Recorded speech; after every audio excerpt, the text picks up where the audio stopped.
The name itself is worth sitting with for a moment before anything else. It is a word that carries more inside it than most words do, a kind of compressed mythology, a whole story folded into a single sound. Yggdrasil. Even spoken quietly in the dark, it has a weight to it, a stillness, the way very old things tend to feel when you hold them. The name comes from two Old Norse words placed together. The first is Yggdrasil, which was one of the many names belonging to Odin, the chief of the Norse gods. Yggdrasil means something close to the terrifier, or the one who fills others with dread. The second word, Drasil, carries the sense of a horse, not any ordinary horse, but one with a ceremonial quality, a horse moving with gravity and purpose. And so the full name, Yggdrasil, means something like Odin's horse, or the horse of the terrifier. To understand why the great tree at the center of all creation would be named after a horse, you first need to understand how the Norse people spoke about gallows. In the Old Norse tradition of kenning, a poetic convention in which one thing is described through an indirect, often layered phrase, a gallows was commonly called the horse of the hanged. The idea comes from the way a body moves when it hangs, swaying gently as though riding. A man on a gallows was a man on horseback, in this way of speaking. And so when Odin, according to one of the oldest and most important poems in the Norse canon, sacrificed himself by hanging from the great tree, wounded by his own spear, given neither food nor water, suspended there for 9 nights, he was, in the language of kenning, riding. He rode the tree as a condemned man rides the gallows. The tree was his horse, and the name it carries, Yggdrasil, is the permanent record of that act, carved into its identity for as long as the cosmos endures. This is worth pausing over. The Norse people named the cosmic tree, the structure that holds together all 9 worlds, that stretches from the heavens down into the deepest cold, that the gods themselves ride out to sit beneath each day, after an act of suffering and sacrifice. Not after power, not after beauty, not after creation. After the moment their most important god chose to hang in the dark for 9 nights, in pain, in order to gain wisdom he could not have obtained any other way. The name is not decorative, it is a monument. The tree was also known by other names in the surviving texts. One of them is Mimameither, which translates roughly as Mimir's tree, a reference to the great well of wisdom that lies beneath one of its roots, tended by the ancient being Mimir. Another name sometimes given is Leirava, though the sources are less consistent on what exactly Leirava refers to, and scholars have debated whether it names the same tree or something related but distinct. What these alternative names suggest, taken together, is that the Norse understood this tree to be something so significant, so woven into the fabric of everything, that a single name could not quite contain it. Different aspects of the tree called for different words. When we speak of what we know about Yggdrasil, we are drawing from 2 bodies of text that have survived from medieval Iceland. The first is the Poetic Edda, a collection of poems composed and transmitted orally over centuries before being written down, most likely in the 13th century, though the poems themselves reach back considerably further. Among them, a poem called Grimnismal is particularly rich with cosmological detail. It is presented as Odin himself, in disguise and under duress, reciting the nature of the worlds and the tree that holds them. The second source is the Prose Edda, written by the Icelandic scholar and poet Snorri Sturluson in the early 13th century. Snorri set out to preserve and explain the old mythological tradition, and his work is remarkably detailed, but he was writing centuries after the original belief system had given way to Christianity, and some scholars read certain passages in the Prose Edda with that distance in mind. The picture of Yggdrasil we have then is assembled from both of these sources, held together carefully, and it is not without its seams. There are places where the Poetic Edda and the Prose Edda offer slightly different arrangements, slightly different emphases, slightly different lists of names and creatures and locations. Where those differences exist, it seems more honest to acknowledge them gently than to smooth them over. The Norse cosmos, as it has come down to us, is not a perfectly consistent diagram. It is something assembled across centuries of telling and retelling. shaped by poets and scholars and the long passage of time. That is part of what it is, and all of it rests on a tree whose name means, quietly and permanently, that its most important story was not one of triumph, but of willing, purposeful suffering in the pursuit of something greater than power alone. And knowing that, every branch and root and creature we encounter from here on carries a slightly different weight. Long before the tree existed, there was nothing, or very nearly nothing. The Norse accounts preserved in both the Poetic Edda and the Prose Edda describe this first condition not as darkness exactly, but as a kind of open emptiness, a gap so vast and so without feature that the Norse called it ginnungagap. That might be translated as the yawning void, or the gap charged with magical potential, depending on the source consulted. It was not darkness in the way we usually think of darkness, not the absence of light in a room that once had light, but something older than that, a state of existence before light had ever been imagined. Within this void, however, two regions had already taken shape, pressing in from opposite ends of that great emptiness. To the north lay Niflheim, a world of ice and mist, and a cold so fundamental that it did not feel like weather, but like a kind of permanent condition, like the natural resting state of things left entirely alone. At its centre flowed Hvergelmir, a great spring from which rivers poured outward in every direction, carrying that cold with them wherever they went. To the south lay Muspelheim, the realm of fire, that the surviving texts suggest existed even before the void itself had fully settled into its stillness. Muspelheim was governed by a being named Surtur, ancient and enormous, carrying a sword that burned with a light brighter than the sun would ever be. These two regions, the frozen north and the burning south, faced each other across the silence of Ginnungagap for a span of time that the myths do not attempt to measure. This was because there was as yet nothing by which time could be measured. There were no seasons, no days, no creatures watching the sky change. There was only the cold and the fire, and the space between them waiting for something to happen. The Norse sources do not describe these primordial forces as enemies exactly, though their opposition to one another was absolute.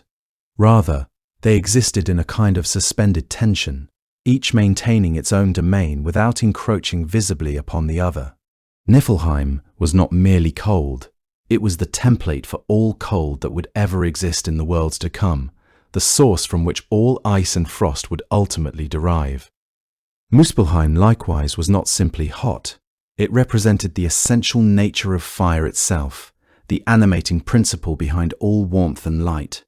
The spring Hvergelmir, which fed the rivers flowing from Niflheim's centre, was no ordinary water source.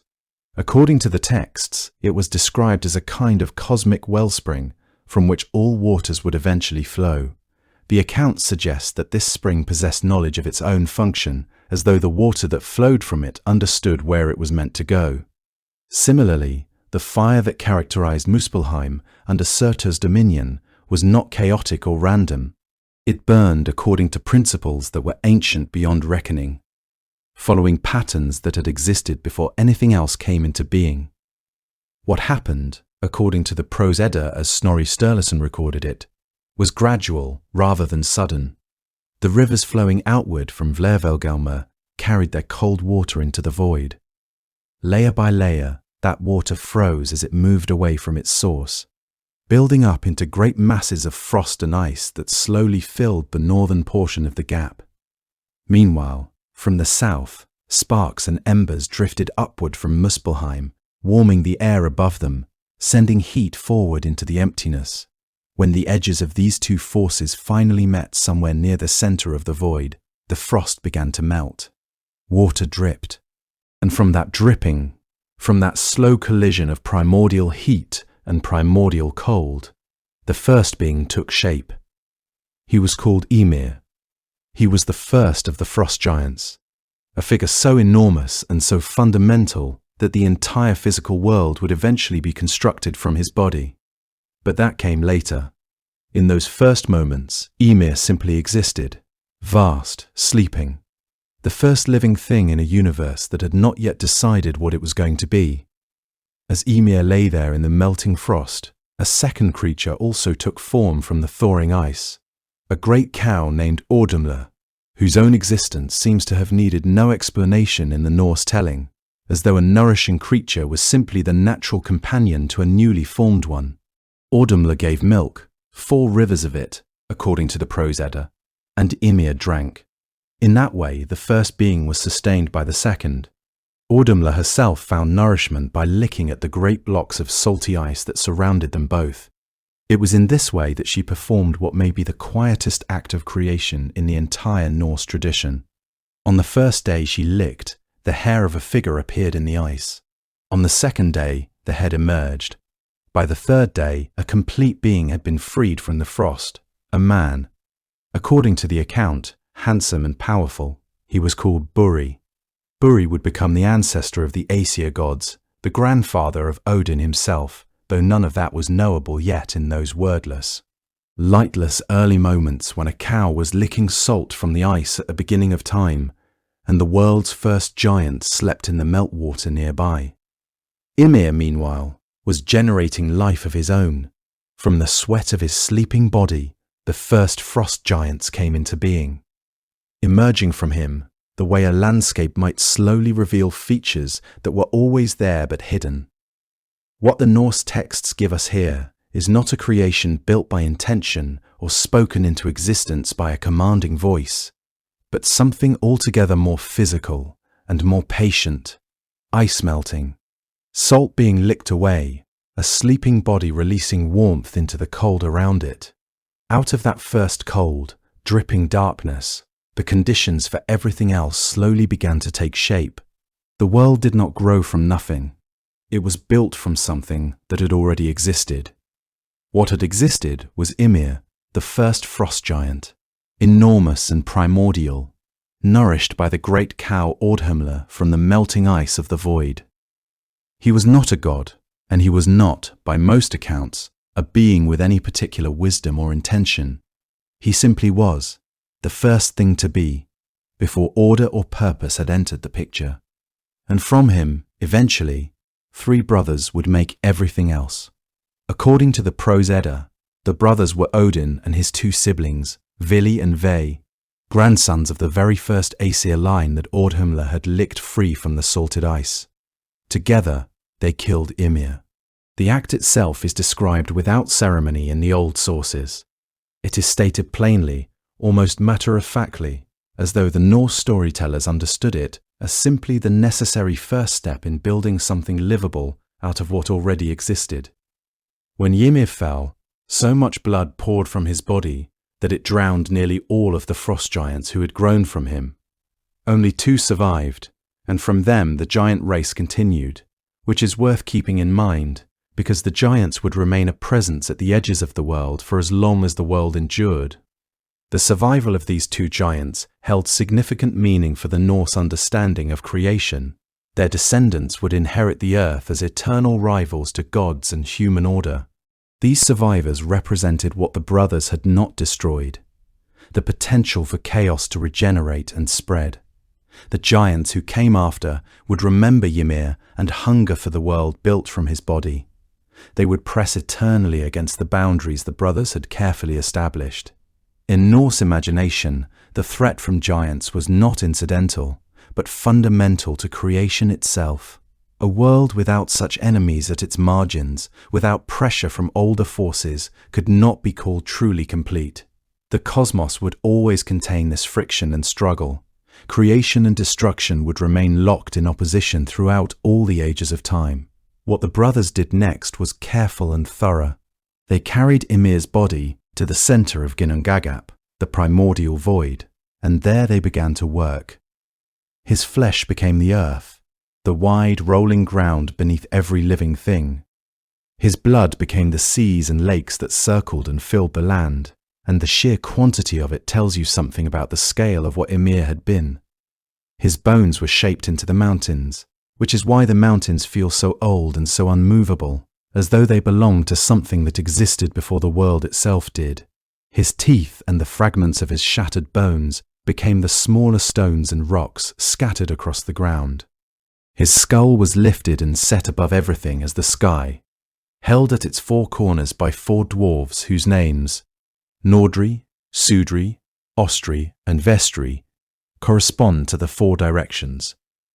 And his brain was thrown upward to become the clouds, which drift and shift above the earth just as thought drifts and shifts before it settles into something certain. There is something in this account that is unlike creation myths that begin with a god speaking the world into being or fashioning it from pure divine will. The Norse version insists on transformation rather than invention. Nothing new is made. What was already there is simply rearranged, repurposed, given a different form and a different function. The chaos that Ymir represented does not disappear. It becomes the substance of everything orderly. The mountains are his bones. The sea is his blood. The clouds are his thoughts, or whatever passed for thoughts in a being that vast and that old. The world, in this telling, carries its violent origin inside it always. The waystone carries the memory of whatever pressed it into shape. Midgard, the middle world, the place set aside for human beings, was made specifically from Ymir's flesh, and it was made with a particular purpose. The gods shaped it into a kind of enclosure, a protected region within the larger cosmos, and according to the Prose Edda, they used Ymir's eyebrows to construct a wall around it, a boundary between the ordered world of humans and the wild outer reaches where the giants lived. The word Midgard itself means something like middle enclosure, and that sense of enclosure is deliberate. The world humans would inhabit was never meant to be the whole of existence. It was a carefully bounded place within a much larger and more dangerous one, kept habitable by walls made from the body of the very being whose descendants, the giants, posed the greatest threat to it. When the world had been shaped, and the sky set in place, and the seas contained within their boundaries, Odin and his brothers walked along the shore and found two trees lying there. The poetic Edda in the Völuspá tells it this way: two trees on the land, lacking in breath, lacking in sense, lacking in warmth, and in the living colour that marks a being who is truly alive. The three brothers gave them what they were missing. Odin gave them breath and life. Vili gave them sense and the ability to move. Vi gave them warmth, good colour, and the capacity to speak and see and hear. One tree was an ash, and from it came the first man, whose name was Aska, which is simply the Old Norse word for ash tree. The other tree was an elm, and from it came the first woman, Embla. These two were placed in Midgard, in the world that had been built and walled and made ready for them, and from them came all of humanity that followed. The elm does not carry the same weight in what comes later, but the ash does. Aska, the first man, shares his substance with the great world tree, Yggdrasil, which is itself an ash, an immense and ancient ash whose roots reach into the deepest places of the cosmos and whose branches touch the highest. The first human was made from a fallen ash tree on a shore, given life by three brothers who had just finished building the world. The great tree at the center of everything is also an ash, tended by the Norns, gnawed by the serpent, home to the eagle and the squirrel and the four wandering stags. Whether this parallel was held as a deep cosmological truth, or simply recognized as a meaningful resonance, is not something the surviving sources spell out clearly. But the connection sits there in the material, the same wood, the same species, one small and fallen and waiting to be given life, the other vast and central and holding all of creation in its branches. And the fact that the first man was made from ash, the same wood as the great tree itself, is not something the Norse storytellers seem to treat as a coincidence. Picture, if you can, a tree so old that even the gods do not know when it first pushed its roots into the earth. This is not a poetic exaggeration, offered for effect. The Norse sources themselves describe Yggdrasil in terms that deliberately resist a clear origin, as though the tree precedes the very act of remembering. It is an ash tree, an evergreen one, and it stands at the geographic center of everything that exists. Not at the center of one world or one region of the sky, but at the center of all creation, its trunk rising from a point that is simultaneously the middle of the cosmos and the axis around which everything else arranges itself. When the Eddic poem, known as the Grimnismal, gives voice to Odin speaking in disguise about the nature of the world, he describes the tree with the casual authority of someone describing a thing so obvious and so ancient that it barely requires elaboration. The ash, he says, is the best of all trees. It sheds dew into the valleys each morning. It stands forever green above the well of Erd. These details accumulate quietly, without drama, and that quietness is itself telling. Yggdrasil does not need to announce itself. It simply is, and has been, and will be, for as long as anything continues. The scale of the tree is genuinely difficult to hold in the mind. Its branches extend far into the heavens, reaching into the upper regions of the cosmos, where the realm of the gods sits among the highest crowns of the canopy. Its roots press downward into 3 different directions simultaneously, each one reaching a destination of enormous significance, though the full telling of those roots belongs to its own chapter of this story. What matters here is the sheer vertical reach of the tree, from the highest divine realm above, all the way down through the world of human beings in the middle, and then further still into the cold and ancient depths below. The 9 worlds of Norse cosmology do not simply exist alongside this tree or near it. They exist within it, suspended among its roots and branches, like fruit that has grown too large to fall. Each world occupies its own position in this arrangement, and the position is not arbitrary. The upper worlds, the realms of gods, of light, of order and divine deliberation, rest near the crown, where the leaves catch whatever light exists above the sky. The middle realm, Midgard, where human beings live out their brief and mortal lives, sits around the great trunk itself, neither elevated into the divine, nor submerged into the deep places below. And the lower realms, the worlds of cold, of the dead, of fire, of ancient and ungovernable things, hang near the roots, down in the regions where the light does not easily reach. To say that Yggdrasil holds the 9 worlds together is accurate, but it does not quite capture what that means in practical terms. The tree is not a symbol placed at the center of the cosmos the way a monument might be placed in a public square. It is the structural support of existence itself. The worlds do not merely orbit it or decorate it. They depend on it entirely, the way a building depends on the beams inside its walls. When, in the great mythological poem Völuspá, the seeress describes the approach of Ragnarok, one of the signs she offers is that the ash tree shakes and groans. Not that the sky changes color, not that a star falls, but that the tree trembles, because a trembling tree means that everything trembling with it. A serpent gnaws at its roots deep in the realm of the dead, and this gnawing is not incidental damage, but a slow erosion of the foundations of creation. The Eddas treat this with a seriousness that feels geological, the way one might speak of tectonic movement beneath the earth, patient, constant, and capable of changing everything. The leaves of Yggdrasil are always green, which is itself a remarkable detail when you consider what surrounds the tree on various sides. Realms of frost, realms of fire, the cold grey stillness of the land of the dead. Through all of it, the ash remains evergreen. It catches the morning dew and releases it into the valleys below. Animals graze on its foliage. The text names 4 stags who wander perpetually through the branches, cropping the new growth as it appears, and even this constant browsing does not seem to diminish the tree. It simply continues to put forth leaves, the way it has always put forth leaves, with the patient indifference of something that has never known a season it could not survive. The remarkable stability of Yggdrasil is not something that happens by accident or through passive endurance. The tree exists in constant dialogue with the creatures and forces that surround it. The 4 stags consume the leaves perpetually, and in doing so, they participate in a cycle of renewal that keeps the tree alive and vital. The serpent Nithhögrug gnaws at the roots in the realm of the dead, but this gnawing should perhaps be understood not as purely destructive, but as part of a cosmic balance, a force that tests and strengthens what it assails.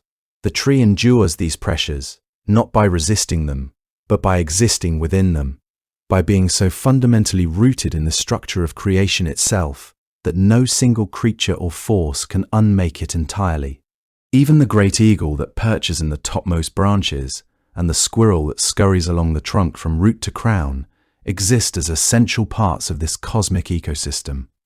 No creature alive knows when Yggdrasil began.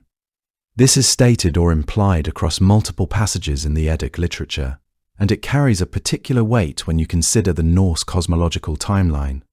The sources describe the creation of the world, the shaping of the earth from the body of the primordial giant, the making of the first human beings from wood lying on a shore. All of these things have a sequence, a before and after. Yggdrasil does not seem to exist within that sequence in the same way. It is simply already there when the stories begin to take their present shape. Even Odin, who in the Grimnismal describes the tree in detail, does not explain where it came from or how it grew. He describes it the way one describes the ocean or the mountains, as a given, as a fact of existence that precedes the question of its origin. The tree also serves as a gathering place and a reference point. According to the Grimnismal, the gods ride out each day to hold their council at the base of Yggdrasil, near the well that sits beneath one of its great roots. The tree marks the place where divine decisions are made. Its roots are associated with the wells from which the most important knowledge in the cosmos flows. It is, in this sense, not only the physical structure that holds the worlds in place, but also the location around which the most consequential events in Norse mythology tend to unfold. The sacrifice Odin made to gain wisdom happened on this tree. The Norns who weave the fates of all beings dwell at its roots. The creature that represents entropy and dissolution gnaws at its foundation in the dark. The tree is present at the most significant moments because the most significant moments cannot happen anywhere else. Everything that exists, every world that breathes or burns or freezes, does so within the shelter or shadow of this one tree. The tree has 3 great roots. Each one reaches somewhere that tells you something important about how the Norse understood the world. This is not decorative architecture. The Norse did not imagine Yggdrasil as a beautiful thing standing at the center of creation merely for the sake of beauty, the way one might place an ornament at the middle of a room. The roots of the tree are structural in the most literal sense. They hold the 9 worlds in relationship to one another, but they are also philosophical. Each root descends into a different kind of truth. One reaches toward fate. One reaches toward wisdom. One reaches toward entropy, toward the slow, patient unmaking of things. And together, those 3 destinations describe something close to a complete picture of how the Norse believed existence actually worked, that all things are shaped by what has been decided, limited by what can be known, always, quietly, being worn away. The architecture of Yggdrasil, then, is not arbitrary. The choice of 3 roots rather than 1 or 7 or some other number reflects a deliberate cosmology, a way of saying that reality operates according to principles that can be identified and understood, not through emotion or wishful thinking, but through careful observation of how the world actually moves. The Norse poets and thinkers who developed these ideas were not trying to provide comfort, they were trying to provide accuracy. The 3 roots form a kind of philosophical tripod, each one essential, none of them capable of standing alone. To lose any one of them would be to lose the entire structure. The tree would collapse. The 9 worlds would fall into chaos. This is why the Norns tend the roots so carefully, and why even Nidhogg's gnawing, for all its destructive hunger, has not yet brought the great tree down. The first root extends in the direction of Asgard, the high realm of the Aesir gods. It reaches down into the ground beneath the well of Urd. Urd is one of the 3 Norns, the ancient women who dwell beside that well and who spend their days weaving the fates of every living being, from the smallest creature in Midgard to the gods themselves seated on their golden thrones. The well itself is described in the old sources as still and luminous, surrounded by white clay and the soft sounds of the Norns at their work. Every day, according to the Prose Edda, they draw water from the well and mix it with the pale earth at its edges. They pour this mixture over the roots and trunk of Yggdrasil to keep the tree from rotting and going grey. The first root, then, connects the tree directly to the force that determines the shape of all things before they happen. The Norns do not simply record what occurs. They set down what will occur. No amount of divine power or mortal cleverness has ever been known to fully undo what they have written. The first root drinks from a well of fate. Perhaps that is why the tree continues to stand. The second root reaches outward in the direction of Jotunheim, the realm of the giants. It stretches down toward a very different kind of water. This is the well of Mimir, called Mimisbrunn in the Old language, and it holds something that fate alone cannot provide. Mimir is described in the surviving sources as a being of immense and ancient intelligence, a keeper of wisdom so deep and so old that even the gods regard him with something resembling reverence. The water of his well, according to the tradition, contains the accumulated understanding of everything that has ever happened in all the worlds, not merely events, but their meaning, their weight, their consequence. To drink from it would be to understand the cosmos in a way that ordinary knowledge, no matter how carefully gathered, could never quite reach. Odin knew this, and knowing it, he went to Mimir and asked for a drink from the well. Mimir did not refuse him, but he did not simply offer the water either. There was a price, and the price was one of Odin's eyes. The Allfather, the chief of the gods, the figure around whom much of Norse mythology arranges itself, agreed to this without any recorded hesitation. He reached into his own face and surrendered an eye. Mimir took it and placed it in the well, where it is said to remain. Then Odin drank, and the wisdom of the well passed into him, and he carried it back into the world. What he learned from that single drink is never fully described in the texts that survive, perhaps because some things are only legible to the person who has paid the price for them.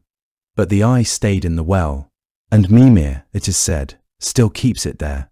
In some of the older sources, Odin later consults Mimir's severed head, a story involving the Aesir-Vanir War and a grim piece of preservation. And the head continues to speak and offer counsel.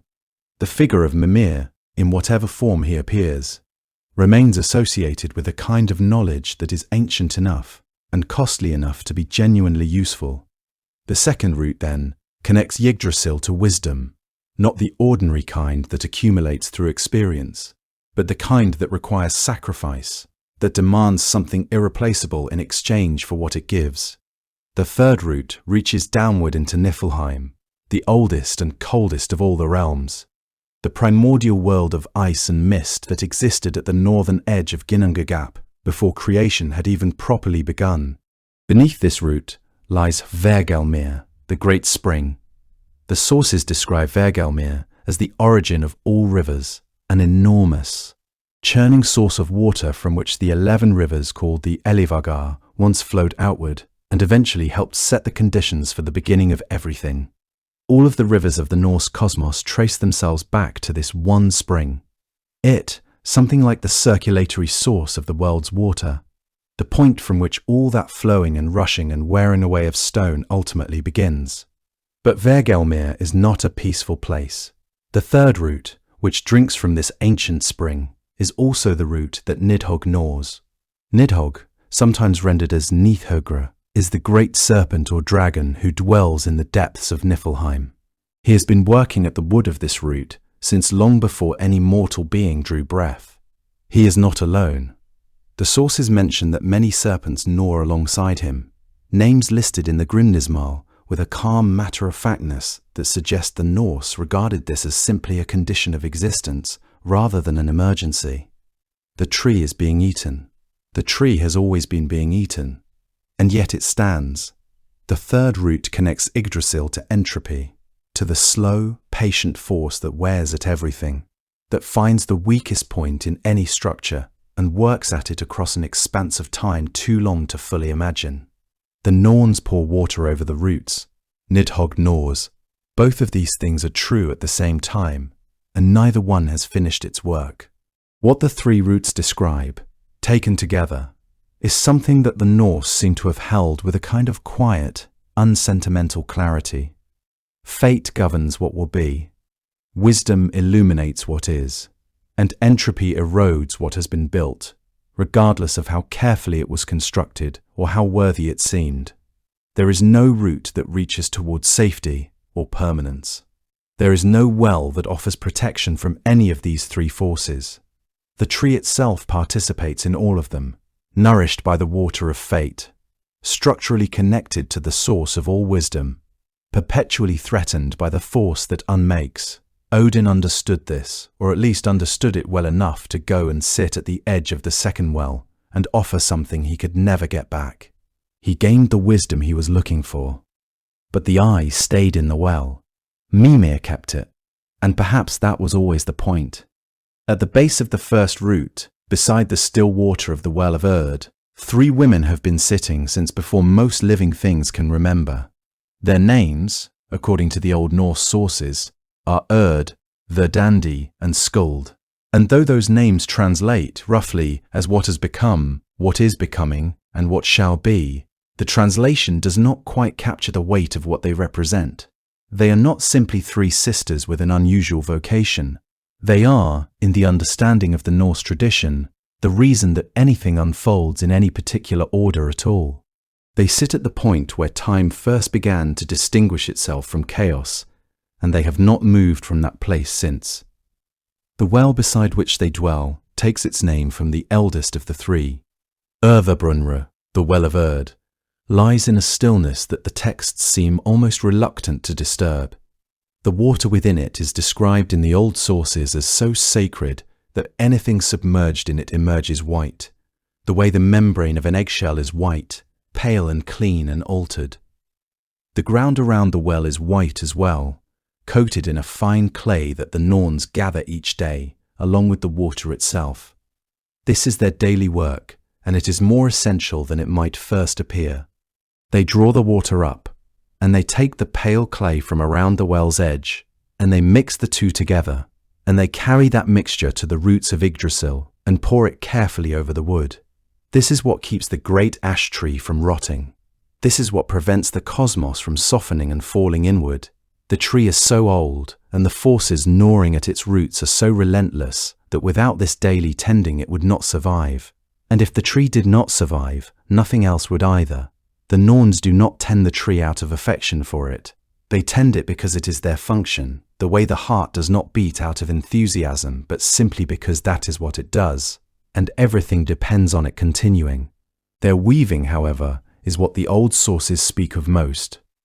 In the Völuspá, the great visionary poem of the poetic Edda, the Norns are described cutting into wood and carving out the fates of the children of men, working not with cloth and thread in every account, but sometimes with cords, sometimes with letters carved into surfaces, the specific imagery shifting between sources.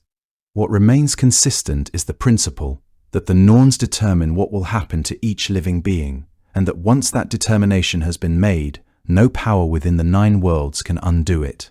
The gods of Asgard, the giants of Jotunheim, the craftsmen working deep beneath the surface of the world, all of them live within fates that the Norns have already settled.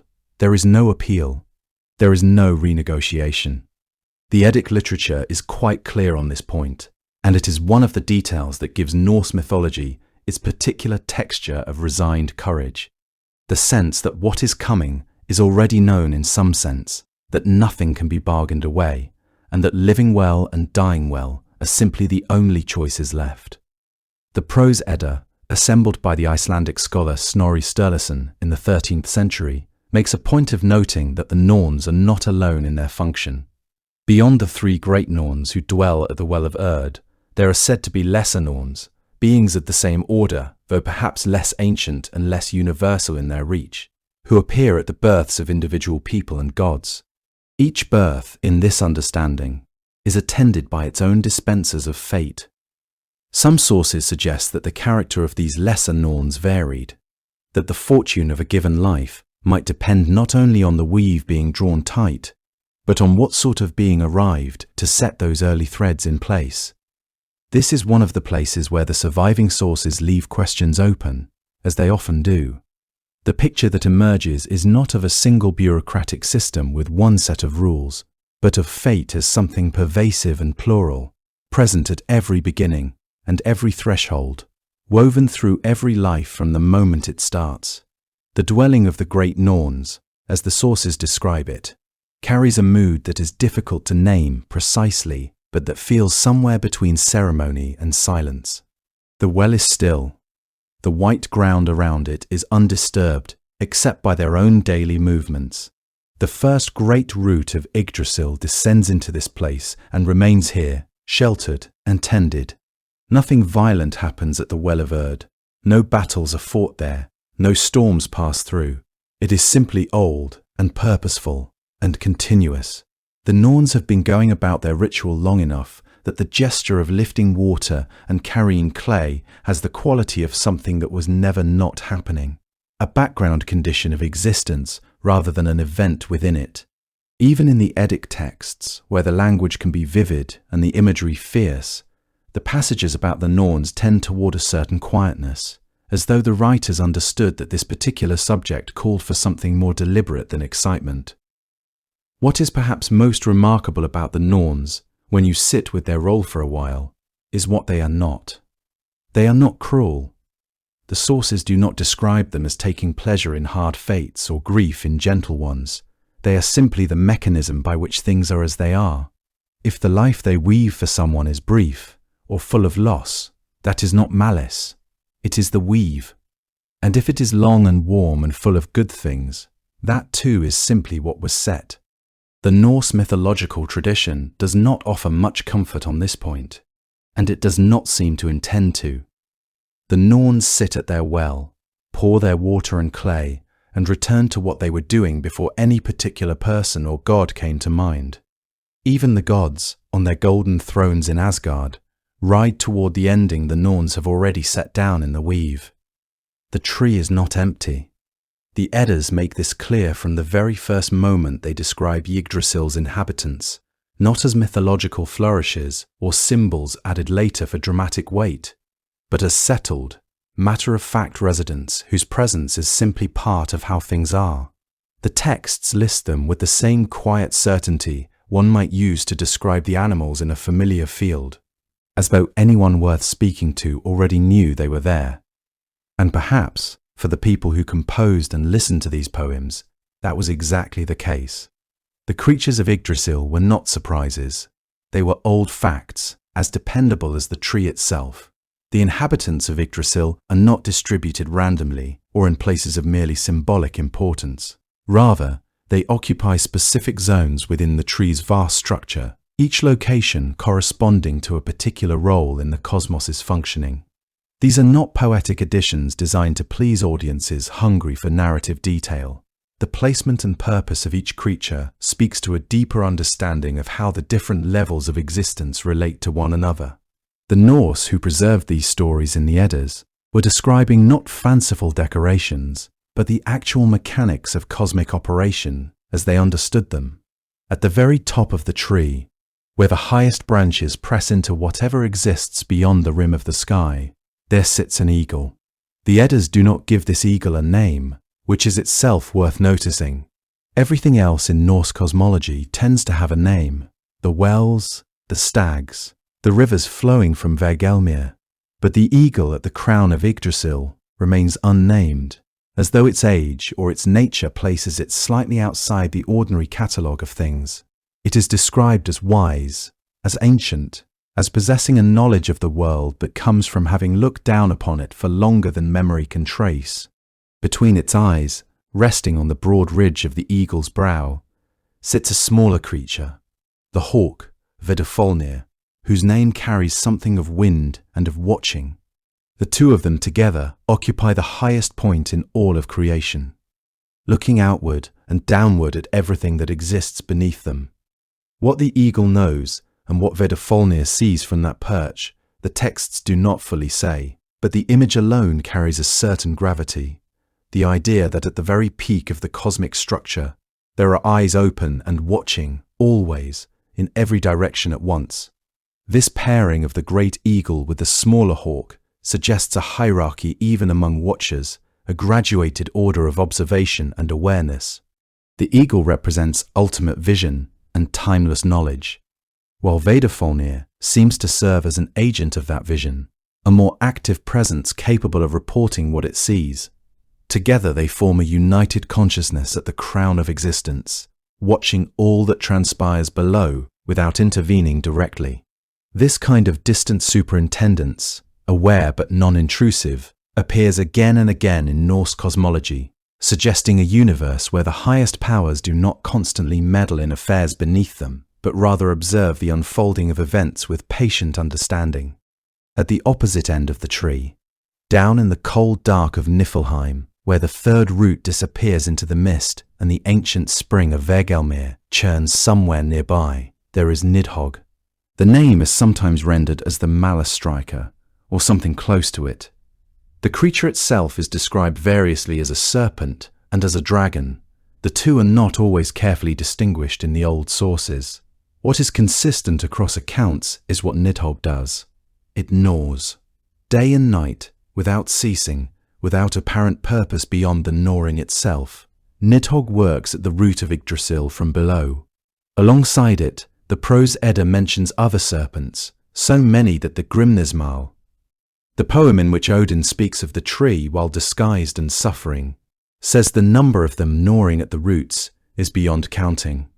They have names: Goin, Moin, Grafitnir's sons, Grabak, Graffolid, Ofnir, Svafnir, a long list of creatures doing the same slow, patient, destructive work. One imagines the roots of the tree bearing an almost incomprehensible weight of damage, year after year, world age after world age. And yet the tree stands. The Norns water it each morning with the pale clay and the cold water of the well of Erd.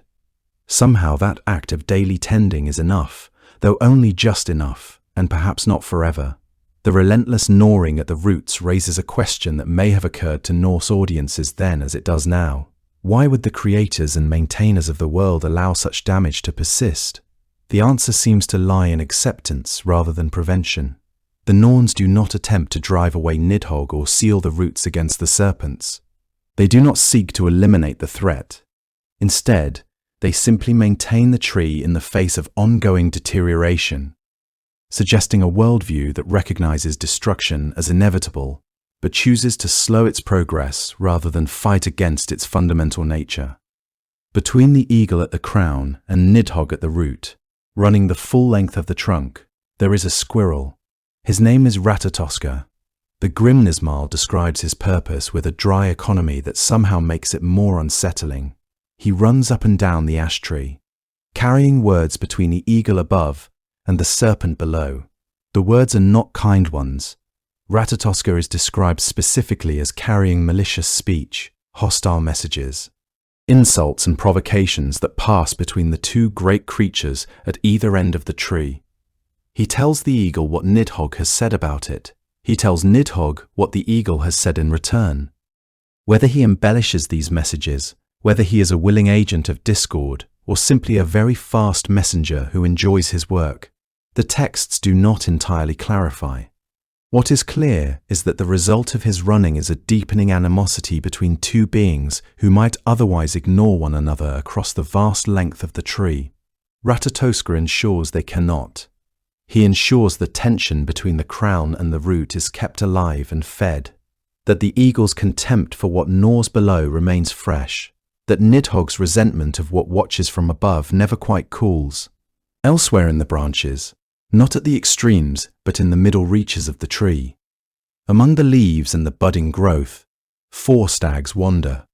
Their names are Dain, Dvalin, Dunir, Durathra, and they move through Yggdrasil's canopy constantly, cropping its leaves and young buds as they go.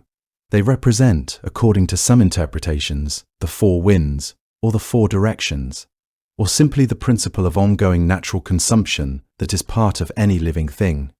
A tree that nothing eats is not quite alive in the way this one is. The stags eating from Yggdrasil are perhaps the most ordinary seeming of all its inhabitants. Large animals in a forest, doing what large animals do, and yet the forest they inhabit is the structure of all creation. What they eat is the growth of the cosmos itself. There is something gently sobering about that, offered without alarm in the original texts, as though the Norse who first shaped these stories had made a clear-eyed accounting of how existence actually functions and found it neither comforting nor horrifying, simply true. What the creature list of Yggdrasil suggests, taken together, is a cosmology that understood tension as fundamental rather than exceptional. The eagle and nidhogg are not in open conflict. They are separated by the entire length of the tree. But through Ratatoskr, they are kept in a state of permanent low hostility. That hostility, slowly, incrementally, does damage. The serpents gnaw. The stags eat. The eagle watches and cannot stop what happens below.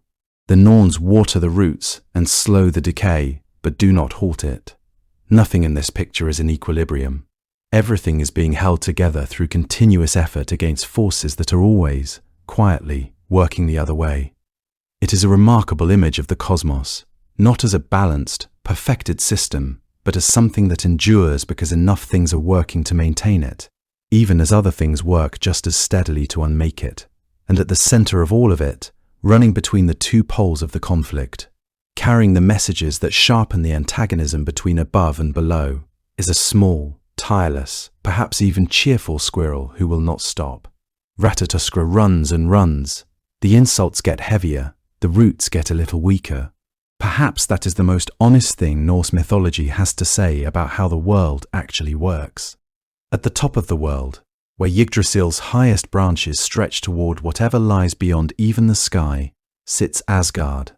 It is the home of the Aesir, the ruling family of Norse gods, Odin, Thor, Frigg, Baldr, all those who dwell in the golden halls that the old texts describe with a kind of reverent admiration.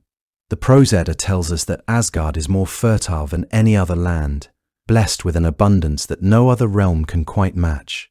Gold and jewels, deep soil, air that carries the quality of permanence, as though the very atmosphere up there has been polished by the presence of divine beings for so long that it holds a faint, steady light.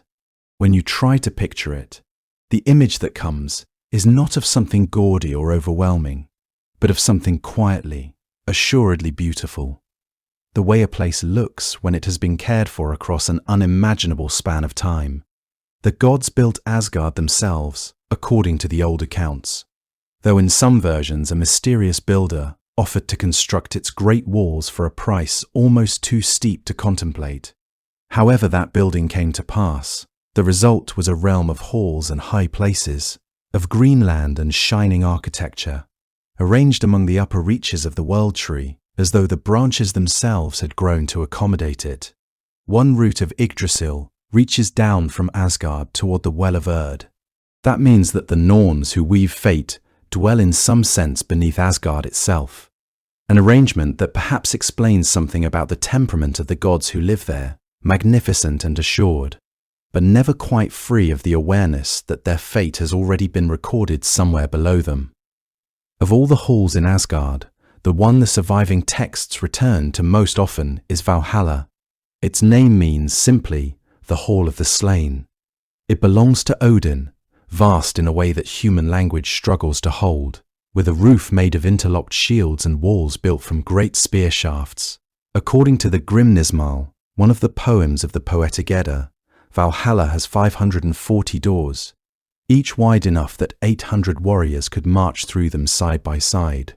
Whether those numbers were meant as precise count, or as an expression of sheer incomprehensible scale, the feeling they produce is the same.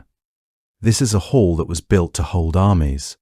The warriors inside are called the Einherjar, those chosen ones who fell in battle and were carried to Asgard by the Valkyries. Odin's handmaidens who ride across the fields of the dead and select those deemed worthy. Every day in Valhalla, the Einherjar arm themselves and fight until they are wounded and killed. Then they are made whole again by evening. They sit down together to feast on the meat of the great boar Sehrimnir, who is likewise slaughtered and restored each day.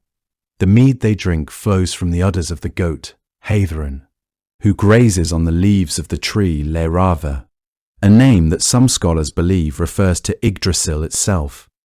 That would mean that even the drink of Valhalla is drawn, indirectly, from the world tree's own body. This cycle of battle and renewal, day after day, is not presented in the myths as punishment or meaningless repetition. It is preparation. Odin gathers the best of the dead around him because he knows what is coming. He wants an army beside him when it arrives. Odin himself sits at the center of all of this. His high seat in Asgard is called Hlithskjalf. From it he can look out across all 9 worlds at once, watching everything that moves or speaks or suffers or rejoices in any realm. From the highest to the deepest. This is not a passive observation. Odin looks, and what he sees informs everything he does, the alliances he builds, the knowledge he pursues, the poets he inspires, the wars he shapes from a distance. He is attended by 2 ravens, Hugin and Munin, thought and memory, who fly out across the worlds each morning and return to his shoulders each evening to whisper what they have seen. The Prose Edda notes that Odin worries about them, particularly about Munin. That is perhaps the most quietly human thing said about any Norse god, that the All-Father, who has sacrificed so much in the name of wisdom, fears the loss of his own memory most of all. Frigg, his wife, dwells in her own hall called Fensalir. That translates roughly as the Hall of the Fens or Marshes, suggesting a place of still water and quiet reflection, quite different from the martial grandeur of Valhalla. The surviving texts say relatively little about the interior of Fensalir, but Frigg herself is described as possessing knowledge of the fates of all beings. Knowledge she keeps, for the most part, entirely to herself. That silence is its own kind of power. Connecting Asgard to the other worlds below it is the Bifrost, a bridge of shimmering, trembling colour, described in the old texts as burning and as 3-hued, that most readers have understood across the centuries as a rainbow bridge. It is beautiful in a slightly precarious way. This was because it is simultaneously the path that connects the divine realm to everything beneath it, and the barrier that keeps chaos from walking straight up to the god's front door. That duty falls to Heimdall, who stands guard at the Bifrost with the horn Gjallarhorn at his side, ready to sound the alarm that will call the gods to their final battle. Heimdall is said to need less sleep than a bird, to be able to hear grass growing in the meadows and wool growing on the backs of sheep, senses tuned so finely that nothing within any of the worlds below should be able to move without his knowledge. He watches, and the bridge burns gently with its own strange fire, and the connection between Asgard and everything below it holds. There is beauty in all of this, and the texts do not diminish it. Asgard is genuinely described as the finest place in the Norse cosmos, fertile, abundant, architecturally extraordinary, populated by beings of immense power who gather daily, ride to council beneath the world tree, feast and sing and tell stories that outlast generations. And yet something else moves beneath all of that splendor, steady and unavoidable. Odin's ravens come home worried. The Norns sit below the root and weave. Heimdall watches the bridge with an attention that never quite relaxes. The Einherjar sharpen their weapons and die, and are made whole and sharpen them again. Everything in Asgard, when you look at it closely, is oriented not toward the present beauty of the realm, but toward what the gods already sense is approaching. And though Asgard shines as brightly as any place described in Norse mythology, the gods who live there seem to always know, somewhere behind their feasting, that the brightness will not last. Not all the gods of Norse mythology belong to the same family, or came from the same place. The Aesir, Odin, Thor, Frigg, the rest of the gods who dwell in Asgard, represent one tradition of divinity, one way of understanding sacred power. But alongside them, and in some ways preceding them, there existed another group entirely, the Vanir, a separate family of gods whose home was a realm called Vanaheim, and whose relationship with the Aesir was, for a time, anything but peaceful. The surviving texts say relatively little about where exactly Vanaheim sits within the branches and roots of Yggdrasil. Most scholars place it somewhere near the upper realms, perhaps to the west of Asgard. But the Eddas do not describe its location with the same care they give to Asgard or Midgard or the darker worlds below. What the texts do tell us, with some consistency, is what the Vanir represented and what their realm must therefore have felt like. The Vanir were gods of fertility, of the sea, of the turning of seasons, and the quiet generosity of the earth.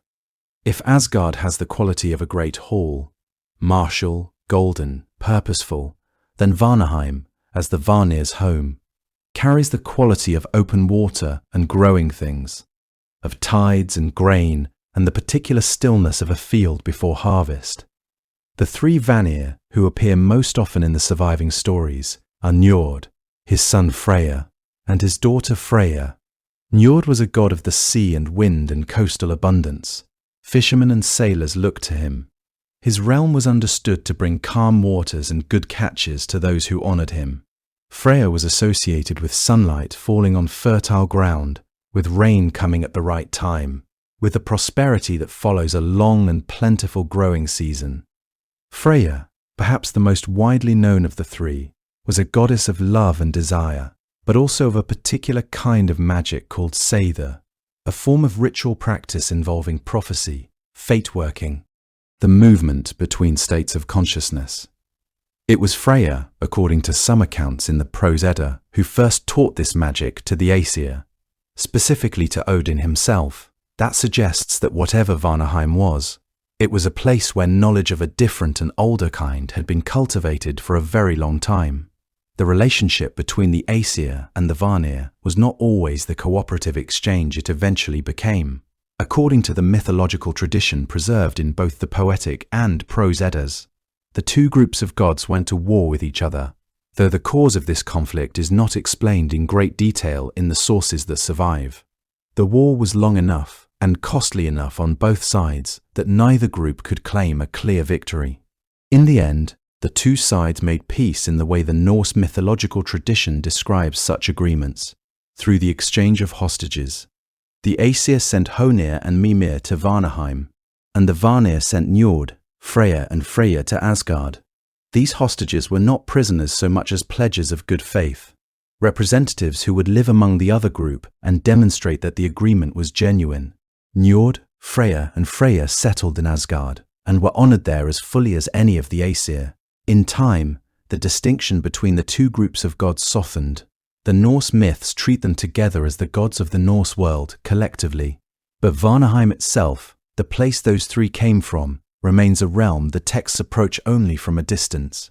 There is no surviving description of its landscape, the way there is for Asgard's golden rooftops or Niflheim's frozen mists.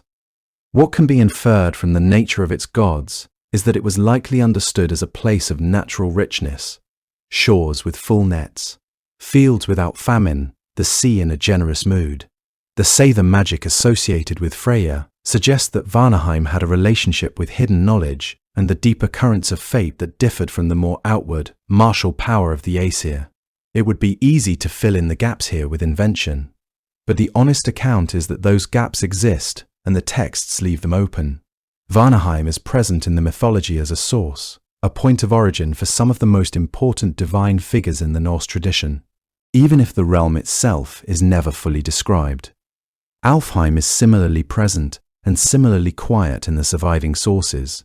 It sits close to Asgard in the upper branches of Yggdrasil and is the home of the Light Elves, beings whom the Prose Edda describes as more beautiful than the sun. According to Snorri Sturluson's account in the Prose Edda, Alfheim was given to the god Freyr as a gift when he was still a young child, offered as a tooth gift, the Norse custom of presenting a gift to a child when their first tooth appeared. That Freyr, a Vanir god of natural abundance and gentle power, should be made the lord of a realm associated with brightness and inspiration feels consistent with what the mythology suggests about both figures. The Light Elves of Alfheim appear in the sources as beings connected to beauty and creative power, sometimes associated with the inspiration behind poetry and music and the particular quality of light at the edge of day. They are understood to be benevolent in nature, though not without their own agency, capable of helping or hindering human beings depending on how they were approached and honoured. Some scholars have noted that the Norse concept of elves is considerably more complex and varied than the single category of light elves suggests, that the relationships between different kinds of elven beings in the mythology are not always cleanly drawn in the texts. What remains consistent is the image of Alfheim as a realm of radiance, set high in the branches of the world tree, close to the divine order of Asgard, but distinct from it in character. The Light Elves remain somewhat at the edges of the surviving stories, present enough to matter, described rarely enough to stay mysterious. Midgard sits in the middle of everything, which sounds comfortable until you understand what surrounds it. The name itself tells you where it stands, the middle enclosure, the middle ground, set deliberately between what lies above and what lies below, between the order of the gods and the chaos that presses in at every edge. When Odin and his brothers finished shaping the body of Ymir into the substance of the world, the earth from his flesh, the mountains from his bones, the seas from his blood, they gathered what remained of him and turned even that to use. From Ymir's eyebrows, according to the tradition preserved in the Prose Edda, they fashioned a great wall around the portion of the earth set aside for human life. It was a practical act, unglamorous in the way that most necessary things are. It was done because the giants were already out there in the wilderness of Jotunheim, eyeing what had been made. The gods understood that the creatures they had just breathed life into would need some protection from that quarter. The wall did not make Midgard impenetrable. It made it livable, which is a different and perhaps more honest thing to offer. Beyond the wall lay the wide ocean that circles the world. In that ocean, coiled so vast and so completely around the outer edges of Midgard, that it could take its own tail into its mouth, lay Jormungandr, the Midgard serpent, offspring of Loki and the giantess Angrboda, cast into the sea by Odin himself when it was still young. This was because even then there was something in it that could not safely be kept close. The serpent grew in the deep water until it was the size of the world's circumference. That is to say, it grew until it was as large as it needed to be to contain everything within its coil. There is a kind of order in that. If you sit with it long enough, the world held inside a ring formed by the body of the very creature most likely to undo it. Above Midgard, connected to Asgard by the Bifrost, that shimmering bridge of fire and air and colour that the gods constructed to span the distance between their realm and the human one, was a passage that moved in both directions, at least in principle. The gods crossed it to reach the great ash at the centre of the cosmos, where they held their daily council beside the Well of Erd, deliberating over the affairs of all worlds with the Norns weaving always somewhere nearby in their awareness. Thor, it was said, did not use the Bifrost when he travelled. His weight and the heat and force of him would have scorched the bridge, and so he waded through the rivers that flow between the worlds, arriving at the council wet and unhurried, which seems entirely characteristic. For the other gods, the bridge was the ordinary path between the divine and the human, maintained and watched over by Heimdall from his position at its upper end, his sight reaching across vast distances and his hearing fine enough to catch the sound of grass growing in Midgard's fields far below. Human beings could not cross the Bifrost themselves, not in life, but they lived beneath it and knew it was there, its colours visible across the sky on certain days, a reminder that the distance between mortal life and the world of the gods was real, but not absolute. The Bifrost itself existed in a complicated space within human awareness and experience. It was visible, tangible in its way, a phenomenon that could be observed and discussed. And yet, it remained fundamentally inaccessible to mortal travellers, a one-directional mirror between worlds. The people of Midgard could see the evidence of divine presence and action, but could not themselves step into that realm. This asymmetry shaped how humans understood their place in the cosmos. They were not abandoned, yet they were clearly limited in ways the gods were not. They could know about Asgard without ever entering it, could acknowledge the divine order without fully grasping its mechanisms. The bridge was both a connection and a barrier, a demonstration of both nearness and distance simultaneously. In this way, the Bifrost became a symbol of human existence itself, caught between aspiration and limitation.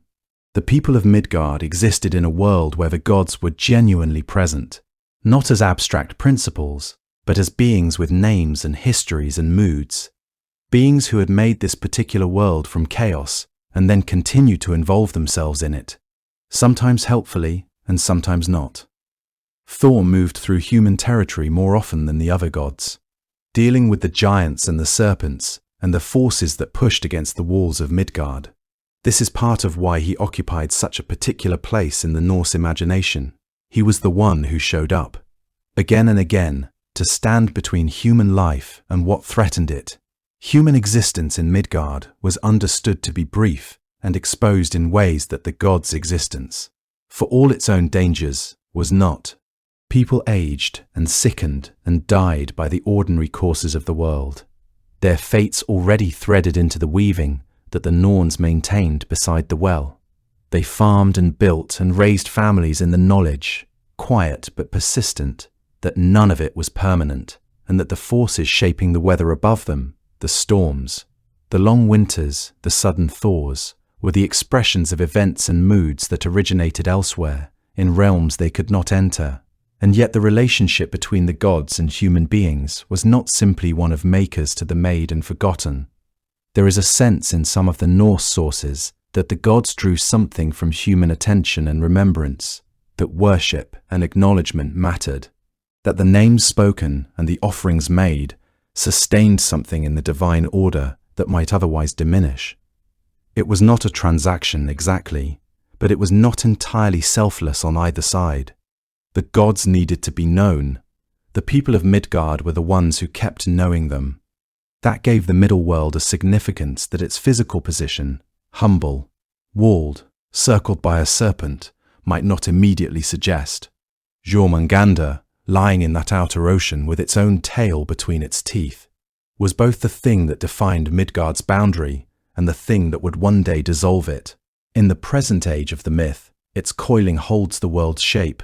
At Ragnarok it releases its tail, and the boundary fails, and it comes ashore.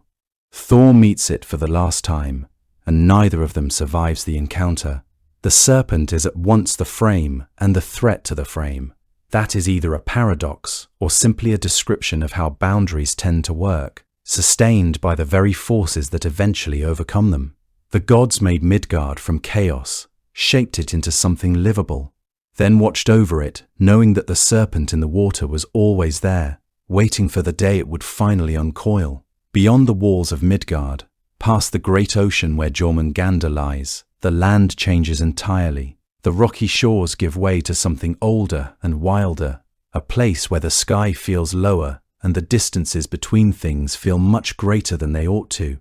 This is Jotunheim, the land of the Jotnar, the beings the Norse called giants, and it sits at the outer edges of the cosmos, far from the warmth and order of Asgard, far even from the modest shelter of the human world. The landscape of Jotunheim, as the old texts describe it, is one of stone and cold and dense, pressing wilderness. Great mountain ranges rise out of frozen ground. Forests grow thick and dark between them, the kind of forests where the light does not quite reach the floor even at midday. Snow covers most of it for most of the year, and the rivers that run through it are fed by glaciers rather than rain. The outermost shores of Jotunheim meet the encircling ocean directly, and the wind that comes off that water carries with it the smell of salt and deep cold. It is not a comfortable world, by any measure, but it is an immensely powerful one. The Jotnar who live there are often described in the surviving poems and prose as enormous, though the scale shifts depending on the story being told. What remains consistent is something more important than their size, their age. Many of the giants are ancient in a way that even the Aesir are not. Some of them were old before Odin's father was born. They carry within them a kind of primordial knowledge, a memory of the world as it was before the gods shaped it into the ordered structure it became. And this is part of what makes them so formidable.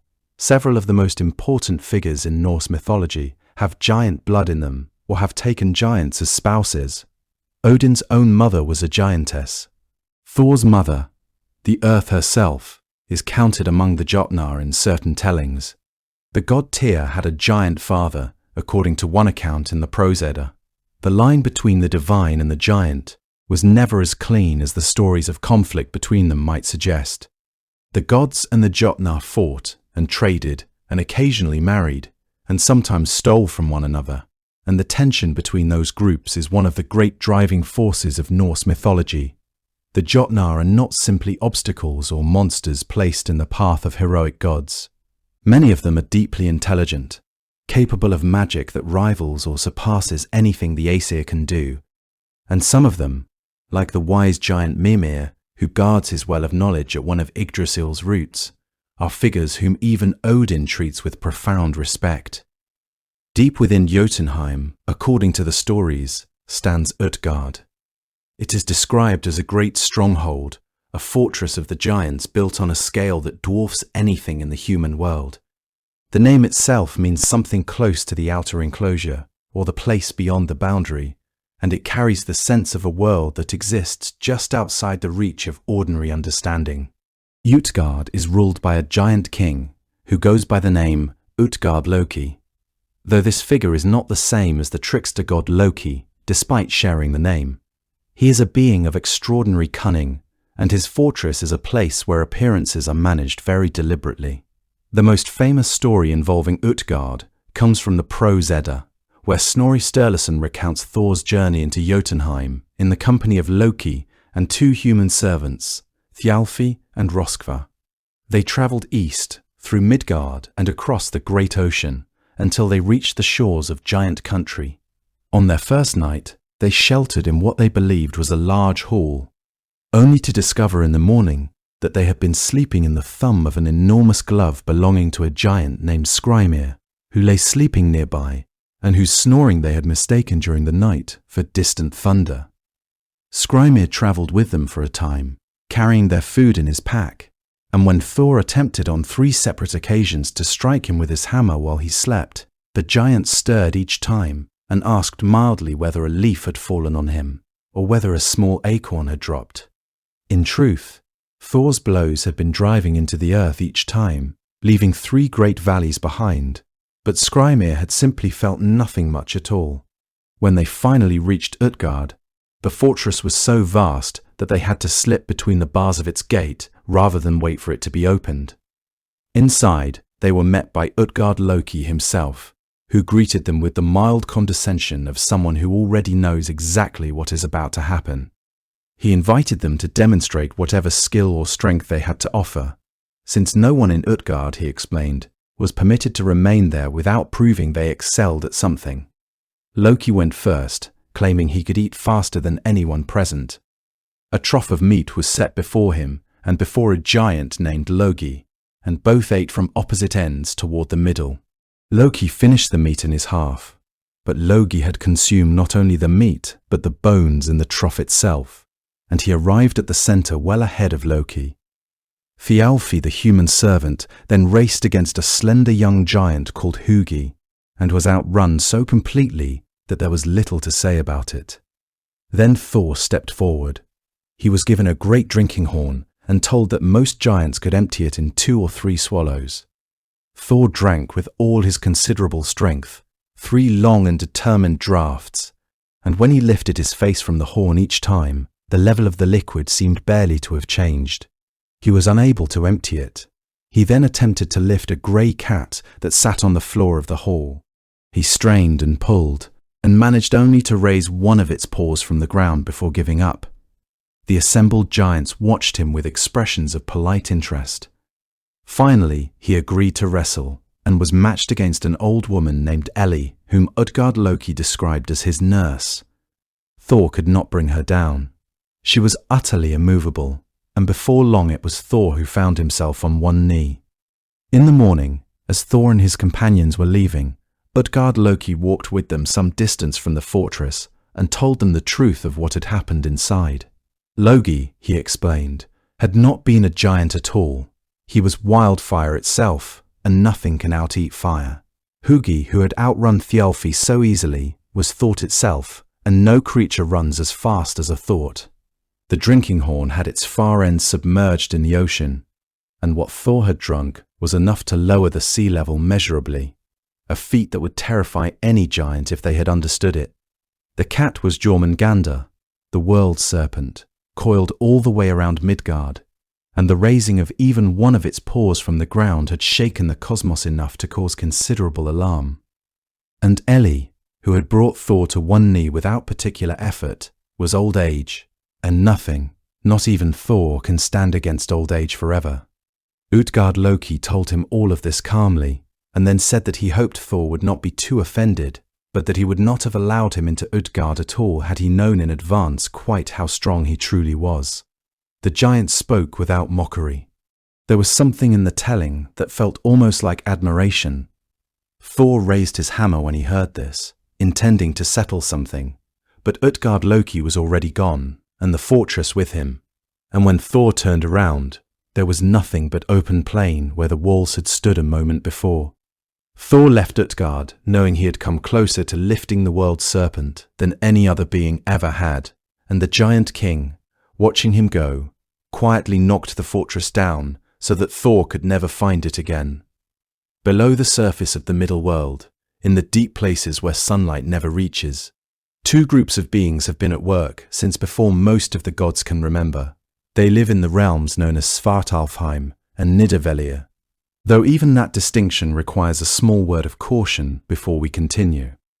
The surviving texts do not always treat these as two entirely separate places. Snorri Sturluson, writing in the Prose Edda in the 13th century, sometimes used the names interchangeably. Scholars have long debated whether the Dark Elves and the Dwarves were always understood as distinct peoples occupying distinct realms, or whether the tradition blurred them together over time. What seems most likely, based on careful reading of the older poetic sources, is that they were originally separate, Svartalfheim belonging to the Svartalfar, the Dark Elves, Nidavellir belonging to the Dwarves, but that by the time Snorri was writing, the distinction had softened considerably. For our purposes, it is worth holding both names gently and understanding that the underground world they describe is, at its heart, a single vast domain of stone and heat and extraordinary making. The dwarves in particular are among the most consequential beings in all of Norse mythology, even if they do not appear in the great dramatic episodes as frequently as the Aesir or the giants. They were created, according to the Prose Edda, from the maggots that formed in the flesh of the slain giant Ymir, the primordial being whose body the gods used to construct the cosmos. That origin story places the dwarves at the very foundation of creation, as ancient in their way as the worlds themselves. They were given intelligence and the appearance of men, though they lived beneath the earth and rarely came up into the light of the world above. The sun, some accounts suggest, was dangerous to them. In several tales, a dwarf caught above ground at sunrise is turned to stone, and so they remained below, in their tunnels and their forge-lit halls, doing what they did better than any other beings in the 9 worlds. They made things. The list of objects forged in the underground realms reads like an inventory of the cosmos's most important possessions. It was dwarves who crafted Gungnir, the great spear of Odin, that never missed its mark, and which Odin carried as the symbol of his authority over war and fate. It was dwarves who built Skidbladnir, the ship belonging to the god Freyr, a vessel large enough to carry all the Aesir with their weapons and armour, yet so finely made that when it was not needed, it could be folded down like a piece of cloth and tucked inside a pocket. The golden hair of Sif, Thor's wife, was their work as well, spun from actual gold so perfectly that it grew and moved as living hair does. The ring Draupnir, forged for Odin, dripped 8 rings of equal weight from itself every 9th night, a self-renewing source of wealth and a symbol of cycles that never fully end. And then there was Gleipnir, perhaps the most quietly remarkable thing the dwarves ever made, a silken ribbon, soft as a woman's breath, light enough to rest on an open hand, yet unbreakable by any force in existence. It was Gleipnir that bound the great wolf Fenrir, when every chain of iron and every fetter of metal had already failed. This was because the dwarves had made it from things that do not exist: the sound of a cat's footfall, the beard of a woman, the roots of a mountain, the sinews of a bear, the breath of a fish, the spittle of a bird. That last detail from the Prose Edda has always carried a particular kind of quiet wonder to it. The most powerful binding ever made was constructed entirely from things that cannot be touched or seen. And then, of course, there is Mjolnir. Thor's hammer is probably the most recognized object in all of Norse mythology. It came from the same underground fires as everything else on this list. Its story is bound up with a wager. The wager was Loki's doing, as so many complicated situations in the Norse myths tend to be. The story goes like this. Loki, in one of his more reckless moods, crept up on the goddess Sif while she slept and cut off all her golden hair. When Thor discovered what had happened, his fury was considerable. Loki, knowing better than to test Thor's patience, agreed to travel to Svartalfheim and have the dwarves replace what he had taken. He went to a family of dwarves known as the Sons of Ivaldi. They obliged him, producing not only the golden hair for Sif, but also Skidbladnir and Gungnir for good measure. At this point, Loki, still underground and feeling confident, made a wager with another dwarf named Brokkr. He staked his own head, quite literally, on the claim that Brokkr and his brother Sindri could not make 3 objects to match the quality of the Sons of Ivaldi's work. Brokkr accepted. Sindri set to work at the forge, and Brokkr operated the bellows, pumping steadily to maintain the heat. On the first object, a fly appeared and bit Brokkr on the hand. The fly was, according to later tellings, Loki in disguise, but Brokkr kept pumping. Out came the golden boar Gullimbursti, whose bristles shone in darkness and who could run faster than any horse. For the second object, the fly bit harder, this time on the neck. But Brokkr held steady again, and out came Draupnir, the self-renewing ring. For the third and final object, the fly bit Brokkr on the eyelid so severely that blood ran into his eye. For just a moment he stopped pumping the bellows. That single pause was enough. When the hammer emerged from the forge, it was perfect in every way except one. The handle was slightly shorter than it should have been. Brokkr brought all 3 gifts to Asgard regardless, and the gods judged them. The golden boar, the ring, the hammer were each examined in turn. When it came to Mjolnir, the gods agreed without much hesitation that despite its short handle, no object better suited to their protection had ever been made. The hammer would return to Thor's hand when thrown, would never miss, could strike down the mightiest giants in existence. Brokkr had won the wager. He then presented himself to collect what he had been promised. Loki pointed out, with the particular smoothness he reserved for situations where his life was genuinely in question, that Brokkr could have the head, but the neck was part of no agreement. And since one cannot remove a head without cutting through a neck, the wager could not be legally fulfilled as stated. The gods, who may have found this more amusing than they let on, apparently agreed that the argument had merit. Brokkr could not claim his prize. He settled instead for something he could actually reach without touching the neck. He sewed Loki's lips shut with a leather cord. It did not last, as these things rarely do with Loki, but for a time at least, he was quiet. What the underground realms give to the mythology is something that the upper worlds, for all their gold and grandeur, cannot quite replicate. The sense that the most important things are made in the dark, slowly, by hands that know exactly what they are doing. The dwarves did not rule worlds or ride into battle. They simply worked, and what they made outlasted nearly everything else. Brokkr won the wager fair and square, but Loki had his lips sewn shut instead of losing his head, walked away with his life and a scar. That was probably about what everyone expected from Loki. Of all the 9 worlds, Muspelheim is the one the myths approach most carefully, and from the greatest distance. There is a reason for that distance. Muspelheim is not a world that welcomes visitors, or that has ever contained anything capable of being visited in any ordinary sense. It is a realm of fire, so total and so ancient, that even the word ancient seems insufficient for it.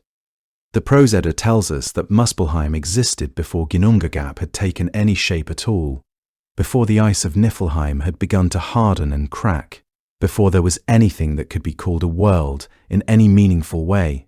It was simply there, a vast and roaring brightness at the southern edge of the void, consuming itself and radiating outward and existing for no purpose that any other being could yet observe or name. The Norse sources do not describe its interior in the way that Asgard's golden halls are described, or the way that Helheim's cold quiet is rendered. There are no rivers named within it, no creatures catalogued along its borders, no paths leading through it that any story follows.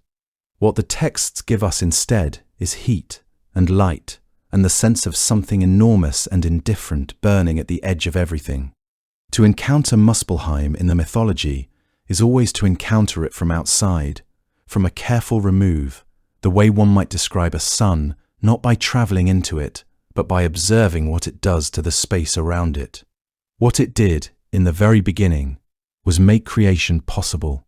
When the sparks and embers drifting northward from Muspelheim met the slow rivers of ice flowing southward from Niflheim, they met at the centre of Ginnungagap. The ice melted, the water dripped, and from that dripping came Ymir, the first of the frost giants, and from Ymir eventually came the material from which Odin and his brothers would shape the world. Muspelheim did not intend any of this. It simply burned, as it had always burned, and the consequences of that burning were everything. In that sense, Muspelheim occupies a strange position in the Norse cosmological story. It is both prior to creation and responsible for it, not through any act of will, but through the pure fact of its existence pressing against the cold. The being who rules Muspelheim is named Surtur, and he is described in the Prose Edda as a giant carrying a flaming sword, stationed at the realm's boundary. His name is sometimes translated as the Black One or the Swarthy One, which may seem strange for a lord of fire, though some scholars suggest it refers to the char and darkness left behind after flame has passed through something. Surtur does not appear often in the surviving myths.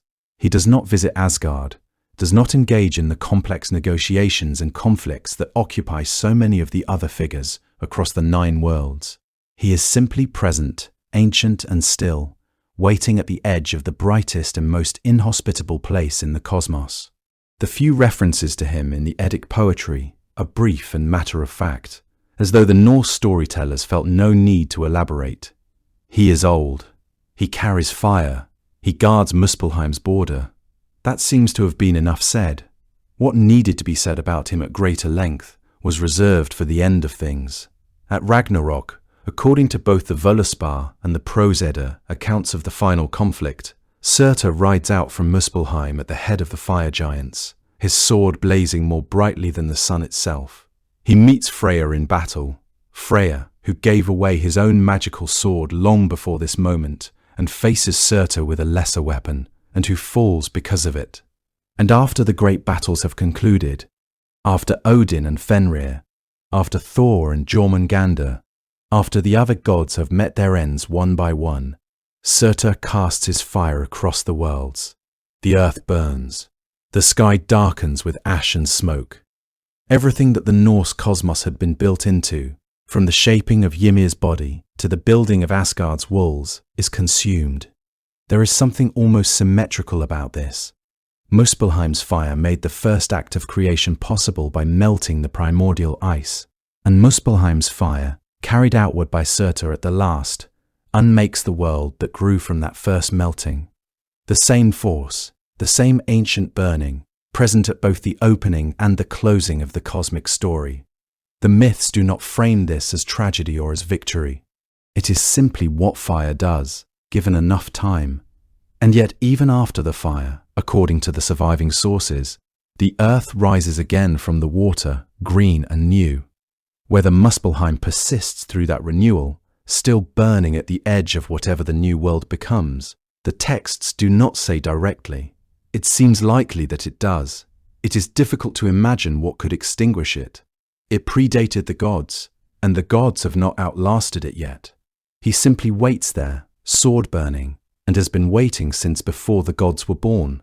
The oldest of all the 9 worlds are not Asgard or Midgard, but 2 places that existed before the gods themselves. Muspelheim came first with its fire. Alongside it, or very nearly so, came Niflheim, a world of ice and mist and profound, penetrating cold that had no beginning any living being can trace.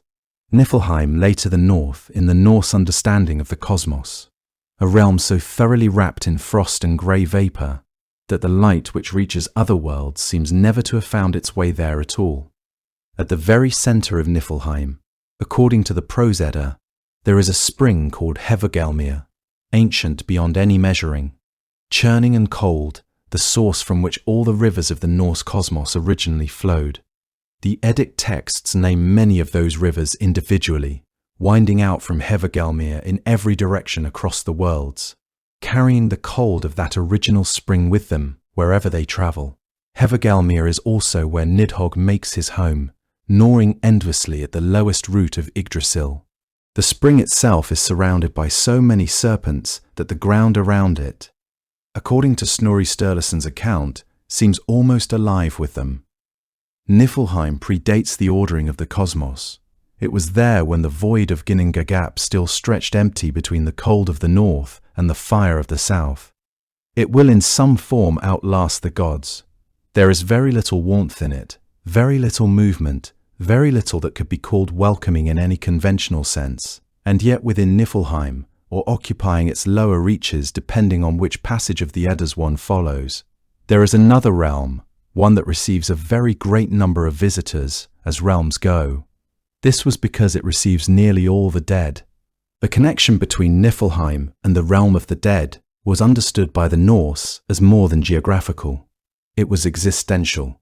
Just as Niflheim represented the primal state before creation, the cold, the emptiness, the absence of order, so too did the realm of the dead represent a return to a kind of primordial condition, not hostile necessarily, but fundamentally removed from the warmth and motion of living existence. The journey to Helheim was understood as a descent, both literally and metaphorically. Those who travelled there moved downward and northward, toward the ancient cold, toward the place where things came to rest and remained resting. The Norse seemed to understand death not as an ending, but as a transformation into a state more akin to the world's own origins. The living moved through the 9 worlds with purpose and passion, but the dead moved slowly, if at all, in the stillness that Niflheim's profound cold suggested was the universe's natural condition. Even the gods, for all their power and immortality, found themselves bound by the logic of this realm. Even Odin's wisdom had limits when confronted with Hel's absolute authority over those in her domain. Helheim is the name most often given to this place, though it is sometimes simply called Hel, sharing its name with the being who rules it. Hel is the daughter of Loki and the giantess Angrboda. She is a sister to the wolf Fenrir and to the world serpent Jormungandr, a family whose collective significance in Norse mythology is difficult to overstate. The gods, having learned of a prophecy concerning these 3 children of Loki, took deliberate steps with each of them. Hel was cast down by Odin into the realm of the dead, where she was given authority over all those who come to her. Some accounts of her appearance describe her as being divided, one half of her body carrying the colour and warmth of the living, the other half the bluish pallor of the dead. Whether this is meant literally or as a kind of symbolic portrait, it gives her a quality unlike any other figure in Norse mythology. She is simultaneously both things at once. The way her realm itself is simultaneously a continuation of existence and the end of it. Her hall is called Eldjudnir, sometimes translated as something close to damp with sleet or sprayed with snowstorms, and the objects within it are named in the Grimnismal with a particular kind of bleak poetry. Her dish is called hunger, her knife is called famine, her threshold is called stumbling block. The atmosphere of Eldjudnir is not one of torment in the way that other traditions might describe a realm of the dead. It is quieter than that, perhaps more honest. It is simply a place of permanence and cold, where things that were once moving have come to rest. Those who arrive in Hel's Hall are not the battle-slain, who travel to Valhalla or to Freya's field Folkvanga. Hel's realm receives those who die of illness, of old age, of accident, of any cause that is not the sword or the spear in open combat. This is the overwhelming majority of all people who have ever lived. The Norse tradition does not present their destination as a punishment. It is simply where most of the dead go. Hel presides over it with a kind of cold and absolute authority that even the Aesir respect, if not always willingly. What made Hel remarkable among the giants and beings of the Norse cosmos was that she could not be moved by the usual methods of persuasion or coercion. She could not be tricked, could not be threatened, could not be bargained with in the way that other powerful beings could be. Her sovereignty over her realm was absolute and unquestionable. Even Odin, who had sacrificed his eye for wisdom and hung himself upon Yggdrasil to gain knowledge of the runes, found that his power stopped at the threshold of Eldjudnir. Hel answered to no one. She made her own laws and enforced them with the inevitability of death itself. This was perhaps the most terrifying aspect of her rule, not that it was cruel, but that it was immutable, unchangeable, final. The story that illuminates Helheim most fully in the surviving texts is the one that follows the death of Baldr. The most beloved of Odin's sons, Baldr had been troubled by dreams of his own death. His mother Frigg travelled through all the worlds extracting oaths from every creature and plant and stone that none of them would harm him. She overlooked the mistletoe, thinking it too small and young to matter. Loki learned of this oversight and guided the blind god Hodor's hand at a gathering where the gods were amusing themselves by throwing things at Baldr, knowing nothing could hurt him. The mistletoe struck him, and Baldr died, and he went to Hel's hall. The grief in Asgard was unlike anything the gods had experienced. Odin's son Hermod volunteered to ride down to Helheim and ask for Baldr's return. He rode for 9 nights through valleys so deep and dark that he could see nothing at all, until he reached the river Jol and the bridge over it, roofed with glittering gold and guarded by a maiden called Modgud. She told him that Baldr had already crossed, that the road to Hel's hall lay still further downward and northward. Hermod rode on until he reached the gates of Hel's realm. Sleipnir, Odin's great horse, whom Hermod had borrowed for the journey, leapt the gate entirely. Inside, Hermod found Baldr seated in the place of honour in Eldjudnir's hall. He spent the night there before approaching Hel herself with his request. Hel listened to what he said. She told him that she would release Baldr on one condition, that every being in all the 9 worlds, every creature, every plant, every stone, must weep for him. If even one thing refused, Baldr would stay. Hermod rode back with this answer. The gods sent messengers throughout all of creation, asking everything to mourn. Everything did, the way all things weep when warmth passes through cold air and leaves moisture on every surface.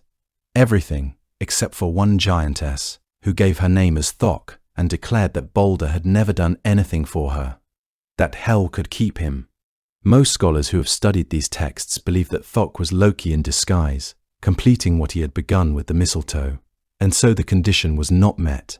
Baldr stayed in Hel's hall. Hermod rode back to Asgard with that news. The gods sat with the grief of knowing that the most beloved of them was gone, and that not everything lost could be recovered. Of all the things that happen at or near Yggdrasil in the Norse myths, none is stranger or more important than what Odin did to himself.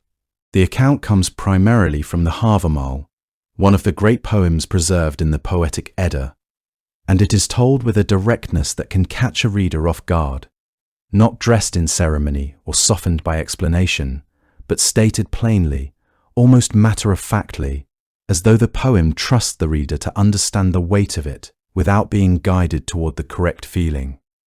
Odin hung himself from the world tree. He wounded himself with a spear. He was given no food and no water. He stayed there for 9 nights, suspended between the highest branches and the deep roots below, peering downward into a darkness from which, eventually, something peered back. This was not a punishment handed down by another. It was not an accident or a consequence of battle. It was entirely deliberate, a sacrifice Odin chose to make of himself, to himself, in order to learn what the tree held at its deepest roots. He speaks of it in the poem directly, in the first person, and the words he uses for the act are precise. He says he was given to Odin, himself to himself. The circular nature of that offering is not an accident of translation. It was the entire point. There was no external authority to accept the sacrifice and return the gift. Whatever wisdom was waiting in the darkness of the well below, Odin would have to reach it by descending into suffering and remaining there, completely alone, until the suffering itself gave way to something else. What distinguishes this ordeal from the countless other sacrifices recorded in mythological literature is this radical elimination of mediation. In most religious traditions, an offering is made to a god, and the god either accepts or rejects it. The transaction moves outward, away from the self, towards something other and larger. But Odin's sacrifice moves inward instead, folding entirely upon itself, creating no separation between the one who gives and the one who receives. The spear that wounds him is not thrown by an enemy or a rival. He drives it into his own flesh. The tree he hangs from is not imposed upon him, but chosen deliberately. The deprivation he endures is not inflicted by external circumstance, but sustained through his own will. This inversion of the typical sacrificial model points to something crucial about the Norse understanding of wisdom. It is not a commodity to be bartered for, not a prize to be won through cleverness or force, but something that lies so far beyond the ordinary structures of exchange that the seeker must essentially abandon all expectation of transaction and encounter it in a space where nothing is owed and nothing is guaranteed. The cosmological implication is equally stark. The universe itself holds knowledge within its structure, knowledge that responds not to prayer or supplication, but only to the willingness to suffer, to empty oneself, to become a vessel large enough and still enough to receive what cannot be transmitted any other way. The conditions of those 9 nights are worth sitting with for a moment, because the details matter. Odin was wounded before he even climbed the tree. A spear pierced him, and he hung there with the wound open, the wind moving through the great ash branches around him, the sounds of the worlds below rising faintly toward him from wherever the roots disappeared into shadow. He was given nothing to eat and nothing to drink. The Havamal makes it clear that the deprivation was part of the design, that to receive what the tree held, the body's ordinary claims on attention had to be stripped away one by one until there was nothing left between Odin and the darkness at the bottom of the world. Odin hung there through all of it, through whatever cold descended across those nights, through the slow and private erosion of a body denied what it needs, through the long silence of a tree that gives nothing freely and remembers everything. And then, at the end of the 9th night, something shifted in the depths below. The runes rose up from the darkness, not offered, not handed across, but present suddenly in a way they had not been before, as though the act of radical emptying had finally cleared enough space for them to become visible. Odin seized them with a cry, and in the same moment the poem describes him falling from the tree, the ordeal completed, the knowledge now his. The mechanics of this revelation deserve closer examination, because they suggest something about how knowledge itself is understood to function in the Norse cosmos. The runes do not emerge from Odin's mind as a product of meditation or rational thought. They do not appear in response to a question he has posed or a formula he has recited. Instead, they rise from below, from the place where the roots of Yggdrasil reach into chaos and ancient waters, in the same way that physical objects might rise from a deep well if something were to dredge or pull them upward. The implication is that the runes have always existed in some form, woven into the substrate of reality itself, and that Odin's act of hanging and emptying has simply made him sensitive enough, hollow enough, to perceive what was already there. This stands in contrast to the idea, common in many Western traditions, that wisdom is something invented or discovered by human minds and then recorded or transmitted. In the Norse model, at least as preserved in the Havamal, the structure is reversed. The patterns of meaning exist independently, waiting to be encountered by anyone who undergoes the necessary ordeal, and the human consciousness that receives them is less an originator than a conduit, a temporary vessel through which eternal knowledge passes. What he came back with was not, in the Norse understanding, merely an alphabet. The runes were forces, patterns of meaning woven into the structure of reality itself, each one carrying a name and a nature that extended far beyond its function as a written character. To carve a rune correctly, to speak it, to hold it in mind with the right quality of attention, was understood as engaging with a force that had existed long before anyone gave it a mark or a name. The runes could be used for healing and for binding, for protection and for the dissolution of protection, for the drawing of fate toward a desired outcome, or for seeing what fate held that had not yet arrived. They were divinatory in the sense that they connected the present moment to the deeper currents running through the tree's roots, to the well of Erd where the Norns wove their weaving, to the water and clay that nourished the tree each morning, to the slow grinding of Nidhogg's teeth at the lowest root. Odin, as the god of wisdom and the far-seeing eye, was both the one who found the runes and the one through whom they were distributed. The poems of the Havamal say he shared them afterward with gods and humans both. But what the mythology is careful to preserve is the order of events. The sharing only became possible because of what preceded it, and what preceded it was 9 nights of deliberate chosen suffering, with no guarantee of what would be waiting at the end. The paradox the Norse stories keep returning to, in Odin especially, is that wisdom of the deepest kind cannot be transmitted or inherited or given as a gift. It can only be found through the willingness to descend into genuine uncertainty and stay there long enough to see what comes. Odin already ruled Asgard. He already commanded armies and held council with the greatest beings in the cosmos. None of that was sufficient. He had to climb the tree, open a wound in himself, let go of everything the body and the ego ordinarily hold on to, and wait in the dark. And he had to do it, knowing that the tree he hung from was named, already and forever, after that very act of hanging. Yggdrasil means Odin's horse, the gallows horse, and the gallows was already the tree, and the tree was already the cosmos, and the cosmos already bore his name in that form before he climbed it.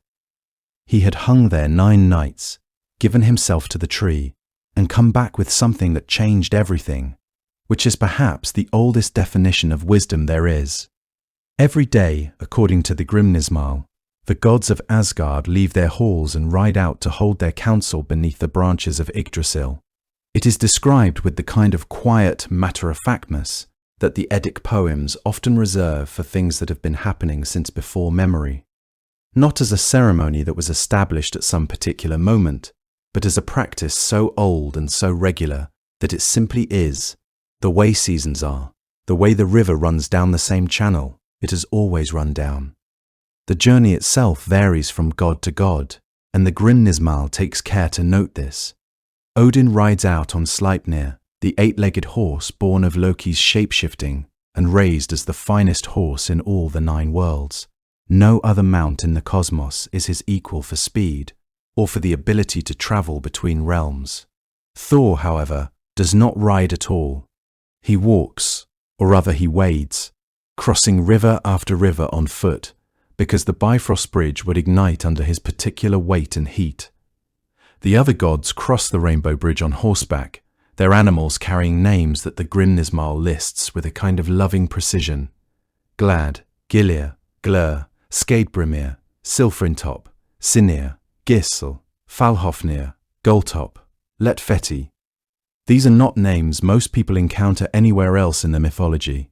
They appear here, in this passage, almost as a roll call, as if the poem wants to account for every horse and every rider before the council begins. There is something in that accounting that feels respectful, even tender, as though the names themselves matter, as though the act of listing them is its own small form of honouring what takes place beneath the tree each day. The gathering happens near the well of Erd, where the Norns sit and weave, where the roots of Yggdrasil drink from water that has been drawn and poured by those same 3 women every day since the world took its present shape. The gods settle into council in that place, a place already thick with fate, already saturated with the kind of age that does not press down on you so much as hold you very gently and very firmly at the same time. It would be difficult to sit beside that well, beneath those branches, and feel anything but the weight of what has already been decided, and what is still, perhaps, open.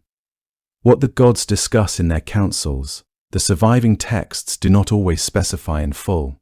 Judgments are made, disputes between worlds are considered. The behaviour of the giants, the welfare of Midgard, the movements of forces that are always pressing at the edges of the ordered cosmos. These things seem to fall within the scope of what is weighed and decided beneath the tree. The Aesir are described elsewhere as the ones who hold things together, who manage the relationship between order and the chaos that surrounds it on all sides. And so the daily council is in some sense the mechanism by which that management happens. The gods do not rule arbitrarily or from a distance. They meet, they deliberate, they reach decisions together, and they do so in the one place in all of creation where the weight of those decisions can be properly felt. There is something quietly sobering about that image when you sit with it. These are gods, beings of immense power, who between them command lightning and the sea and the movement of stars and the fate of warriors and the passage of the dead. And yet they ride out each morning, cross rivers on horseback or on foot, and sit down together near a well they did not make, beneath a tree they did not plant, to discuss what to do next. They are not above the structure of the world. They are inside it, subject to it, working within it as carefully as any creature does. The Norns are always there when the gods arrive, or have been there since before the gods arrived, which is very nearly the same thing. The well belongs to them in some sense that predates any claim the gods might make. The gods hold their council near the Norns' domain, which could be read as a kind of acknowledgement that fate has prior claim on this ground, that wisdom lived here before power did, and that the gods know it. There is no record in the surviving poems of the Norns attending or contributing to the councils. They simply continue their work nearby. The roots drink. The thread of fate moves through the Norns' fingers, and the gods deliberate in the shade of branches that hold all the worlds they are trying to protect. The mood the poems evoke in these passages is not triumphant. It is not the mood of beings who are certain of their own permanence. The gods know, somewhere in the way that the mythology is constructed, that Ragnarok is not a possibility, but a certainty, that the tree will shake, that the wolf will get loose, that the fire will come. The council beneath Yggdrasil does not change that. Nothing the gods decide in that place will unwrite what the Norns have already woven. They know what the Norns have woven, at least in broad outline, and still they ride out every morning to sit beneath the tree and deliberate, which says something about them that pure power never could. The Norse myths do not pretend that the cosmos is permanent. Unlike many other traditions that imagine the world as something fixed and enduring, built to last and guided towards some eventual perfection, the Norse understood their universe as a thing already moving toward its own ending, not as punishment, not as failure, but simply as the nature of things. Ragnarok, the twilight of the gods, was known to the Aesir themselves. Odin had seen glimpses of it from his high seat. The Norns had already woven it into the great pattern at the base of Yggdrasil. And yet the gods continue to ride out each morning, to feast and deliberate and train, because knowing an ending is coming and surrendering to it before it arrives are two very different things. This acceptance of ending shaped how the Norse viewed their relationship with fate and divinity itself. The gods were not exempt from the laws governing creation. They too were bound by the Norns' weaving. This made their courage in facing doom remarkable. They chose to act, not because they would triumph, but because surrender to despair was unthinkable. The myth presents a cosmos governed by clear-eyed acceptance of how things are. In this way, the Norse vision differs from apocalyptic traditions that frame ending as catastrophic failure or divine judgment. Instead, transformation was presented as cyclical and necessary, neither catastrophic nor redemptive, simply the nature of all creation. The signs of Ragnarok's approach, as described in the Völuspá and echoed through the Prose Edda, were not sudden. They accumulated slowly, the way a winter deepens. First would come Fimbul winter, 3 consecutive winters with no summer between them, snow driving in from every direction, the sun giving almost no warmth, the world growing cold and grey and difficult in ways it had never been before. During those years, according to the tradition, the bonds that held human society together would begin to unravel. Brothers would turn against brothers. The old agreements of loyalty and kinship would dissolve. The wolf skull, who had spent all of time chasing the sun across the sky, would finally catch it, and his brother Hati would take the moon. Darkness would settle over the worlds in a way that no one living had ever experienced. The great hound Garm, who guarded the entrance to Hel's realm, would break free of his chains and begin to howl, and the sound of it would carry through all the worlds.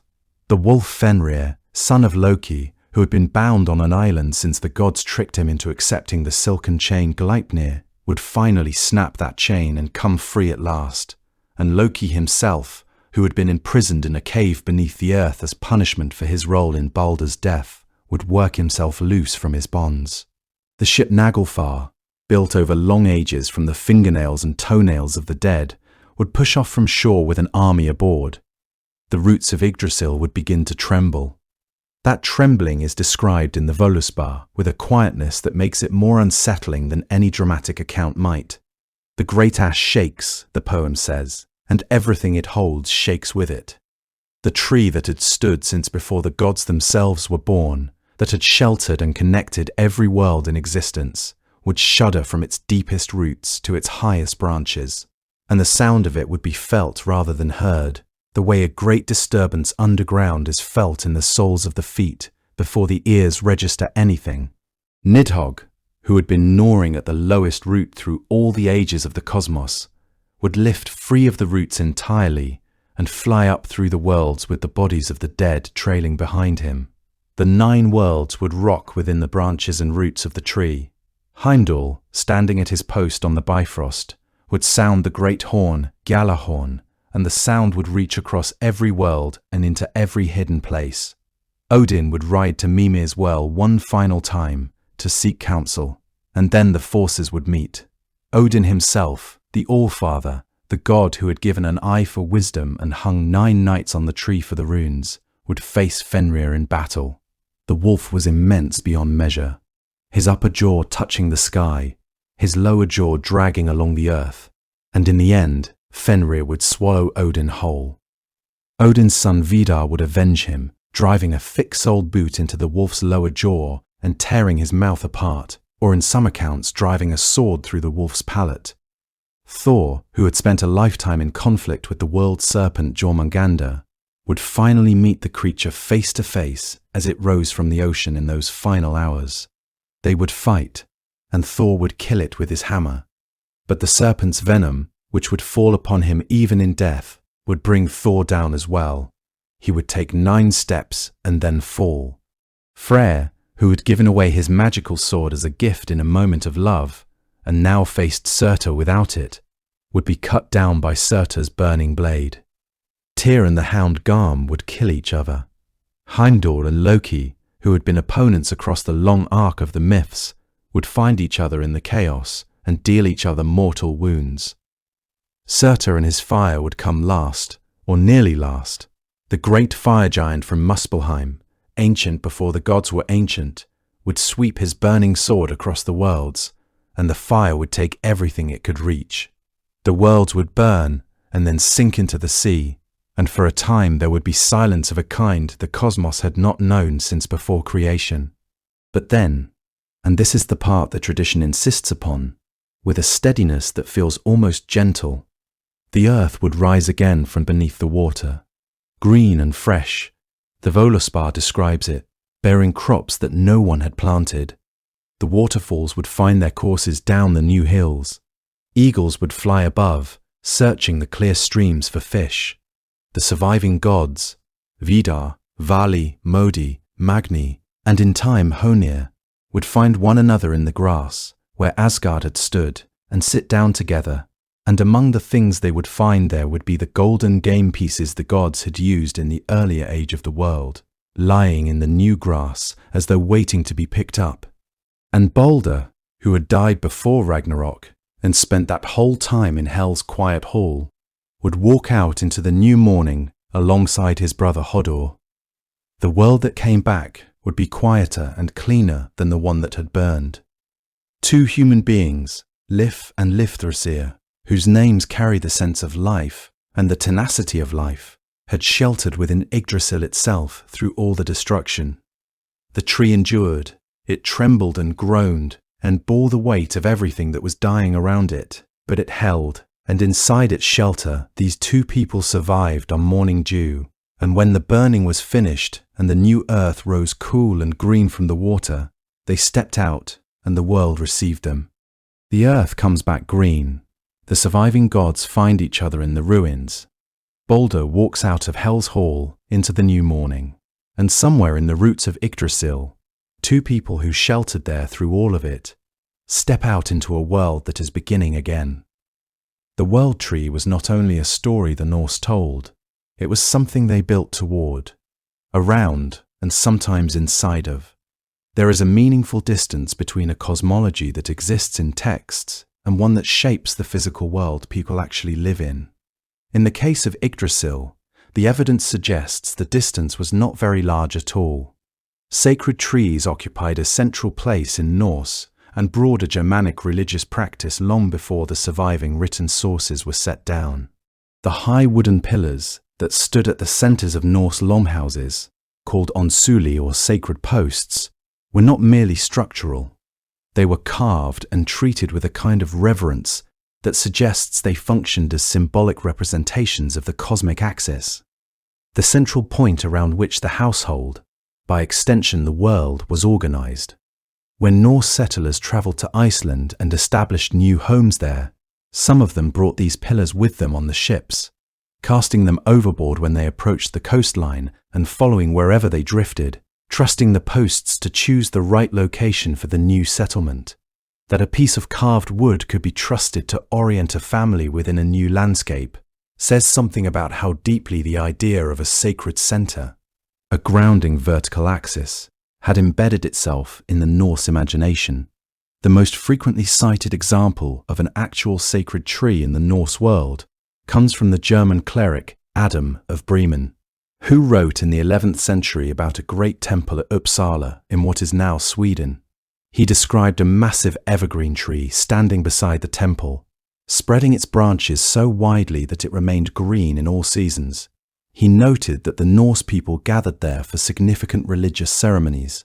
No one has been able to identify with certainty what kind of tree it was. Adam of Bremen was writing as an outsider and a Christian critic. That means his account must be read with some care. But the image he leaves behind, a great tree at the ceremonial heart of a sacred site, enduring through winter while everything around it seemed to die, fits so naturally within what the written mythological sources tell us about Yggdrasil that scholars have long treated it as at least suggestive evidence that the world tree idea was not confined to poetry. It was something people went to stand beside. The concept of a cosmic axis, a central pillar or tree that connects the lower, middle, upper realms of the universe, appears in many traditions across Eurasia, from Siberian shamanic practice to the sacred trees of various Central Asian nomadic cultures. Scholars of comparative religion sometimes use the term axis mundi, a Latin phrase meaning the axis of the world, to describe this recurring image. The Norse case fits within that broader pattern in ways that are genuinely illuminating. The shamanic dimensions of Odin's practice, his ability to travel between worlds, to send his consciousness out in animal form, to hang between death and life in order to receive hidden knowledge, all suggest a cosmological framework in which the world tree functions as the path along which such movement becomes possible. A shaman in the Siberian tradition climbs a sacred tree or pole to ascend to the upper world or descend to the lower one. Odin hangs from his tree and descends, in a sense, into the world of hidden meaning. The structural similarity is real and worth sitting with. And yet Yggdrasil is not a generic cosmic tree. It is a specifically, almost stubbornly Norse one. The three roots reaching toward three different wells, each carrying its own kind of significance. Fate, wisdom, entropy form an arrangement that does not appear in any other mythology in quite this way. The Norns at their well, drawing water and white clay each day to pour over the roots, performing their quiet maintenance that holds everything together, they belong entirely to this tradition. Ratatoskra, the squirrel running his malicious errands between the eagle at the crown and the serpent at the base, is not a figure borrowed from anywhere else, the 4 stags with their strange names wandering the branches and eating the leaves, the hawk between the eagle's eyes, the serpents coiled at the lowest root alongside Nidhogg. This particular gathering of creatures, on this particular tree, in this particular arrangement, is Norse. Whatever threads it shares with the broader Eurasian tradition of cosmic axis imagery, the specific weaving is its own. What this tells us is that the Norse were not simply reaching for a universal human intuition. Though they may have been doing that too, they were also elaborating, over generations, a coherent and detailed vision of how the universe was actually structured and what forces were actually at work within it. When a person in the Norse world looked at a great tree, at an ash growing beside a spring, at the carved post at the center of a longhouse, at the great evergreen beside the temple at Uppsala, they were not simply seeing a beautiful object. They were seeing, or at least feeling the suggestion of, a connection between where they were standing and every other place that existed. They were standing at the edge of a root. They were somewhere on the trunk. Whatever the tree meant in any given context, it always meant the same thing at its deepest level, that everything is connected, that connection is fragile, and that it needs to be tended. After spending time in this particular mythology, one image tends to stay with you longer than the others. It is not the golden halls of Asgard, though those are easy enough to picture, lit from within, full of voices, the kind of brightness that makes you feel, just for a moment, that nothing could ever go wrong there. It is not Odin hanging in the dark, though that image is difficult to forget once you have encountered it. The god of wisdom suspended between the worlds in a silence so complete that even the birds did not disturb it. The image that stays is quieter than either of those. In some ways harder to put a name to. It is the image of the tree itself. On an ordinary morning, not during a great mythological event, not at the edge of Ragnarok, but simply standing there, enormous and green, with its roots pressed into the deep cold of 3 different worlds and its branches disappearing into a sky that no one has ever fully mapped. The Norns are there beside the well, drawing water as they do every day, mixing it with white clay, pouring it over the roots with the calm attention of people who have been doing this work since before language existed, who expect to be doing it still when most things alive today are gone. The eagle is in the crown, watching. Nidhogg is below, gnawing, and Ratatoskr is somewhere in between, running, always running, carrying words that make everything slightly worse. Doing this not out of malice exactly, but simply because that is what Ratatoskr does. This was because that is the role the cosmos assigned to him, and he has never questioned it. The 4 stags are moving through the branches in their slow, unhurried way, eating the new growth as it appears, keeping the tree from becoming something other than what it is. And the tree holds, not because nothing is working against it. Everything is working against it, in one way or another, but because enough things are also working for it, because that balance, however imperfect, has been enough so far. There is something in this image that feels less like mythology and more like a description of something true, something that the people who told these stories understood about the nature of existence, that nothing endures on its own, that even the most permanent seeming things in the world are only permanent because someone, or something, keeps showing up to maintain them. The Norns do not water the roots once and consider the work finished. They come back the next morning, the morning after that. They will keep coming as long as the tree needs them to, which appears to be always. Something in this pattern of maintenance feels essential to the story itself. The Norns do not perform a single grand act of creation and then retire. Their work is cyclical, repetitive, unglamorous. There are no dramatic moments recorded in their task, no heroic gestures broadcast across the mythology, simply the bucket lifted, the water poured, the return to the beginning. This daily commitment matters because, without it, the tree would suffer. Not all at once, perhaps, but gradually. The absence of care accumulates. In this way, the mythology speaks to something practical, as well as cosmic. That maintenance is not a lesser thing, not something that comes after the important work is done. It is the work itself, the structure that keeps chaos at bay. The eagle watches from above, and Nidhogg gnaws from below, and these opposing forces are familiar to anyone who has lived any length of time. They are hunger and loss, decay and entropy, the forces that push always toward dissolution. But between them, the tree endures, not because these forces have been vanquished, but because they have been balanced. The tree that survives by being tended despite the gnawing is a tree that matters, a tree that calls forth meaning. This understanding appears throughout the mythology. Yggdrasil is not alone in requiring maintenance. The gods themselves maintain the order of the cosmos through their daily activities, through the routines that keep the worlds aligned. Nothing is set and left to run of its own. Everything requires attention. The Norse people who first told these stories lived in a world that made this kind of understanding feel necessary rather than optional. They knew about long winters and uncertain harvests, about ships that did not come back and summers that did not last. They were not, on the whole, a people given to easy reassurances. And yet the cosmology they built was not a hopeless one. It held space for destruction. Ragnarok is coming, has always been coming. The gods know it, but it also held space for what comes after, for the earth rising again from the water, green and new. For Baldr walking out into the morning, for two people stepping out of the roots of Yggdrasil into a world that is beginning again. The tree survives. That detail is not incidental. In a mythology that takes endings seriously, the survival of Yggdrasil is a kind of statement about what cannot be entirely destroyed, about the structure that underlies even catastrophe, about the fact that the roots of things go deeper than the fire can reach. To sit with this image for a while, the ancient ash tree at the center of everything, tended and gnawed at and ridden past every morning by gods who are moving toward their own ending and who ride out anyway, is to feel something settle, very gently, in the part of you that worries about permanence.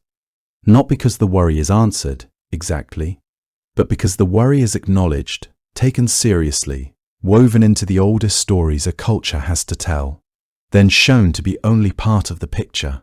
The Norns keep watering, the roots keep drinking, the tree keeps standing in the deep quiet at the center of everything that is.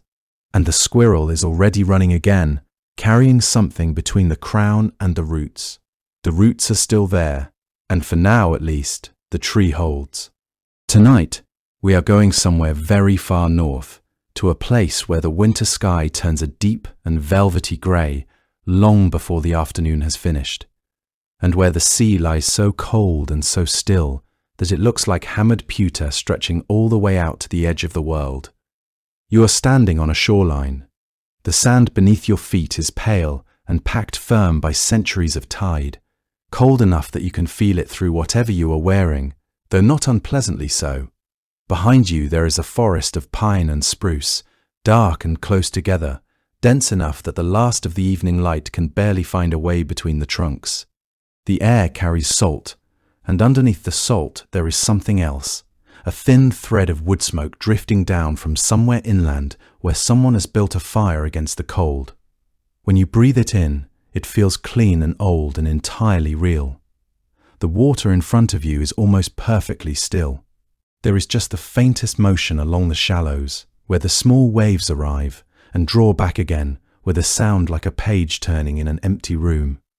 Overhead, the sky is fading through its last pale greys towards something deeper.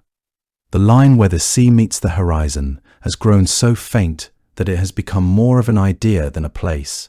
There are no stars yet, but you can feel them gathering somewhere above the cloud, waiting for the dark to thicken enough to let them through. The pines behind you move in a wind you can barely feel on your face. Further along the shore, where the sand gives way to older rock, the sea makes a low and steady sound against the stone, unhurried and constant and very old. Somewhere out on the water, a bird calls once and does not call again. It is a world that feels both entirely still and entirely awake, as though the land itself were listening for something. And it is in this world, cold and beautiful and alive with the sense that something vast moves just beyond the reach of the firelight, that we are going to spend our time. We are going to follow the Valkyries. The word itself carries most of what you need to know. In Old Norse, they were called Valkyrjur, and that word is built from two smaller ones pressed together in the way that old languages often compress meaning into something dense and exact. The first part, Valra, referred to the slain, and specifically to the bodies of those who had fallen in battle and were still lying where they fell, already past the border of the living world. It was not a word for death in the abstract. It described a very particular sight, the one that follows the end of fighting, when the noise has stopped and what remains is a field with people on it who are no longer moving. The second part of the name comes from the verb kjosa, meaning to choose, to select, to exercise deliberate judgment. Put the two halves together and you have it, the chooser of the slain. It is a title with a great deal packed into very few syllables, and the longer you sit with it, the more that weight becomes apparent. There is no warmth hidden in it and no softening. It describes an act of selection performed upon the dead, or perhaps performed upon the living, in order to produce the dead, and it does not apologize for either reading. Embedded in that name is an entire understanding of how death worked. Death was not arbitrary in this view. It was not accidental, and it was not the blind and meaningless result of iron meeting flesh at the wrong angle on the wrong morning. It was something decided, presided over by beings whose judgment shaped everything that followed. To a people who lived close to violence and understood it as an ordinary feature of the world rather than an interruption of it, that idea would have carried enormous comfort and enormous unease at the same time. I think it is worth holding both of those responses as we go, because the tradition itself holds both. There is something else in the name that is easy to miss. To choose implies discernment. It implies that the one doing the choosing can tell the difference between one man and another, that she can look at a field full of people who all died in more or less the same way and see distinctions invisible to anyone standing on the ground. The chooser did not simply count the fallen, she read them. Before we follow her onto any battlefield, it is worth knowing where these stories actually come from, because that shapes what we can say with confidence and what has to stay uncertain. Almost everything that survives about the Valkyries reaches us through two collections, and both of them were written down in Iceland, and both of them were written down late. The first is the Poetic Edda, a gathering of anonymous verse composed at various points across many centuries and eventually collected into a single manuscript sometime in the 13th century, in the book now known as the Codex Regius. The individual poems inside it are considerably older than the manuscript that holds them. Some of them carry the feel of a much more ancient imagination, a world where the gods were close, and the sky above a battlefield was never quite empty, and the language in places is difficult even for specialists, because it preserves turns of phrase that had already become archaic when someone finally wrote them down.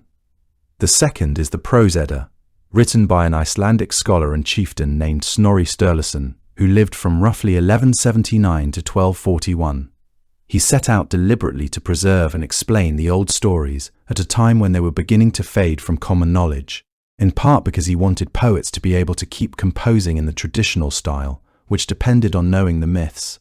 A poet who did not know that gold could be called Freya's tears could not read the older verse, let alone write anything like it. So the Prose Edda is partly a mythology and partly a handbook. That timing matters more than it might seem. Iceland had converted to Christianity around the year 1000, which means that by the time anyone wrote any of this down, roughly 2 centuries had passed since the old gods had been anyone's living faith. Snorri was a Christian man, writing about a religion his own society had left behind.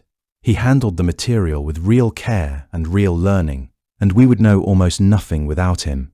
But he was also organizing and systematizing something that had never been organized before, and in the process, he inevitably smoothed away some of the roughness. You can feel the difference if you read the two collections side by side. The older poems tend to be stranger, more fragmentary, harder to fit into any tidy scheme. They assume you already know the story and give you only the strange, resonant moments. Snorri gives you structure. He tells you who is related to whom and where things are and how the arrangement works. Both kinds of light are useful, and the shadows they cast fall in different directions. Behind both of them, there was an oral tradition stretching back centuries, carried by poets whose profession was memory. Their verse was built to survive being remembered, locked together with alliteration and stress patterns that made it resistant to corruption, and passed from voice to voice across long winters and open seas. By the time any of it reached parchment, layers of time and belief had already settled around it the way sediment settles around a stone. So when a detail in these stories seems inconsistent, that inconsistency is often not a mistake in the record. It is the record showing you honestly that it is made of many different moments stacked one on top of another, and that the people who told these stories across 5 or 6 centuries did not all believe exactly the same things. With that in mind, one of the first questions the sources refuse to settle is what the Valkyries actually were. You might expect that a figure so central and so frequently named would have a fixed place in the hierarchy of beings, a clear relationship to the gods and to the mortal world. The Valkyries resist that kind of tidiness. The more carefully you read, the more that resistance starts to feel like a quality that belongs to them rather than a gap in the evidence. They were not gods. They did not hold dominion over great forces of nature, and there is no sign that ordinary people prayed to them the way they prayed to Thor for good weather or to Freya for a good harvest. No temple was raised to a Valkyrie that we know of. No festival marked her season. But they were plainly not mortal either, at least not in any ordinary sense. In some accounts they appear as spirits, brought into being by Odin for this purpose and shaped into existence the way a craftsman shapes a tool, because a task needed doing and only a certain kind of being could do it. In others, they are described as his daughters, divine in their own right, carrying something of his authority along with his blood. And then there is a whole category of Valkyrie in the literature who began as mortal women, human beings living in the ordinary world with fathers and households and names rooted in ordinary life, who crossed into something greater by the will of Odin or by the force of their own natures. The tradition does not appear troubled by these contradictions, and there is a reasonable explanation for that. The Valkyries may have been understood less as a species with fixed characteristics, and more as a role, a kind of office that different orders of being could fill. What united them was what they did, not what they were made of, and their work sat precisely on the boundary between the living and the dead, which meant that beings who already stood at a boundary of their own were exactly the right ones to carry it out. A wholly divine being might have been too far removed from mortal experience to look at one particular man on one particular morning and see clearly what he was worth. A wholly mortal one would have had no way to carry him upward afterward. The Valkyries lived in the place where those two conditions touch, belonging entirely to neither, able to move through both. There is one more thing worth noticing about the way the sources describe them, which is the combination of qualities they keep reaching for. The Old Norse literature associates the Valkyries consistently with brightness, with gold, with light catching on metal, and in the same breath with blood and with the field after a battle. Those two things sit together in almost every description we have, and neither one is ever quite allowed to cancel the other. The radiance and the violence are not in tension. They are the same quality seen from two angles.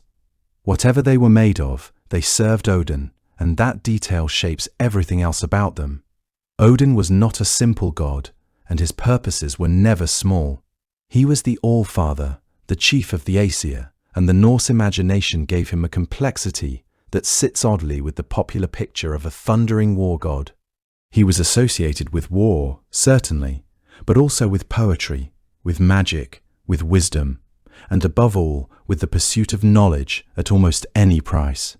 He gave one of his own eyes for a single drink from the well of Mimir. It is worth pausing on that for a moment, because it is not the kind of bargain a comfortable being makes.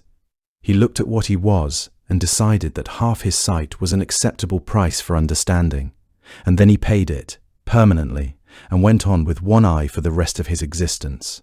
He hung for 9 nights on the world tree Yggdrasil, wounded by a spear, given to himself, neither eating nor drinking, in order to take up the runes. The poem that describes this puts the words in his own mouth, and there is something almost unbearable in the plainness of it. He hung there in the wind for 9 nights, and then he saw what he had come for, and fell back down screaming. 2 ravens named Hugin and Munin, Thought and Memory, flew out across the worlds each day, and returned each evening to settle on his shoulders, and tell him what they had seen. 2 wolves, Geri and Freki, lay at his feet.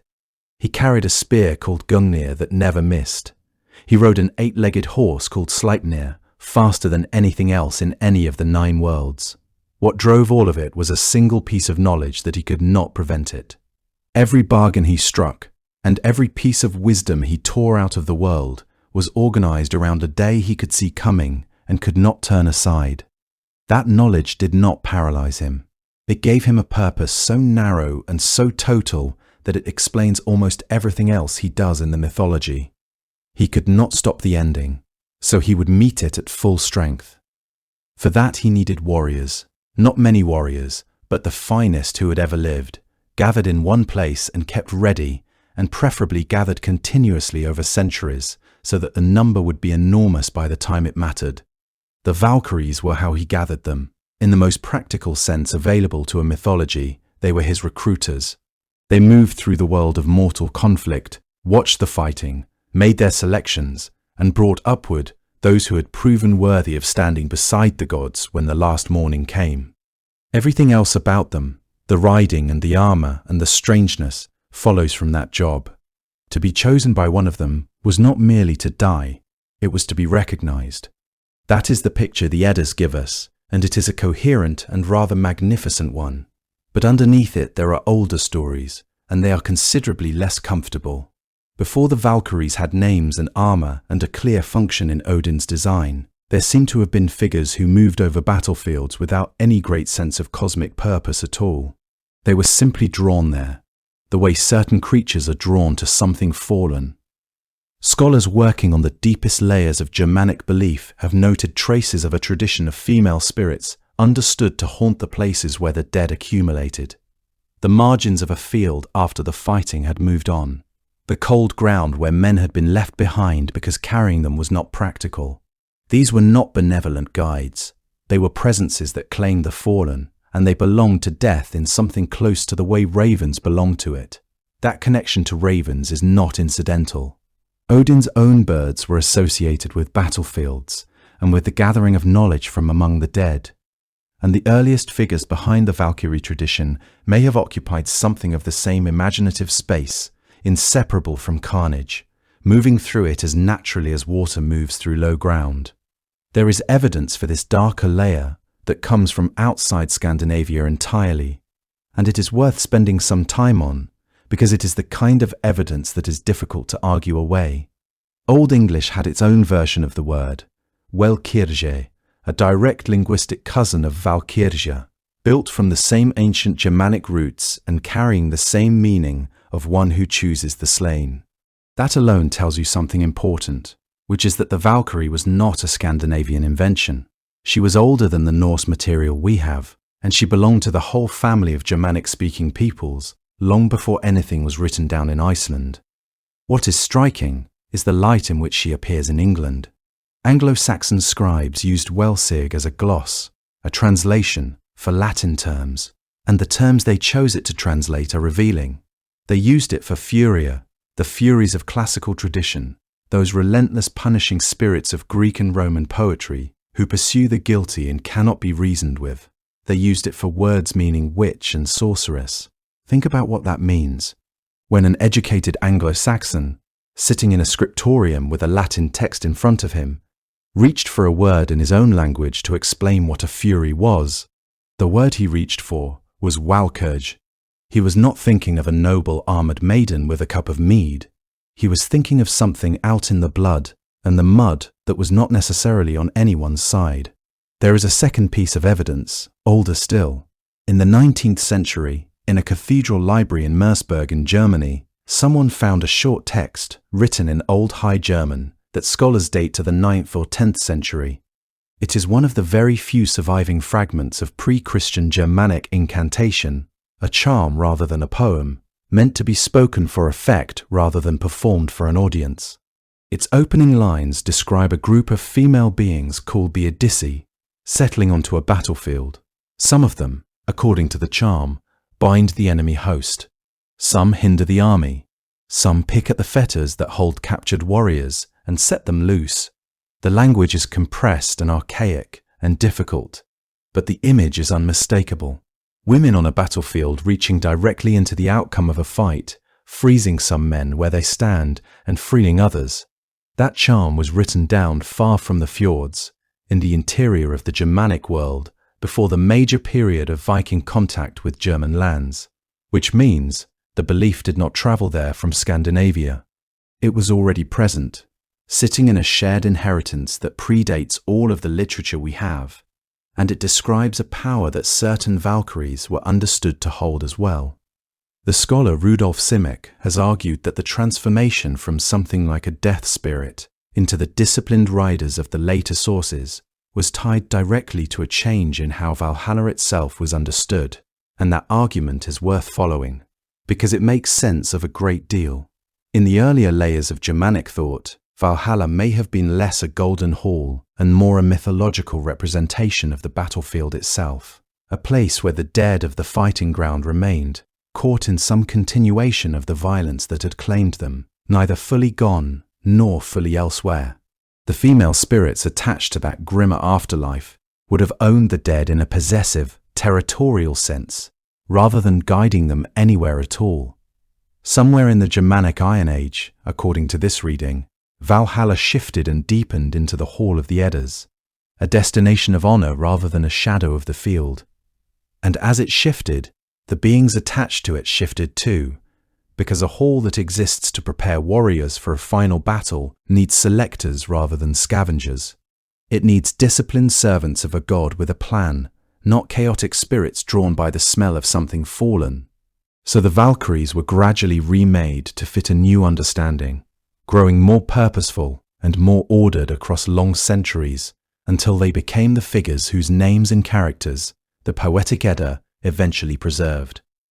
There is something quietly unsettling about that direction of travel, and I want to name it before we move on, because it is not the direction people usually assume. A death spirit that haunts a battlefield out of some dark instinct is frightening in a way that is easy to understand and easy to hold at arm's length. It is a local horror. It belongs to one unlucky field. But a death spirit that has been given a name, a purpose, and a place inside a cosmic order is frightening in a way that reaches much further, because it implicates the whole structure of the world you live in. It means the deciding is not random and never was, and that it has been going on for a very long time, and that it will go on after you. If you had been a warrior looking up at a cold sky above a place where men were about to die, that is roughly the thought you would have been trying not to have.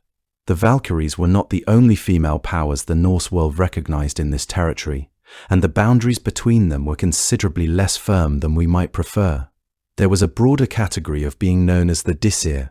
The word is difficult to translate cleanly, but they were female supernatural figures associated with families and bloodlines, understood to watch over a household and its descendants, and understood also at times to appear as harbingers of death.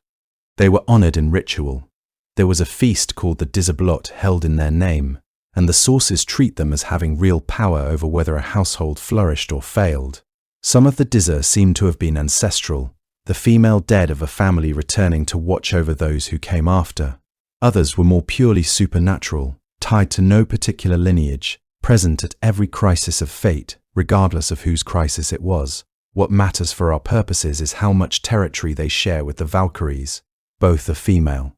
Both are associated with death and with fate. Both appear to the living at moments when a boundary is being crossed. Both were understood to have a claim on a person that could not be negotiated away. The surviving sources never draw a firm line between a Dis and a Valkyrie, and it is entirely possible that in the oldest layers of belief there was no line to draw. The chooser of the slain and the female spirit governing a family's destiny may have been understood as the same essential force, distinguished only by where you happened to encounter her, on a battlefield, or in the dark of your own house. That fluidity is worth carrying with us because it will keep reappearing. Every time we try to establish what a Valkyrie definitively was and was not, the tradition will offer a figure who sits comfortably on the border and shows no interest in choosing a side. Let us picture them now, as the sources would have us picture them, which is not quite the way most people do. The women who appear in the oldest Norse descriptions are pale, strikingly so, with hair that falls in one of two directions and almost never anything between. It is either gold, like late afternoon sunlight slanting across still water, or black as a raven's wing seen against a winter sky. The world they moved through seems to have decided that they deserved nothing ordinary in the way of color. Their armor, when they wore it, was not rough or purely functional. The helmets the sources mention are described as carved, shaped with the kind of attention a craftsman gives to something meant to be looked at as well as used. Their shields carry the same double quality, objects that belong entirely to the world of war, and yet hold something of ceremony inside them. Beneath the helmet they wore mail, close-fitted and bright. The overall impression the texts give is not of bulk, but of precision. These are figures who were formidable without being heavy, powerful without losing the quality of movement that made them what they were. If you picture one of them on horseback, the impression the descriptions leave is that the horse and the rider and the armor all belonged to one another, that nothing was out of place, and that the whole arrangement had a kind of inevitability about it. The saga of the Völsungs offers what is probably the most honest description of what it was like to look at one, and it does it by comparison rather than by detail. It says that beholding a Valkyrie was like staring into a flame, not a comforting flame, the kind that fills your entire field of vision and makes it impossible to look at anything else and equally impossible to look away. There is something exactly right about that comparison. A flame does not request your attention. It simply has it, and it goes on having it whether you are comfortable or not. There is a second face, though, and it belongs to the quieter hours. In the long stretches between conflicts, the Valkyries appear in cloaks made of feathers, swan feathers in most accounts. These were not simply garments. They seem to have carried something of the bird's own nature, a connection to the space between earth and sky that no wool or linen could have provided. The swan is a creature that exists in more than one element at once. It moves on water. It walks on land, awkwardly, the way things built for other purposes walk. And it rises into the air with a sound like wind gathering itself. And once it is up, it is entirely at home there. A cloak made from its feathers would have suggested all of those possibilities at the same time, and it would have kept its wearer from being entirely fixed in any single one of them. This matters because the question of how the Valkyries actually moved through the air is one the sources raise without ever answering. They do not, in the older texts, describe women with wings growing from their own bodies. That image belongs to a much later period, and we will come to where it came from and why it took hold so completely. What the texts describe instead is motion. Valkyries ride, they fly, they hover, they cover distances that no horse could cover on solid ground. And separately, elsewhere, the texts describe the feathered cloaks. The connection between those two things is left implied rather than stated, and I think that is probably the more honest way to leave it. These were not beings whose mechanics needed explaining in order to be felt. The horses deserve a moment of their own. The animals the Valkyries rode were not ordinary horses. They carried their riders across water and sky as readily as across a field, and they appear in the sources as extensions of their riders' nature rather than as mounts in any practical sense. There is a detail worth flagging here, because it is one of the most common misunderstandings about Norse mythology. These horses did not have wings. The wind horse belongs to Greek tradition, to Pegasus, and it arrived in the popular image of the Valkyrie from a completely different direction. The Norse horses simply moved through the air because they could, as naturally as they moved through a field of trampled grass. There is something in that effortlessness that is arguably more unsettling than wings would have been. Wings at least offer an explanation. These animals offered none. Whether it was the feathers or the horses or some power the myths never troubled to name, the Valkyries went where they needed to go, and no boundary of earth or sea or sky seemed to slow them very much. Which brings us to the work itself. When a battle began in the Norse world, the Valkyries were already there.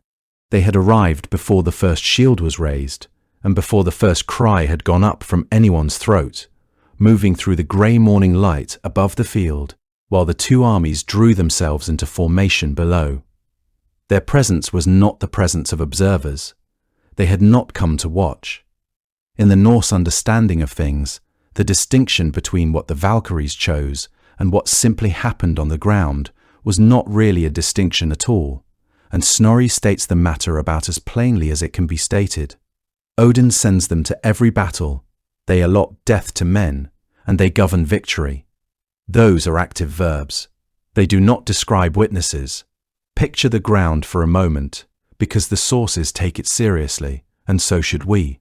A field in the deep months of the year would have been iron hard underfoot, frozen into ridges from whatever had last been done to it. The breath of the men standing on it rose in pale columns into air that smelled of frost and wood smoke, and the wet wool of cloaks pulled tight across shoulders already braced. There would have been a long period of waiting, which is the part that rarely makes it into the stories.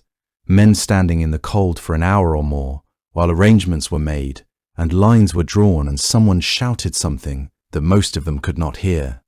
The ravens would have been gathering in the trees at the field's edge, settling and resettling, watching with that quality of patient attention that made the Norse so willing to associate them with Odin. Wolves at the margins, further off, and somewhere above all of it, invisible or nearly so, the Valkyries rode. What they were looking for was not luck. It was not the accident of where a man happened to be standing when a line broke, or the random deflection of a blade off a shield boss. It was something more interior and more durable, bravery of a genuine and unhesitating kind. The reputation a warrior had built across the whole arc of his fighting life, which in that world was public knowledge and travelled ahead of him. The quality the Norse called honour and understood to be as real and as observable as the colour of a man's cloak. A warrior who had stood his ground in the shield wall when every instinct was pushing him backward was visible to them in a way that a lesser man was not. And the sources suggest that this perception went considerably deeper than performance. A man might tremble before a battle and still possess a courage that ran true underneath the trembling. Another might fight with reckless ferocity and carry something hollow inside it, something that was really about fear of what people would say. The Valkyries could tell the difference. That capacity is arguably the most extraordinary thing about them, more than the riding or the armour or the crossing between worlds. It is the idea that in the middle of a battle, where everything is noise and confusion and the animal urgency of staying alive, there moves a presence capable of perfect clarity, something that sees not what a man is doing in that moment, but who he actually is. And the sources are clear that this could not be gamed. A man of modest birth might possess the quality, while a man of great renown lacked it entirely. There was no technique for it, nothing that could be practiced in advance, no display of heroism calculated to impress that would have worked. Whatever the Valkyries were reading only revealed itself in genuine extremity, once fear and exhaustion had stripped away everything a person can maintain in ordinary life. When the moment came, when the spear found its mark and the light went out of a man's eyes, it happened because a Valkyrie had determined that this was the right ending, and therefore the right beginning. Now here is where the tradition becomes harder than the romantic versions of it tend to admit, and it is worth being honest about, because the Norse were honest about it. The Valkyries were not impartial. They carried preferences onto the field the way winter wind carries ice, invisibly and with complete indifference to what anyone might prefer to believe, and those preferences could tip a life in a direction that had nothing whatever to do with merit.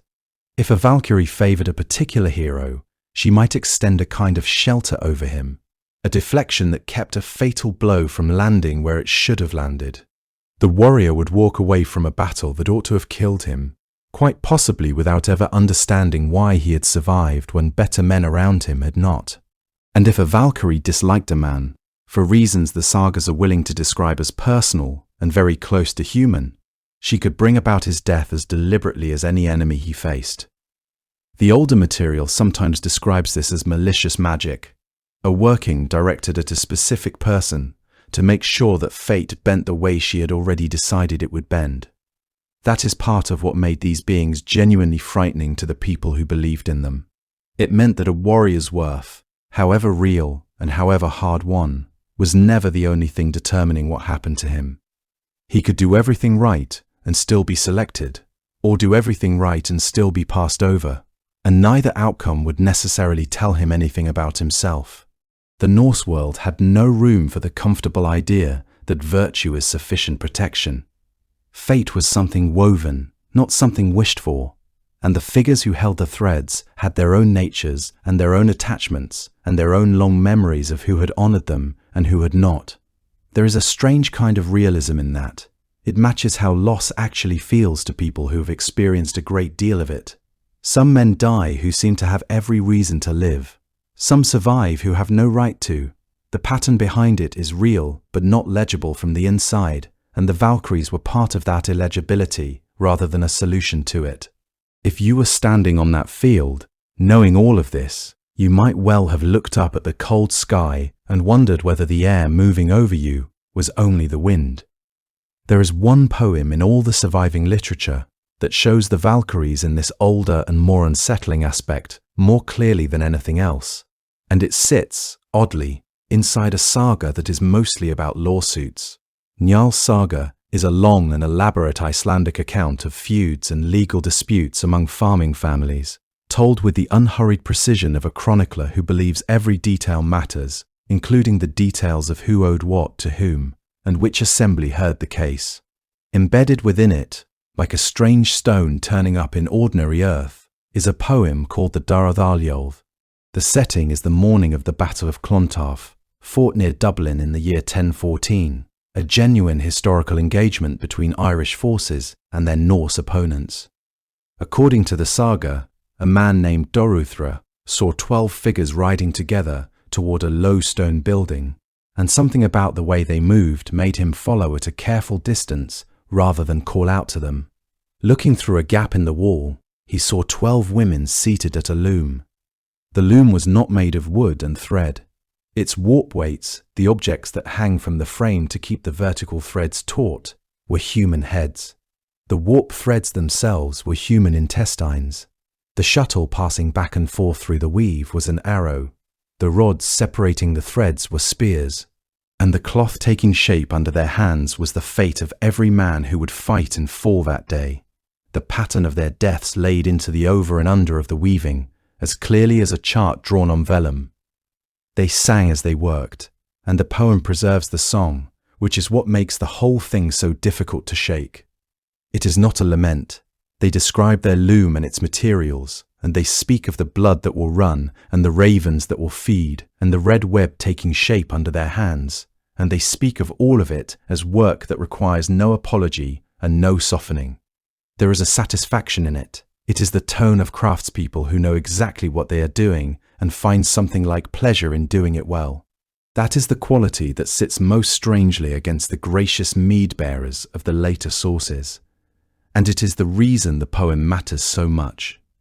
What the Darathaliolf shows is not Valkyries responding to a battle. It shows them constructing one in advance before a single weapon has been lifted. The men whose deaths are being fixed into that cloth are, at the moment of the singing, still alive. Most of them are still asleep. None of them has any idea. There is a real and important difference between a being who arrives after a battle to collect the honored dead and a being who arrives before a battle to determine who the dead will be. The first is a kind of grace.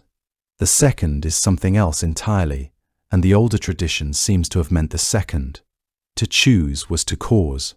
The slain were slain because they had been chosen for it. The poem names 6 of the 12: Hilda, Hjörthrimul, Sangríðra, Svipul, Guðra, and Gundul. Several of those names turn up elsewhere in lists of Valkyries, which suggests the poem is drawing on a tradition that was already old and established when someone first set these lines down. Whoever heard it sung would have recognized the 12 women immediately as the same beings who rode above other fields, caught here at an earlier and more intimate stage of their work. When the weaving was done, they did not fold the cloth and put it away. They tore it from the loom, each taking hold of a portion, and rode off carrying their pieces of the finished fate, some toward the north and some toward the south, until the loom stood empty and the battle had still not begun. There is something almost domestic in the image when you first encounter it. The rhythm of the loom, the women seated together at a shared task, the ordinariness of work done with the hands. Then the materials announce themselves, and the domesticity falls away completely, and what remains is a picture of fate as something manufactured, deliberately and with effort, by beings who had the authority to make it.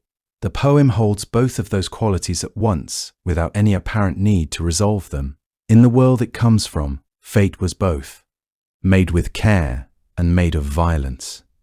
That image points toward another group entirely, and the connection is not accidental. At the base of Yggdrasil, beside a well called the Well of Earthra, 3 figures sat, and their work was of a different kind from anything that happened on a battlefield. Quieter, more permanent, and considerably larger in scope. They were the Norns, and their names were Earthra, Verdandi, and Skuld. Earthra's name reaches back toward what has already happened, toward the part of the past that cannot be revisited or undone. Verdandi's carries the present moment, the thing in the act of becoming, the thing currently being decided. Skuld's is harder to translate, and holds something like debt or obligation, a future thing that is owed and is on its way regardless of anyone's preference. Between them they held the fate of gods and mortals alike, of creatures and kingdoms, and everything in the 9 realms held in the branches and roots of that immense tree. They drew up thread, and they wove, and the sources describe this not as a metaphor, but as an actual physical process. Thread spun from the water of the well, and the pale clay of its banks, stretched out across a cosmos too large for any single mind to take in. To be alive, in this understanding, was to exist somewhere inside that weaving. To die was simply to reach the end of the thread that had been measured out for you. No more and no less than what the Norns had determined when you were first drawn into the world. The imagery would have been immediately legible to anyone in that culture, because weaving was not merely a craft there, but a way of thinking about how the world holds together. Almost every household produced cloth. Almost everyone had watched threads cross and interlace into something that could not be pulled apart afterward without destroying it, and had understood without needing it explained that a pattern too large to see from any one position could still be entirely real. What is remarkable about this belief, and what separates it from simpler ideas about predestination, is that the Norse do not seem to have experienced fate as a cage. A man could not escape his thread, but the thread was his. Its length and its colour and the way it was woven in among all the other threads amounted to a portrait of him, specific and irreplaceable. A man who lived well and died well could trust that the Norns had seen him clearly and given him exactly what his nature called for. And there is a detail connecting the 2 traditions that no one has fully explained. The name Skuld belongs not only to the youngest of the Norns, but also to one of the Valkyries listed in the sources. Whether that reflects a genuine overlap between 2 orders of being, or a later confusion between separate figures who happen to share a name, is something scholars have not settled, and probably cannot. But the overlap says something regardless, because it suggests that the people telling these stories understood the 2 groups as occupying related territory. Over time, the boundary blurs further. The Norns occasionally appear on battlefields. The Valkyries appear weaving.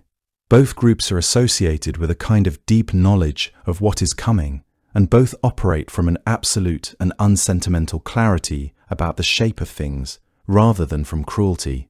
The relationship, as far as the sources allow us to reconstruct it, seems to run something like this. The Norns set down the pattern at the beginning of a life. The Valkyries carried out the part of that pattern which concerned battle and death, the moment when a particular thread reached its measured end. Which of them came first, the fate weaver or the death chooser, is a question the mythology does not settle cleanly and possibly never intended to. To weave in this world was to determine. To determine was to weave. The two were not separable, and both groups of women knew it. The Valkyries in the Norse sources are not anonymous. Many of them have names, and those names carry their meanings openly, which makes them worth listening to slowly. The poem known as the Grimnismal gives 13 of them in a single breath, offered almost as a roll call of the women who served mead in Valhalla. Hrist and Mist, Skeggjold and Skogul, Hilda and Thruva, Hluk and Herfjotur, Gull and Geiralul, Randgríðr and Ráðgríðra, and Reginleif. Say them slowly and you notice something. Almost none of them gesture toward anything soft. Gunra, who appears elsewhere among the most frequently mentioned of all, means simply battle.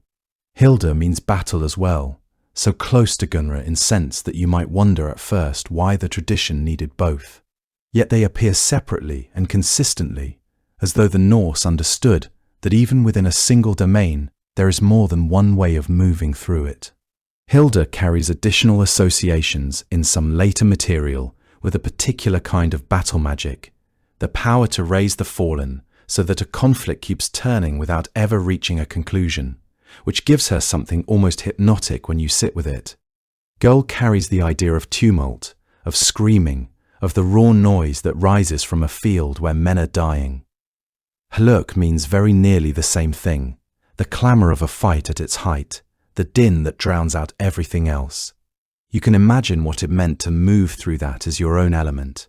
Herfjotur means something like fetter of the host, and belongs to a Valkyrie understood to bind warriors where they stood, to reach into the body of a fighting man and stop him without any visible blow, freezing him in place at the moment of choosing. That is precisely the power the Mersberg charm describes in its Odyssey, preserved independently in 2 different languages several hundred miles apart, which is one of the more striking small confirmations in the whole tradition. Skogul has been read as high-towering, or as shaker, something immense moving through the air above you and rattling the world underneath as it passes. Randgríðra carries the sense of shield destroyer. Ráðgríðra is something like counselor of violence. Sangríðra means fiercely cruel. Svipul reaches towards something changeable and sudden, a nature that shifts as quickly as a battlefield shifts its fortunes. Thrúðra means strength or power, plainly and without ornament, and some accounts connect her to Thor, which would make her lineage among the most formidable in the pantheon. Sigrún is built from the words for victory and rune, which suggests not only an outcome, but the hidden knowledge shaping it, the invisible writing laid into events before anyone has lifted a weapon. Gundul is more interesting than most, because her name translates most closely as wand wielder, and in that culture, the wand was not decorative. It was the instrument of Seidra, the deep and somewhat feared magical practice concerned with the manipulation of fate and perception.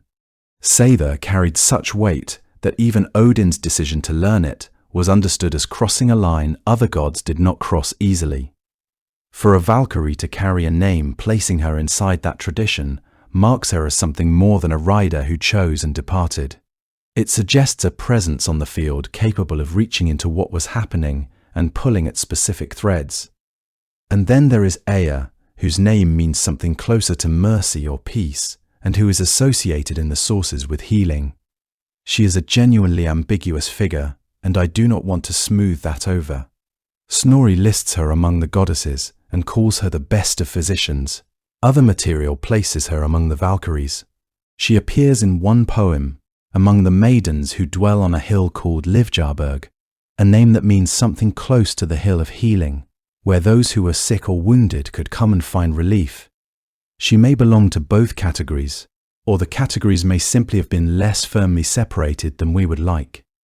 There is a certain logic to it either way, since a being who moved constantly between the living and the dead might well have been credited with an understanding of the body's fragility that ran deeper than any ordinary healer could claim. Proximity to that much dying might teach you something about how to keep it from happening, and something about how to ease it when it could not be prevented.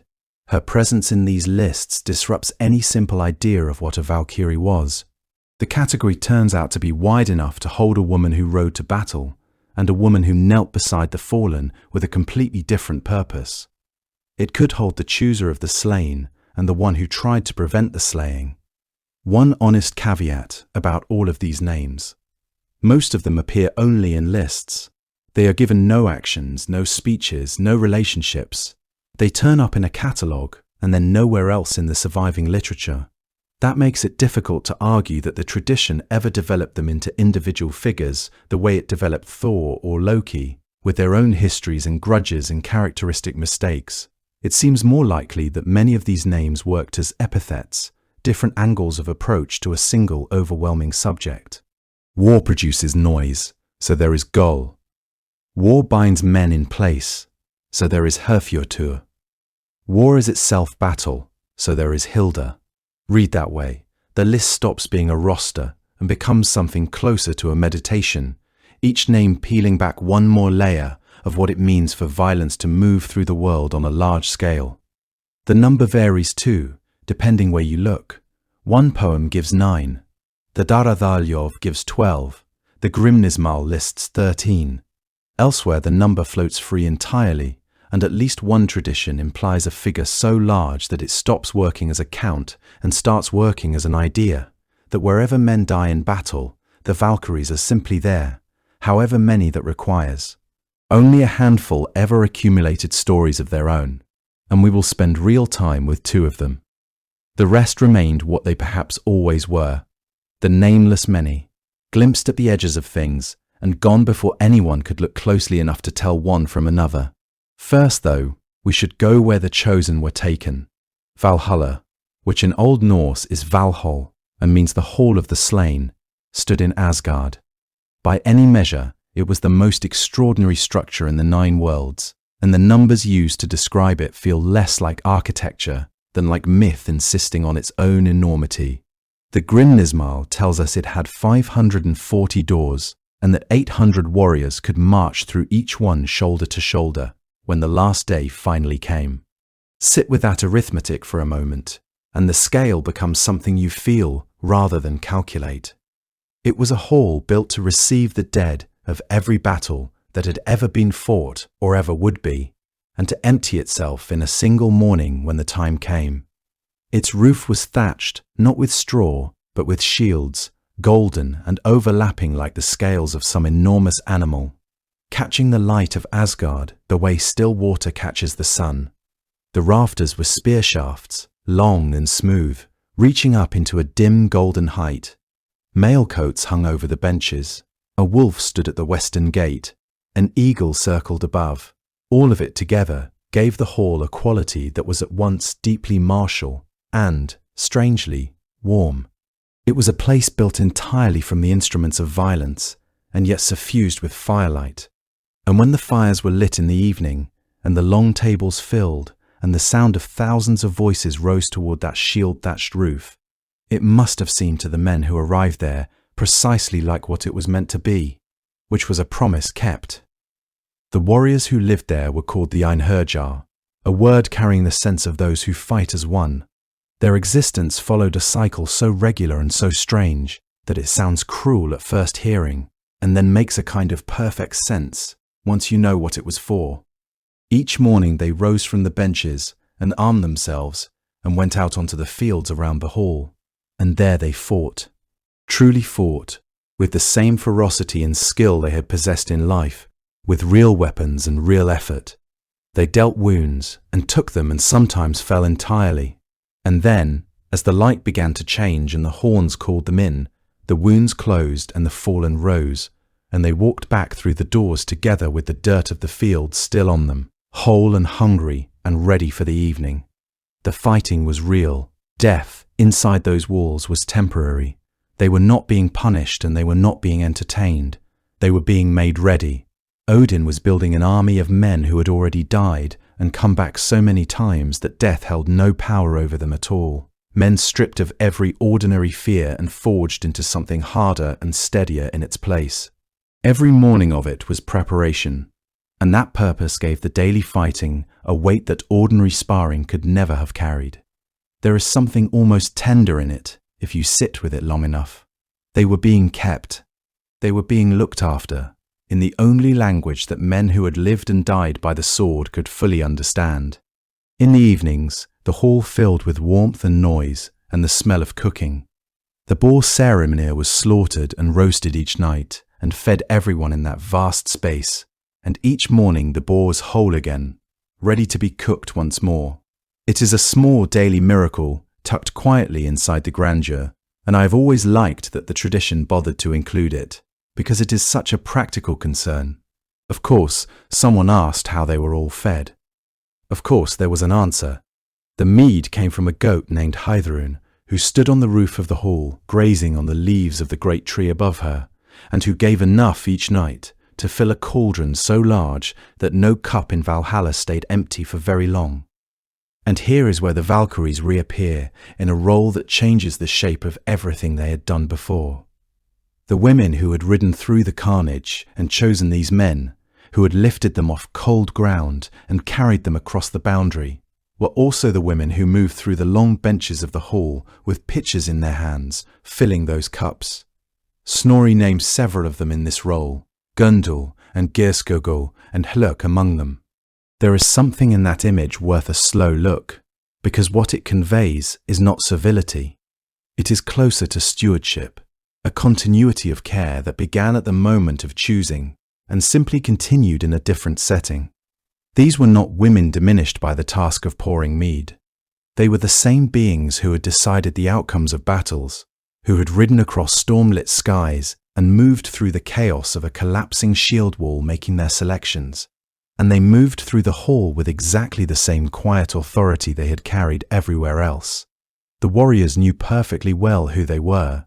The mead was not simply mead.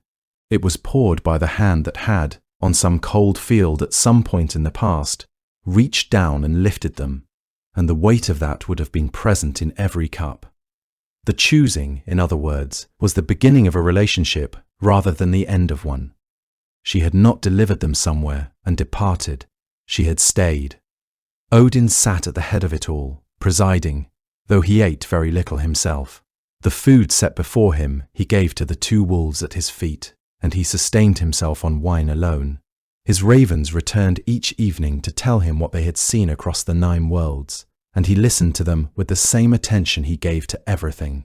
So even inside the warmth and the noise, in the middle of a feast he had built and filled, he remained watchful, gathering information, thinking always of the thing that was coming. The hall was in that sense both a celebration and a preparation, a place of real pleasure that was also, at every moment, in service of a purpose beyond itself. And yet Odin did not receive all of them. This tends to surprise people, because the image of Valhalla is so complete and so vivid that it can seem like the only destination available to anyone. But the tradition is entirely clear on the matter. Half of the battle dead were not brought to Odin at all. They went to Freyja and to a place called Folkvanger, which means something close to the field of the people. Freyja was not a marginal figure, and it would be a mistake to treat her as a consolation prize. She was one of the most powerful presences in the Norse world, a goddess of the Vanir, the second great family of divine beings, distinct from Odin's Aesir, though long since reconciled with them after a war that the myths treat as one of the founding events of the cosmos. She was associated with love and desire, and also with a particularly potent and ancient form of magic called Seidr, the same practice we met in Gundul's name. It was Freyja who brought that knowledge with her, and Odin who came to her to learn it. She wept tears of red gold when she grieved. She owned a cloak of falcon feathers that let her move between the worlds, and a necklace called Brisingamen that the sources describe with a reverence suggesting it was something genuinely extraordinary. She rode in a chariot drawn by 2 great cats.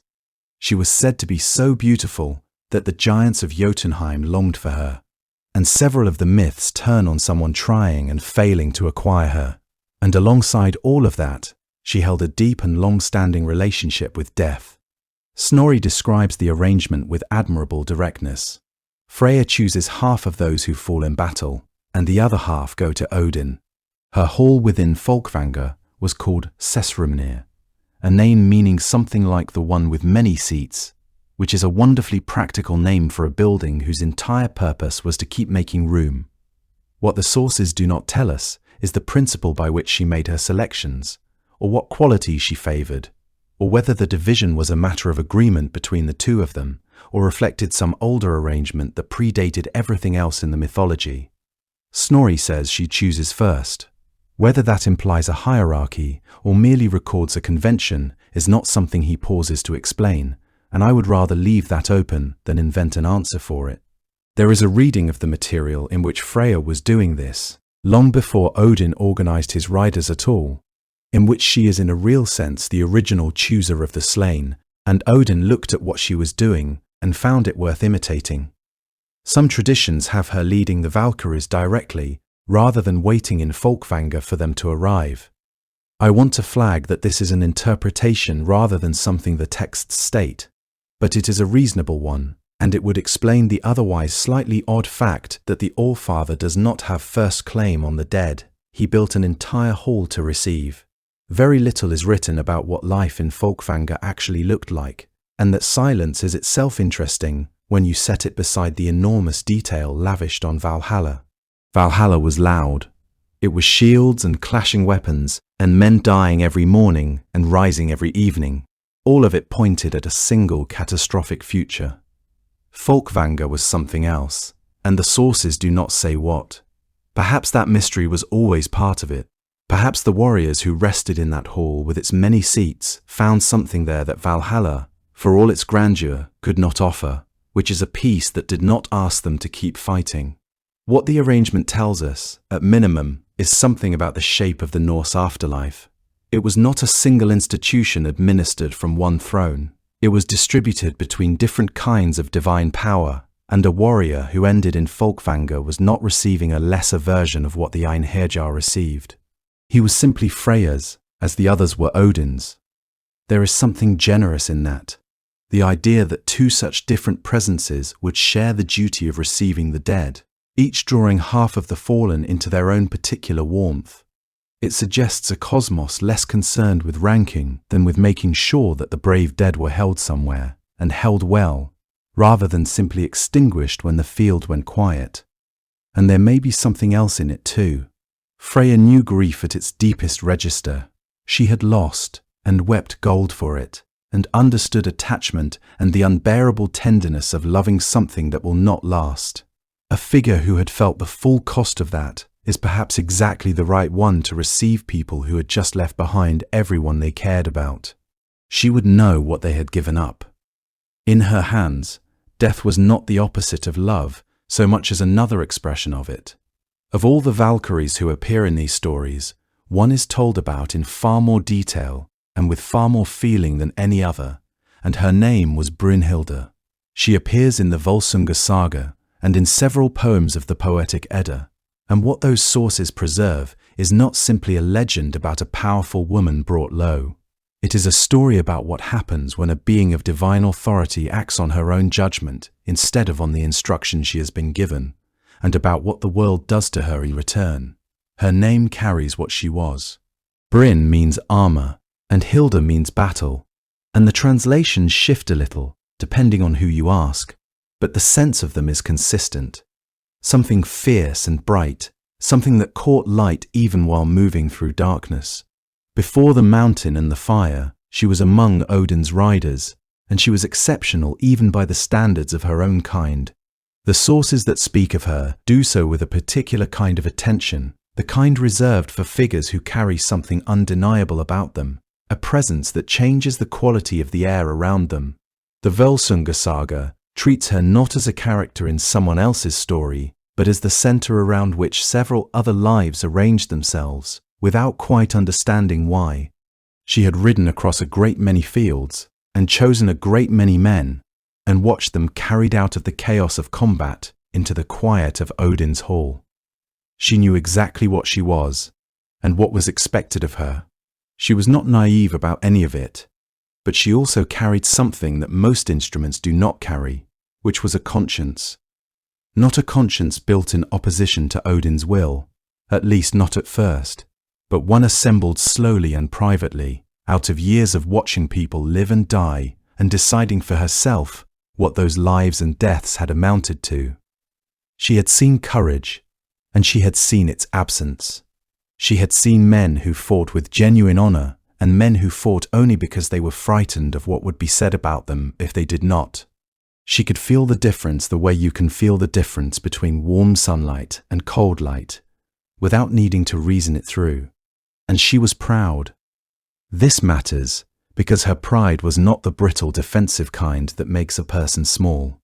It was the pride of someone who had earned the right to trust her own perceptions, who had been right about people often enough and deeply enough that she could not simply set that knowledge down because someone more powerful told her to.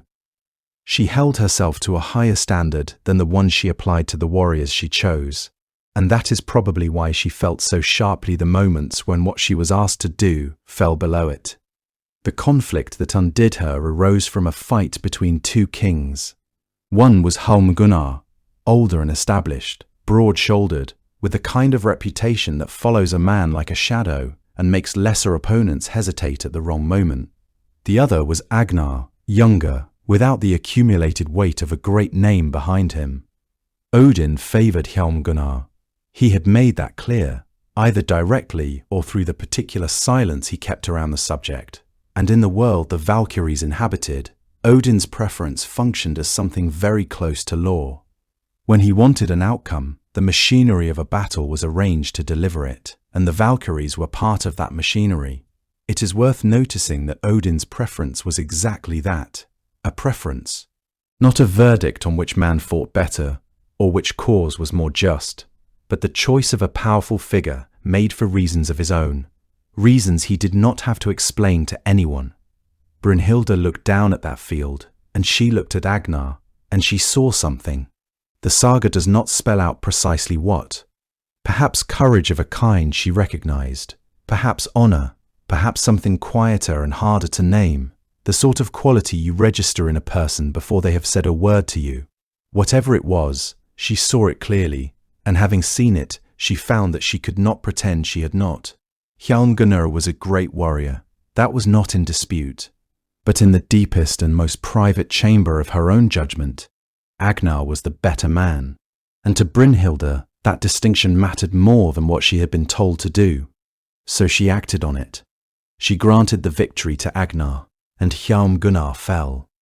It was a small adjustment in the geography of a single battle, a shift of weight, a tilting that no one standing on the ground would have noticed or been able to name afterward. But Odin noticed, because Odin noticed everything, and he understood immediately what had happened and why. She had not made a mistake.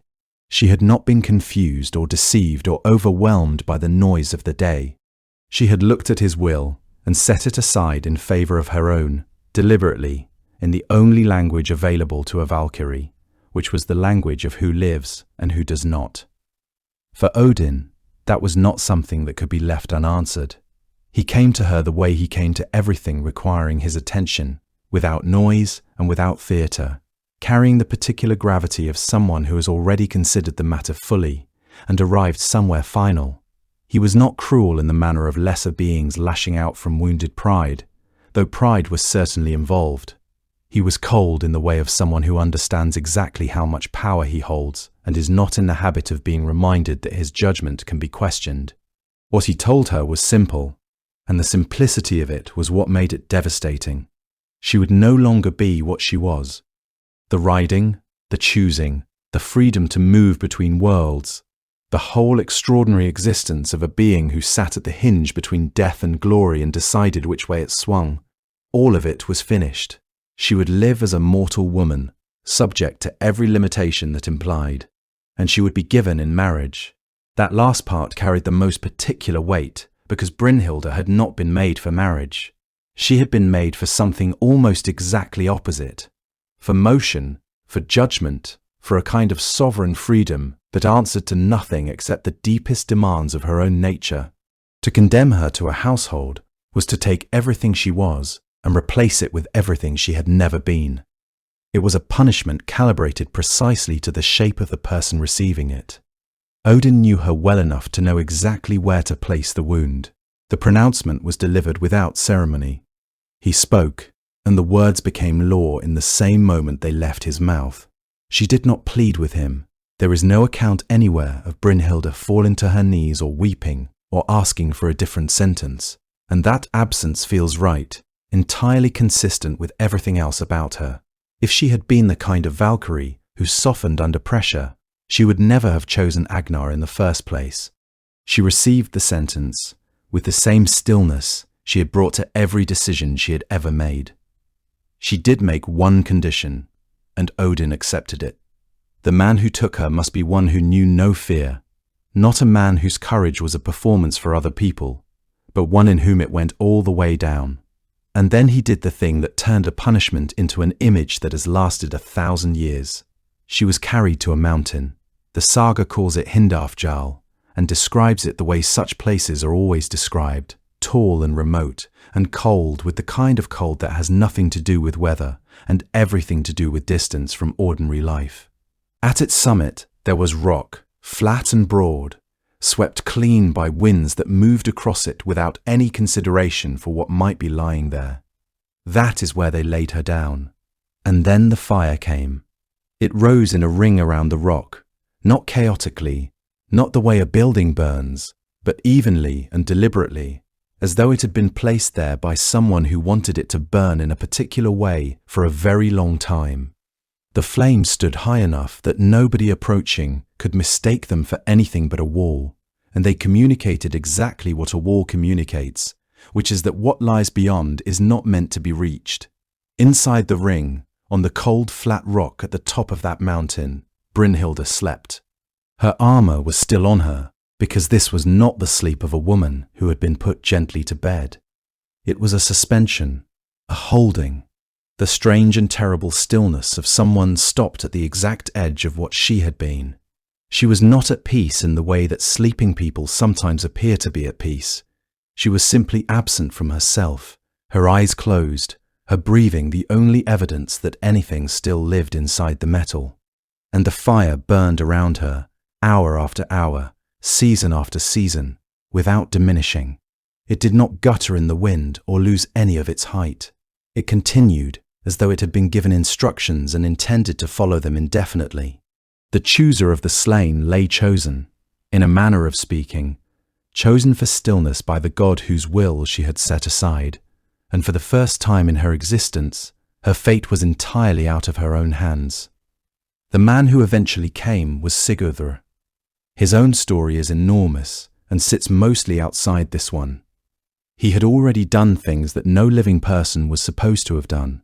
He had killed the dragon Fafnir, alone, with a sword called Gram that was said to be so keen that when he lowered it into the current of a river, it cut a thread of wool drifting downstream as cleanly as if the water had made the cut itself. He had tasted the dragon's blood and discovered afterward that he could understand the speech of birds, and that the birds knew things nobody else did. By every measure the Norse world had available, he was the finest warrior who had ever drawn breath. He had heard about the mountain, he had heard about the fire, and about the figure sleeping in armor somewhere inside it, a Valkyrie punished by Odin and held in enchanted stillness until someone fearless enough could reach her. Most men who heard that story felt the particular kind of fear that settles quietly into the bones and does not leave. Sigurður turned his horse toward the mountain and rode. The country grew stranger and more desolate as he went. The trees thinned. The soil beneath his horse's hooves turned pale and stony. There was something in the air, a heaviness, a charge, as though the atmosphere itself understood that this place was not entirely part of the ordinary world. He saw the fire long before he saw the mountain clearly. It was visible from an enormous distance, a ring of orange and gold trembling against the sky like a second horizon, far too steady to be a wildfire, and far too large to be anything human hands had made. He stopped for a moment when he first saw it, not out of hesitation, but simply to look, the way a person pauses in front of something genuinely grand before continuing toward it. The mountain rose behind the fire, grey and immense, its upper slopes disappearing into cloud. The heat pressed outward in waves he could feel from where he stood, and then he rode into it. His horse Granny, descended from Odin's own Sleipnir and bred for exactly this kind of crossing, did not flinch. The flames parted around them and closed again behind. And on the other side of all that heat and roaring, there was silence. The silence was not merely the absence of sound, it was the presence of something that sound could not enter. He found himself moving slowly through it, the way you move when you suspect that anything sudden might break something. The path up was rock, worn into switchbacks that climbed with a regularity suggesting intent rather than erosion. The cloud drew back as he approached, as though retreating from him.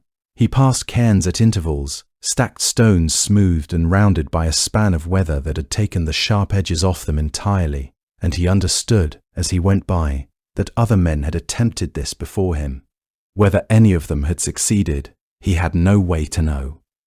But there was something in the arrangement of those stones that looked like respect, and something that looked like farewell. The air thinned.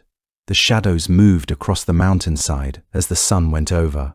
And still he climbed, guided by the same instinct that had carried him into a dragon's lair, the knowledge in the body that says you are going the right way even when nothing visible confirms it. The summit appeared out of the mist as though it had not been there a moment earlier. A flat expanse of stone, smooth and deliberately cleared, and at the center of it a figure lying exactly where the stories had said she would be. The light at that altitude had a quality unlike anything in the ordinary world, neither holy day nor holy night. Below, the fire was now visible as a complete circle, perfect and unwavering, a barrier and a marker at once, legible from every direction for leagues across the country beneath. She was in full armor, every piece of it, as though she had lain down in the middle of preparing for something and simply not got back up. Her helm was pulled down over her face. She was so still that the stillness itself had presence, like the quiet inside a large empty building. Sigurður got down from his horse and stood over her for a long moment before he understood what he needed to do. He lifted the helm away from her face. Then he worked his blade carefully along the joins of the armor, cutting the straps, because the mail had been on her so long that the saga describes it as having grown to her, fitted so closely it had become part of her body. He worked in the silence until the breastplate came away and she could breathe freely. And then she did. Her first breath was long and deep, the breath of someone who has been holding one without knowing it. Her eyes opened. They were the eyes of a person who had not lost a single hour of herself to the sleep, sharp and present and entirely aware, taking in Sigurður and the firelit mountain and the open sky above with a clarity that was almost startling. She sat up slowly and looked at him, and before either of them said anything, there was a recognition between them that went underneath language. He saw in her face no confusion and no disorientation, but something more like completion, as though she had been expecting exactly this and exactly him. She saw in him something that matched something she had been waiting for, though she could not have said what. Her first recorded words after the sleep are a thanksgiving. She gave thanks to the day and to the night, and to the gods, and to the earth and the sky, and the green things growing from it, and to everything that existed, for bringing her to that moment. It is not a small thing to have waited that long, and then to wake and find that the waiting had been worth something. He told her his name. And then she taught him. In that high place with the fire burning in its ring far below them, she gave him everything she had been holding through the long silence. She taught him the runes, not as marks or symbols, but as living knowledge, each one carrying a particular kind of truth. There were victory runes and wave runes and speech runes and mind runes, runes to be carved into a sword hilt, runes to be spoken over a wound, runes to be laid into the prow of a ship before it left harbour in bad weather. She had been a chooser of the slain, a being who moved through the space between living and dying with complete authority. And in all that time she had gathered a kind of wisdom that no mortal life could have produced. She gave all of it to him, freely, without keeping any part of it back, as though she had known for a very long time exactly who she had been saving it for. They made promises to each other on that mountainside. He gave her a ring. The rest of the Volsunga saga spends a great deal of time taking those promises apart. What undid them was not a failure of love. It was something more ordinary and more devastating than that. Sigurdr rode on and came eventually to the hall of a king named Juki, whose wife Grimhilda had her own designs on the most famous hero alive. She was a woman who understood magic the way a weaver understands thread, not as something mysterious, but as a practical tool to be used when the situation called for it. She prepared a drink and offered it to him with all the warmth and ceremony of a generous host. And Sigurdr, who had ridden through walls of fire and killed a dragon and faced every impossible thing the world had put in front of him with clear eyes, drank it without a moment's suspicion. By the time he set the cup down, Brynhilda was gone from his memory as completely as if she had never existed. The mountain, the fire, the armor he had cut away, the first breath she took, the runes she had taught him in the pale early light, all of it erased. He looked out at the world with entirely new eyes and remembered nothing of her at all. Grimhilda offered him her daughter Gudrun in marriage, and Sigurdr accepted, because as far as he knew, there was nothing standing in the way of it. He was content. He may even have been happy.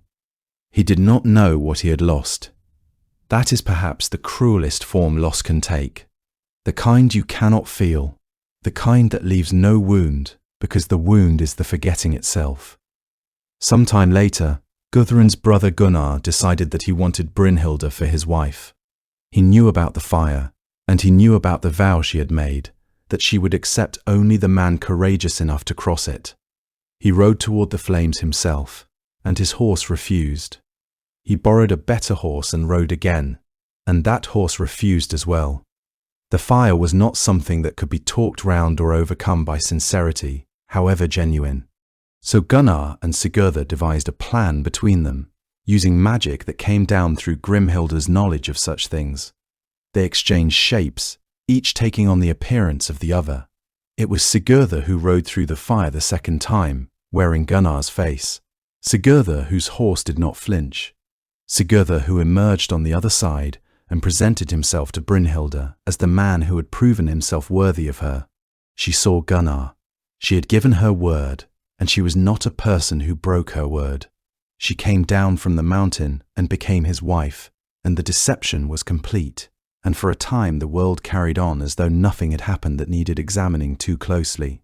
The days that followed were heavy in a way nobody named out loud.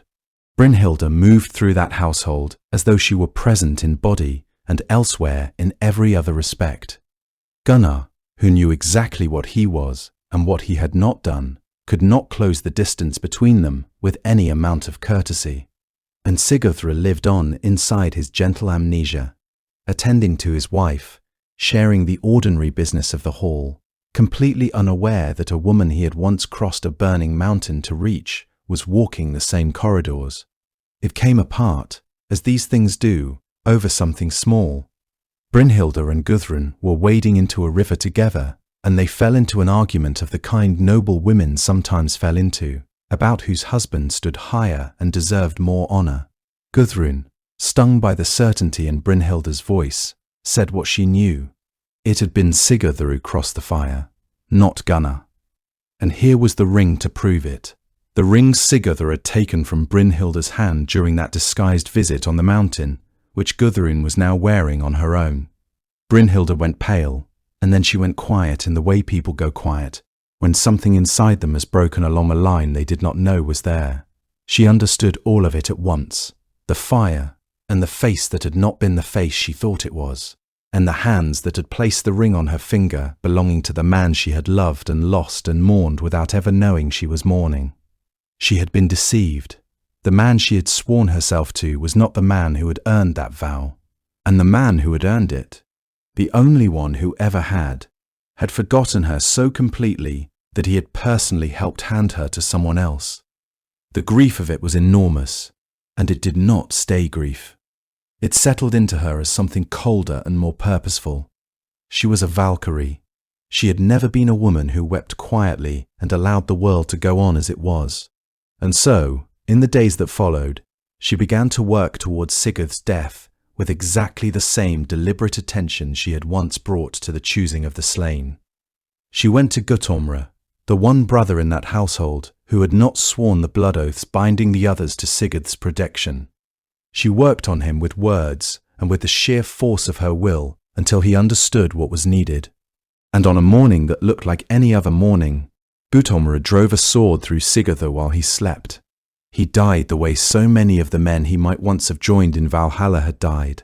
Suddenly, with the day only just beginning, there are versions of the story in which he flung his sword across the room as he went and cut Guttormr down with it, which feels right for a man of his nature. There are also versions in which his memory came back to him in the moment of dying, and he called out Brynhilda's name at the end, which feels right in a different and considerably more painful way. When Brynhilda heard Gudrun's grief carrying across the hall, she laughed. There was nothing happy in it. It was the laugh of someone who has already gone somewhere unreachable on the inside, who has done the thing she set out to do, and discovered in the same moment that doing it cost more than she knew she was spending. She went to the funeral pyre. She dressed herself and lay down beside him in the flames, choosing her own death as deliberately as she had ever chosen anyone else's. Some versions describe a strange, quiet reunion in that final moment, the two of them carried together out of the world in the same smoke that should have taken only one of them. There is an irony at the center of this story that is worth holding for a moment before we move on. Brynhilda spent her divine existence making decisions about death. She watched men in the worst conditions human beings can be in, and decided, with all the authority of a being who could see the true weight of a person's heart, which of them deserved what came next. She had more power over living and dying than almost any other figure in the mythology, and she could not prevent the erasure of her own memory from the mind of the one person she loved. She could not see through the deception on the mountain. She could not change any part of what had already been done to her. The most powerful of choosers had no choice at all in the matter that defined her. What her story reveals, more than anything else, is that the Valkyries were never conceived as instruments. They were capable of weighing what they saw against what they had been told, and arriving at a different answer, and of paying for that answer in full. Her punishment was real and permanent, and the saga does not treat her as simply wrong. It presents her defiance as the act of someone with a genuine ethical sense, someone who looked at two men and made a judgment that a god disagreed with, and who was willing to bear what followed.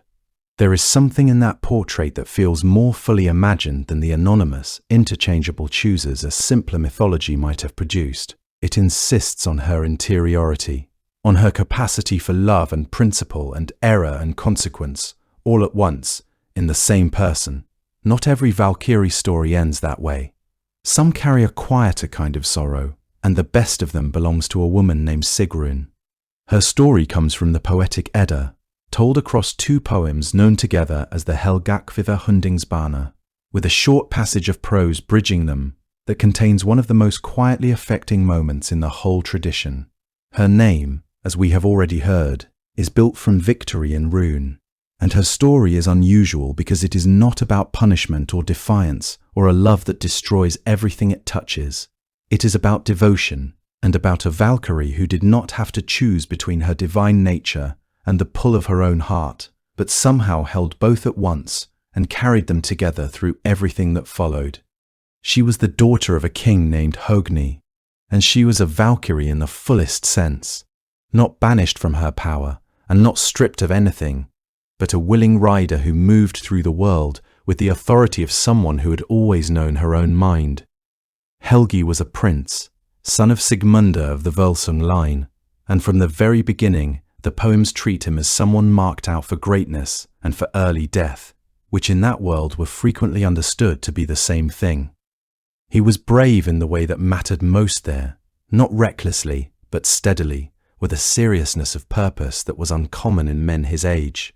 Sigrun chose him. That is the important thing, and the poems are clear about it. She did not come to him because Odin sent her, or because fate's machinery clicked into place without consulting her. She looked at him and recognized something she could not look away from, and she made a decision. She came to him first, not in the violence of a battle, but before one, appearing suddenly and brightly the way Valkyries do, and she warned him of what was ahead with the particular urgency of someone who already knows how it goes. There is a passage in the poem where she and a company of other Valkyries ride above the fleet of ships carrying Helgi and his men through a storm, shielding them with something the text describes as a kind of brilliance, so that waves which should have broken those ships apart simply did not. You can picture it without much effort. The longships moving through dark water, taking it green over the bow, the sky pressing low and cold, and then that brightness overhead, steady and keeping pace with them, like a lantern carried by someone who knows exactly where the harbour is. She was not passive in any part of this. She rode into the chaos of a battlefield the way she rode into everything, with her whole self. And her love for him was not something separate from her power that had to be balanced against it. It moved through her power and expressed itself as her power, and the poem sees no contradiction in that at all. What grew between them is described with a directness that is startling given how spare the Eddic style usually is. She told him she loved him. She had, the poem implies, been waiting for him in a way she could not entirely account for, as though something in the weaving of her own fate had always included him, and she had felt the shape of it long before she knew what it was. Helgi returned it with the same plainness, speaking of her the way these poems speak about things that are simply true and not open to argument. But she was promised elsewhere. Her father had betrothed her to a man named Hrothbrodr, a son of King Granmar, and she had not been consulted. In the custom of the time, that was entirely sufficient, and Sigrun did not consider it sufficient at all. She thought Hrothbrodr unworthy, and she said so plainly to Helgi, and she asked for his help. That is an extraordinary thing for a Valkyrie to do.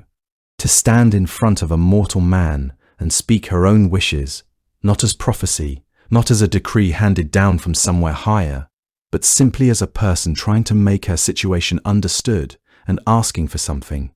In a world where a Valkyrie's allegiance was supposed to flow upward, toward Odin and toward the larger machinery of fate that had no interest in the personal desires of individual beings, her refusal to be contained by that expectation was itself a kind of power. Not the power to decide who died on a battlefield, but the power to say no to the life that had been arranged for her. Helgi listened. He gathered an army and went to war against Granmar's forces, and the battle that followed was enormous, described in the slow, careful language the tradition reserves for events that matter. Sigrun chose his side without hesitation, and she did it knowing exactly what it would cost, knowing that the blood of her own family might be on that field before the day was finished. She did not hedge. She did not hold anything in reserve. She rode above the fighting and shielded Helgi and his men from the worst of it, and there is a quiet tenderness in that detail that I find difficult to move past. A being who had spent her existence deciding which warriors would fall, using every power she had to make certain that this one did not. When it ended, Hrothbrodr was dead, and Granmar's forces were broken, and Sigrun was free of a betrothal that had been laid across her life without her consent. She went to Helgi, and the poem describes them together in language that is warm and unhurried, and completely comfortable, saying that they loved each other without making it complicated or keeping any ironic distance from the fact. They had a life together, though the poem does not linger over it the way you might wish it would. For a while, the story has the quality of something settled and finished in itself, the way certain days in late summer feel complete before they are over. But Helgi was a warrior in a world where peace was always temporary. He was killed eventually, and not in the grand chaos of a great battle. He was killed by Dagr, Sigrun's own brother, who had been bound by oath to avenge their father's death in that earlier fighting. It is exactly the kind of killing the sagas treat as almost inevitable, the result of loyalties pulling in every direction at once until something finally has to give way. Dagr used a spear that Odin had lent him. There is something very Norse in that detail, the way even the instrument of Helgi's death connects back to the machinery that had shaped his life from the beginning. Sigrun's grief is recorded briefly and without performance, and it lands harder for that. She had been a chooser of the slain for as long as she had existed. Now she stood on the other side of the arrangement, in the place where everyone she had ever passed over had been standing, and understood for the first time what it feels like to have someone taken rather than given. The irony of it is merciless. The one death she could not prevent was the one that mattered. For all her authority over a battlefield, she could not protect the man who had freed her from a life she did not want, and the brother whose life she had spared became the instrument of her loss. A Valkyrie's power extended everywhere except into her own heart. Then comes the part that stays with you. A servant of hers, watching near Helgi's burial mound one evening, saw riders approaching, and among them, unmistakably, was Helgi himself, riding as though he were alive, with a company of men around him. The servant went to Sigrun with the news. Sigrun went to the mound. Inside, in a space the poem describes as lit and warm, with firelight doing what firelight does in enclosed places, throwing gold across everything it touches. She found him sitting at the table. He was present that night in the way the living are present, solid, warm, close enough to sit beside and speak to. He was also, in some way the poem does not attempt to explain, not entirely there in the way the honoured dead are in these kinds of stories, real enough to touch and impossibly far away at the same time. They spent the night together in a burial mound that had become, for a few hours, something more like a home. The poem does not report what was said or how the time passed, and I think that restraint is exactly right. The image of the fire and the table and the two of them inside that quiet enclosure carries more than any catalogue of words and gestures could. When morning came, he had to leave. He rode out across the sky with his company in the grey light before dawn. The servant watched for him the following night and the night after that. He did not come back. Sigrun kept going out to the mound for a while, standing at the entrance in the evenings with the kind of hope that already knows it is hopeless and continues anyway because the alternative is unbearable. The poem says she died young and gives that only a line, as though the important thing about her life had already been said. But grief is not quite the final word in Sigrun's story, and this is the detail that lifts it. Set down in the prose passage bridging the two poems is a belief, presented as something people used to say in old stories, that Helgi and Sigrun were reborn, that they lived again in other bodies under other names in a later age. Sigrun herself was understood to be the return of an earlier figure, a Valkyrie named Svava, who had loved a warrior in a previous cycle and lost him in much the same way. And Sigrun would come back after her own death as a Valkyrie called Kara. And the man she found herself beside in that life would be Helgi, wearing a different name and a different body, but carrying, in whatever place these things are carried, the same self she had always recognized. Rebirth is not a central doctrine anywhere else in Norse thought, and the passage does not push it or build anything on top of it. But it is there, in a quiet corner of the heroic poetry, and it is one of the gentlest ideas the tradition produced. Theirs was a mythology shaped by endings, by the long shadow of a final battle, by the knowledge that even the gods would fall. And tucked inside all of that is the suggestion that certain souls are simply not content to lose each other, and that they press forward through death and time and the reshaping of the world until they find each other again, not because fate arranged it mechanically, but because something in them insisted. 3 lifetimes, 3 sets of names, the same love returning to itself, meeting 3 times on the other side of loss. There is another face to the Valkyries that appears not on any battlefield, but beside still water, in the early hours before a forest has properly woken. If you can hold that image for a moment, the pale light just beginning to press through the trees, the air cold and completely still, the surface of a lake barely disturbed, then you are standing close to the world these particular stories inhabit. The Poetic Edda contains a poem called the Völundarkvíða, and it opens with 3 brothers, Völundr, Slagfidr, and Egil, coming to the shore of a lake in a valley called Ulfdalir. There they find 3 women seated in the grass, occupied with linen work, and folded softly on the ground beside each of them is a cloak made entirely of swan feathers. The poem identifies them as Valkyries and gives their names, Hlaðgudr Svanhvít whose byname carries the word for swan white, along with Heva Alvita and Ölrun. They have come down to rest at this lakeshore in their human shapes, while the cloaks lie waiting nearby. The brothers bring them home, and the 3 women live with them for 7 winters. What is notable is how thoroughly the poem normalizes all of this. The Valkyries do not arrive in a storm. Nobody performs a ritual or speaks an incantation to persuade them to stay. They simply live together as any household in that world lived together, sharing the daily work of getting through a year, and the poem gives no indication that anyone was unhappy. That detail matters more than it might seem. It suggests that underneath the feathers, these beings were not distinguishable from human women, at least for a while. The difference lay not in how they looked or behaved, but in what they carried with them, and in what they could become when the moment came to go. In the 8th winter, something in them turns, and in the 9th year, they are gone.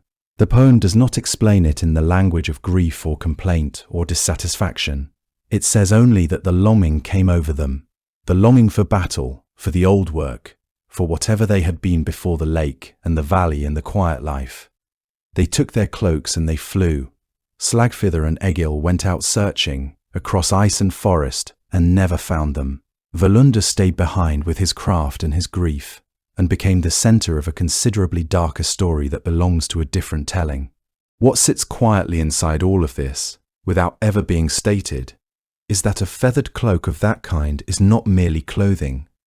It is the means by which a being like that passes between the world she visits and the world she belongs to.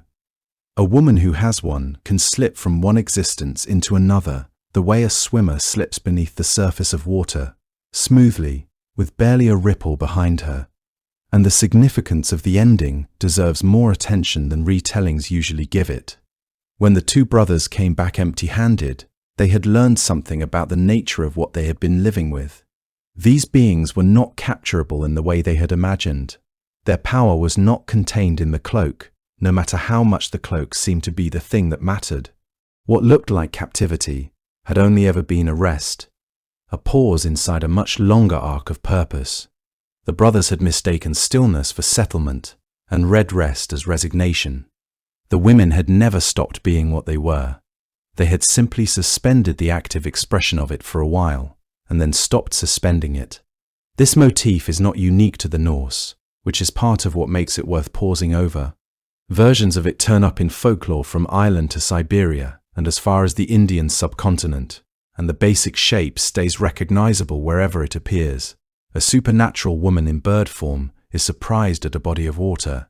A man takes her feathered skin, and in losing it, she loses her way back. The details vary, and the endings are sometimes gentle and sometimes cruel. But the underlying structure persists across enormous distances of geography and time. Scholars of comparative mythology have noticed this pattern for a long time, and while it would be too much to claim a single origin for all of it, it says something that cultures, separated by continents, arrived independently at the same understanding. That there are beings who move between the natural world and something beyond it, and that the way you know them for what they truly are is by the thing they cannot leave behind.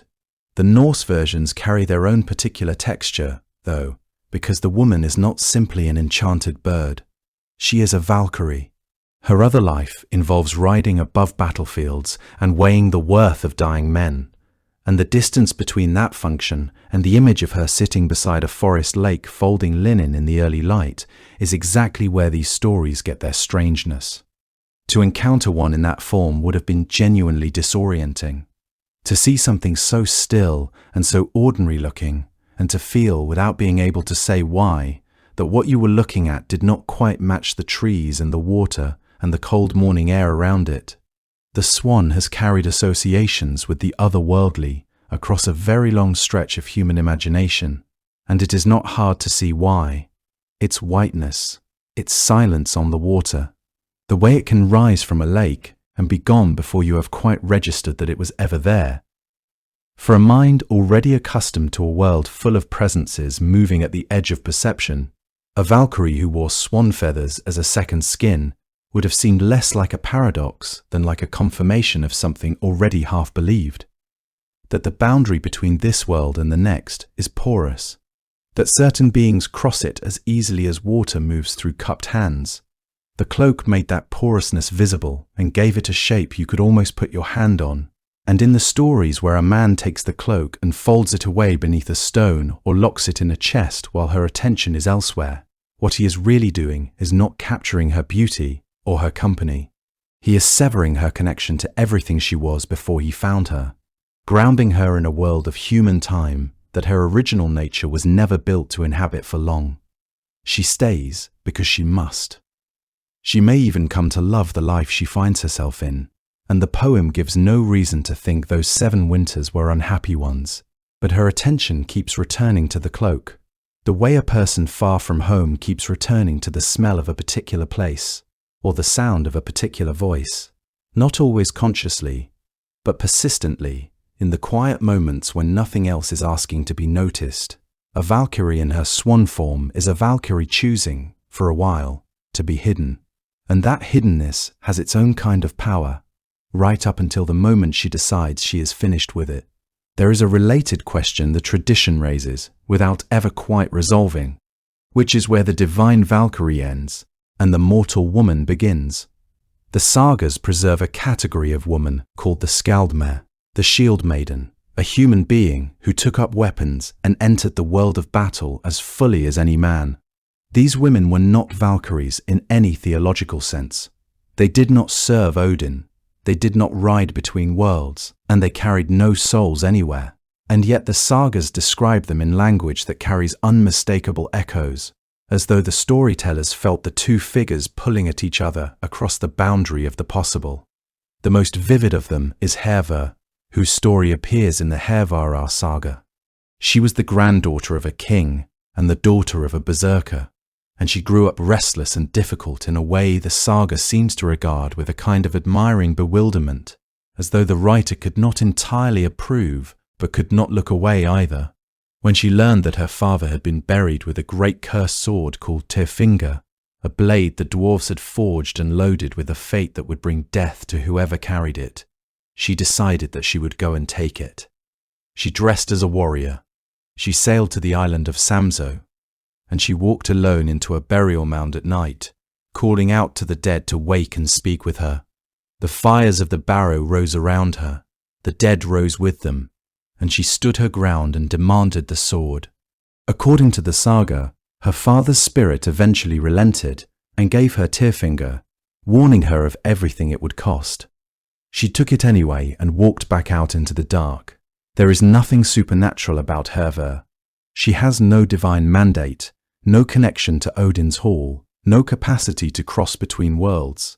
And yet the saga places her alone in the night with the dead, entirely unafraid, and she wins the encounter. She behaves, in other words, exactly as you might expect a Valkyrie to behave, and the saga does not appear troubled by the resemblance at all. There is a second figure worth mentioning, and she comes to us through a rather different filter. The Danish chronicler Saxo Grammaticus, writing in Latin at the end of the 12th century for a Christian audience, tells the story of a shield maiden named Hrothgertha, who fought alongside the hero Ragnar and distinguished herself so completely on the field that he sought her out afterward. Saxo had a particular way of handling the old material. He rationalized it. Where earlier traditions saw divine women moving through a battle, Saxo saw extremely fierce and skillful mortal women who had been misunderstood by credulous people and elevated into myth. He describes Hrothgertha fighting at the front of the army with her hair loose around her, so effective that the men around her could not quite account for her in ordinary terms. He does not call her a Valkyrie. He goes out of his way not to. But he describes her precisely the way someone who half believed in Valkyries would describe a woman he had just watched walk through a battle untouched. What Saxo was revealing, whether he understood it or not, is how flexible the concept was. It could describe a being sent by Odin to gather the worthy dead.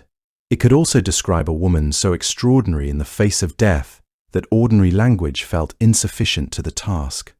The same quality of presence, that particular combination of composure and ferocity, could belong to either, and the two traditions were plainly drawing on the same source. The idea of a woman standing armed at the edge of a battlefield, undaunted and entirely in her element, seems to have felt too real and too important to the Norse to belong only to myth. The Valkyries did not live only in poems. They left traces in the ground as well, in the form of small objects that people made and wore and sometimes buried with their dead. None of these objects announce themselves. A figurine might rest in the palm of your hand with room to spare. A pendant might hang quietly at someone's throat. A carved stone might stand at the edge of a field where it has been standing for more than 1,000 years without anyone paying it particular attention. But each one was made deliberately by someone who thought the image was worth the labor and the material.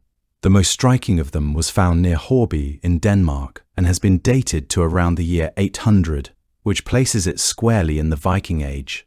She is cast in silver and gilded, and she stands no taller than a finger joint.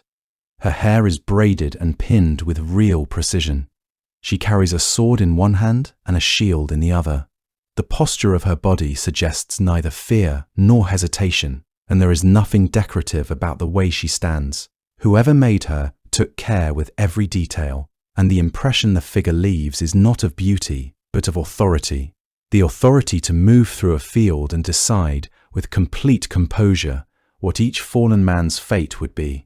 She is the only figure of her kind we have found so unambiguously armed, and that is worth saying plainly, because the archaeological record is more ambiguous than popular accounts of it usually admit.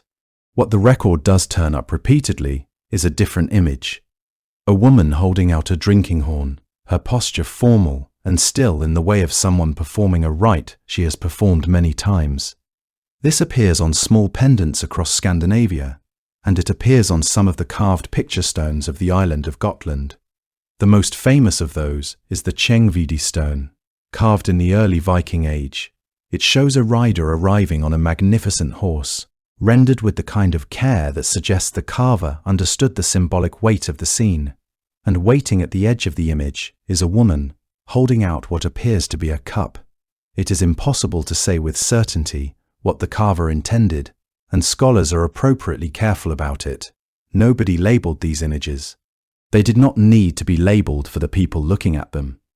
But the scene rhymes so closely with the literary descriptions of a Valkyrie receiving an Einherji into Valhalla that the connection is genuinely difficult to set aside.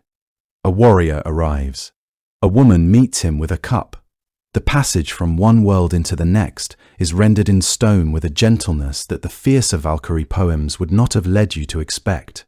The same motif repeats across multiple stones with small variations, which suggests something more than individual artistic choice. It suggests a shared visual vocabulary, an agreed way of depicting the boundary between the living and the dead, and an agreed understanding of who stood at that boundary. What all of these objects have in common, apart from their subject, is their scale. They were small enough to be held in a hand, worn against a body, placed in an individual grave. They were not made for temples, and they were not displayed at public ceremonies. They were personal. That tells you something about the relationship between ordinary people and these figures, because a being you can cup in your palm and carry with you through a cold winter is not a remote abstraction. It is something felt to be close and genuinely concerned with the fate of the particular person carrying it. There is a modern footnote to all of this that is worth including, because it changed how a great many people think about the shield-maiden question. In 1878, a warrior burial was excavated at Birka in Sweden. It was rich with weapons and gaming pieces and 2 horses, the kind of grave typically associated with a high-ranking military commander. For more than a century, the person in it was assumed without much argument to be male. Then in 2017, a genomic analysis of the remains was published, and it confirmed that the individual buried with all those weapons and all that honor was biologically female. The finding does not prove that shield maidens were common, or that women routinely led armies, and the researchers themselves were careful about that. But it does confirm that at least one woman in Viking Age Sweden was buried with every marker of a warrior's identity, and that whoever put her in that grave believed she had earned it. It is the kind of evidence that makes the old stories feel less like invention and more like memory. Everything we have followed so far Every warrior chosen, every soul carried upward, every cup poured in that golden light, was in service of something that had not happened yet. The Norse called it Ragnarok. The word carries the sense of a final reckoning, a fate of the gods, an ending so complete that it would consume not only the world of mortals, but the halls of the gods themselves and the deep roots of Yggdrasil. And the people who believed in it did not treat that knowledge as a source of despair, so much as a source of purpose. In the Norse understanding, the fact that the world would end was precisely what made everything inside it matter. A thing that lasts forever does not require anyone's attention. A thing that is going to end requires preparation, and preparation is a form of care. The first sign, according to the Völuspá, would be a winter unlike any before it. Fimbulvetur. 3 winters running with no summer between them, a darkness that would settle over everything and refuse to lift.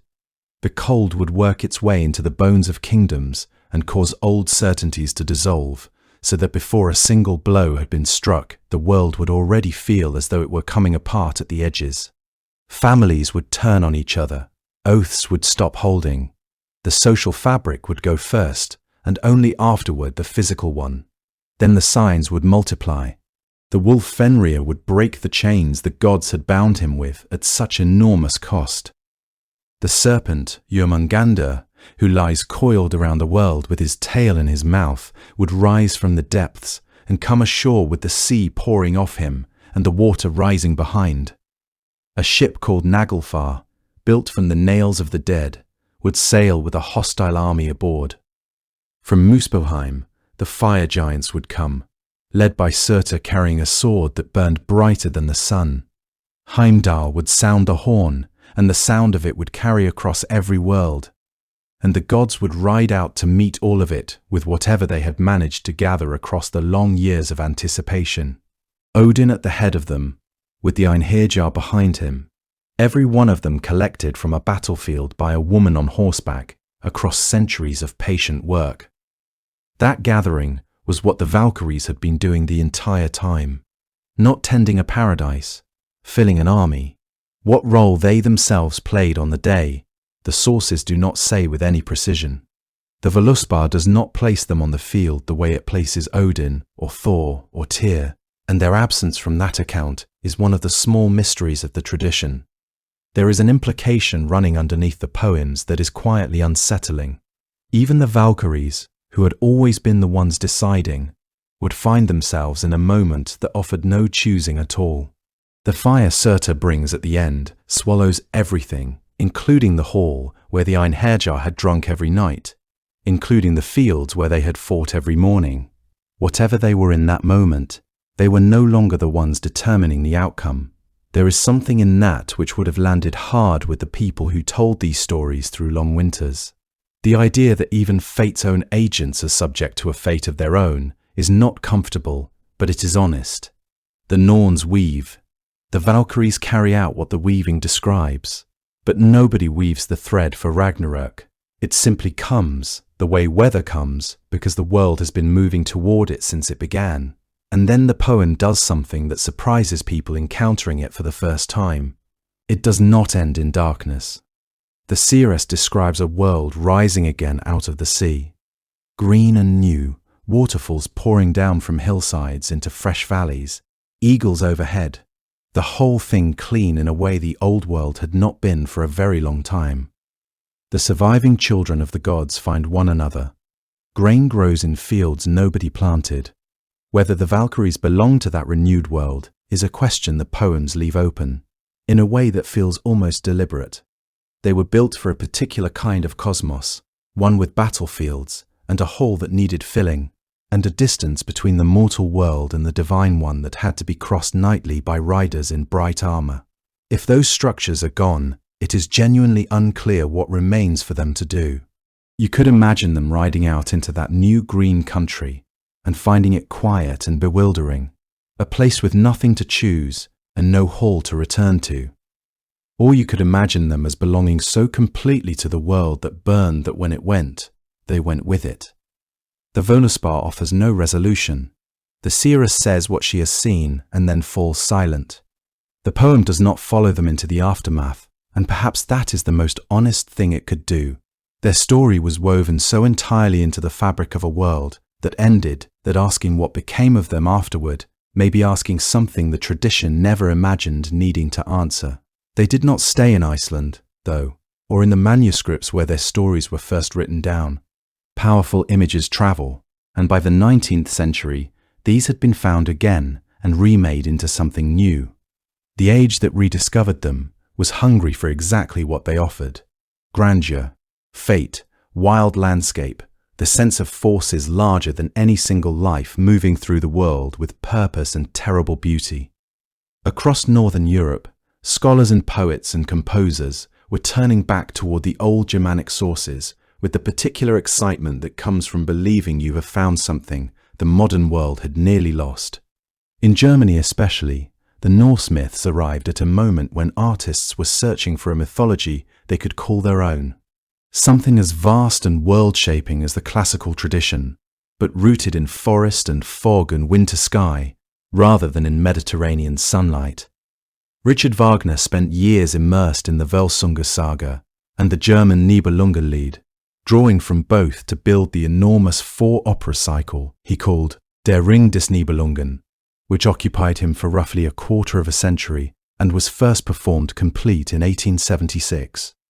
The second of those operas, Die Valkyries, placed the Valkyries at the center of the drama, and it is from the opening of its third act that the piece of music most people in the world would recognize emerged, that surging orchestral passage with its hammering rhythm and its sense of figures crossing an enormous open sky.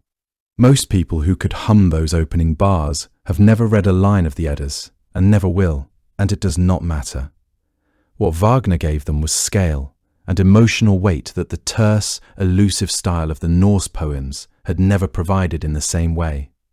His Brünnhilde became one of the great operatic heroines, punished not by a cold and distant Odin, but by a Wotan who is himself trapped, who acts against his own heart, whose command that she sleep and wait carries authority and grief in the same breath. Wagner found the emotional core of the original and expanded it until it filled an entire evening of theatre. And in doing so, he kept what was essential: the defiance, the willingness to honor her own understanding of worth over the instruction she had been given, the punishment, the fire. He also, inevitably, wrapped all of it in a world of his own construction, and some of what came with that construction has proven remarkably hard to shake. The wings came largely from this period.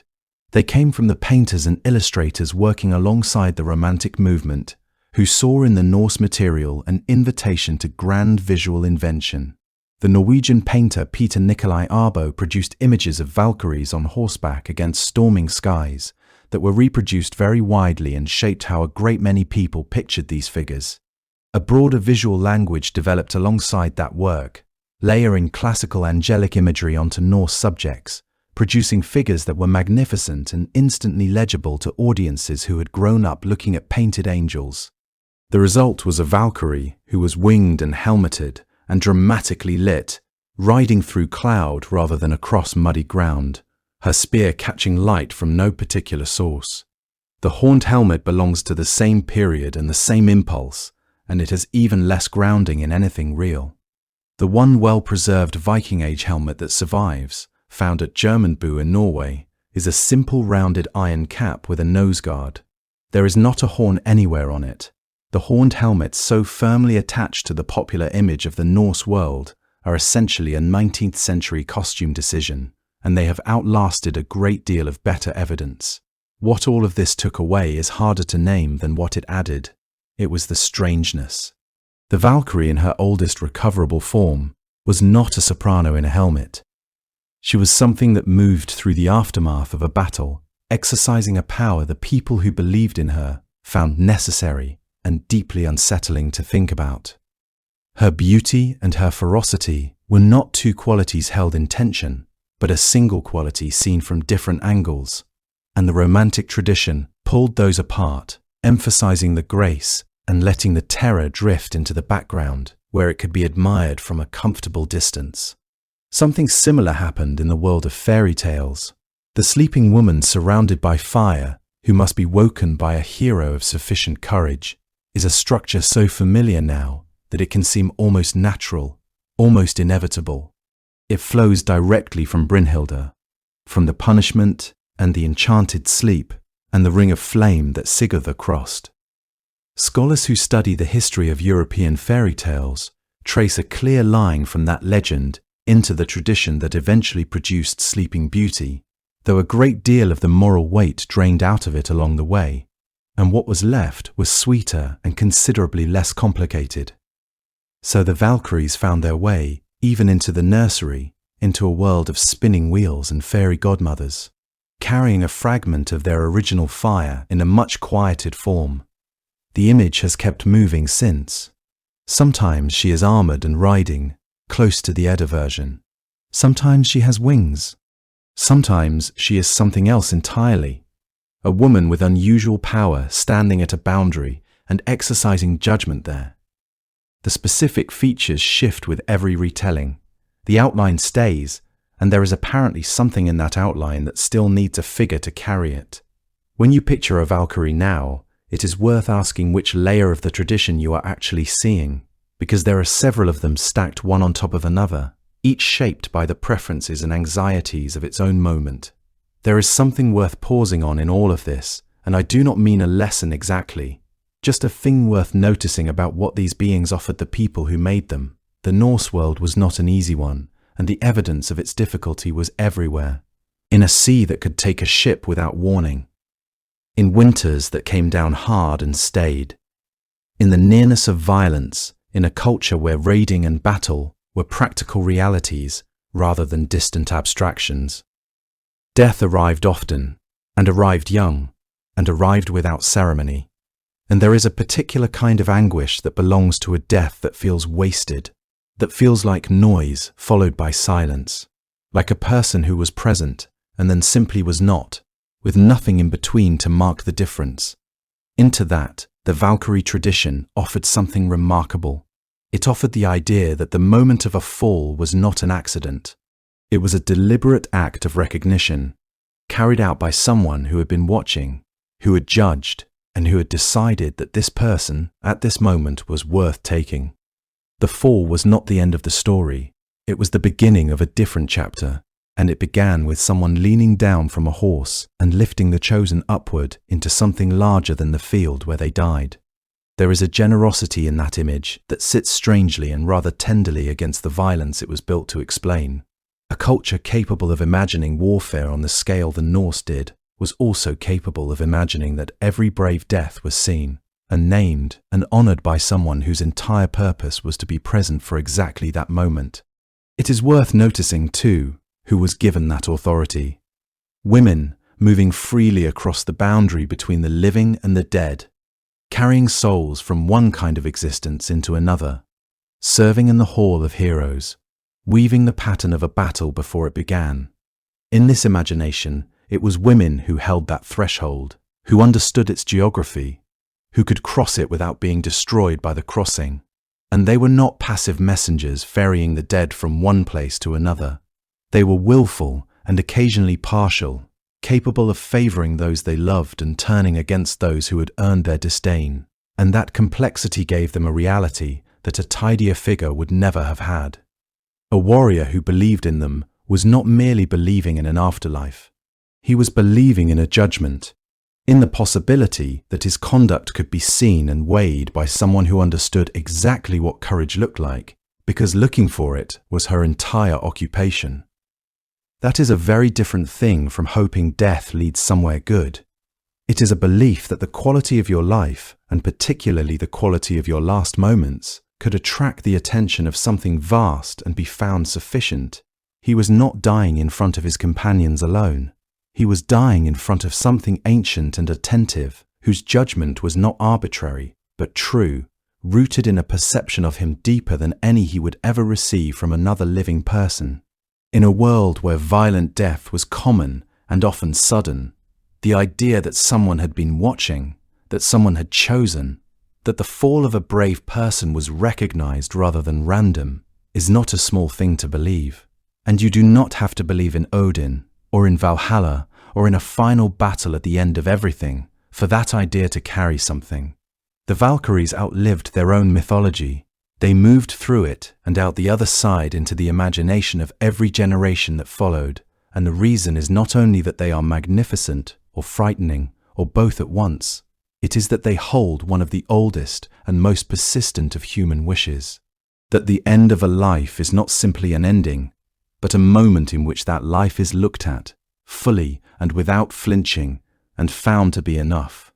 Tonight, you do not need to carry any of that with you. You do not need to carry anything at all.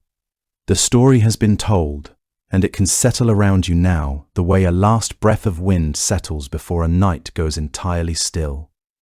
Let us go back to the shoreline, where the evening began. The grey water is still there, and the cold sand and the smell of salt carried in on a wind that has travelled an enormous distance to arrive at this particular quiet place. The sky has deepened since we arrived. The last pale colour is long gone, and what is above you now is dark and immense and full of stars burning with a steadiness that has nothing hurried in it at all. There are more of them than you could count in a lifetime of trying, and they are not going anywhere. The pines behind you are very still. The sea moves the way the sea moves when there is no storm anywhere near it, each wave lifting and settling, the sound of it like a long breath repeated so many times that it no longer needs any attention to continue. There is a fire somewhere behind you, small and low. Its light falls warm across the sand for a little way before it gives out. You can feel the faint heat of it at your back and the cool of the night air on your face.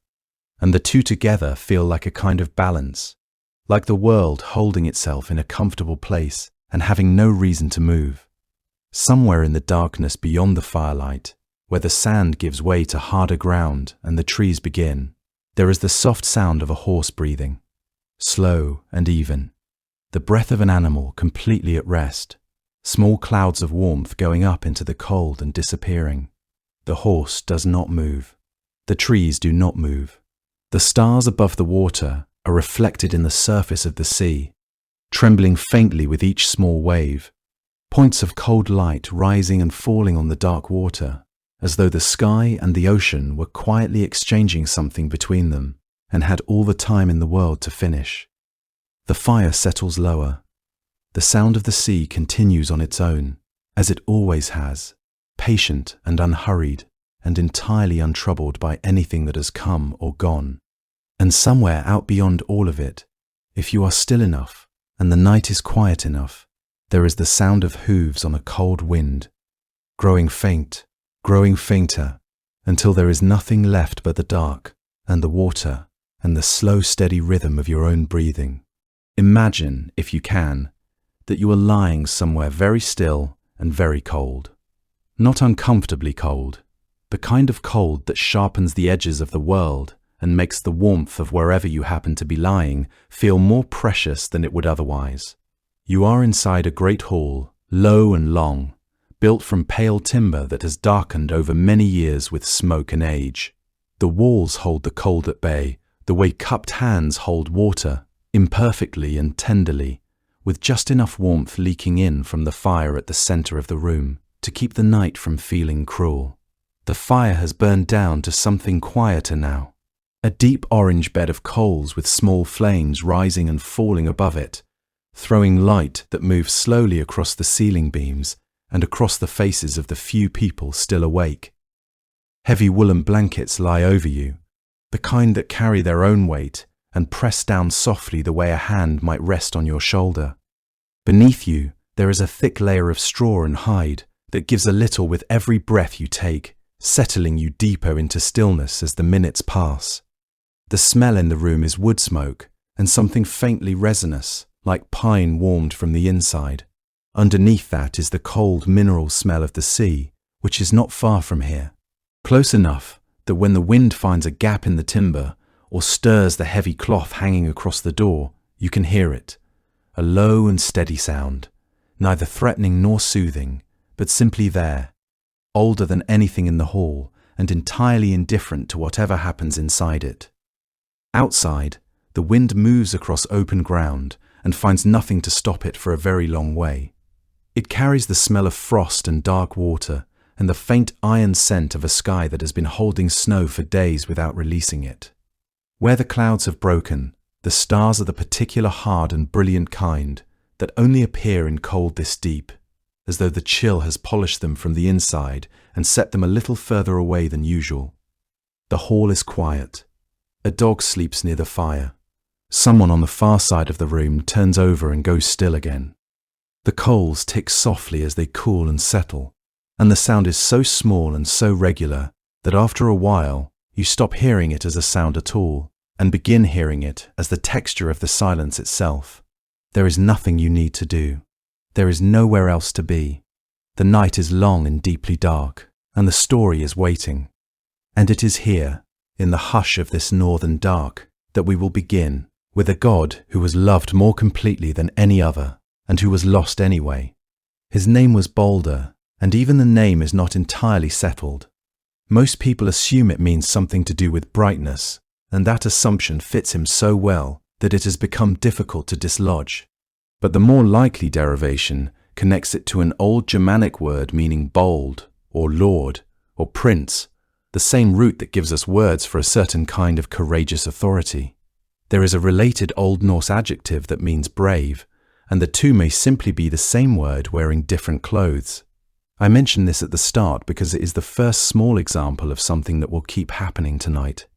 A great deal of what people confidently know about Baldr turns out, when you look at it closely, to be an interpretation laid over the top of something the sources do not quite say. He is the most beloved figure in Norse mythology, and also one of the least directly documented, and the space between those two facts has been filled in by 1,000 years of people who wanted him to be something in particular. What the sources do say is remarkable enough on its own. The Prose Edda calls him the second son of Odin and describes him with a directness that is unusual in a text that otherwise prefers lists and genealogies. He is said to be the best and to be praised by everyone. He is described as so fair in appearance and so bright the light shone from him, and Snorri reaches for a comparison to a particular white flower to give some sense of it, saying that the whitest of all grasses is likened to Baldr's brow, which will give you an idea of how fair he was in both hair and body. But the physical description is not really the point, and the text moves past it quickly to get at something else. Baldr is called the wisest of the gods, and the most beautifully spoken, and the most merciful. And then Snorri adds a line that has puzzled commentators for centuries. He says that a quality belongs to Baldr such that none of his judgments can hold. Nobody is entirely certain what this means. The most common reading is that Baldr was so completely without malice, so incapable of the hard clarity that a real verdict requires, that his decisions could never be enforced. He could not condemn anyone, and so his rulings simply dissolved. Others have suggested it points to something about the futility of goodness in a world arranged the way this one is. The line sits there in the text without explanation, and I find I like it better unexplained. It reaches towards something true about a certain kind of person, the kind whose goodness is so complete that it becomes, in a practical sense, a limitation. He lived in a hall called Breidablik, which means something close to broad gleaming, and the description of that hall is one of the more evocative small passages in the whole tradition. Breidablik stood on high ground in Asgard, and the poem Grimnismal says of it that no unclean thing can be found there. Snorri elaborates slightly, listing the things that cannot cross its threshold, and the list amounts to a portrait of everything Baldr himself was not. Nothing false, nothing tainted, nothing bent toward harm. It is one of those descriptions that tells you more about a person than a direct account of their qualities could, because it draws the space around them rather than the person. To stand inside Breidablik would be to stand inside the atmosphere Baldr created simply by existing. Air that had never been breathed by anything with cruelty in its intentions. Ground that the heavy distorting weight of malice had never pressed into. It is worth knowing a little about where that hall stood, because Asgard was not a single building, but something closer to a settlement, and the poem, Grimnismal, walks through it the way a guide might walk you through a town, naming each hall and saying whose it was. Odin had several. There was Valaskjalf, roofed with silver, where his high seat stood. There was Gladsheim, with its gold, and of course Valhalla, whose roof was thatched with shields, and whose rafters were spear shafts, where the chosen dead trained every morning and feasted every night. Thor had Bilskirnir, which the poem says had 540 rooms and was the largest building ever made. Freyr had Alfheim, given to him as a teething gift when he cut his first tooth, which is one of those details that makes the whole pantheon feel briefly and pleasantly domestic. Freyr had Sesrumnir in her field, where she received half of the battle dead. Njordr had Noatun, the place of ships, out where the water was. And among all of these, with their silver and their gold and their 500 rooms, Breidablik is the one the poem describes, not by what it contains, but by what it excludes. No unclean thing can be found there. That is the whole entry. In a catalogue that otherwise counts runes and lists building materials, Baldr's Hall is defined by an absence. There is something about that which stays with me. Everyone else is measured by accumulation. He is measured by what has never been allowed inside. His wife was Nanna, and their son was Forseti, who was said to be the finest judge in all the 9 worlds, settling every dispute brought before him. There is a small pleasure in that detail, given what Snorri says about Baldr's own judgments failing to hold. Whatever the father lacked, the son had in abundance. What the sources preserve about their domestic life is very little, and its ordinariness feels almost startling against everything else in the mythology. 2 people, a child, a hall on high ground, and days that passed in the ordinary rhythm of warmth and work and the small pleasures that neither gods nor people are ever quite as good at appreciating as they should be. Before we go any further, it is worth being honest about where all of this comes from, because the Baldr story reaches us in a more complicated state than most. Almost everything we have was written down in Iceland in the 13th century, roughly 200 years after the country had converted to Christianity. The 2 main collections are the Poetic Edda, a gathering of much older anonymous verse, eventually assembled into a single manuscript, and the Prose Edda, written by the Icelandic scholar and chieftain Snorri Sturluson. Snorri gives us by far the fullest account of Baldr's death. The narrative most people know, with the dreams and the oaths and the mistletoe and the funeral ship, is essentially his, told in the section of his book called Gylfaginning. Without him, we would have fragments and allusions and very little that hangs together. The Poetic Edda contributes a few crucial pieces. There is the Völuspá, the great prophetic poem, which gives a compressed and haunting version of the death and its consequences. And there is a short poem called Baldr's Drama, The Dreams of Baldr, which preserves an episode Snorri leaves out entirely, and which we will come to shortly. And then there is a third source, and it is the strangest of the 3. Around the end of the 12th century, a Danish chronicler named Saxo Grammaticus wrote a long history of the Danes in Latin, and it includes a version of the Baldr story that is almost unrecognizable. His Baldurus is not a shining god presiding over a hall of pure air. He is a demigod warrior in a bitter contest with a mortal rival, and the whole shape of the story is different. We will spend some time with Saxo later, because he raises a question about this myth that has never been resolved. What all 3 sources share is that none of them was written by anyone who believed in Baldr. Snorri was a Christian man, handling material his own society had left behind. He treated it with genuine care and considerable learning, and it is not fair to accuse him of deliberate distortion, but he was organizing and explaining something that had never been systematically organized before, and he was doing it for readers who shared his faith rather than the old one. That matters especially for this story, and I want to flag it now rather than pretend otherwise. A tale about a beloved son of the highest God, who dies through betrayal, whose death is mourned by the whole world, and who returns after the end of everything, sits close enough to Christian material that scholars have been arguing for well over a century about how much of it is genuinely pre-Christian and how much crept in through the pen of a medieval author. There is no settled answer. There are good arguments on both sides, and we will look at them properly before the night is out. For now, we will follow the story as Snorri tells it, because it is the fullest version we have, and because it is, whatever its origins, extraordinarily good. To understand what happens next, You need to know something about the two people who loved Baldr most, because it was their love, precise and fierce and overwhelming, that set the whole tragedy in motion. Odin was not a king in the way that word is usually imagined. He was not a figure seated comfortably behind high walls, content to let the world arrange itself around him. He was restless in a way that is unusual even among gods, and the sources that describe him are full of movement.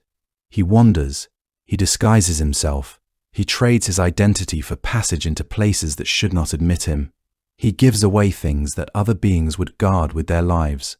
He gave one of his own eyes at the well of Mimir, a deep and ancient source of water at the base of one of Yggdrasil's roots, because Mimir, who guarded it, told him that the price of a single drink was an eye.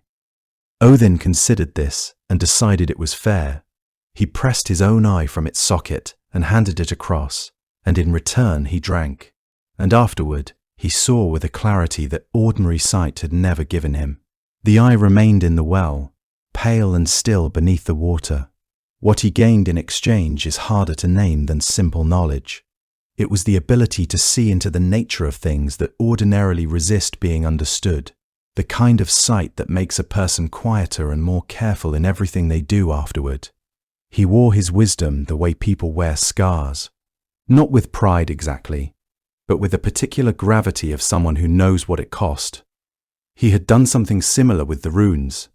He hung for 9 nights on Yggdrasil, wounded by a spear, given to himself, taking neither food nor drink, and at the end of it he saw what he had come for and took it up and fell back down screaming.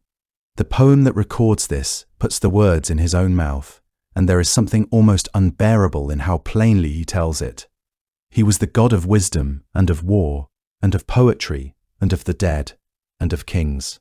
That combination looks strange until you consider that the Norse world did not draw the same lines between those things that later traditions would. Poets and warriors shared a kind of intensity. Kings needed wisdom and violence in roughly equal measure, and the dead mattered because the living were always in the process of becoming them. He presided over all of it from his high seat Hlithskjalf, from which he could look out across all the worlds at once. His 2 ravens, Hugin and Munin, thought and memory, flew out each morning and returned each evening to settle on his shoulders and whisper what they had seen. 2 wolves lay at his feet. He carried a spear called Gungnir that never missed. He wore a wide-brimmed hat pulled low when it suited him to go unrecognized, which was often. He was immense in the way that certain presences are immense, not through size, but through the sense that wherever he stood, the weight of the world arranged itself around him. Frigg was something different and no less powerful. She was the foremost of the goddesses, and her domain was the intimate and enormous territory of the household. Marriage, motherhood, the quiet governance of the lives that most people actually live, which is not a small thing to be responsible for and is frequently underestimated by people who prefer their divinity more dramatic. She sat beside Odin on the high seat and shared his view of the worlds, and that detail is worth pausing on because it means she saw everything he saw. She was said to know the fates of all beings, and unlike Odin, she did not have to bleed for that knowledge. It simply came to her, gathering the way water gathers in a low place, effortlessly and completely. But she did not speak of it. That is the crucial thing about Frigg, and it appears again and again in the sources. She knows, and she does not say. Her power expressed itself through stillness rather than motion, through restraint rather than declaration, through the things she chose not to tell people. In the old sources she is described as regal and composed, and her composure reads not as coldness but as depth, the stillness of someone who has already accounted for what everyone around her is still discovering. She loved Baldr the way parents love the child who seems most luminous and most fragile at once, fiercely, and with an attentiveness that does not relax even when everything appears calm. Odin loved him too, with the more complicated love of a father who has seen too much of the world to be uncomplicated about anything, a love mixed with pride and unease, and the knowledge that beautiful things in the 9 worlds rarely stay untouched for long. Between them, Baldr had been given a remarkable pair of guardians.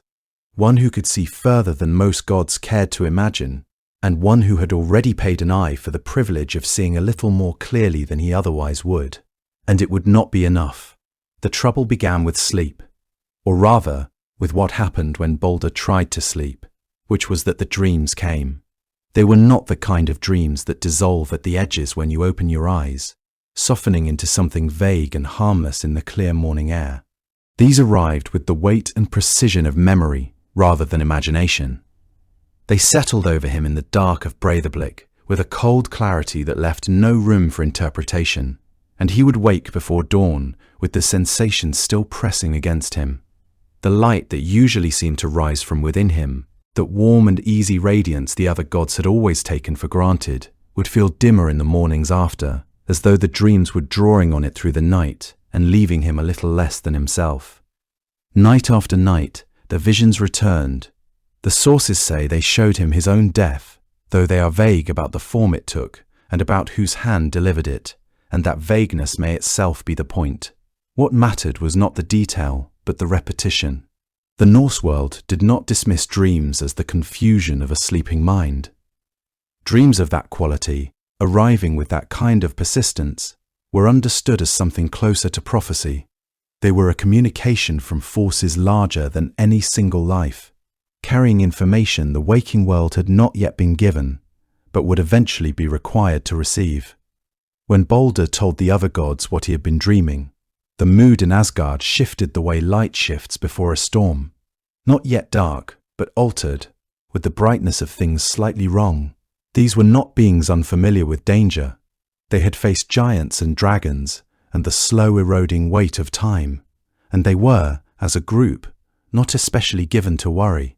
But this was Baldr, and the idea that something in the Nine Worlds might be moving toward him with harmful intent was the kind of thought that would not sit quietly alongside any other thought. The assembled gods found themselves unable to set it aside and carry on. There was a tenderness in how they held the news, and it tells you something about how completely they loved him. Not admired, not honored as a peer, but loved in the particular way one loves a thing whose goodness seems necessary to the continued goodness of everything around it.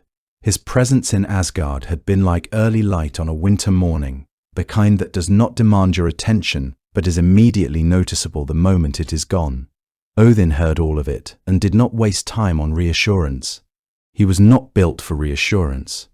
Some gods might have been, the ones whose power rested on warmth or abundance or the soft rhythms of the growing year. But Odin's power was the power of knowledge pursued at any cost, and the instinct that rose in him when he heard about the dreams was not the instinct to comfort. It was the instinct to find out, and there was one source of knowledge that exceeded even what he could gather through his ravens or divine from the runes he had hung on the tree to obtain. The dead knew things the living had not yet been told. This is where the poetic Edda gives us an episode that Snorri does not include, and it is one of the strangest and best passages in the whole tradition. The poem is called Baldr's Drauma, and it is short, only 14 stanzas in most editions, and it does something that very few Norse poems do. It shows Odin losing an argument. The poem opens with the gods in council, discussing why Baldr's dreams had turned so dark. And then, without ceremony or transition, Odin rises and saddles Sleipnir and rides. The road he takes leads down and northward, out of the high bright air of Asgard, and through the cold regions that lie between the living world and the realm of the dead. He passes a hound coming up from Hel, its chest and jaws bloodied, and the creature bays at him as he goes by. He does not stop. The poem gives that detail in a single line and moves on, and the effect is unsettling in a way that a longer description could not have achieved. He rides until he reaches a grave on the eastern side of Hel's Hall, and there he stops, because there is a Volva buried in that ground. A seeress, one who had practiced her art in life, and who could be compelled to speak again if you knew the right words. Odin knew the words. He had always known the words. He worked the spell that raises the dead, and the poem calls it a corpse chant, and the ground gave up what it had been holding. She was not pleased. That is the first remarkable thing about the passage. She had been dead a long time, long enough that snow had fallen on her, and rain had beaten on her, and dew had lain on her, and she says so, and there is an exhaustion in her voice that comes through even in translation. She asks who he is, this man she does not recognize, who has forced her to make this journey up out of the dark, and Odin lies to her. He does not give his own name. He calls himself Vegtamra, which means something like way tame, or one accustomed to the road, and he says he is the son of Valtamra. It is a false name of the kind he uses constantly in the mythology, and it works, at least at first. He asks her a question. For whom are the benches in Hel's hall strewn with rings, and the platform covered over with gold? She answers. The mead is brewed for Baldr, she says, and it stands waiting with a shield laid over it. And she tells him that the sons of the Aesir are in despair. She says this, and then asks to be released. She has answered. She wants to go back down. He does not release her. He asks a second question. Who will be Baldr's killer? Hother, she says. Hother will carry the famous son of Odin away. He will be Baldr's killer, and he will take the life from Odin's son. And again she asks to be let go. And again he refuses, and asks a third question. Who will avenge the deed? Who will bring Baldr's killer to the pyre? She tells him. In the western halls, Rindr will bear a son called Vali, and he will avenge Baldr when he is 1 night old. He will not wash his hands or comb his hair until he has brought Odin's son's slayer to the fire. That is 3 questions and 3 answers, and by the rules of this kind of exchange it should be finished. But Odin asks one more, and it is a strange one, and it is the question that undoes him. He asks who the maidens are who will weep and throw their neck veils into the sky. Nobody is entirely sure what this refers to. It is one of the great small mysteries of the poem. But whatever it means, the vulva recognizes something in it, and she stops answering and turns the exchange around. You are not Vegtamra, she says. You are Odin. And he answers in kind.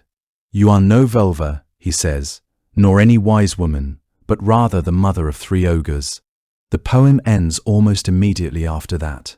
She tells him to ride home and be pleased with himself, and that no man will come to visit her again until Loki slips free of his bonds and the destruction of the powers comes upon the world.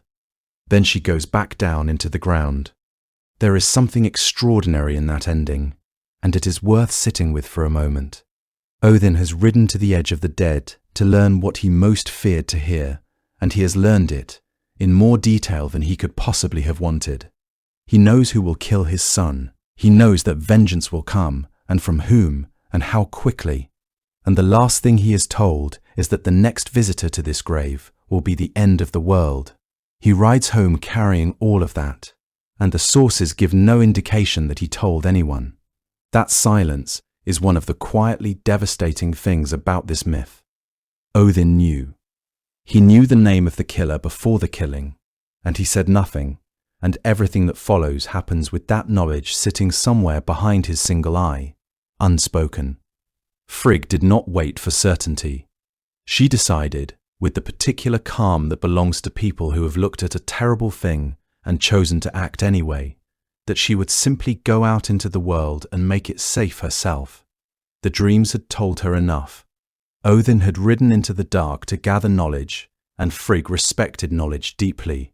But knowledge of a terrible thing and the prevention of it are 2 different projects entirely, and it was prevention she turned her whole attention toward.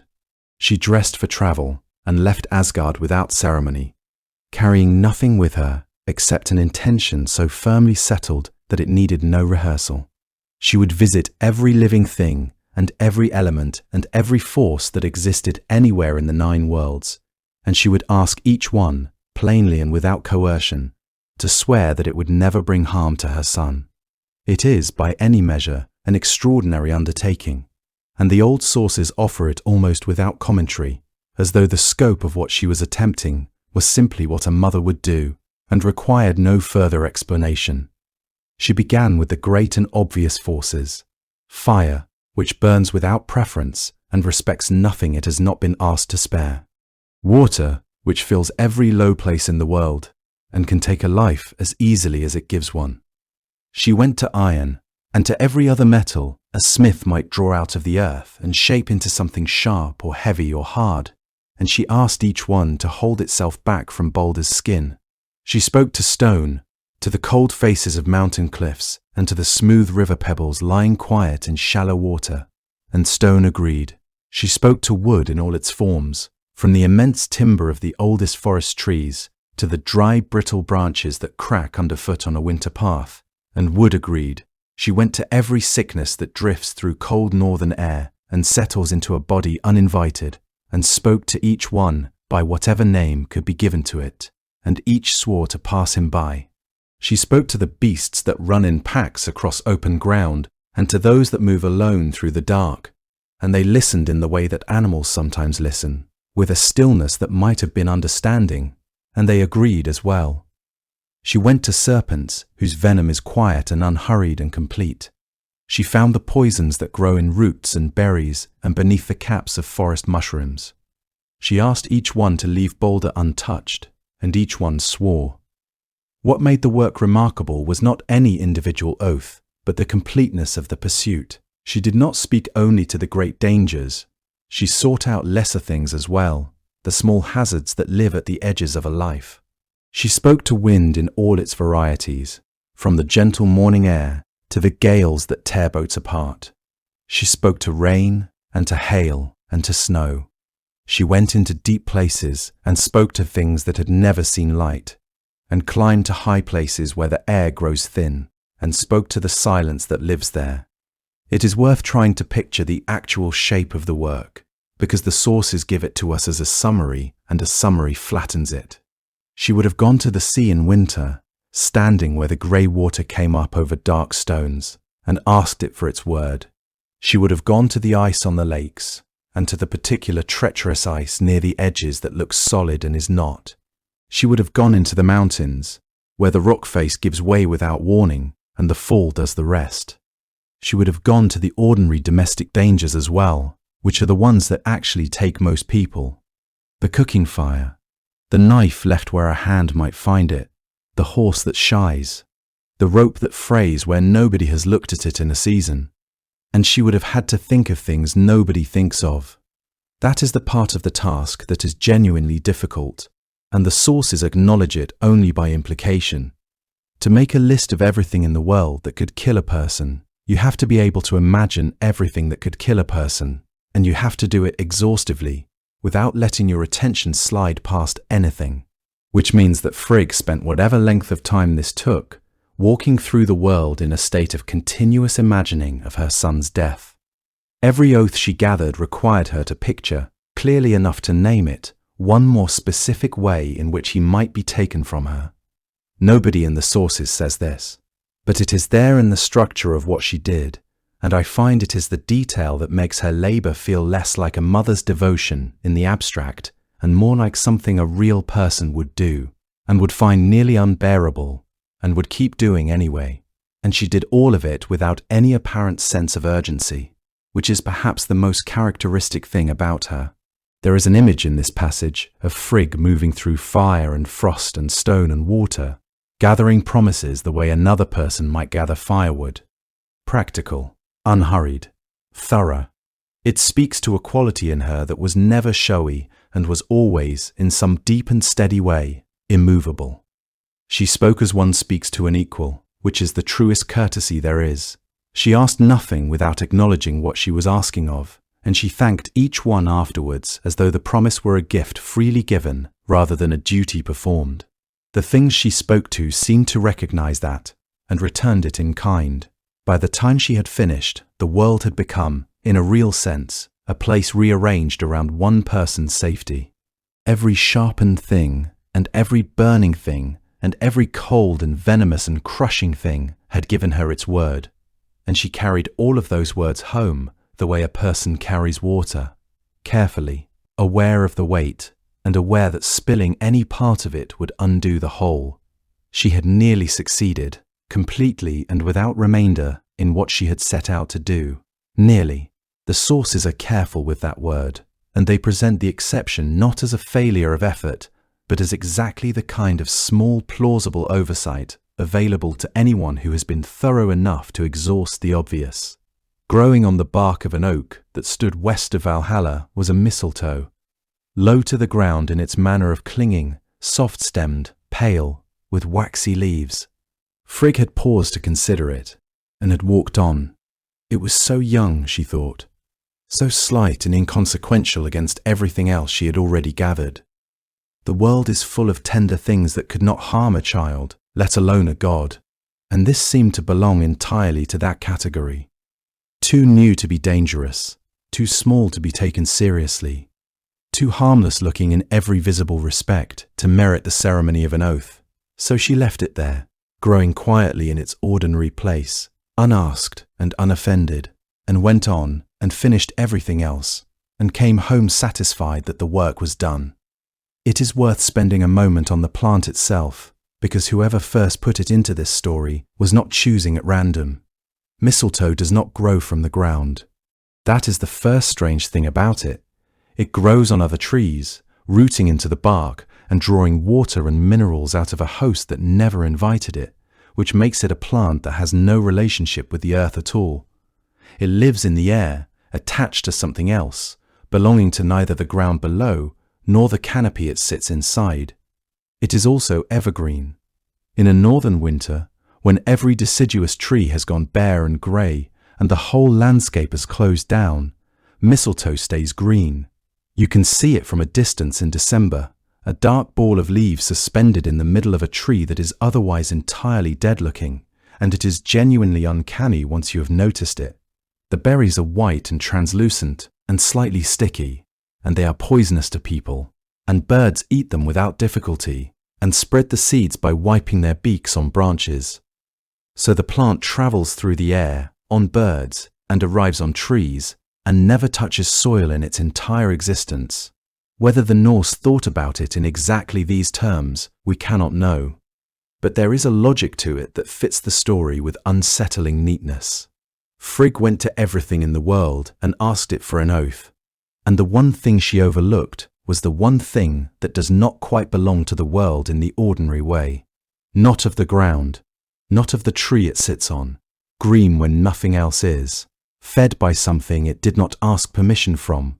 It is exactly the sort of thing that would slip through a promise made by every ordinary thing, because it is not, in the fullest sense, an ordinary thing. And if that is a coincidence, it is a remarkably good one. When the gods learned that Baldr could not be harmed, they were delighted in the way people are delighted when a terrible weight lifts suddenly, and the body, for a bewildered moment, does not know what to do with all that lightness.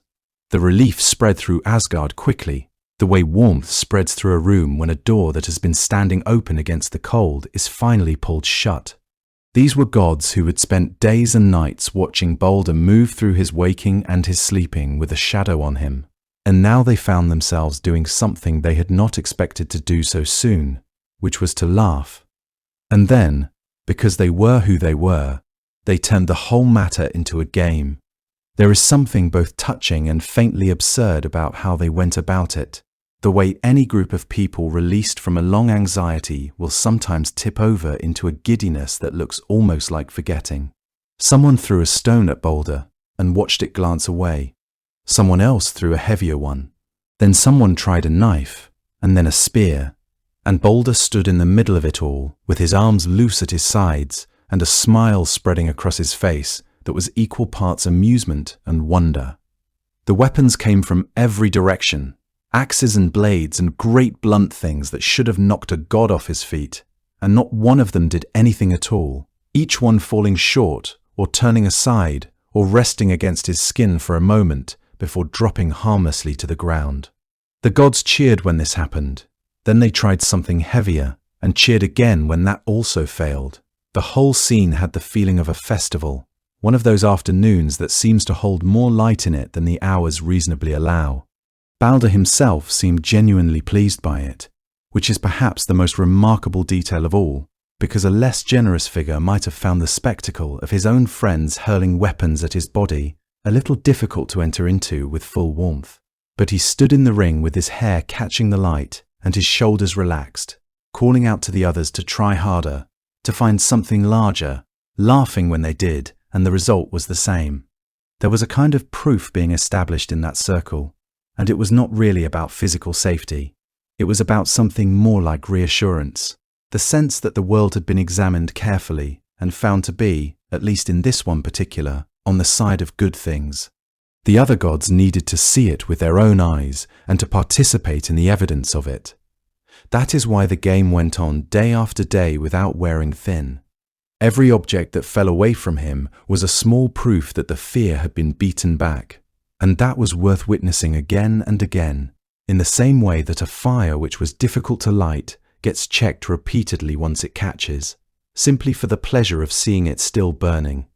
The afternoons in which the game was played seem, in the telling, to have had the quality of golden late summer light, the kind that arrives in the world already somehow aware of its own brevity, and makes everything it touches look a little more itself than usual.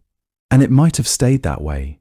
A game and a celebration and a peculiar new joy woven into the ordinary life of Asgard, if Loki had not been standing at the edge of the circle. Loki is the most difficult figure in Norse mythology to describe fairly, and I want to try, because the version of him that has reached popular culture is both flatter and less interesting than the one in the sources. He was not straightforwardly evil. The old texts do not present him that way, and a great many of the stories about him are stories in which he causes a problem and then solves it, usually at some personal cost, and usually with more cleverness than anyone else in the room could have managed. He got the gods their greatest treasures. He got Thor his hammer. When something impossible needed doing, he was frequently the one who did it. He was the son of a giant named Farbauti, and a figure called Laufey, which is to say, he was not of the Aesir by birth. However many centuries he had spent at Odin's side, walking through the bright halls and sitting at the Allfather's tables, there was always something in him that stood a little apart from all of it, watching and calculating and quietly assessing what could be undone. That distance is not a small thing. He belonged and he did not belong, and both of those were true at once and permanently, and the sources never resolve it. What seems to have driven him, as far as anything can be said to drive a figure that inconsistent, was a profound and unrelenting discomfort whenever the world arranged itself into something good and whole and apparently permanent. He could not leave such arrangements alone. The sight of a thing going well for too long seemed to work on him the way a splinter works its way deeper with every movement. He stood at the edge of that circle and watched Baldr laugh as an axe glanced off his shoulder, and something in him that had perhaps been building for a very long time quietly made up its mind. He did not rush. He was never a figure who rushed. Whatever else Loki was, he thought things through with a patience that sat oddly alongside the chaos he so often left behind him. And what he thought through now, standing at the edge of all that brightness, was the question of where the weakness was. Because Loki understood, with the particular intuition of someone who has always lived at the margins of a world that was not entirely his, that there is always a weakness, and that the people closest to a thing are almost always the last ones to see it. He changed his shape, as he had done many times before, and would do many times again. The form he chose was that of an old woman, unremarkable and soft-spoken, the kind of figure who invites easy confidence and is not looked at twice. And in that shape, he went to find Frigg. He arrived wherever she was resting and settled in beside her with the unhurried manner of someone who has nothing particular to ask. The conversation began the way such conversations often do, gently, circling the edges of things, moving toward the center only gradually. Frigg, who knew all fates, who had spent an enormous and exhausting span of time traveling through every corner of the 9 worlds to secure her son's safety, seems in this moment to have allowed herself the kind of quiet relief that makes a person less careful than they would otherwise be. The old woman asked, in an innocent and wondering sort of way, whether it was really true that every single thing in all the worlds had sworn the oath. And Frigg said that it was, or very nearly so, with the one small exception of a mistletoe growing on an oak west of Valhalla, which she had not troubled to ask because it seemed far too young and tender a thing to pose any danger to anyone. She said it as though it were barely worth mentioning, as though the omission were a curiosity rather than a door standing open. Loki listened with the pleasant, patient expression of someone who has just been handed exactly what he came for. He said nothing that would have alarmed her. He took his leave in the same gentle, unhurried way he had arrived. What Frigg made of the visit afterward, if she thought of it again at all, the sources do not say. She was a woman of great wisdom and great foresight, and there is something quietly unbearable in the possibility that she felt, only after the old woman had gone, some small cold shift in the air. The way you sometimes feel when a door you did not notice opening has already swung shut behind someone. By then, Loki was already moving through the forest toward the oak, his own shape restored, his purpose entirely settled. The mistletoe was exactly where she had described it, small and pale and clinging to the bark with its faint waxy leaves, inconsequential looking in the way that only the most consequential things ever managed to be. He took it from the tree with careful hands and shaped it into a dart. A simple thing, slight enough to close a fist around, made with no more ceremony than its purpose required. He walked away from the oak with it hidden in his hand. If the forest registered any sense of what had just been decided, it gave no sign. The leaves did not stir. The light did not change. The world went on exactly as it had been, indifferent to the small and terrible things that happen inside it. Hertha stood apart from the ring of playing gods, as he often did, not from any lack of love for his brother, but simply because he was blind, and there was no comfortable way to participate in a game whose entire point was watching things fly and bounce and fall harmlessly to the ground. He could hear all of it, of course, the laughter that had been building through the afternoon, the satisfying thud and clatter of axes and stones and spear shafts striking something solid and then dropping away without consequence, and underneath it, the warm, easy sound of Baldr's voice rising each time something new was thrown, the kind of voice that makes whatever space it occupies feel slightly more settled than it did before. He knew the game well enough by sound, and he had no resentment about it. He was simply standing at the edge of the circle, the way he often stood at the edges of things, present in his own manner, while the afternoon moved around him in a light he could not see, but could feel in the warmth falling across his shoulders and the backs of his hands. He had not expected company. He was not the sort of person others sought out at gatherings, not because he was unwelcome, but because he was quiet and still, in a way that made most people feel they had nothing particular to offer him, and so they tended to leave him in peace without meaning any unkindness by it. Hertha is worth a moment of his own, because he is one of the emptiest figures in the whole tradition, and the emptiness may itself be significant. Almost nothing survives about him.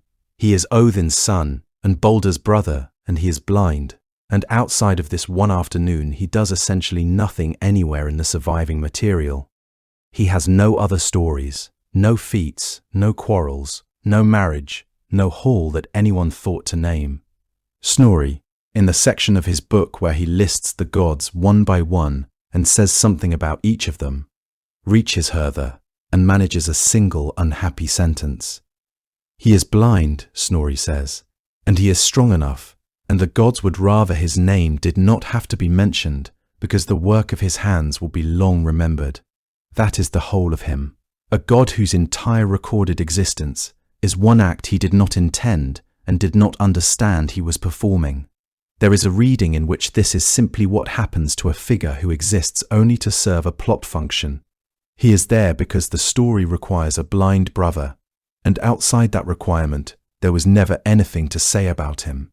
But there is another reading that I find harder to shake, which is that the emptiness is the characterization. Hertha is what it looks like to be used. He has no agency in the story because he had none in the moment, and the tradition remembered him accordingly, as a set of hands that something else moved. And when the poem tells us at the very end that he comes back, and that he and Baldr live together in the new world, without any of it held against him, part of what is being set right is that a person who never chose any of it stops having to carry it. Loki did not leave him in peace. He arrived at Hertha's side with the ease of someone who has been planning an approach long enough to make it look effortless. and his voice when he spoke was warm and almost conspiratorial.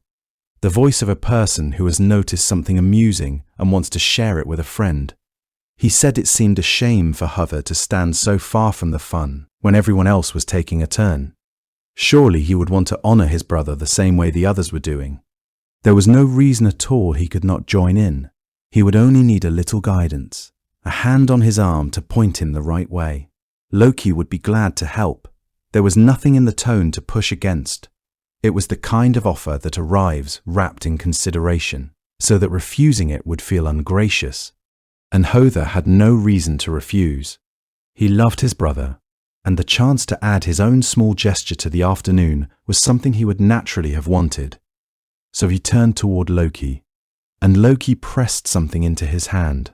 A small thing, light and smooth, the mistletoe dart shaped with such careful and unhurried purpose. And he told him where to aim. Hother, trusting the direction, believing himself to be doing the same harmless thing everyone else had been doing all day, threw. The dart crossed the short distance between Hother's hand and his brother's body in less time than it takes to draw a breath. There was a sound, a small sound, not dramatic in itself, the sound of something arriving rather than something ending. And then Baldr was no longer standing. He fell the way things fall when the life has gone out of them completely and at once. Not the way a person falls who has stumbled or been knocked sideways and is already reaching out to catch himself, but straight down, without any of the ordinary adjustments a body makes when it still intends to recover. The ground received him. The dart, which had carried in its small and tender form the one exemption from all the oaths Frigg had gathered across the breadth of the 9 worlds, had done what iron and fire and stone and sickness had all solemnly promised never to do. The laughter stopped, not gradually, not the way laughter fades when attention drifts elsewhere, but all at once, as though a hand had closed around it. Someone spoke. A single syllable, perhaps a name, perhaps just an involuntary sound. And then that too was swallowed by what was spreading outward from the place where Baldr lay, which was a silence of a kind the gods of Asgard, for all the centuries they had lived and everything they had seen, had never encountered in quite this form. They looked at the body, then they looked at one another, then they looked at the body again. None of them moved toward it, because moving toward it would have meant accepting what they were seeing, and acceptance was not yet available to anyone. Hother was still standing where he had been standing, his hand still open from the release, the smile not entirely gone from his face, because nobody had spoken and nothing had touched him to tell him that the sound he had heard was not the sound of harmlessness. The circle that had been full of warmth and noise a moment earlier was now simply a ring of gods standing in the late afternoon light, each of them alone inside a comprehension that was arriving too slowly and could not be stopped. The grief that fell over Asgard did not announce itself loudly at first. It arrived quietly, the way a change in the weather arrives, noticed only once the air has already grown heavy. For a long moment after Baldr fell, nobody moved, nobody spoke, and the silence stretched across the gathered gods with a completeness that felt almost physical, as though the world had pressed its hands flat and declined to continue. Then the sounds began, one at a time. A single breath drawn in sharply, the soft collapse of someone's weight against a neighbour's shoulder, and then the weeping, which spread the way real grief spreads, not in a single wave, but as a slow and terrible tide moving from one face to the next until there was not a dry eye in the whole bright field where the games had been played. The ones who wept loudest were not always the ones who had loved him most, because grief rarely presents itself in proportion to what was actually felt. Some wept openly and without restraint.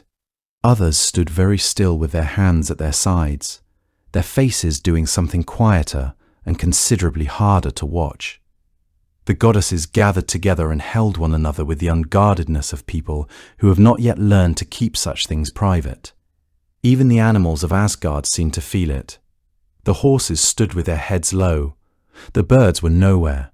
The air, which had been so clear and golden an hour before, seemed to have thickened into something less certain of itself. Frigg did not weep the way the others wept. Her grief was not the kind that moves outward into sound and motion, but the kind that moves inward, pressing itself into the deepest and most silent rooms of a person and staying there. She had known, in the way she always seemed to know things before they arrived, that this day carried something dark in it, and knowing a thing is coming does not prepare you for the moment it comes.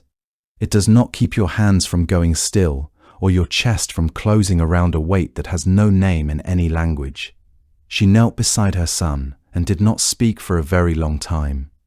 The gods who were nearest to her said afterward that her expression was not one of weeping exactly, but of something older and harder than weeping. The look of someone who has reached a place on the far side of tears and found it very quiet there.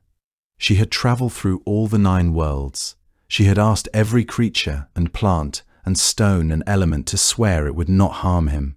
She had believed, and had wanted so deeply to believe, that it had been enough. The mistletoe had been such a small thing, so easily passed over, and now it was the only thing in all the world that mattered. Odin stood apart from the others, as he often did, not from coldness, but because there is a particular kind of sorrow that does not permit company and requires a person to carry it alone in order to carry it at all. He was the All-Father, and Baldr had been his son, and the love between them was not simple, because Odin's love was never simple. It was the love of a man who had given an eye to see the shape of the world more clearly, who had hung 9 nights on a tree for knowledge, and who understood better than almost any other being that nothing beautiful endures without a price. And he had ridden to the edge of Hel and raised a dead seeress from her grave, and asked her what the dreams meant, and she had told him. He had come back carrying the answer the way you carry something you would like to set down and cannot. He had known the name of the killer. He had known it for some time, and he had said nothing, and now he stood with his single eye fixed on his son's still face. What moved behind that eye was not only grief.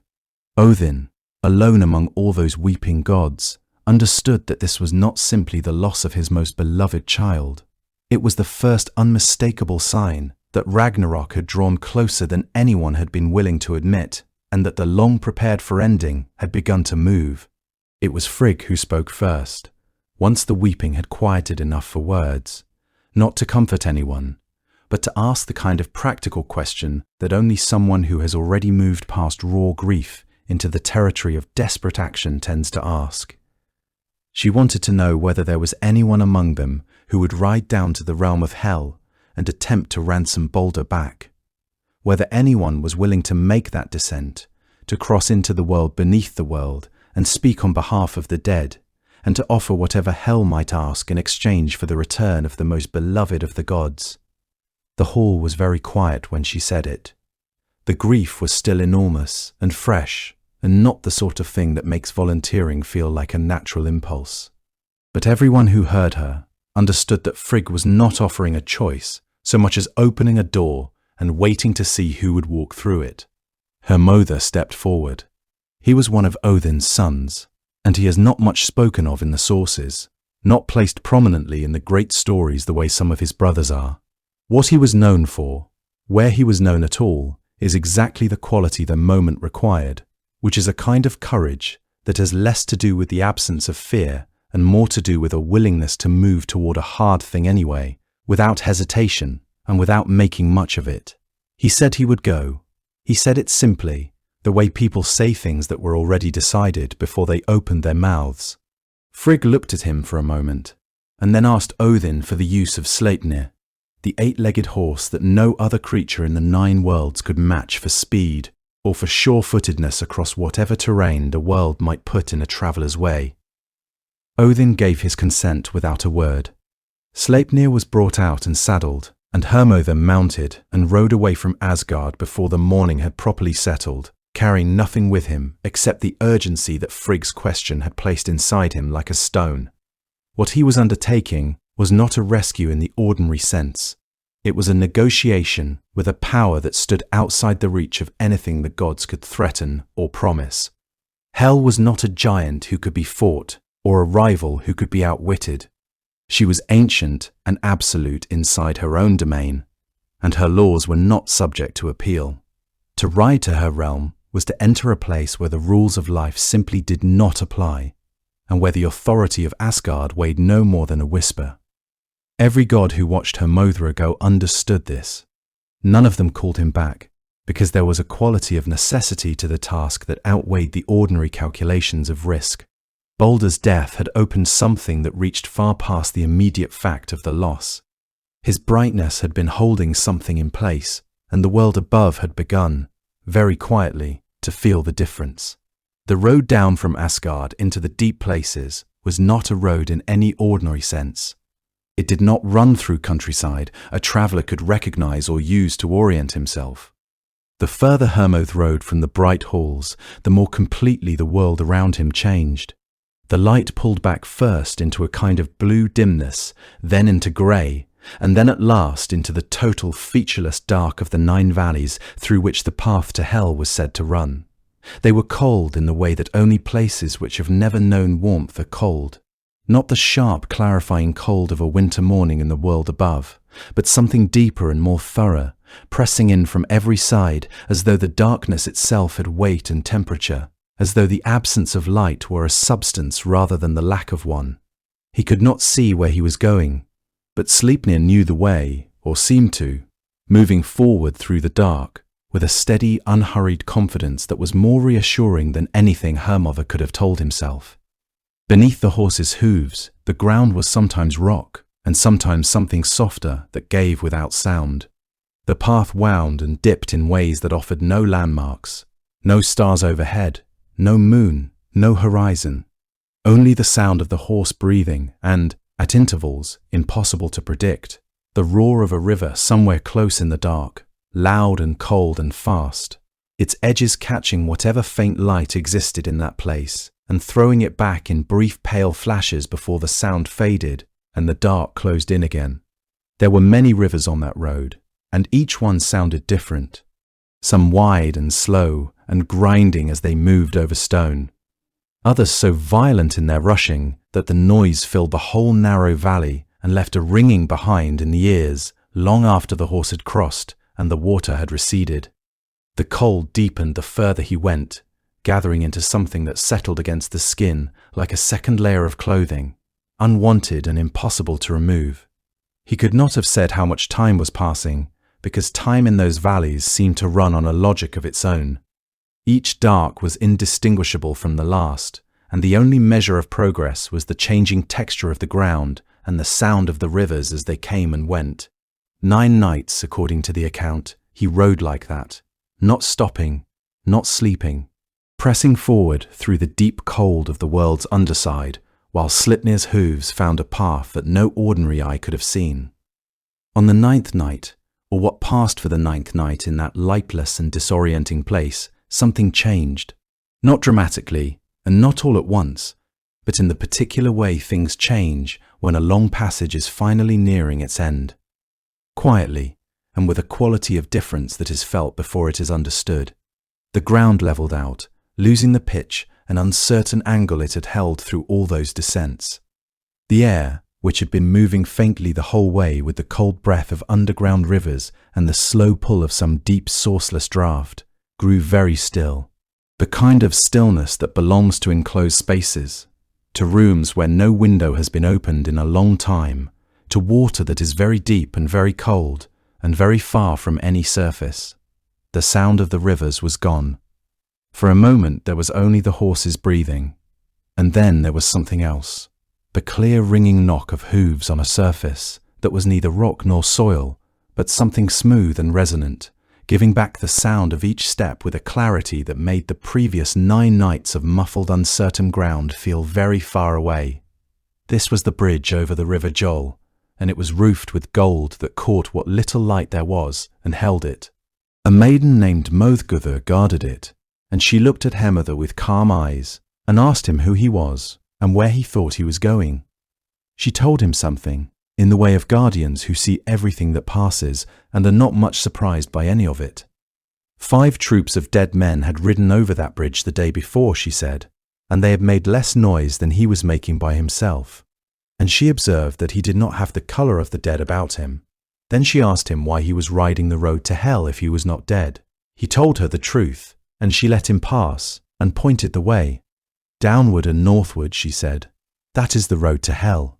Beyond the bridge, the path continued down and north, growing quieter with every step.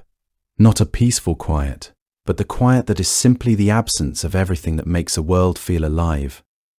Sleipnir's hooves, which had rung so clearly against the gold, now fell with a muffled and almost swallowed sound, as though the ground were absorbing the noise rather than permitting it. The air was still in a way that moving air can never quite imitate. Not still as a forest is still in the deep hours of the night, when living things are breathing quietly all around you, but still in the manner of a room where nothing breathes at all. The light, such as it was, seemed to arrive from no particular direction, and to fall on nothing with any warmth. The path curved gently northward through a landscape that offered no trees, no wind-bent grasses, no sound of water over stone. None of the small reliable signals by which a living creature navigates and knows itself to be somewhere rather than nowhere. At the northern edge of that road, the great gate appeared. Helgrind, some accounts call it, a word carrying the sense of something barred and absolute, less an entrance than a declaration that one world has ended and another of an entirely different kind has begun. Sleipnir, who was not a creature easily daunted, gathered himself and cleared the gate in a single leap, and on the far side the realm opened out around them, vast and dim and unutterably composed, as though nothing occurring within it could ever rise to the level of urgency. The Hall of Hel was called Eljuvnir, a name that has been translated as something close to damp with sleet, or wet with miserable weather. It suited the place the way certain names suit certain things, not because anyone chose carefully, but because nothing else would have done.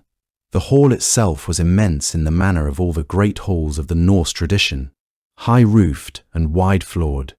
But where the halls of Asgard were full of firelight and feasting, and the warm press of voices, Eljuvnir held its size the way a hollow vessel holds air, without warmth, without apparent purpose, without any sense that what happened inside it was happening for anyone's benefit. Snorri gives the furnishings names, and they are among the more memorable details in his whole book. The threshold was called stumbling block. The bed was called sick bed. The curtains around it bore a name meaning something like glimmering misfortune. The table where Hel's guests were seated was called hunger, and the knife lying on it was called famine. These were not poetic flourishes, but the actual names of actual objects, given to them by whatever force decided long ago that this was where the ordinary dead would pass their time, not punished, not at peace, simply waiting in a hall furnished to remind them, with perfect consistency, of exactly what they were and where they were, in case the stillness outside had left any room for doubt. Hel presided over all of it. She was, as the sources describe her, a being of two halves, one side bearing the colour of living skin, warm-toned and present. The other side, the blue-black of something that has long since gone cold, the look of a body the blood has left and the air has begun to claim. She was not frightening in any theatrical sense. She was not the wild or howling figure that terror tends to produce in the imagination. She was, if anything, entirely controlled, and her composure came not from strength but from a complete and settled indifference to outcomes, the way a very old mountain is indifferent to weather it has watched come and go for longer than memory runs. She was Loki's daughter, born to the giantess Angerbotha, and Odin himself had cast her down into this realm and given her dominion over all those who died of illness and old age, of accident and quiet misfortune. Everyone, that is, who did not fall in battle, everyone who went out of the world, not in fire and noise, but in the slow private manner in which most people go.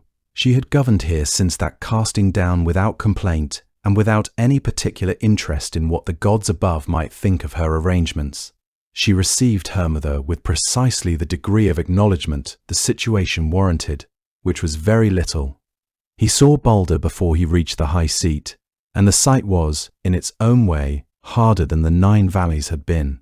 Baldr was seated in the place of honour in that dismal hall, the highest seat, the position that in any other hall would have belonged to the lord of the feast, the figure around whom all the warmth and noise arranged itself. He was not suffering. That much was immediately and unmistakably clear.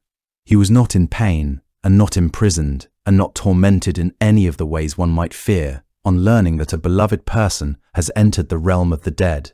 But he was absent from the world in a way that did not require suffering to make itself felt. His brightness, which in Asgard had been the first thing anyone noticed, was muted here the way a lamp is muted behind thick cloth.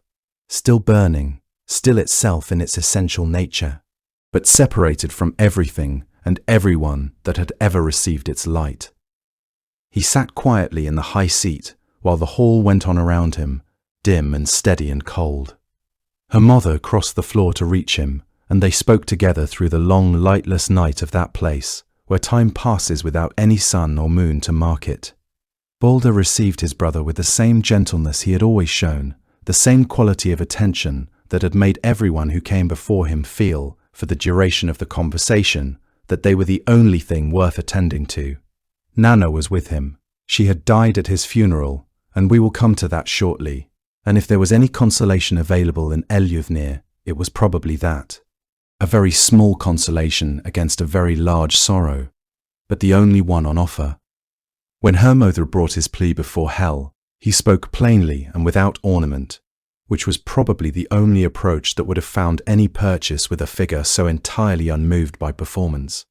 He told her that all the gods were weeping, that all of Asgard was in mourning, that Baldr was beloved beyond any ordinary measure, and that he had come to ask for his brother's release on those grounds alone, not by force and not by trickery, but simply on the strength of how much and how universally Baldr was grieved. Hel listened to all of it with the calm, unhurried attention of someone who has heard a great many things said in a great many registers of desperation, and has not yet encountered an argument sufficient to alter the nature of where she governs. Then she made a proposal, and it is one of the most quietly cruel things in the whole tradition, because it is not a refusal. She said she would test whether Baldr was as beloved as Hermodr claimed, if every single thing in all the worlds, living and dead, would weep for him. Then she would let him return to the Aesir. But if any one thing refused, or would not weep, then he would stay with her. Hermodr rode back through the great dark valleys carrying that condition the way a person carries news they are not sure they can bear to deliver. Before he left, Baldr pressed something into his hands. It was the ring, Dropnir, which Odin had laid on the funeral pyre as a final gift, and Baldr asked him to carry it back to his father as a keepsake. There is something almost unbearable in the ordinariness of that gesture. A son sending a ring home to his father because he thinks his father would want it back. Nanna sent gifts as well, a linen robe for Frigg and other tokens, and to the goddess Fulla she sent a gold finger ring. Small tender gestures from someone who has not stopped loving the world she left, even from a great distance and through a barrier she cannot cross. When Hermodr arrived in Asgard and told the assembled gods what Hel had said, the response was immediate. There was no argument, no hesitation, no weighing of whether the task was possible or reasonable or fair. The gods had looked at the empty seat where Baldr used to sit, and had felt the quality of the light in Asgard shift in his absence, and there was nothing they would not have agreed to. Frigg heard the condition and said yes.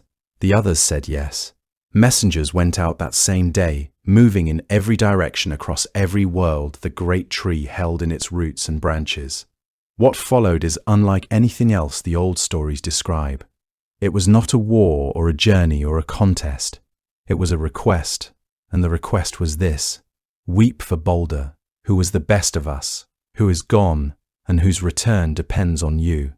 The messengers carried it to Midgard first, where the men and women who had always felt something warm and right when the sun came out after a long grey stretch of cold, who had always sensed without knowing quite why that certain kinds of beauty are precious and fragile, heard the words and wept without needing to be persuaded. Most of them had never met Baldr. They had never walked in Asgard or looked at his face, but the news settled into them the way grief sometimes does, landing not in the mind but somewhere further down, where the body keeps its oldest knowledge. The animals wept in the way animals show sorrow, which is quieter than the human kind, and perhaps deeper for that quietness. The forests bowed their canopies in something that looked, from below, very much like mourning. The trees themselves wept, the sources say, their sap running freely, the bark growing damp in the winter cold, with something that was not quite frost and not quite water. The stones of the mountains ran with moisture that had not been there before. The iron lying cold in the earth, and the silver threaded through dark rock, and the gold that had been shaped into rings and helmets and armbands in the halls of gods and kings, all of it wept in the way that metals weep, which is to say, a cold dew gathered on every surface, and the air around them changed, and something in the metal itself seemed to grow heavier and less bright. Even the frost wept. That detail seems impossible at first, the coldest and most indifferent of surfaces yielding up moisture in grief. But it is exactly the kind of detail this tradition favoured, because it understood that Baldr's worth was not measured only by the living. The whole of the created world had received something from his existence, including the parts of it that had no voice to say so, and no eyes to look at him, and no warmth of their own to recognize the warmth in his. They wept because they had been made in a world that contained him, and the world without him was, in some way the old stories took entirely seriously, a colder and lesser place. And so the messengers moved through all of that weeping, through forests running with sorrow and rivers foaming with a grief they could not name, and across cold plains where every blade of frost-stiff grass had bent itself toward the ground. They gathered the tears, the way a person gathers proof of something they desperately want to be true, because it was working. That is the part that makes what comes next so difficult. Hel's condition had sounded impossible when Hermother first repeated it in Asgard, and now it was actually being met. The world was going to be unanimous, for once, about this one thing, even if it had never agreed about anything before. And then the messengers came to a cave. It was not a remarkable cave. No god had hidden there, and no dragon had slept there, and no prophecy had been given there. It was a dark and unremarkable hollow in the rock. Sitting inside it was a giantess who gave her name as Thirk, which is simply the Old Norse word for thanks. She sat without ceremony, and without distress, and without any of the sorrow that had been written across the face of every other creature the messengers had encountered anywhere in the 9 worlds. They told her about Baldr. They asked her, as they had asked everyone, to weep for him, so that he might return from the Hall of the Dead and take his seat again in Asgard, and let the light come back into the world the way light comes back after a very long winter. And Thirk looked at them, and her face gave nothing away. What she said in reply has been preserved in a short verse that is cold and entirely without apology. She said that Thirk would weep dry tears at Baldr's funeral, that she had got no good from the man, living or dead, and that Hel should keep what she has. The messengers could not compel her. The condition Hel had set was absolute, and made no allowance for exceptions or for overruling a single stubborn voice. And so the grief of every stone and tree and creature and blade of frost in all the 9 worlds came to rest, finally, on one refusal. One figure sitting in one cave with her arms folded and her face unmoved while all of creation wept around her. Snorri adds one more line, and it changes everything about the passage. He says that people believe this was Loki. He does not state it as fact. He reports it as what people believe, which is a careful way to put something, and I think the care is deliberate. If it was Loki, then the whole vast labour of the world's weeping was never going to succeed. And the test was rigged from the moment it was set. If it was not Loki, then Baldr was lost to a genuine indifference that happened to be sitting in a cave that day, which is somehow worse. The tradition leaves both possibilities standing, and I would not want to close either one. There is one other thing worth noticing about Thirk's answer, and it is easy to miss. She does not say she is glad Baldr is dead. She says he never did anything for her. She is not malicious in that verse so much as unmoved, and her complaint is that she was never included in whatever warmth he generated.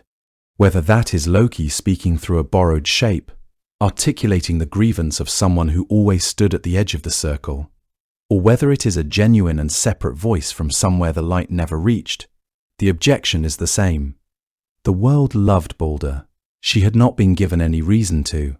The funeral was described in the old sources as the greatest gathering Asgard had ever seen. Gods and giants and dwarves and creatures from across all the worlds came together, drawn by the same impossible grief, and given the task of sending a beloved thing out of the world in a manner worthy of it. But gods had decided, as gods in the old stories tend to decide when faced with a loss too large for the ordinary methods, that what was needed was something on a scale equal to the one who had been lost. For Baldr, nothing ordinary would do. They chose the sea, as the Norse so often did when they wished to send something precious away from the shore. And for his vessel, they chose Hringhorni, which Snorri names as the greatest ship that ever was. It had been drawn up onto land and was resting there in the way of very large and very heavy things, waiting. The gods came to it with ropes and with whatever strength they had, and attempted to push it back into the water so that the pyre could be built on its deck and lit and sent out over the open sea. And Hringhorni would not move. They pulled and heaved, and the ship stayed exactly where it was, immovable in the way that only genuinely enormous things can be immovable, as though the earth itself had decided to keep hold of it. The gods stood back from it, breathing hard, and understood that they would need help of a different kind. A messenger was sent to Jotunheimr, and word was brought to a giantess named Hyrrokin, who was known for a strength that made even the gods careful around her. She arrived riding a wolf so large that 4 of Ovin's berserkers had to hold it still once she had dismounted, with serpents serving as her reins, twisting in her hands as she climbed down. She approached Hringhorni without ceremony. She set her hands against the hull and shoved the ship once, and it went into the water with such force that the rollers beneath it burst into flame from the friction, and the earth trembled underfoot. The ship slid out as though it weighed nothing at all, as though it had simply been waiting for that particular pair of hands.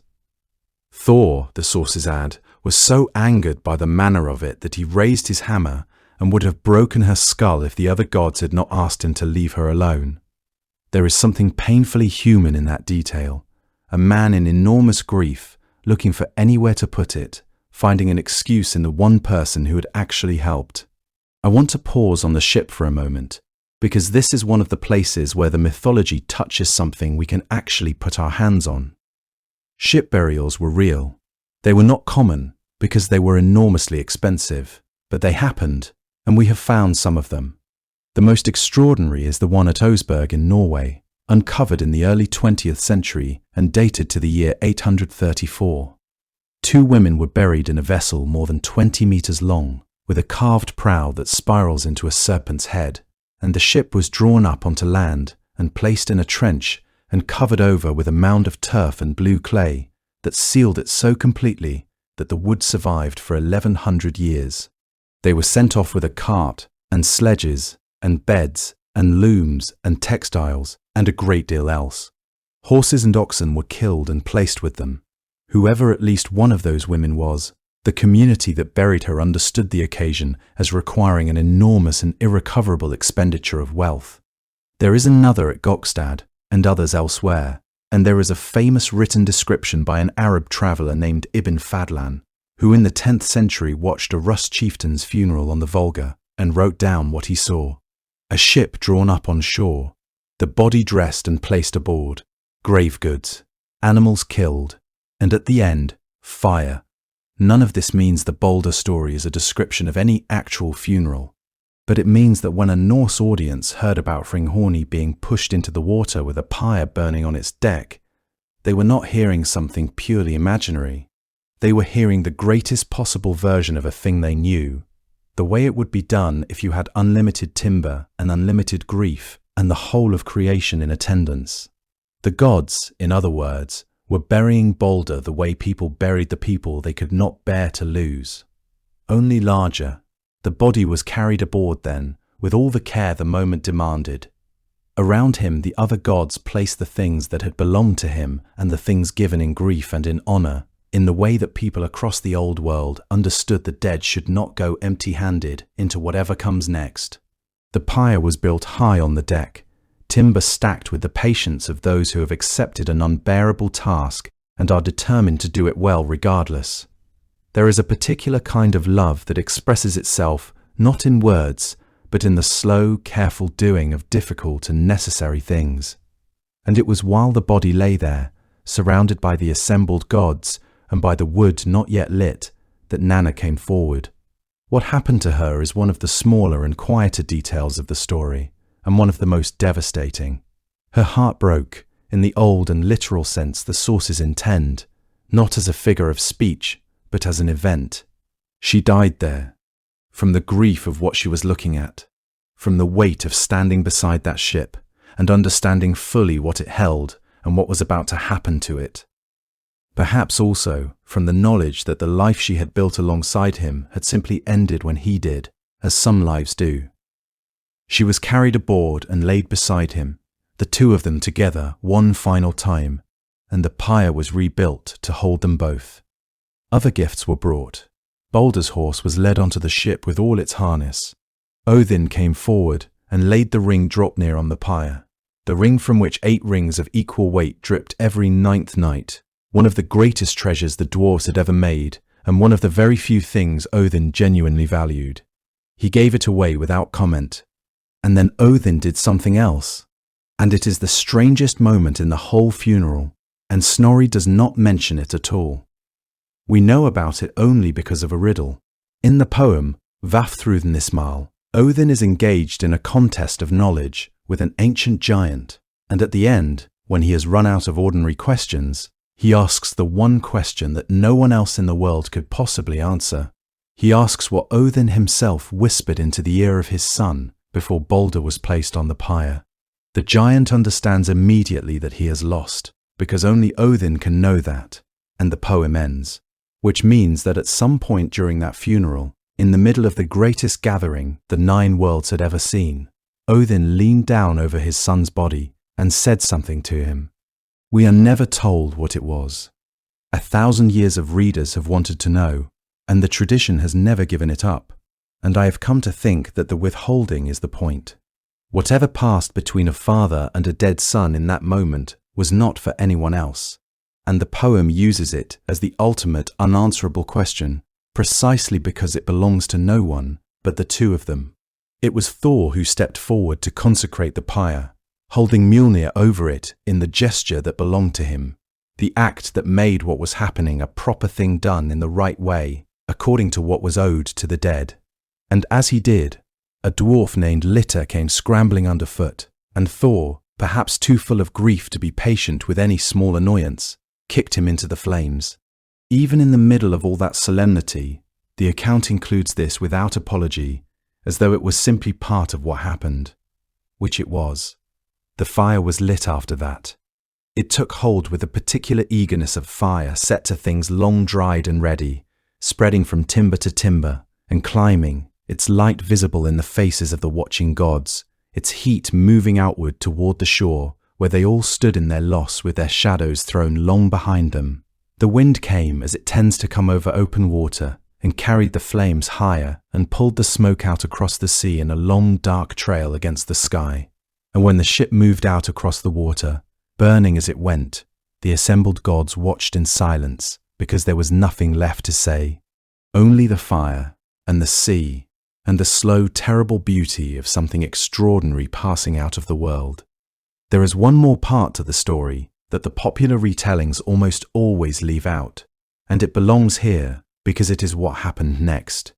Heather had killed his brother, and however little he had understood at the time, that was still the fact of it. And in the world these stories come from, a death of that kind did not simply sit there unanswered. Vengeance was not optional. It was structural. It was the mechanism by which the world corrected itself. But there was a difficulty, and it is one the sources treat with real seriousness. Asgard was a sanctuary. Blood could not be shed there, and Heather was Odin's son, which complicated everything further. So Odin did what the vulva in the grave had already told him he would do, though the poem never says whether he acted because of the prophecy, or whether the prophecy simply described what he was always going to do. He went to a woman named Rinda, and she bore him a son called Vali. The accounts of how this came about are difficult and are told with some reluctance in the sources that mention them at all.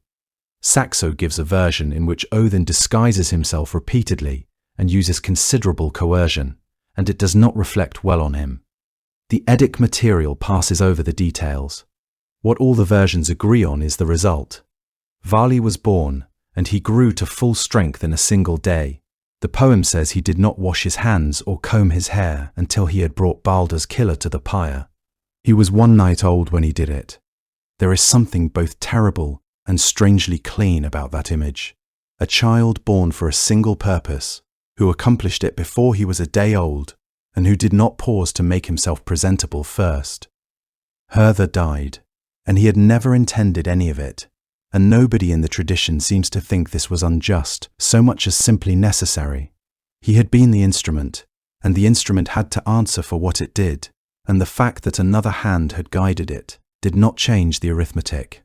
He went down to Hel, where his brother was waiting. The gods knew, by the time the ashes of Hringhorni had cooled, that Loki was responsible, and Loki, who was many things but not foolish, did not stay within reach of a grief that large. He had slipped away before the accusations could properly form, before the gods had finished wiping the salt from their faces and begun to look around for someone to hold accountable. When they finally turned toward the place where he had been standing, there was nothing there but the memory of him, which was, in its own way, exactly the exit he would have chosen. I should note here that the sources disagree about the timing. Snorri places the binding immediately after Baldr's death as its direct consequence.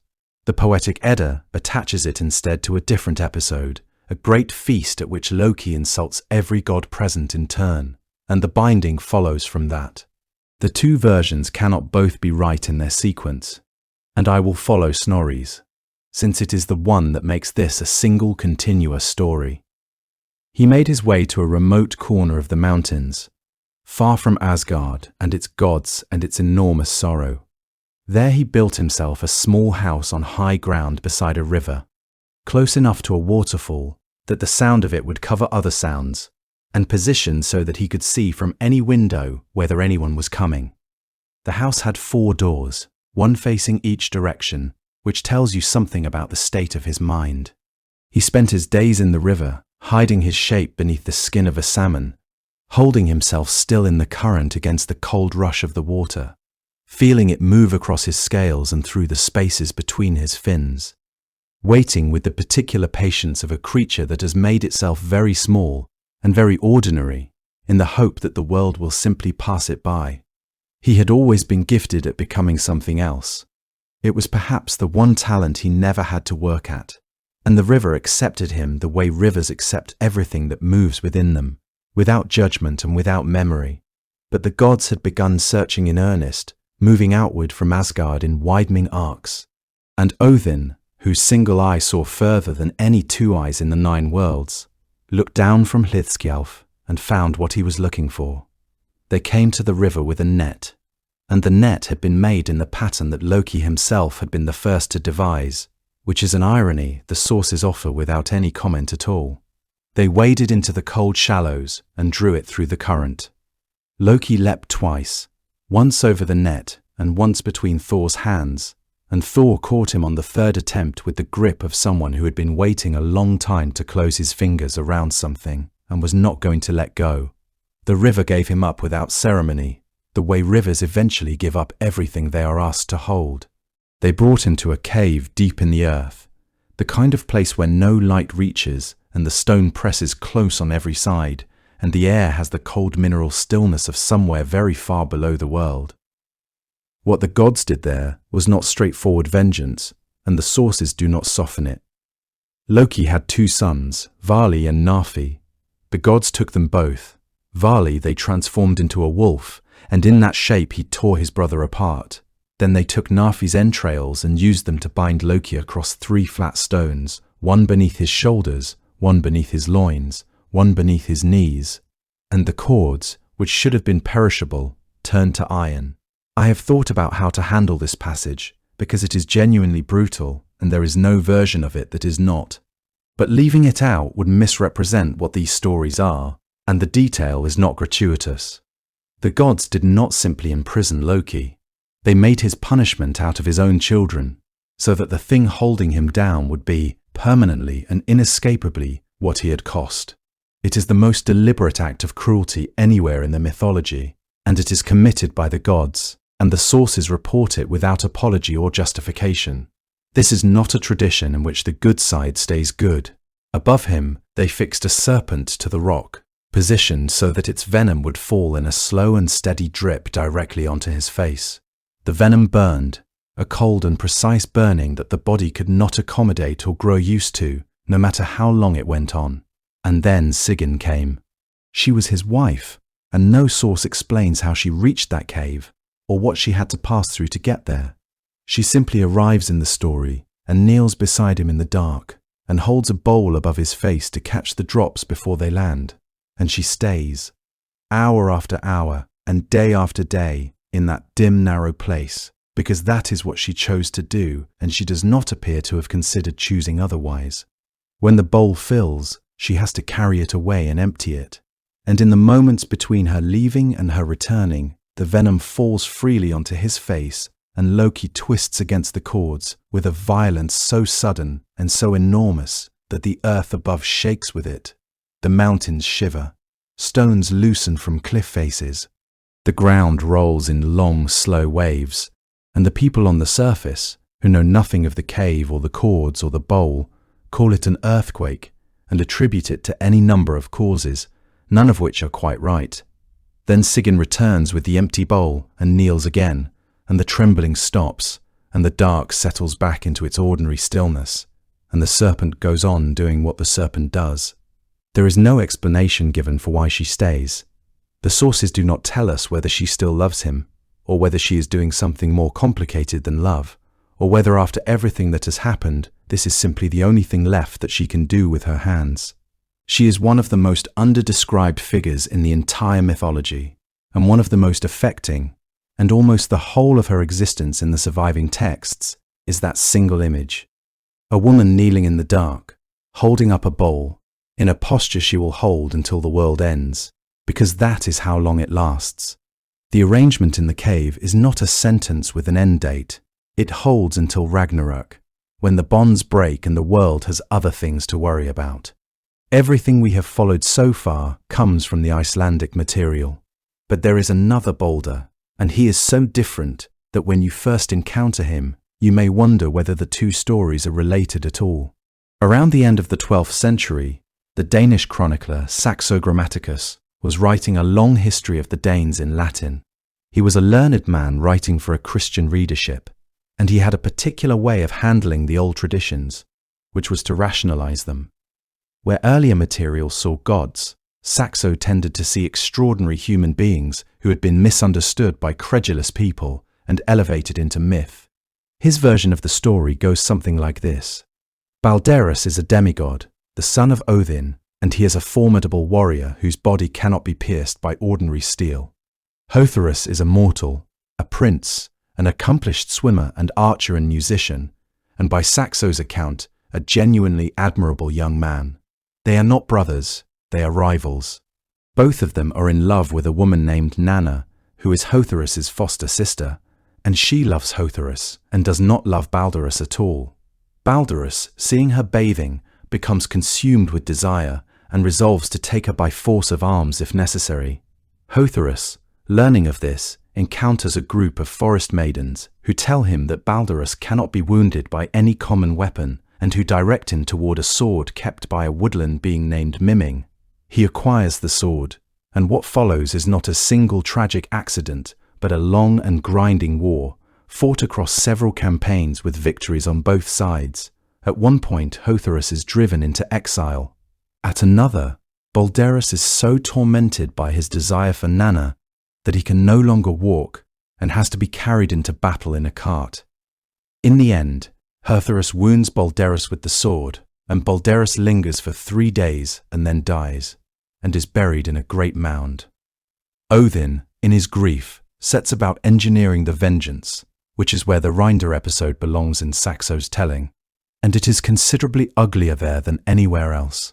So what are we to do with this?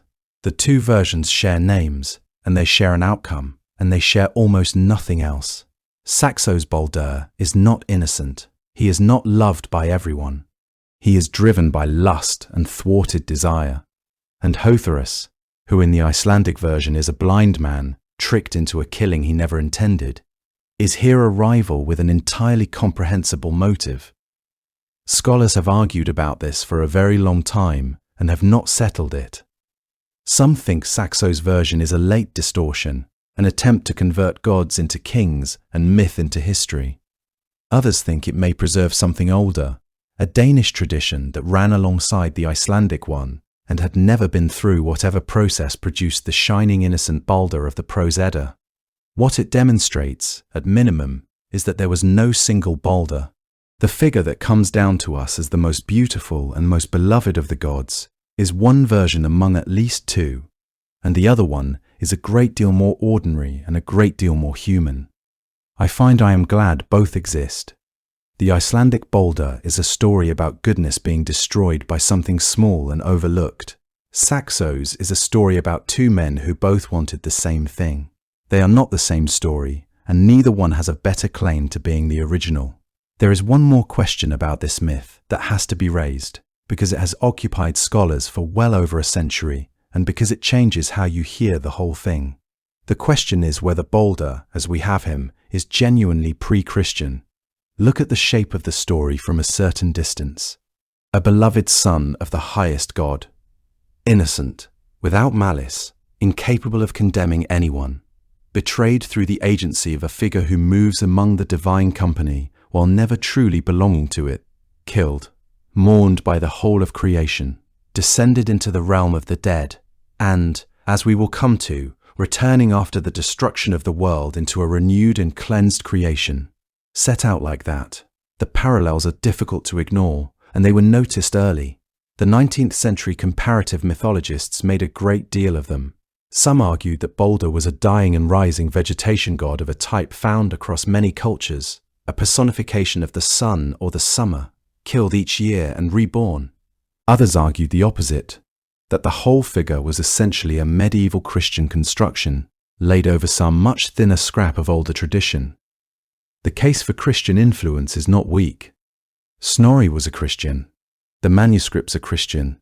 The emphasis on Baldr's blamelessness, on the universal mourning, on the return, all sit close to material that any 13th century Icelandic scholar would have known intimately. But the case against is not weak either. Baldr appears in the Völuspá, which is generally considered to preserve pre-Christian material. He appears in Baldr's Drauma. His death is referenced in skaldic poetry that is difficult to date late, and in a way that assumes the audience already knows the story, which is usually a sign that a story has been around a while.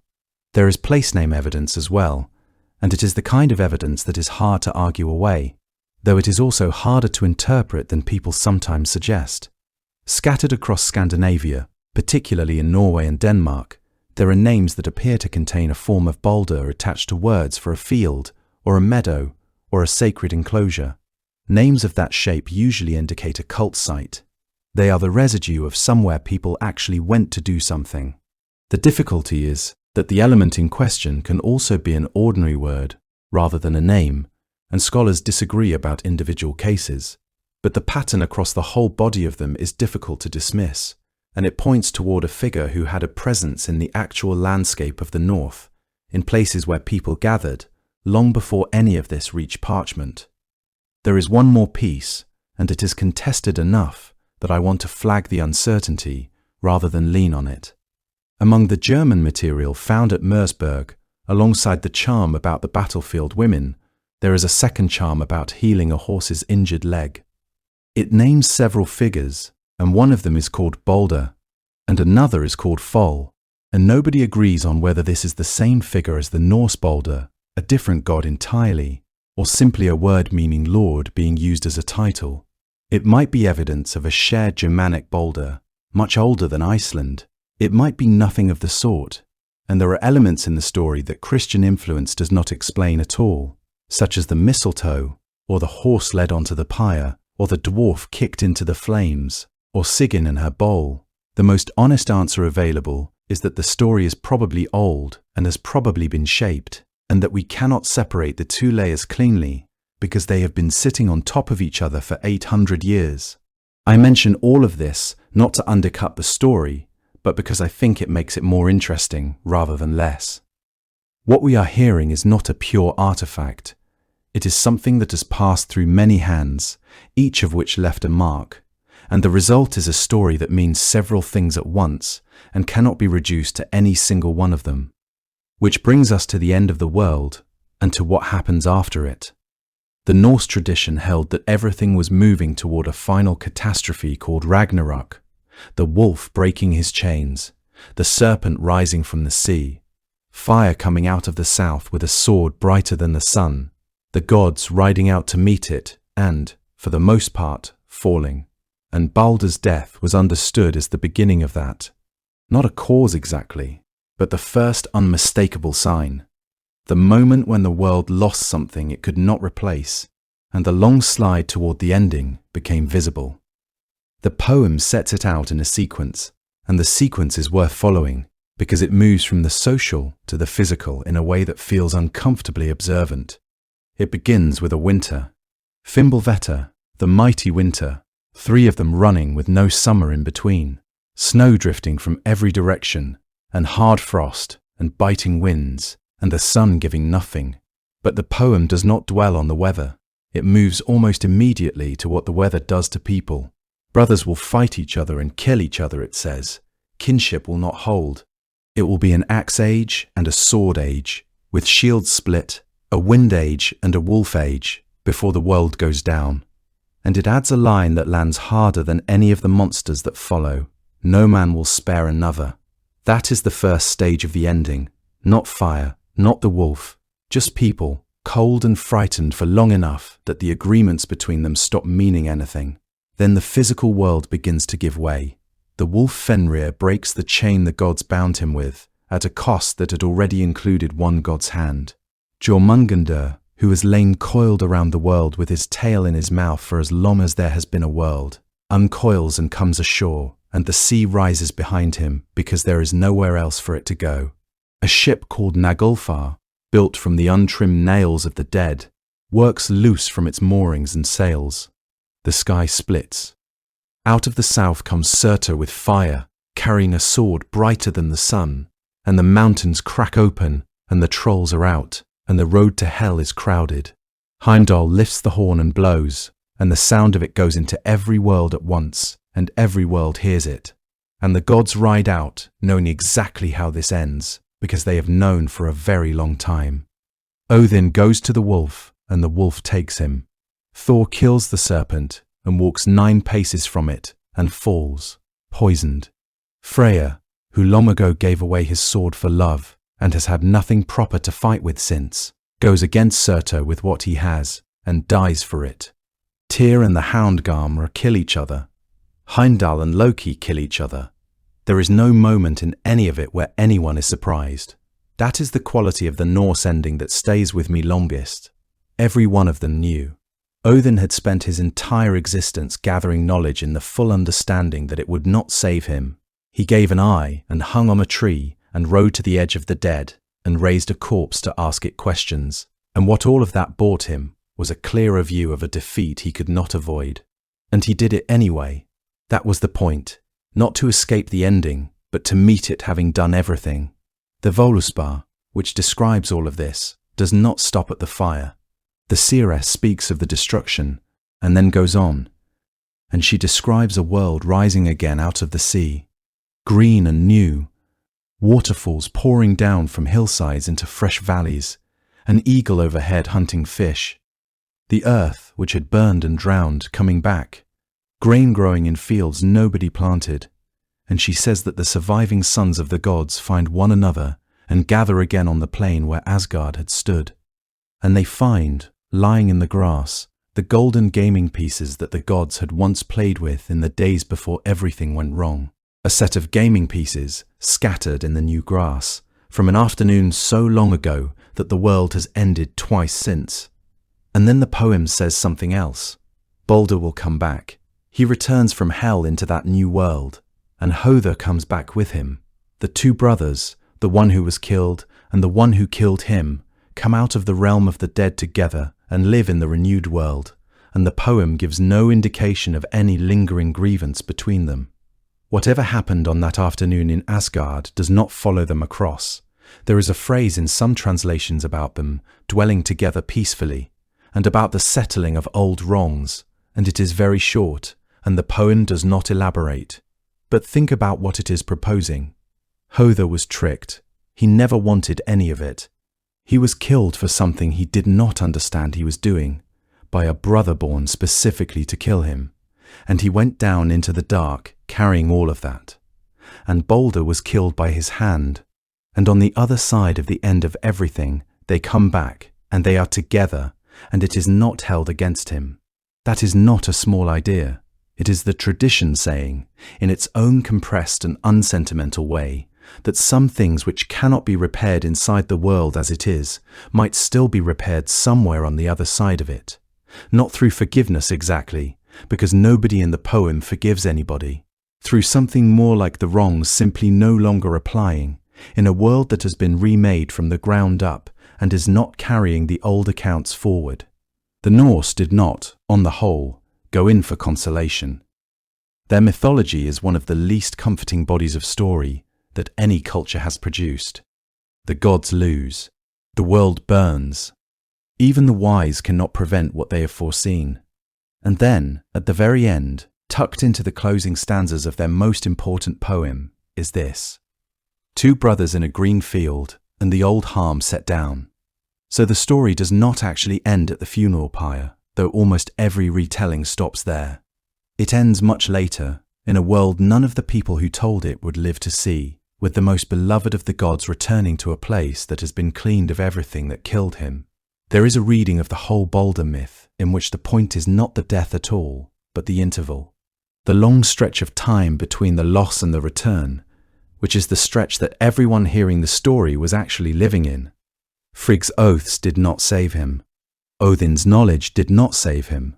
Hermodr's ride did not save him. Every intervention in the story fails, and they fail specifically because someone loved him enough to try. And the return, when it comes, is not earned by any of that. It simply happens on the far side of a catastrophe none of them could prevent, and nobody who tried is there to see it. I do not think that is a bleak idea, though it could be read that way. It seems closer to something true about how loss actually works. The people who try hardest to prevent it usually cannot. And whatever repair eventually comes, tends to arrive on its own schedule, in a world that has already moved on, without much reference to what anyone deserved. Here, in this last stretch of stillness, let the story settle around you the way a heavy blanket settles, slowly and without any fuss. The hall is very quiet now. The fire has gone further down than it was when we began, and the coals have turned that deep and even orange that comes right at the end, when the flames have finished, and what is left is only warmth. The light on the ceiling beams has stopped moving. It simply rests there, faint and steady, and the shadows have gone soft at their edges. Outside, or in whatever darkness presses against the edges of wherever you are lying, it is quiet in the way that very late nights are quiet. A deep and patient quiet that has been building for hours and is in no hurry to go anywhere. The wind has dropped. Where it was moving across the open ground earlier, finding the gaps in the timber and stirring the cloth across the door, there is now only stillness and the cold sitting patiently outside the walls without asking to come in. Think, if you like, of that shore we imagined at the start. The cold northern water, the smooth dark stones, the sea moving in long slow rhythms that have nothing to do with hurry or urgency or any of the concerns that belong to the hours when the sun is up. The water does not rush. The tide comes in, and the tide draws back, and both of those things happen gradually, and the sound of them, that low recurring wash of water over stone, is one of the oldest sounds there is, older than any of these stories, older than any of the names we have spoken tonight. The air above the water is very still and very clear. If you were standing on that shore, you could see the stars reflected in it with a precision that is almost too much, each one distinct and steady, and enormously far away, burning with the same patient light they were burning with when Baldr was alive and when he was in Hel, and through all the long interval of waiting in between, without noticing the difference or particularly caring. The stars are not cruel, they are only old, and what is old enough tends to outlast whatever difficulty falls across its path. The shore is quiet. The water makes its sound and then makes it again. Somewhere far out beyond the edge of what you can see, the horizon has begun to change. Not light exactly, not yet, but that particular quality of darkness that comes just before light, when the night is so far along that it has begun, almost imperceptibly, to loosen its hold. The gaming pieces are lying somewhere in the grass, waiting for hands that have not been born yet. The fire settles. The coals give a last small sound as they shift, and then they do not shift again. And if you listen, here in the quiet of wherever you are, you might almost hear something like that in the world around you. The low, patient hum of the dark. And underneath it, steadier than anything, the small, warm light that does not go out. Tonight, allow yourself to settle into wherever you are lying, and feel the weight of the day lift slowly as the room grows quieter around you. There is nothing required of you now, and nothing left to attend to, only the gradual release of a day that has already passed and cannot ask anything more of you. Let the blankets settle. Let your body find whatever position feels most natural, and simply rest there in the warmth and the dark, while a story begins to take shape somewhere at the edge of your attention. Imagine, if you like, a hillside somewhere in the far north, in the kind of country where the land is made of old rock and older silences. The ground is uneven underfoot, and the grass grows in pale frost-tipped tufts between outcroppings of stone. The last of the daylight is leaving the sky, draining out of it the way colour drains from a landscape once the sun has dropped below the horizon, leaving behind a pale and luminous grey that is neither day nor night, but something in between. The air is cold, sharply and cleanly cold, and it carries the smell of pine resin and frozen earth and something faintly mineral that seems to belong only to the north in winter. You can feel it against your face, though the rest of you is still and settled and warm. The hillside is very quiet. Somewhere below, at the edge of a dark forest, the wind moves through the high branches of the pines in a long, slow sound, like breathing, like the land turning over in its sleep. The trees stand close together down there, dark against the fading sky, their shapes simple and still. Up here on the open hillside, there is almost no wind at all, only the occasional lightest touch of cold moving across the frost-pale grass, lifting nothing, disturbing nothing, barely there. The stones around you are old, worn smooth in some places and rough in others, covered in patches of pale lichen that has been growing there for longer than anyone alive could say. The frost has settled into the low places in the ground, crystalline and faint, catching the last of the grey light in a way that makes the whole hillside seem to glow very softly from below, as though the cold itself were luminous. This is the kind of stillness that asks nothing of you. It is only the land, being what it is, old and quiet, and entirely indifferent to the passage of time. And somewhere beneath this hillside, beneath the roots of the old trees and the cold rock and the deep frozen earth, there is a story older than the stones. Tonight, we are going to follow it down, not into something frightening, and not into the kind of darkness that startles or unsettles, but into something quieter than that, a realm that has been misunderstood for a very long time, and a goddess who has been waiting, with considerable patience, for someone to describe her fairly. Her name is Hel, and before she was anything else, she was a word. That is the first thing to understand about her, and it turns out to matter enormously for everything that follows. The word was Hel, and people spoke it long before anyone told a story about a goddess with a hall and servants, and a face divided between the living and the dead. It meant something hidden, something concealed, placed out of sight beneath the surface of the world, in the way that the dead are placed out of sight beneath the ground. Scholars trace it back to an earlier form, reconstructed as something like Haljo, which carried the same sense of a covered or enclosed place. Further back still, it appears to connect to a very old root meaning to cover or to conceal, the same root that gives us words like hall and hull and cellar. A hall is a covered place, a hull covers a seed, and hell covers the dead. What is remarkable about this root is not only how old it is, but how widely it travelled. It spread through virtually every branch of the Germanic language family, as though it named something that every people who spoke those languages already understood and had simply been waiting for the right word to describe. The Old English speakers of early medieval England had their version of it. The Old Frisian speakers of the coastal lowlands had theirs. The Gothic-speaking peoples of an even earlier age had theirs. In each case, the word pointed toward the same idea: a realm beneath or beyond the ordinary world, where the dead resided in a state that was neither life nor oblivion, but something quieter and more permanent than either. A continuation of existence in a place where the light did not reach and the sounds of the living world grew faint and then altogether still.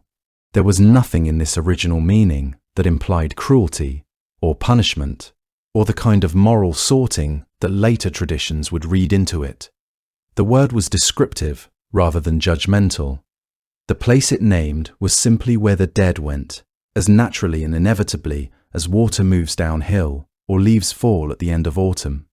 I want to establish this clearly at the start, because almost every misunderstanding that surrounds hell can be traced back to a single quiet shift that happened to that word much later, and if you carry the original meaning with you, the rest of the story becomes considerably easier to hear accurately. We will come back to what happened to the word. For now it is enough to know that it began as a description of a place, and that the place it described was cold and covered, and not, in itself, unkind. Which raises a question that has occupied scholars for a long time, and I would rather raise it now than have it sitting unspoken underneath everything else. Was there ever really a goddess named Hel? Or did a word for a place slowly acquire a face? The question sounds as though it might dissolve the whole subject, but it does not. Sitting with it honestly does not diminish Hel so much as it deepens her, because it places her in the long and complicated history of how human beings record and remember and inevitably reshape the things they believe. The scholar Rudolf Simek, one of the more careful voices in the study of Germanic religion, has argued plainly that nothing in the surviving evidence firmly establishes a pre-Christian belief in a goddess named Hel. The personification, in his reading, may be a later literary development, rather than an ancient article of faith. A word became a place, and then the place, in the hands of poets and eventually of one particular 13th century Icelander, acquired a body and a household and an expression on her face. His position is not a dismissal. It is a reminder of how little firm ground there is beneath any of this. The argument has real weight, and it rests on the scarcity of evidence rather than on anything anyone made up. When you look at the pre-Christian period in Scandinavia, the written record tells us almost nothing about how people imagined the afterlife. The runic inscriptions that survive are mostly short and functional and concerned with the living world. The great mythological narratives were not written down until centuries after Christianity had taken root. And yet the opposing argument has weight too, and it is simple. The absence of earlier written sources does not mean the belief was absent. It may mean only that the people who held it did not write, or that what they wrote did not survive. Those are very different things from never having believed at all. So we are going to proceed with the goddess, because the goddess is what the surviving material gives us, and because she is genuinely worth spending an evening with. But I would ask you to hold her lightly. She may be very old. She may be a word that grew a face somewhere in the 13th century. Nobody can tell you with certainty which. That single narrow channel through which almost everything reaches us deserves a proper introduction, because we will be leaning on it constantly. His name was Snorri Sturluson. He was an Icelandic chieftain and historian and poet, born around 1179, and he compiled the work known as the Prose Edda, sometime around 1220. He was a man of considerable learning and considerable ambition, and he was, without any ambiguity, a Christian, writing in a country that had formally left the old religion behind roughly 2 centuries earlier. He was also, as far as anyone can tell, genuinely trying to preserve something rather than destroy it. Part of his motive was practical. The traditional poetry of the North depended on knowing the myths because it referred to them constantly and obliquely. A poet who did not know that gold could be called Freya's tears could not read the older verse, let alone write anything in its style. So Snorri set the stories down, partly as a handbook, so that the craft would not die with the belief. The section where Hel appears is called Gylfaginning, which translates roughly as the beguiling of Gylfi. It takes the form of a dialogue in which a mortal king travels to Asgard in disguise and asks questions of three mysterious figures, who answer him with accounts of the gods and the cosmos. Nearly everything anyone can tell you about Hel as a person comes from a few paragraphs in that dialogue. Her face, her hall, her servants, the names of her furniture, her appointment by Ovin, the condition she set when someone came asking for a soul back. The Poetic Edda, the great collection of older anonymous verse compiled in Iceland in the same century, gives us something different and in some ways more interesting. It mentions Hel repeatedly, but almost always as a direction rather than a person. She is where you go. She is the word you use when you mean that someone will not be coming back. The poems assume you know what they mean and do not stop to explain. Snorri stops to explain. And the fact that he is the one who stops is exactly why we have to keep asking what he added. There is a further piece of evidence that sits underneath all of this and is easy to overlook, which is the way the word turns up in ordinary speech.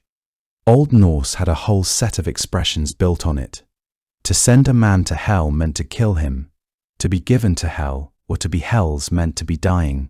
There is a verb formed from the name that means something like to send someone to the underworld. And the poets built compounds on it, so that a battle could be called a feeding of Hel, and a killing could be described in terms of handing someone over to her. That kind of usage matters more than it might seem, because it is the least self-conscious evidence we have. Nobody composes a theological statement when they are insulting an enemy or describing a fight in verse. They reach for whatever is already there in the language, and what was already there was a name used as a destination in the most casual and unreflective possible way. It tells us that the realm was entirely real in the imagination of ordinary speakers. It does not, unfortunately, settle the question of whether there was a person in it, because a place name works perfectly well in all those expressions without anyone standing in it. But it does mean that when a poet spoke of Hel, he was not reaching for something exotic or scholarly. He was reaching for a word that everyone within earshot had grown up with, the way you might reach for the name of a road that runs past your house. The trouble began, as trouble in these stories so often does, in Jotunheim, and with Loki. Loki requires a moment's attention because he is unlike any other being in the Norse world, and because his nature shaped his children in ways both direct and oblique. He was not simply a mischief maker, though mischief was certainly his language. He was not a villain in any uncomplicated sense, though the things he set in motion were sometimes terrible. He was a figure of change and cunning and the unexpected turn, a restless intelligence moving through Asgard, always finding the gap between what was planned and what actually happened. The gods tolerated him because his cleverness was frequently as useful as it was troubling. A great many of the stories about him are stories in which he causes a problem and then solves it, usually with more ingenuity than anyone else in the room could have managed. He was the son of a giant, and however long he had spent at Ovin's side, he had never fully belonged there. He was inside the divine order and outside it at the same time, permanently, and the sources never resolved that. Angerbother was different from him in almost every way that mattered. She was a giantess, a Jotun, which placed her among the older and wilder powers of the Norse world. Beings whose age preceded the gods, and whose nature was not easily governed or appeased. Her name means something close to the one who brings grief or anguish boding, which is the kind of name that leaves little room for misinterpretation. She lived in the deep interior of the giants' country, and there she bore Loki 3 children, in relative quiet, far from the halls of Asgard, before the gods received word of what had been born. The giantesses of Norse mythology are worth a moment of attention, because they occupy a particular position in the old stories. They are associated with forces that predate the orderly divine world. They are wild in a way that the Aesir are not, connected to the cold and the stone and the deep places. Several of them are mothers of gods or figures whose wisdom the gods come seeking. In each case, there is this quality of something large and unmanageable underneath the surface, something that will not be entirely domesticated by its contact with the divine order. The sources are genuinely sparse on Angrboda, and I want to be careful not to fill in what is missing with invention. What can be said with confidence is that she was a giantess, that she lived in Jotunheim, that she bore 3 children to Loki, and that her name carries this quality of grief announced in advance rather than grief inflicted. Beyond that, the texts do not give us much, and the silence is in some ways appropriate. She is the origin point, the place where 3 enormous forces first took form, and then the stories move on without her. The gods received the news the way they received most unsettling news, which was with a counsel and a prophecy and a decision that could not be unmade. The prophecy was not complicated in outline, though its implications were vast. 3 children had been born in Jotunheim to Loki and to the giantess, and those 3 children would grow into something the gods could not simply overlook. What made them particularly difficult was their parentage. They were not straightforwardly giants, to be warred against in the ordinary way. They were not gods. They carried both inheritances at once, which made them unpredictable in a way that purely giant or purely divine beings were not, and it meant that no established procedure applied to them. So the gods brought all 3 to Asgard, and dealt with each one according to what it was. The first was the wolf Fenrir. Even as a young creature, he grew with a speed and a size that alarmed the Aesir, and for a while they kept him among them, thinking that watching him closely was the same as controlling him. It was not. His hunger seemed to have no natural limit, and he grew larger every day. When they finally understood that observation would not be enough, they bound him with a chain called Gleipnir, which was not a chain at all in appearance but something ribbon-thin, made according to the old stories from the sound of a cat's footfall, and the beard of a woman, and the roots of a mountain, and several other things that do not exist. That is precisely why it held where iron had failed. The binding cost Tyr his hand, because Fenrir would only allow himself to be bound if one of the gods placed a hand in his mouth as surety, and Tyr was the one who did it, knowing exactly what would happen. He was thrown into the ocean that surrounds Midgard, the middle world where human beings live, and there he grew until he encircled the entire world and could take his own tail in his mouth. He lay in those deep waters, coiled around the edge of everything, and he would remain there until the end, when he would rise and Thor would meet him for the last time. The pattern in both cases is worth noticing, because it is the same pattern: separation and restraint. Remove them from proximity to the divine world and bind them in ways that acknowledge their power while denying them freedom. These were solutions born of necessity rather than wisdom. They were acts of containment rather than resolution, and neither binding would hold forever. And the gods seem to have understood this even while performing them. There is a fatalism built into the whole sequence, a recognition that what they were doing was delay rather than prevention. And then there was the 3rd child, and the gods made a different choice about her. She was not bound in a chain like her brother. She was not thrown into the sea like her other brother. The distinction matters, and it is easy to miss. According to Snorri, Odin cast her down into Niflheim, the primordial realm of mist and cold that lies beneath the roots of the world, and gave her authority over 9 worlds, and charged her with apportioning lodging to everyone who was sent to her. That is not containment. That is an appointment. It came dressed in the clothing of exile, certainly. The word Snorri uses carries force and implies that her willingness was not among the considerations. She was sent away, and she was sent somewhere cold and mist-wrapped and located at the furthest possible remove from the warmth and gold of the divine halls. But she was sent away with power, and the power she received was of a kind that no battle magic and no divine authority could easily undo. What is worth sitting with, if you are following these 3 children in your mind, is how different she is from her siblings despite sharing their parentage entirely.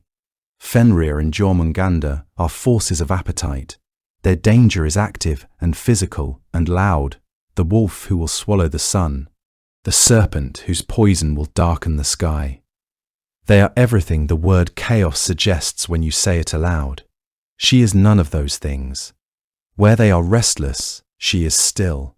Where they are agents of catastrophic violence, she governs a realm where the violence has already concluded, where the noise of life has already softened into something quieter and more final. She is not a destroyer. She is the one who receives what destruction leaves behind, and also what age leaves behind, and illness, and ordinary human exhaustion. Her brothers would break the world at the end of days. She would simply receive the dead, one by one, in silence, for as long as there were dead to receive.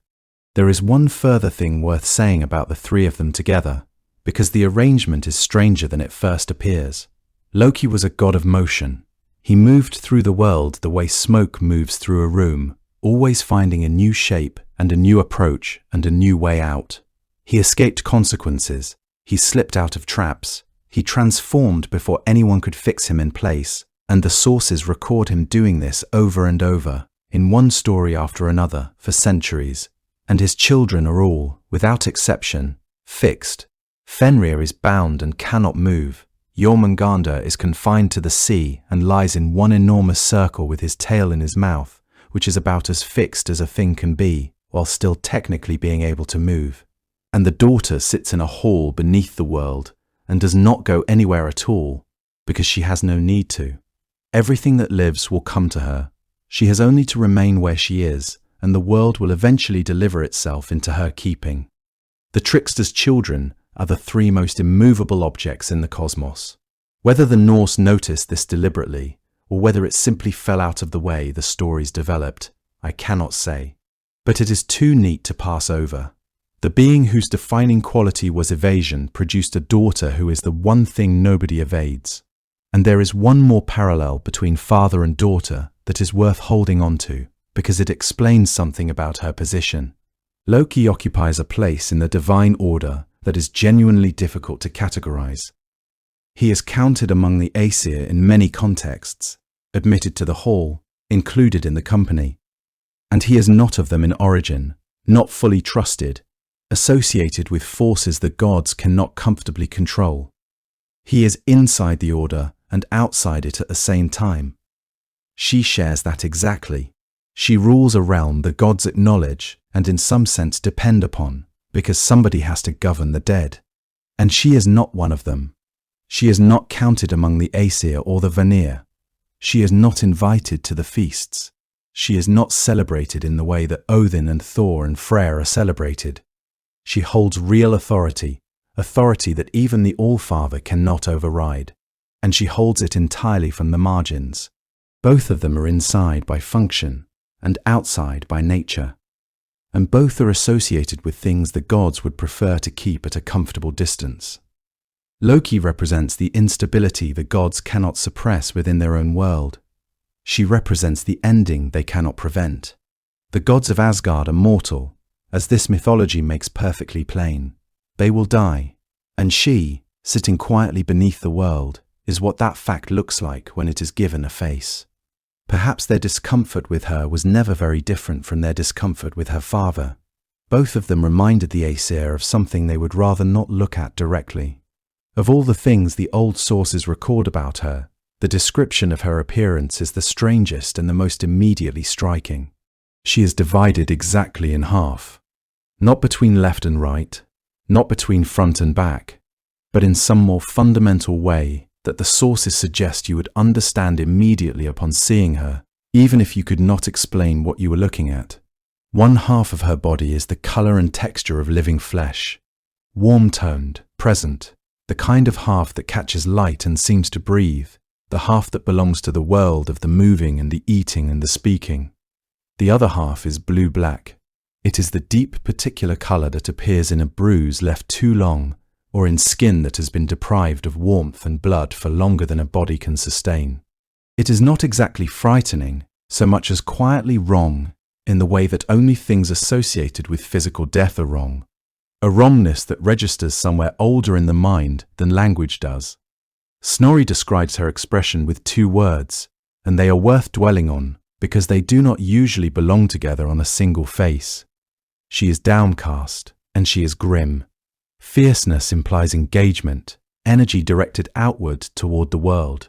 Yet her fierceness is paired always with something turned inward or downward, something suggesting that she is not looking at you with hostility, so much as looking at you with the knowledge of what you will eventually become. The expression that knowledge produces is neither warm nor cruel, but simply settled, the way a mountain is settled, the way the ocean floor is settled, unmoved and unmovable, and entirely indifferent to whether you find it comforting. If you sit with the image for a while, it begins to communicate something that is not quite what horror is meant to communicate. Horror is designed to produce flight, the sharp contraction of the self away from a threatening thing. Her appearance does not quite do that. What it does instead is slower and more difficult, which is to hold 2 realities in the same field of vision at once without letting you resolve them into anything more comfortable. On one side, the living half, Loki's inheritance perhaps, the mercurial brightness of a father who could become anything, who moved through the world in a state of constant becoming and was never quite the same thing from one moment to the next, and who therefore carried an almost uncomfortable vitality, the vitality of something that has not yet reached its final form. On the other side, the dead half, her mother's inheritance, the weight and the cold and the stillness of a giantess whose name meant grief announced in advance, who carried in the very sound of it the knowledge that certain things cannot be avoided, and that foreknowing them is its own particular sorrow. Between these 2 inheritances she stands, and the standing itself is the meaning. She does not resolve into one or the other. She does not choose. She contains both simultaneously.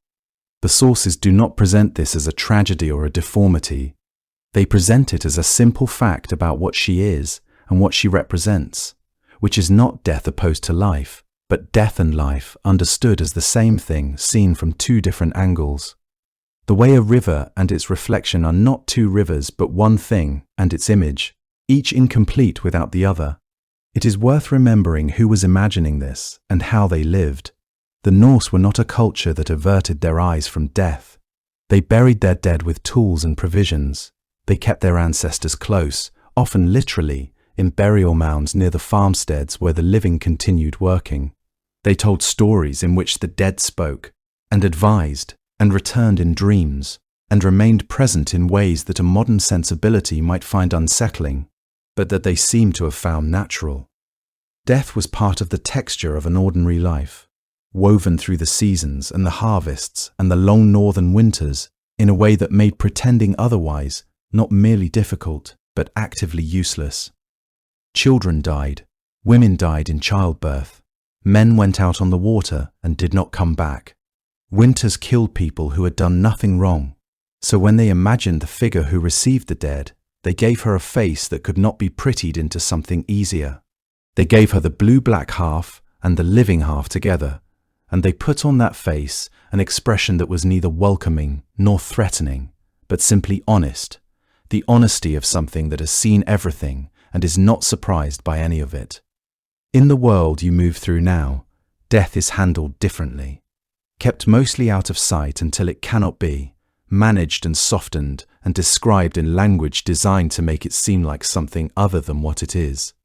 There are reasons for that, rooted in grief and love and the entirely human difficulty of looking directly at endings. But the old image carries a suggestion that the looking, however hard, is not without its own steadiness, that the people who first told her story understood the full picture, the living half and the dead half together, as a form of preparation rather than a form of despair. She was not designed to frighten. She was designed to remind. What Odin did when he gave her the realm was something he could not entirely undo, and it is worth pausing on what kind of act it actually was, because it is not quite like anything else in the Norse divine order. When the world was divided at its making, when the sea was given its measure, and the winds their direction, and the sky its vaulted roof, Those were distributions of something already present, something that existed and simply required a governor. What Odin gave her was different in kind. He gave her not a portion of the living world, but its underside, the part that accumulates rather than diminishes. Think about that for a moment. Every other domain in the Norse cosmos was, in principle, bounded. The sea has edges, the sky has a roof, the land runs out. Hers was the one domain that only ever expanded, filling steadily with the weight of everyone who had ever drawn breath and then stopped. And yet the appointment carried within it something that looked, from a certain angle, very much like punishment. She had not come into her authority the way other figures in the Norse world came into theirs, through lineage or counsel, or the outcome of bargains struck in the bright air above Asgard. She had been cast down.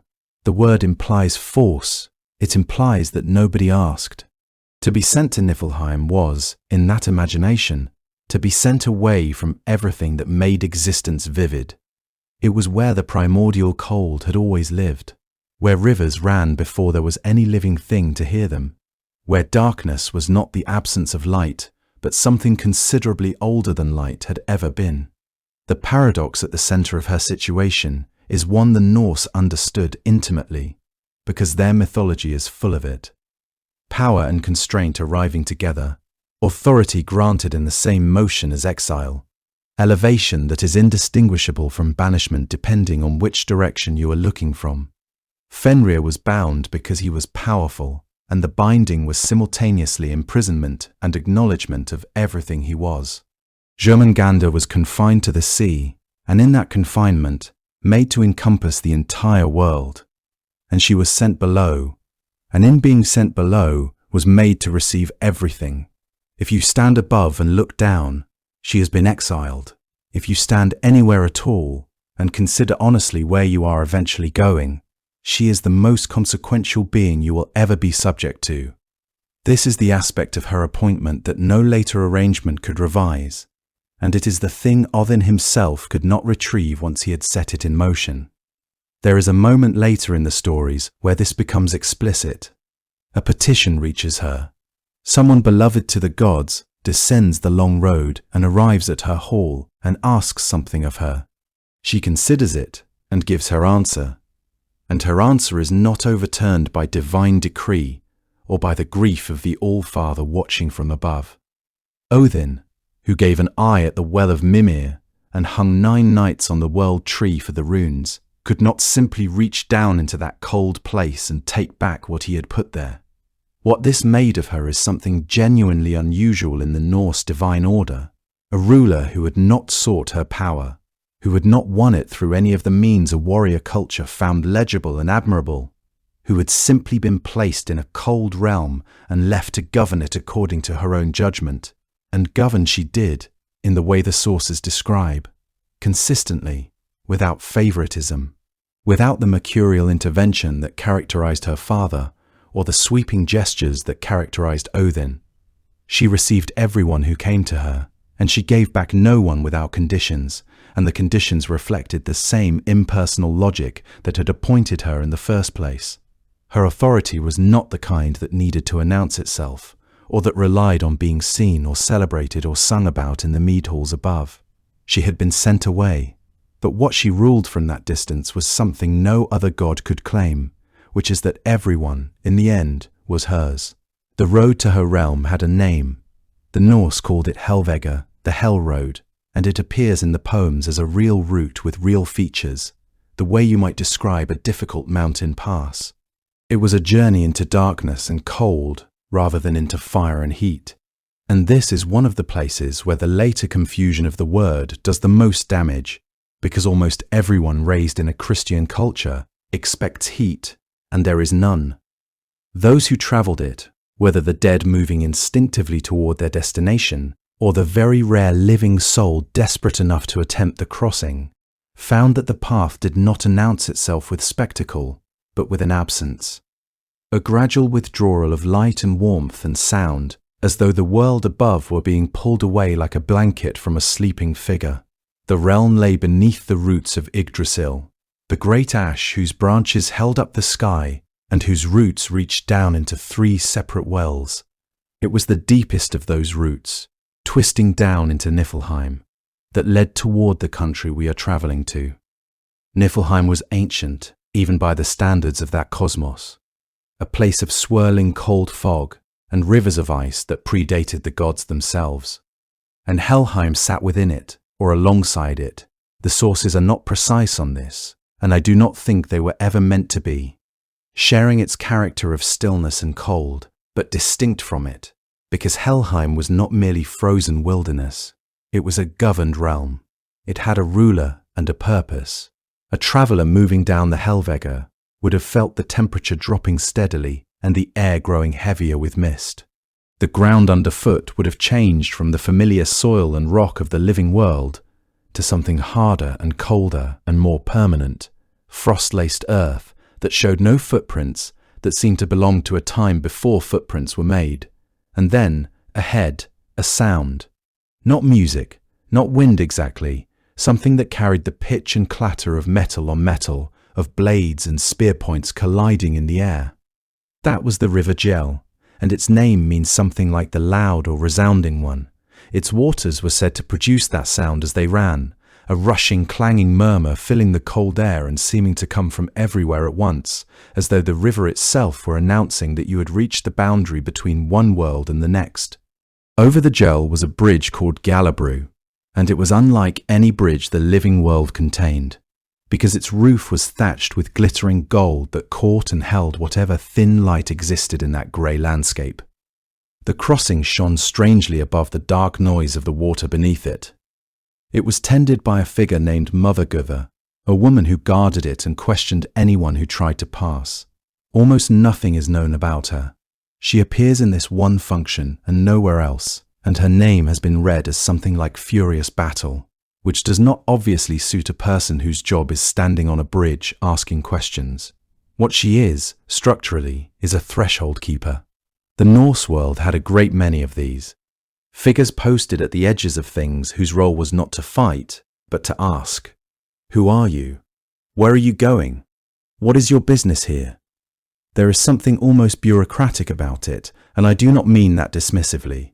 A boundary that is genuinely absolute does not need a guard. It needs a guard precisely because it is a boundary that things pass through, in one direction, constantly, and somebody has to be there to observe the traffic. She has presumably been standing on that bridge for as long as there have been dead people. 5 troops of them went over the day before she spoke to the one living visitor she would ever meet. There is a detail about her that I find one of the most quietly extraordinary things in the entire body of Norse literature, and we will come to it properly later, when we follow the one living being who ever rode across that bridge. For now, it is enough to say that she noticed something about him that no one else would have thought to notice. Beyond the bridge, the path continued into cold and silence. The mist thickened, the air grew so still that even the sound of the river faded behind you. And then the walls came into view, rising high and stark against the pale grey nothing of that sky. The old sources call them exceeding high, which is itself a kind of understatement, because these were not walls built to keep enemies out. They were walls built to define a boundary that was absolute, a border you could not simply cross back over by wishing it so. The gates set into those walls were called Nargrind, the corpse gates, and they were shut, always shut, in the way that all truly significant thresholds in the Norse world were kept shut, because what they separated was not merely 2 territories, but 2 states of being. Once you had passed through, the howling and the clanging and the noise of the crossing fell away, and what replaced it was something the sources suggest without quite naming, a deep and pervasive stillness, an atmosphere not of terror but of finality, the feeling of a place that had been waiting long before you arrived and would continue long after, cold and vast and extraordinarily quiet, where the mist never fully lifted and the light never fully brightened, but where, despite all of that, there was a kind of peace. The peace of a place that has accepted everything, that turns nothing away, that has had room for all who came to it since the beginning of the world. Beyond the gates, Behul waited. There is a question I have been avoiding and should probably address. which is how the dead were supposed to make this journey at all. The road is described as long, 9 nights on the fastest horse in the 9 worlds, and Sleipnir was not making a leisurely trip. Through valleys deep enough that a rider could not see his own hands, across a river that sounded like a battle, over a bridge, past a gate, and the people making it were, for the most part, not equipped for it. They were farmers who had died of a fever. They were women who had died in childbirth. They were children. The sources do not explain how they got there, and do not seem to think an explanation is required. There is no ferryman. There is no coin under the tongue. There is no guide. The dead simply go, and the going takes whatever it takes, and they arrive. There is a hint in one place that the journey took time. Some of the material suggests a lapse between a death and an arrival, which is one of the reasons a funeral was not something to be rushed. The living waited for a while before certain things could be settled, and one reading of that is that the dead were understood to be still traveling. If you take that literally, then the road is full at all times. Not crowded exactly, because the distances are enormous, but never empty. Mothguthr's 5 troops in a single day were not remarkable to her. That is simply the traffic, and every one of those travellers was walking a road that got progressively colder and darker, with no company and no map, toward a destination they had heard about all their lives. I find I want to say something reassuring about that, and the sources do not give me anything to say. What they give instead is the arrival. The gate opens. The hall is warm with presents, if not with fire. The benches have been prepared. Somebody has already brewed the drink. Whatever the road was like, it ended somewhere that had been expecting them. There is a guardian in this story, and I want to handle him carefully, because the popular version is more confident than the sources are. His name was Garma. He appears in the Völuspá, the great prophetic poem, where the seeress returns to him several times as a kind of refrain. He howls before the cave called Gnipahellir. His fetter will break, and he will run free. The poem calls him the worst of hounds, and it uses him as a marker of how far the ending has progressed, coming back to him the way a bell comes back in a piece of music. What the poem does not actually say is that he guards Hel's gate. That connection is an inference, and it is a reasonable one, and it has been made for a very long time. Snorri, who tends to tidy things, treats him as belonging to the underworld. And there is a separate hound in another poem, encountered by Ovin on the road down, bloody about the chest, who bays at him as he passes. Whether that is Garma under another description, or a different creature entirely, nobody can say. What we have then is a chained hound, somewhere near the entrance to the world of the dead, howling with blood dried dark on his chest, waiting for the bonds to give way. People who know the Greek tradition will notice something familiar in this. Cerberus serves a structurally identical function, a dog at the threshold, ensuring that the dead stay where they belong and the living do not pass unchallenged. The parallel turns up across enough traditions that scholars have occasionally suggested a very old shared root, some ancient understanding of dogs as creatures uniquely suited to stand at a border between worlds. Dogs in many traditions are associated with death, not because they were feared as dangerous, but because they were understood as beings who could perceive things the living could not, who inhabited a slightly different relationship with the invisible. A hound at the threshold is not an arbitrary choice. It feels, across cultures and centuries, like the right one. At the ending of the world, according to the poem, his chains break. He runs free into the final catastrophe, and there, in Snorri's telling of it, he meets Tyr, the one-handed god of law and oath and justice, the god who had himself lost his hand to Garma's fellow creature in that earlier binding. They kill each other. It is a pairing that carries a certain logic. Tyr is associated with law, with the structures that hold the world in order, with the agreements and bonds that make ordinary life possible.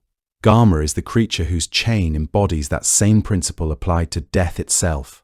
When the laws of the world break down, it is fitting that the god of law and the hound bound by the world's oldest constraint should end each other at the same moment.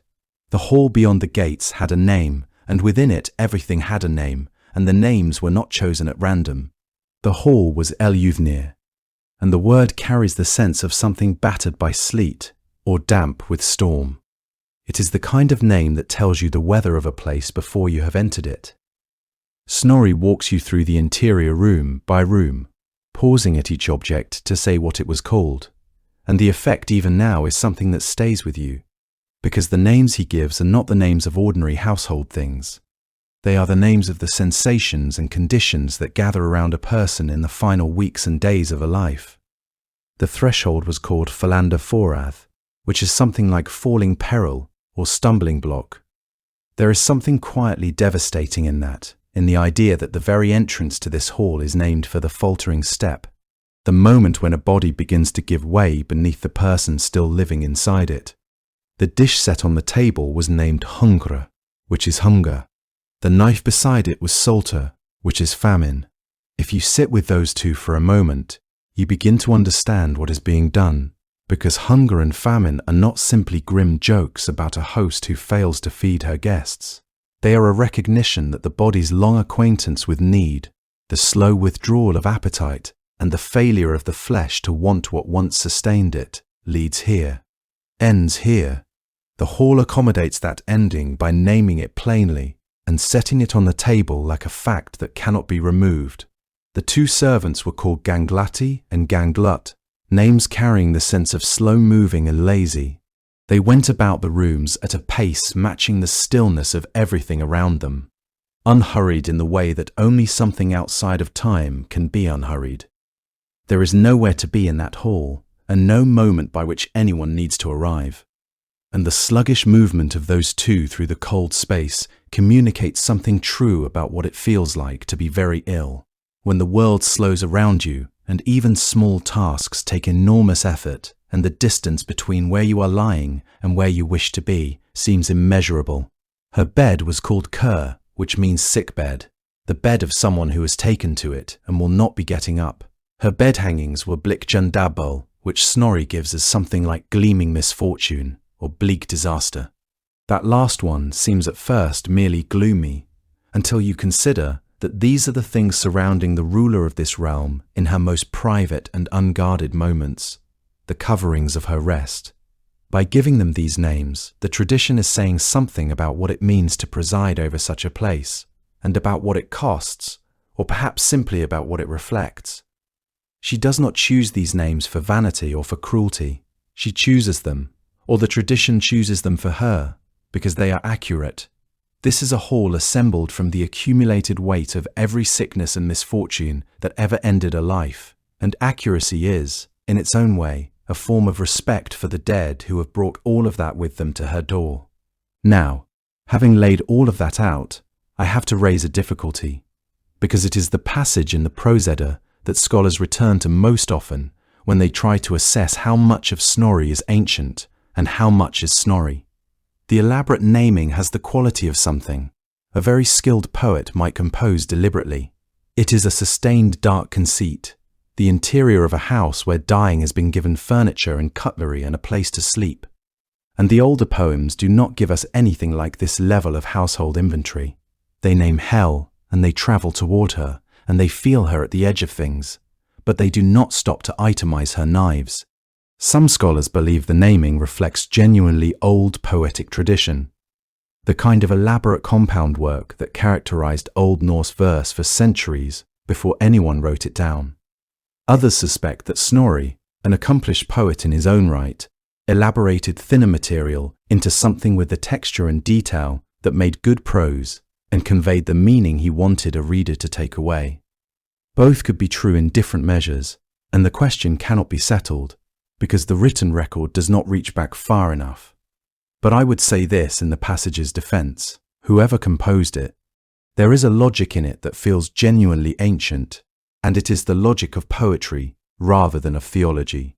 These were people who named things precisely because they believed that naming was a way of making the unnamed bearable, a way of looking directly at what frightens you and giving it a word, so that you are no longer at the mercy of its shapelessness.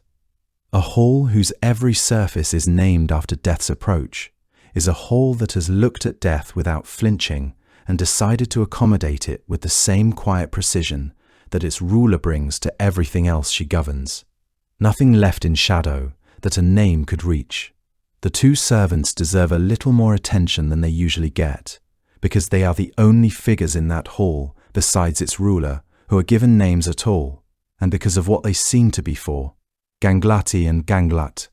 A man and a woman, and the names are near identical, differing only in the ending that marks the gender. Both carry the sense of moving slowly, of being sluggish, of taking a very long time to get anywhere. They are the household staff of the underworld, and their defining characteristic is that they are never in a hurry. There is a joke in this somewhere, and Snorri may well have intended one, because a servant who moves slowly is a domestic complaint that anyone in any century would recognize. But the joke sits on top of something considerably less funny. If you have ever spent time in a room where somebody is very ill, you will recognize what is being described. The way the world outside continues at its ordinary pace, while the room itself operates on a completely different schedule. The way small tasks expand to fill enormous stretches of time. The way the distance from a bed to a doorway can become a genuine expedition, planned in advance, undertaken carefully. Ganglati and Ganglet move through that hall the way people move through a sick room, which is slowly, because there is no reason to hurry, and because hurrying would be a kind of lie about where you are. And their slowness is also, in its way, a kindness. Nobody in that hall is late for anything. There is no appointment to keep, no season to work with, no boat to catch. The urgency that organizes a living life has simply been switched off, and the two servants are what that looks like when it is given a body and put to work carrying dishes.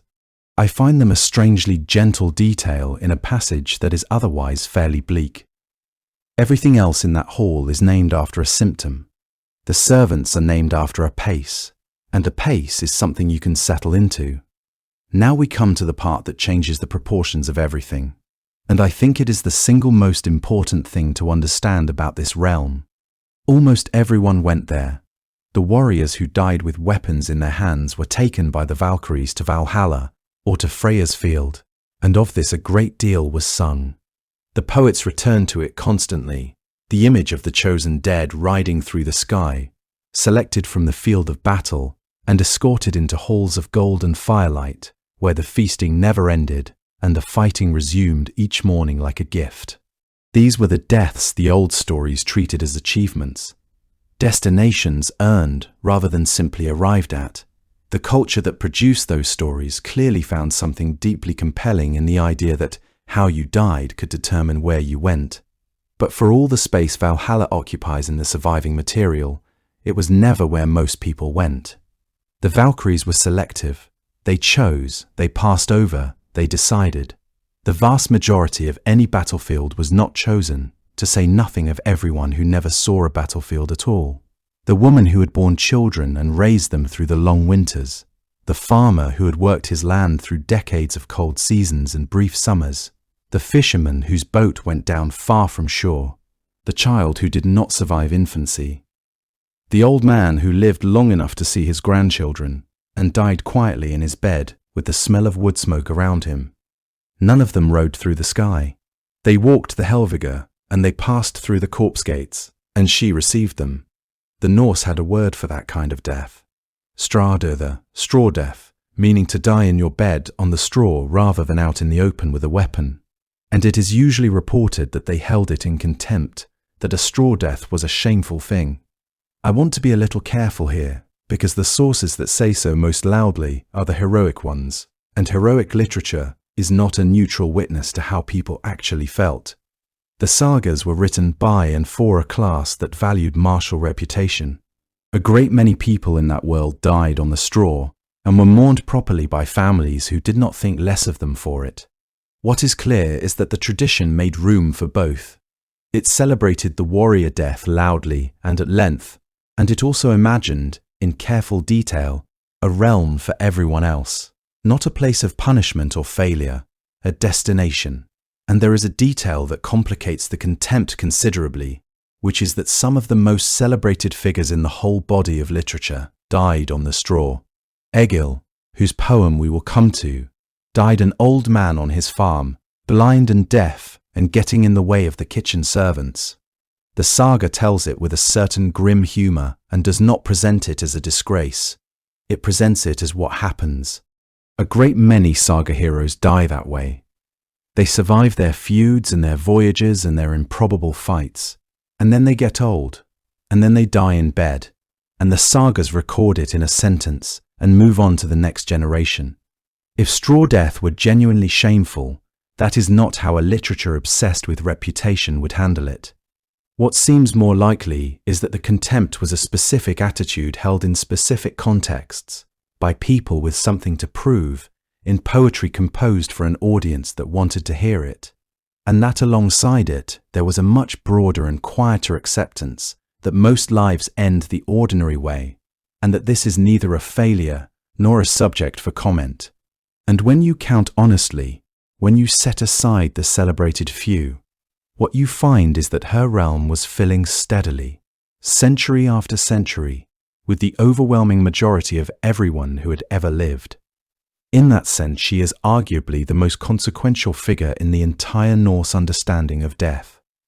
Not the most celebrated, not the most sung about, but the one most relevant to the actual experience of any ordinary person who ever lived and died in that world, which is to say nearly all of them. There is a kind of levelling in this that sits quietly beneath all the hierarchies of the Norse world, beneath the distinction between gods and giants, between warriors and thralls, between those chosen by Odin and those passed over. She did not ask how you had lived, or what battles you had fought, or whether you had been brave or common. She asked only that you come, and they all came, from the greatest to the most forgotten, and they arrived with equal standing, because they arrived with nothing at all. One of the things the sources make plain, if you read them carefully, is that the dead in her realm were not simply gone.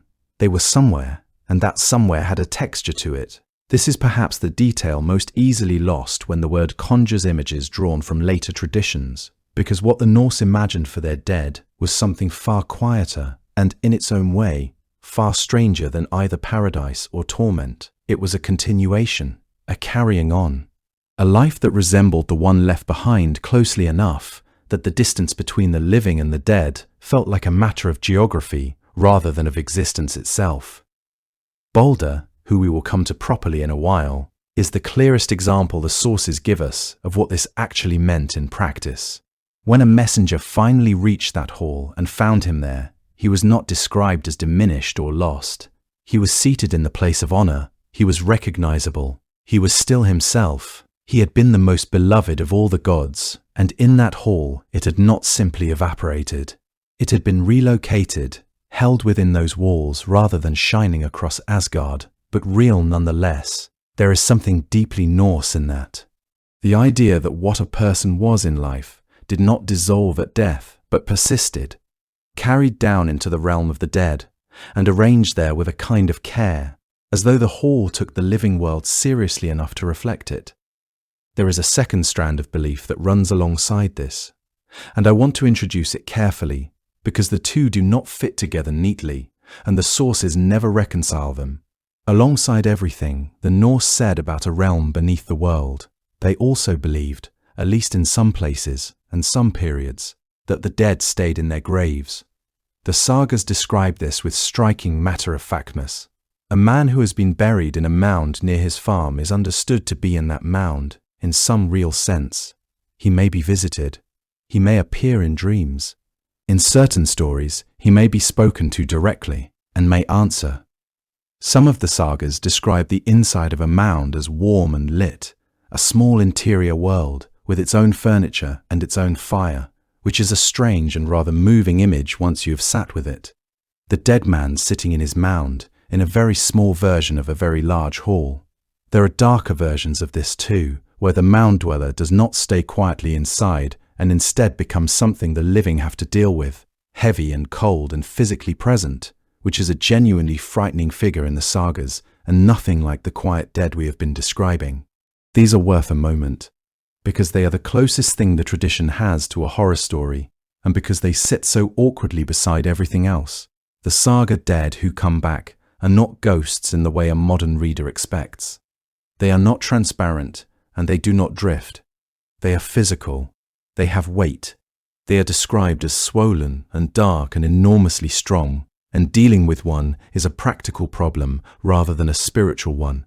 You do not exorcise them. You go into the mound and wrestle them, or you take the body out and burn it. And the sagas describe this with the same matter-of-factness they bring to lawsuits and land disputes.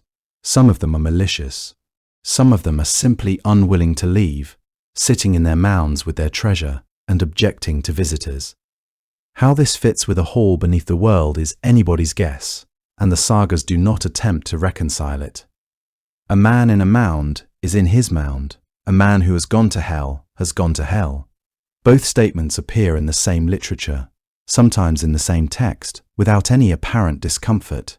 I suspect the honest answer is that these were never a single system. They were beliefs held by many different people across a very large area over several centuries, and they overlapped and contradicted each other in exactly the way that human beliefs about death always do.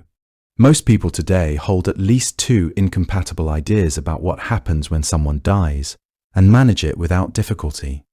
And there is no reason to think the Norse were tidier about it than we are. How does someone dwell in a mound in Iceland and simultaneously sit in a hall beneath the roots of the world? The sources do not say. They do not appear to have been troubled by it. That may be because these were never a single systematic theology in the way we might want them to be. They were beliefs held by many different people across a very large area over several centuries, and they overlapped and contradicted each other in the ordinary way that human beliefs about death always do. What the strands share is more interesting than where they conflict. In both, the dead are somewhere rather than nowhere. In both, they remain reachable in some attenuated way, through dreams or through the proper tending of a grave. In both, the world has depth to it, a dimension running below the surface that is full of people who have already made the crossing and are, by all accounts, continuing on. What that meant for the people who held these beliefs is that grief, while entirely real, did not carry within it the absolute severance that some traditions impose.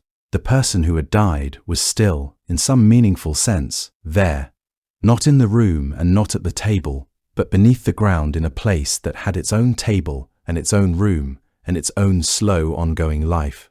The landscape itself felt inhabited by more than the living. You can see this belief in the ground, which is one of the few places where the mythology can be checked against something physical. Norse graves are full of things. Not everywhere and not always, because burial practice varied enormously across several centuries and a very large geography, but the pattern is consistent enough to be striking. People were buried with tools, with cooking equipment, with combs, which turn up so frequently that they must have mattered a great deal, with jewelry, and with weapons and with the small ordinary objects of a working life. Some were buried with food, some with animals, some, at the highest end of the scale, with entire ships and with carts and with beds.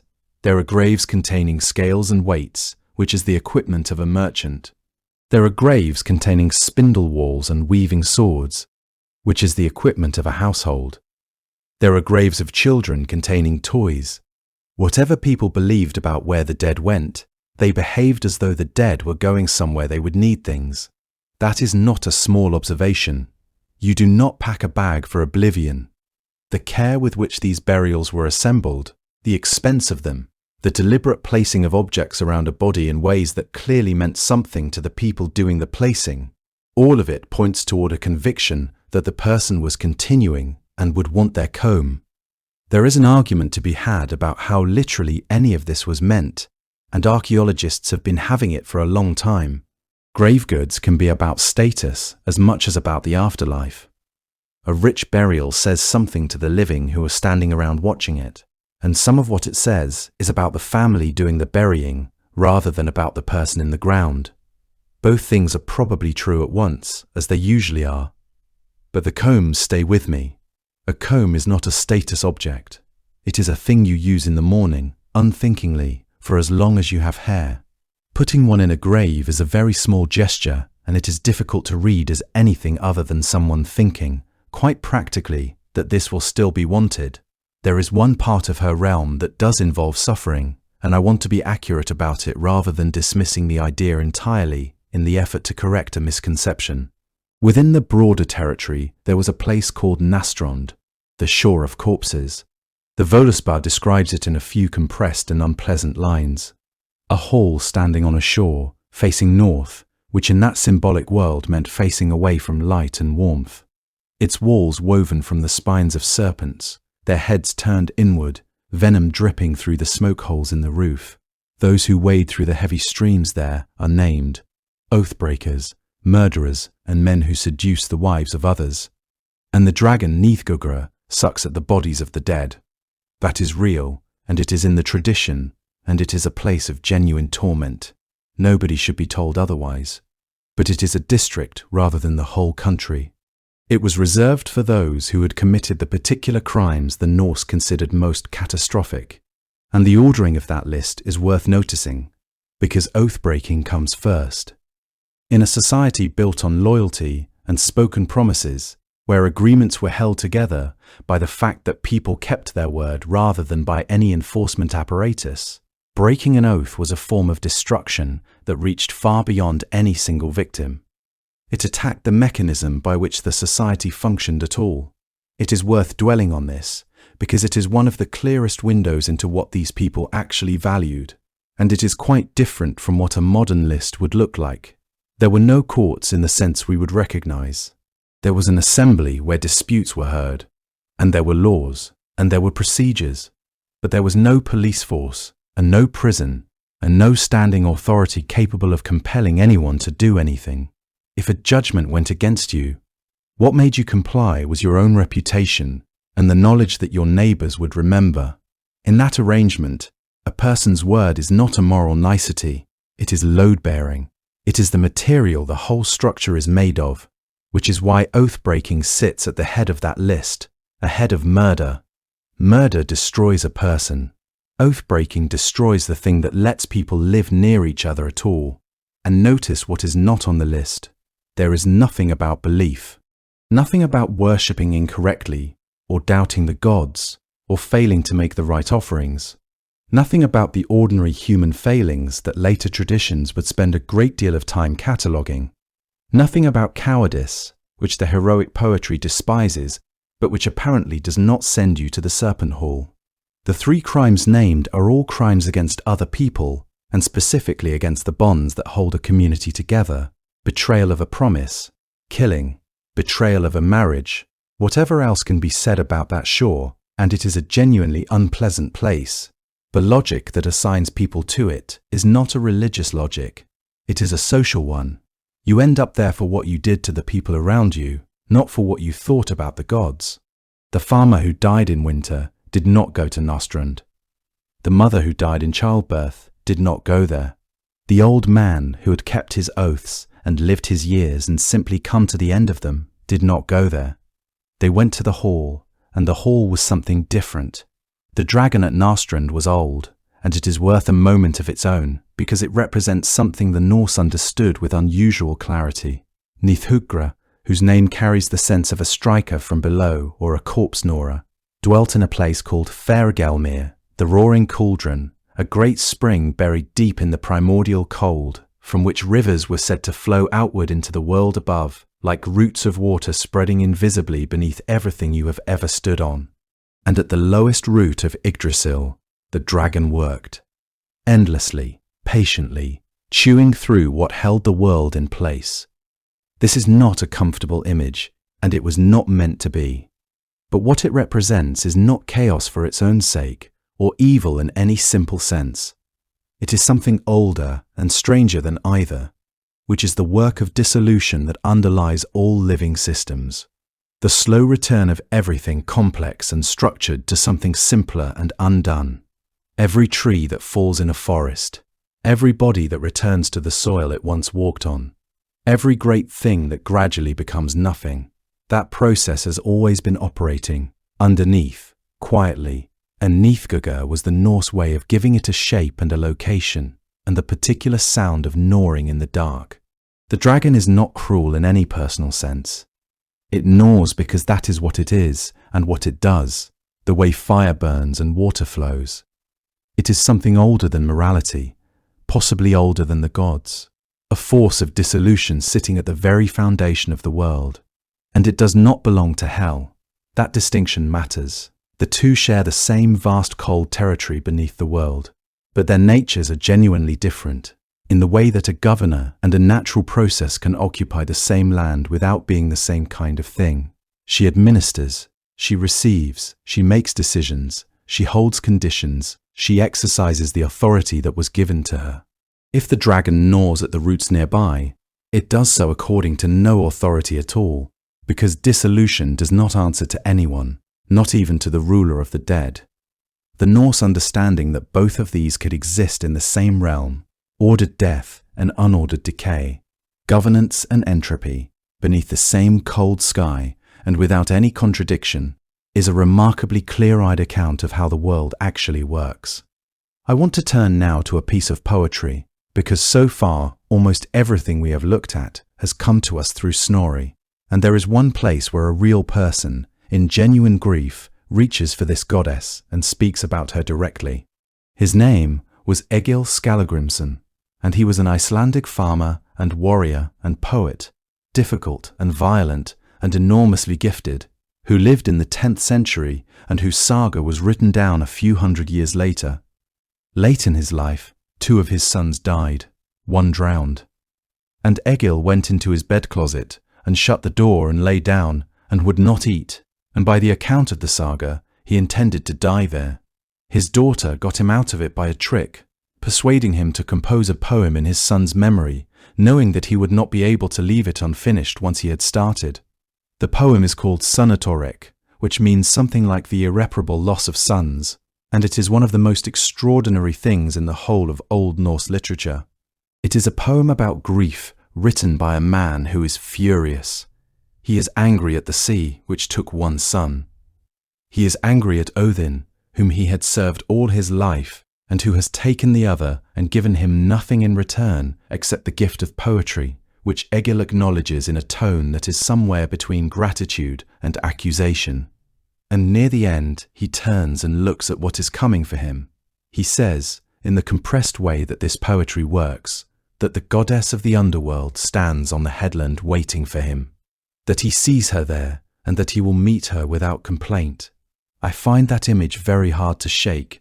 Not a hall beneath the roots of the world, not a cold realm reached by 9 nights of riding through darkness. A figure standing on a headland, in view, in the ordinary landscape of a coastal farm, waiting for an old man who has lost his children and knows perfectly well that he is next. And the last thing the poem does is turn toward her without fear. He says he will go gladly, or at least willingly, not because he is comforted. He is not comforted by anything in that poem, but because she is what is left, and there is a kind of relief in having something left. Whether the poem is genuinely Egil's or was composed later and attributed to him is one of the ordinary scholarly arguments, and it will not be resolved. The manuscript that preserves it is much later than the man, and the text is difficult in places, and some of the readings are contested. But the attitude in it is the thing worth carrying away, and the attitude does not feel invented. It is worth noticing what the poem does not do. It does not ask for anything. Egil is a man who spent his whole life taking what he wanted by force or by cleverness, and here, at the one point where he most wants something, he does not even attempt a request. He does not ask for his sons back. He does not ask to be spared. He does not bargain. He notices that she is standing on the headland, and he says he will go. There is also no fear in it, and that absence is genuinely unusual in poetry about death. He is furious at the sea, and he is bitter toward Odin, and he is devastated about his children, and about her, he is simply matter of fact.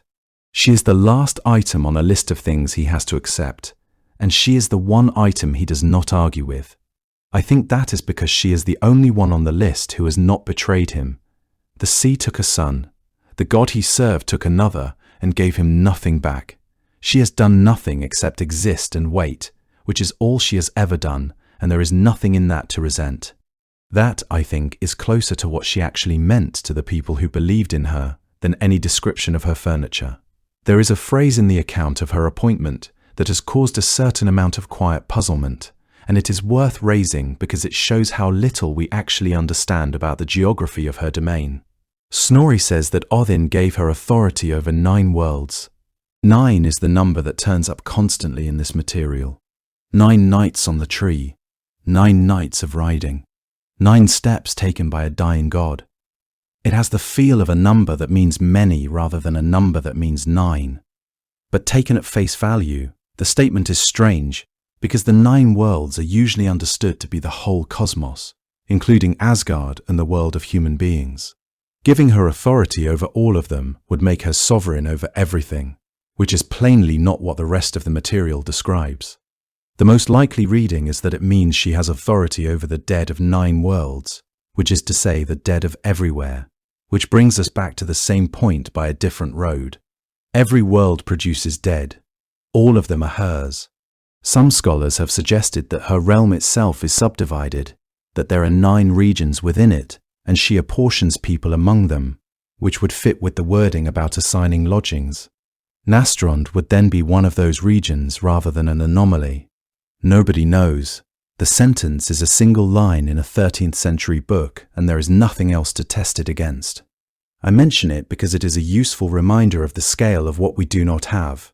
We can describe her knife and her bed hangings in some detail, because one man happened to write them down. We cannot say with any confidence how her country was actually laid out, because nobody thought to tell us, or because whoever did tell us was not written down. Of all the stories in which she appears, the one that reveals the most about her character is the story of Baldr. He was Odin's son, and in him the gods had found something they rarely possessed in such uncomplicated form. A being about whom nothing dark could honestly be said. He was radiant in the most literal sense, the old poets intended, as though light gathered around him the way it gathers around something very white set against a pale sky. His presence in Asgard was the kind that makes a place feel more inhabited. The other gods loved him the way creatures love the sun, without being able to explain it. Not for anything he had done for them specifically, but for what he simply was.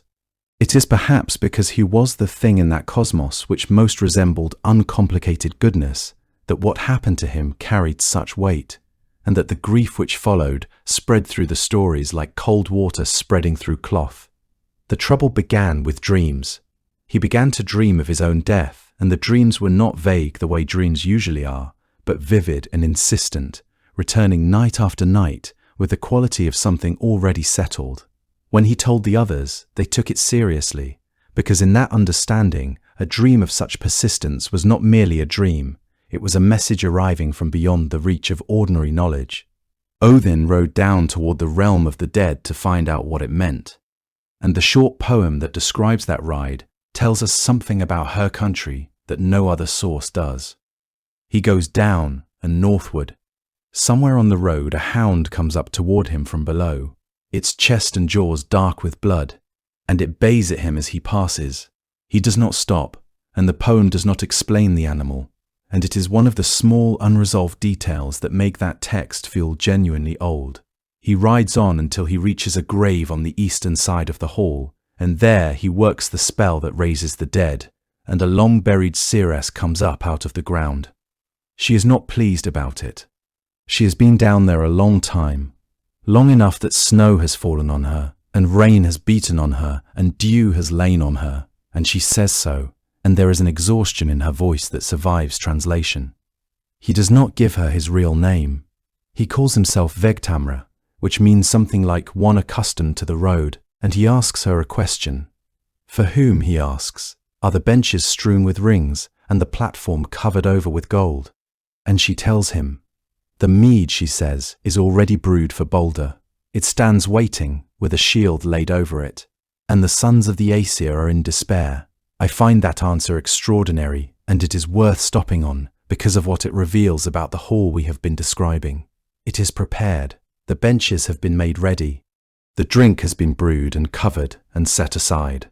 Somebody down there has been getting the place in order for a guest who is, at the moment of the asking, still alive and walking around in Asgard and not yet aware of anything except a run of bad dreams. That is not the behavior of a dungeon. It is the behavior of a household expecting a visitor of high standing and making the appropriate arrangements.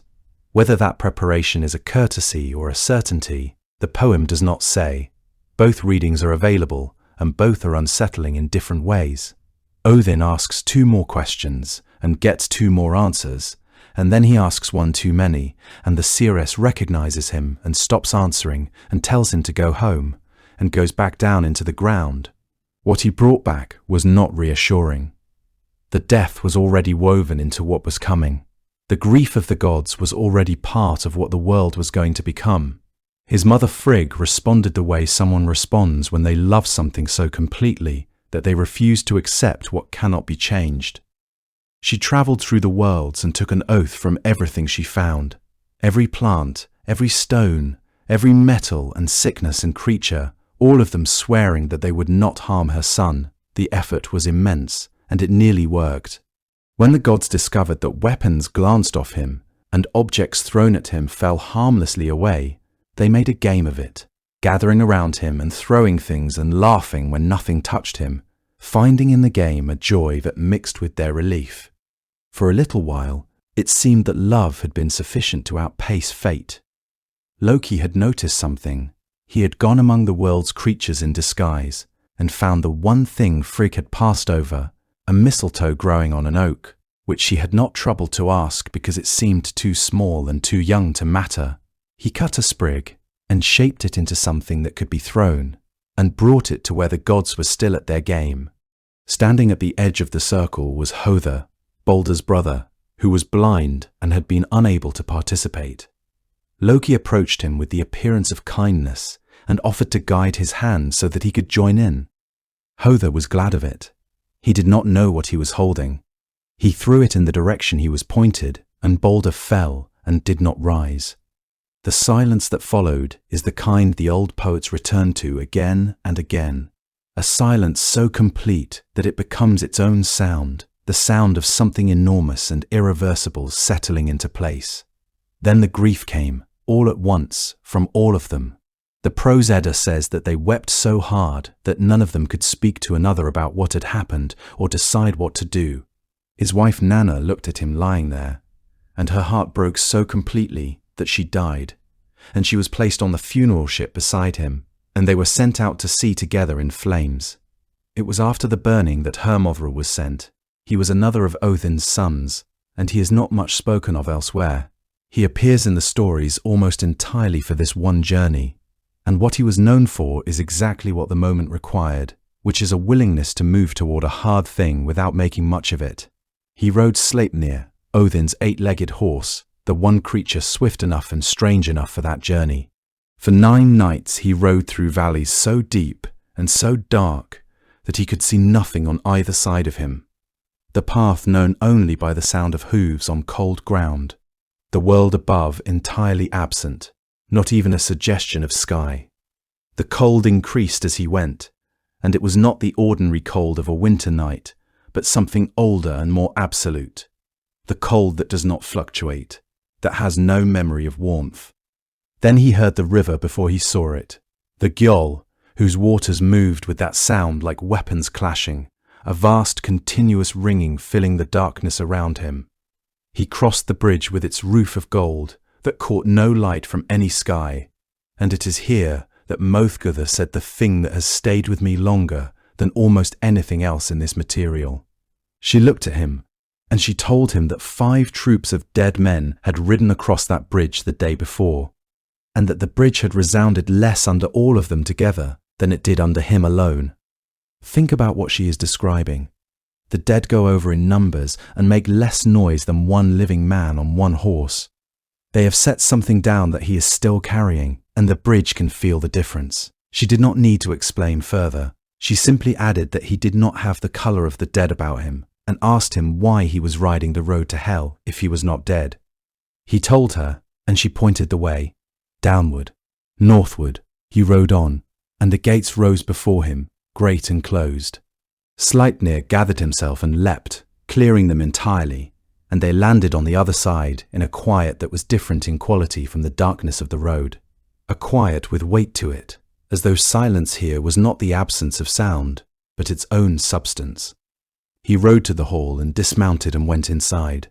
Baldr was there, seated in the place of honor, with Nanna beside him. They were present in the way the dead in that hall were present, not suffering, not diminished, but no longer fully part of the living world either. Real and yet unreachable, the way something is real when you are looking at it through still water. Hermother stayed the night. In the morning he went to Hel herself and made his petition directly. He told her of the grief of the gods and described how all of Asgard had gone silent with mourning, and he asked her to release Baldr so that he might return. She listened. Her expression, as the sources describe it, was not warm, but neither was it hostile. It was the expression of someone weighing a thing without sentiment, applying the same measure to this case that she would apply to any other. And she did not refuse. That is the detail people usually forget, and it is the most important thing in the whole encounter. She did not dismiss the grief, or declare it insufficient, or tell him that the dead do not return. She took the claim seriously, and then she tested it. If it was true that Baldr was as beloved as he said, she told him, then let the world demonstrate it. Let everything in the 9 worlds weep for him. Every creature and plant and stone, every living and unliving thing. And if they did, she would release him. But if even one thing refused to weep, then he would stay with her. The messengers went out through all the worlds, and the weeping began.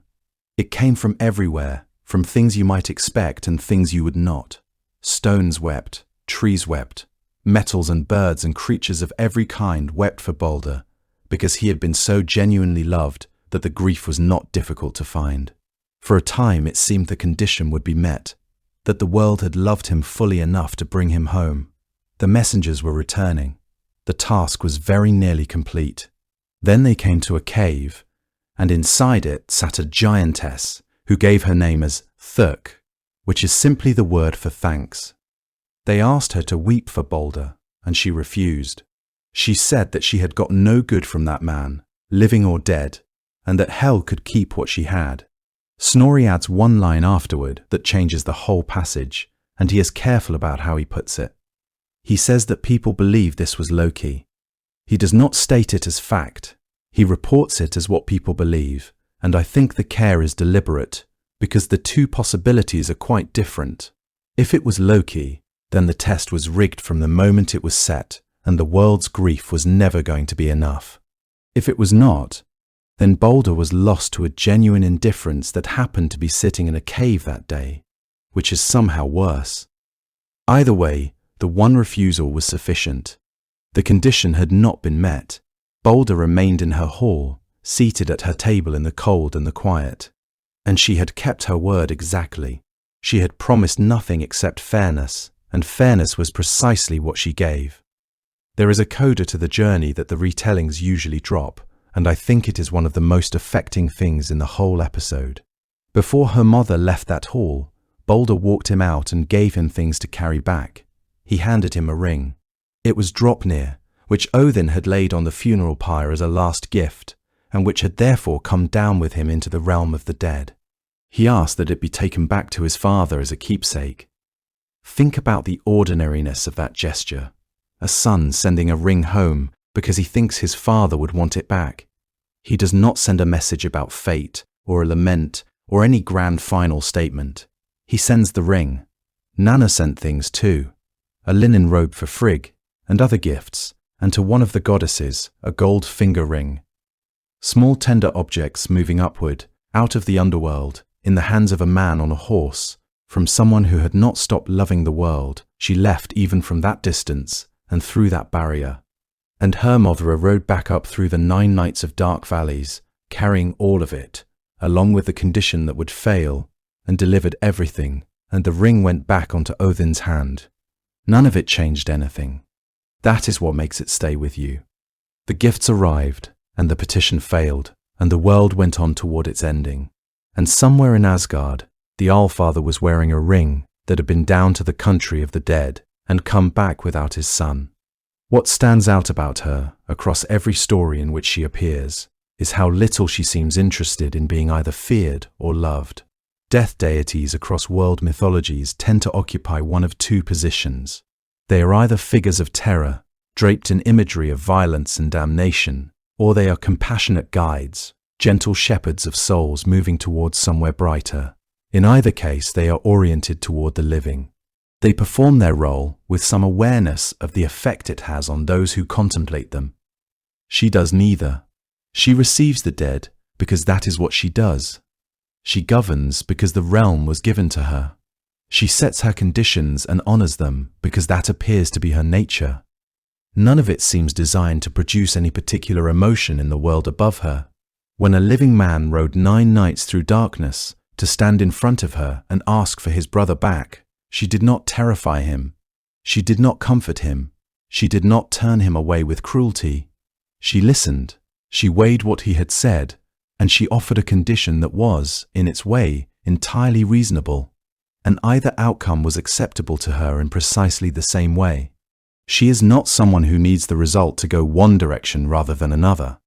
There is something in this that the sources never quite explain, but that the stories demonstrate repeatedly, and it is a quality of absolute steadiness, the kind that has nothing to prove and nothing to fear. Her position is the one position in all the worlds that cannot be undermined.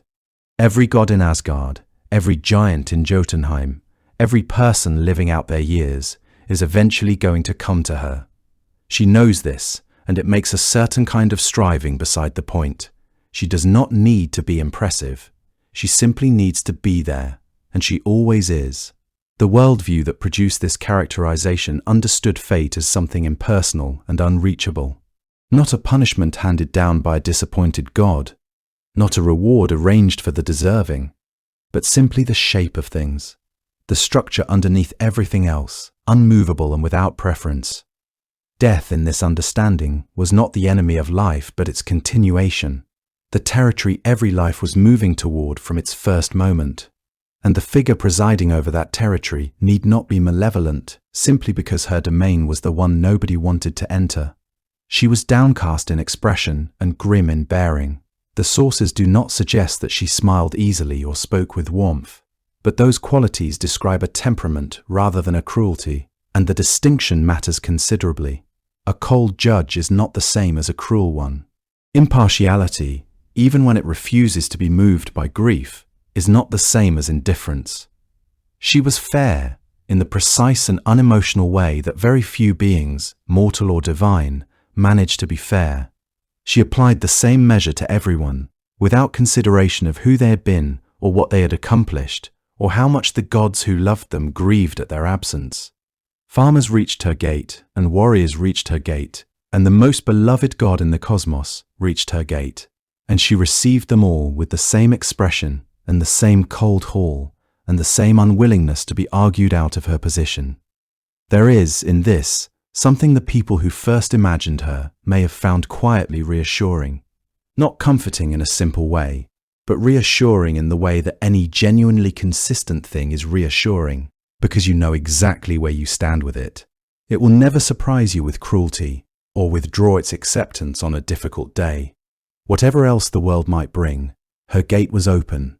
Her welcome, such as it was, extended to everyone without exception. She was not waiting to be overcome, or bargained with, or moved by flattery. She simply governed a realm that every living thing was eventually going to reach. At the end of all things, her realm plays a part, and I want to handle this section carefully, because it is the place where the popular version of the story departs most sharply from what the sources actually say. Ragnarok, in Norse understanding, is not simply a battle. It is the unmaking of all the ordered separations that hold the world together. Asgard from Midgard, gods from giants, life from death. The bridge shatters, the wolf breaks his chain, the serpent rises out of the encircling sea, and the dead, who have waited in that cold hall through all the long ages, pour out through the walls that once contained them, because those walls, like everything else, will not hold when the world itself is ending. The image most people carry is of a ship, and the ship is real. It is called Naglfar, and it is made from the nails of the dead. Every fingernail and toenail left untrimmed on a body that was laid into the earth or the sea or the pyre, across all the generations, each one contributing its small pale sliver to a hull that grew imperceptibly through every age of the world. It is a grim image and a strange one, and it was clearly meant to be both. But it is also, when you sit with it, genuinely rich, because what it represents is not simply a weapon of war, but something more like an accounting, a monument assembled from what the living left behind, accruing in darkness until the moment when it could no longer be contained. The prose Edda tells us it is the largest of all ships, and that it will be launched when the flood comes.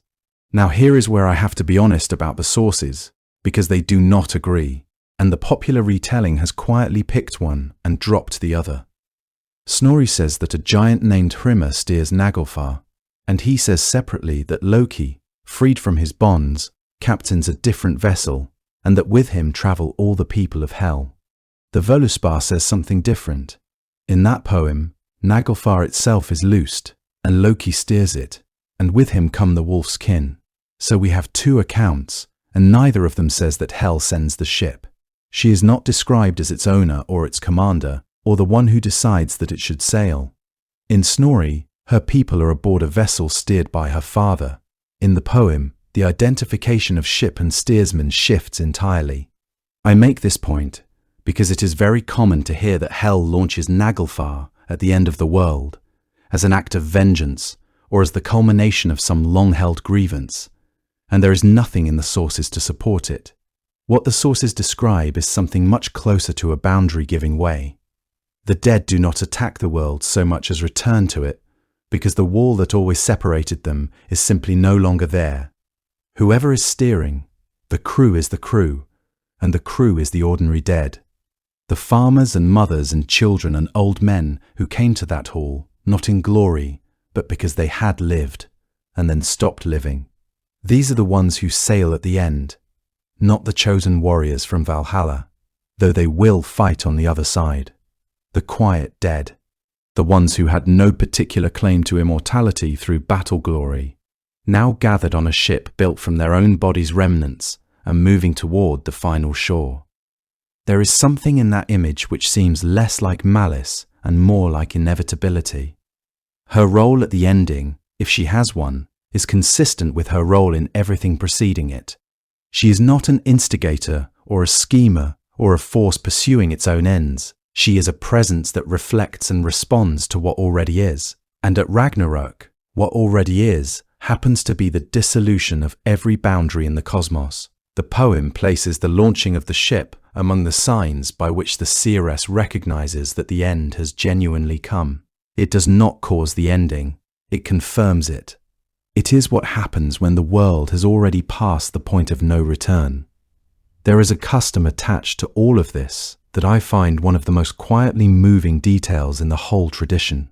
Because Naglfar was built from untrimmed nails, the sources tell us that people trimmed the nails of the dead before burial.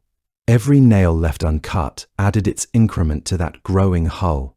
So to prepare a body carefully, to trim its nails with the same attention one might have given in life, was to slow, by however little, the completion of the ship. Think about the scale of that gesture. A person is washing and dressing a body they loved, doing the small last courtesies, and one of those courtesies connects directly to the fate of the world. They were not, in most cases, thinking about the end of everything in any immediate way.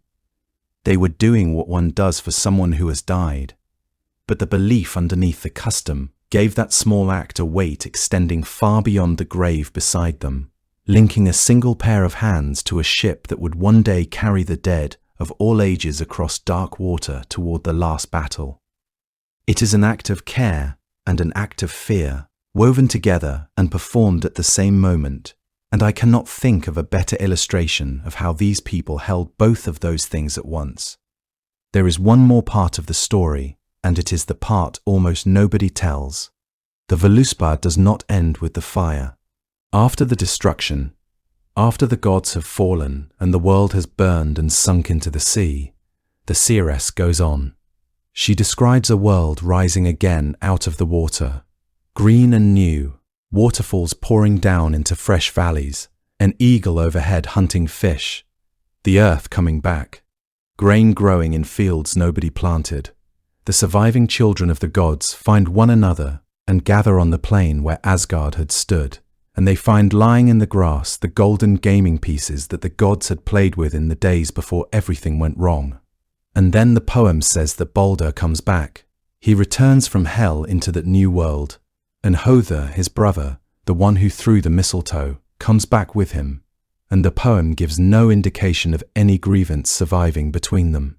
I want to place this beside everything we have said about her realm, because it changes the picture in a way that is easy to miss.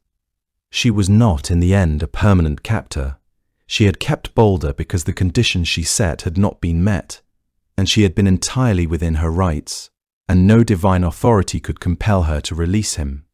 That held for as long as the world held, but the world did not hold forever, and when it ended, what she had been keeping was returned. Whether she chose that, or whether it simply happened when the boundaries dissolved along with everything else, the poem does not say. It reports the return without explanation, in the same compressed manner it uses for everything else in that final passage. But the fact of it matters.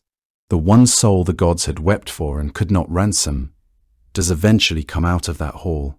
It takes the destruction of the entire cosmos to accomplish, which is a very long wait by any standard. And it happens. There is a version of this story in which that is the bleakest thing imaginable, and a version in which it is the most hopeful, and I do not think the tradition tells you which to choose. What it does say is that the cold hall beneath the world was not the final word. Something came out of it, on the far side of an ending, into a world that had been cleaned of everything that put him there. Which raises a question the poem does not answer and that I have not been able to stop turning over. What happens to her? Every other major figure in the ending has a fate that is spelled out. Odin goes to the wolf. Thor kills the serpent and walks 9 paces and falls. Freya goes down before the fire giant. Tyr and the hound end each other. Heimdall and Loki end each other. The poem is meticulous about the accounting. She is not in it.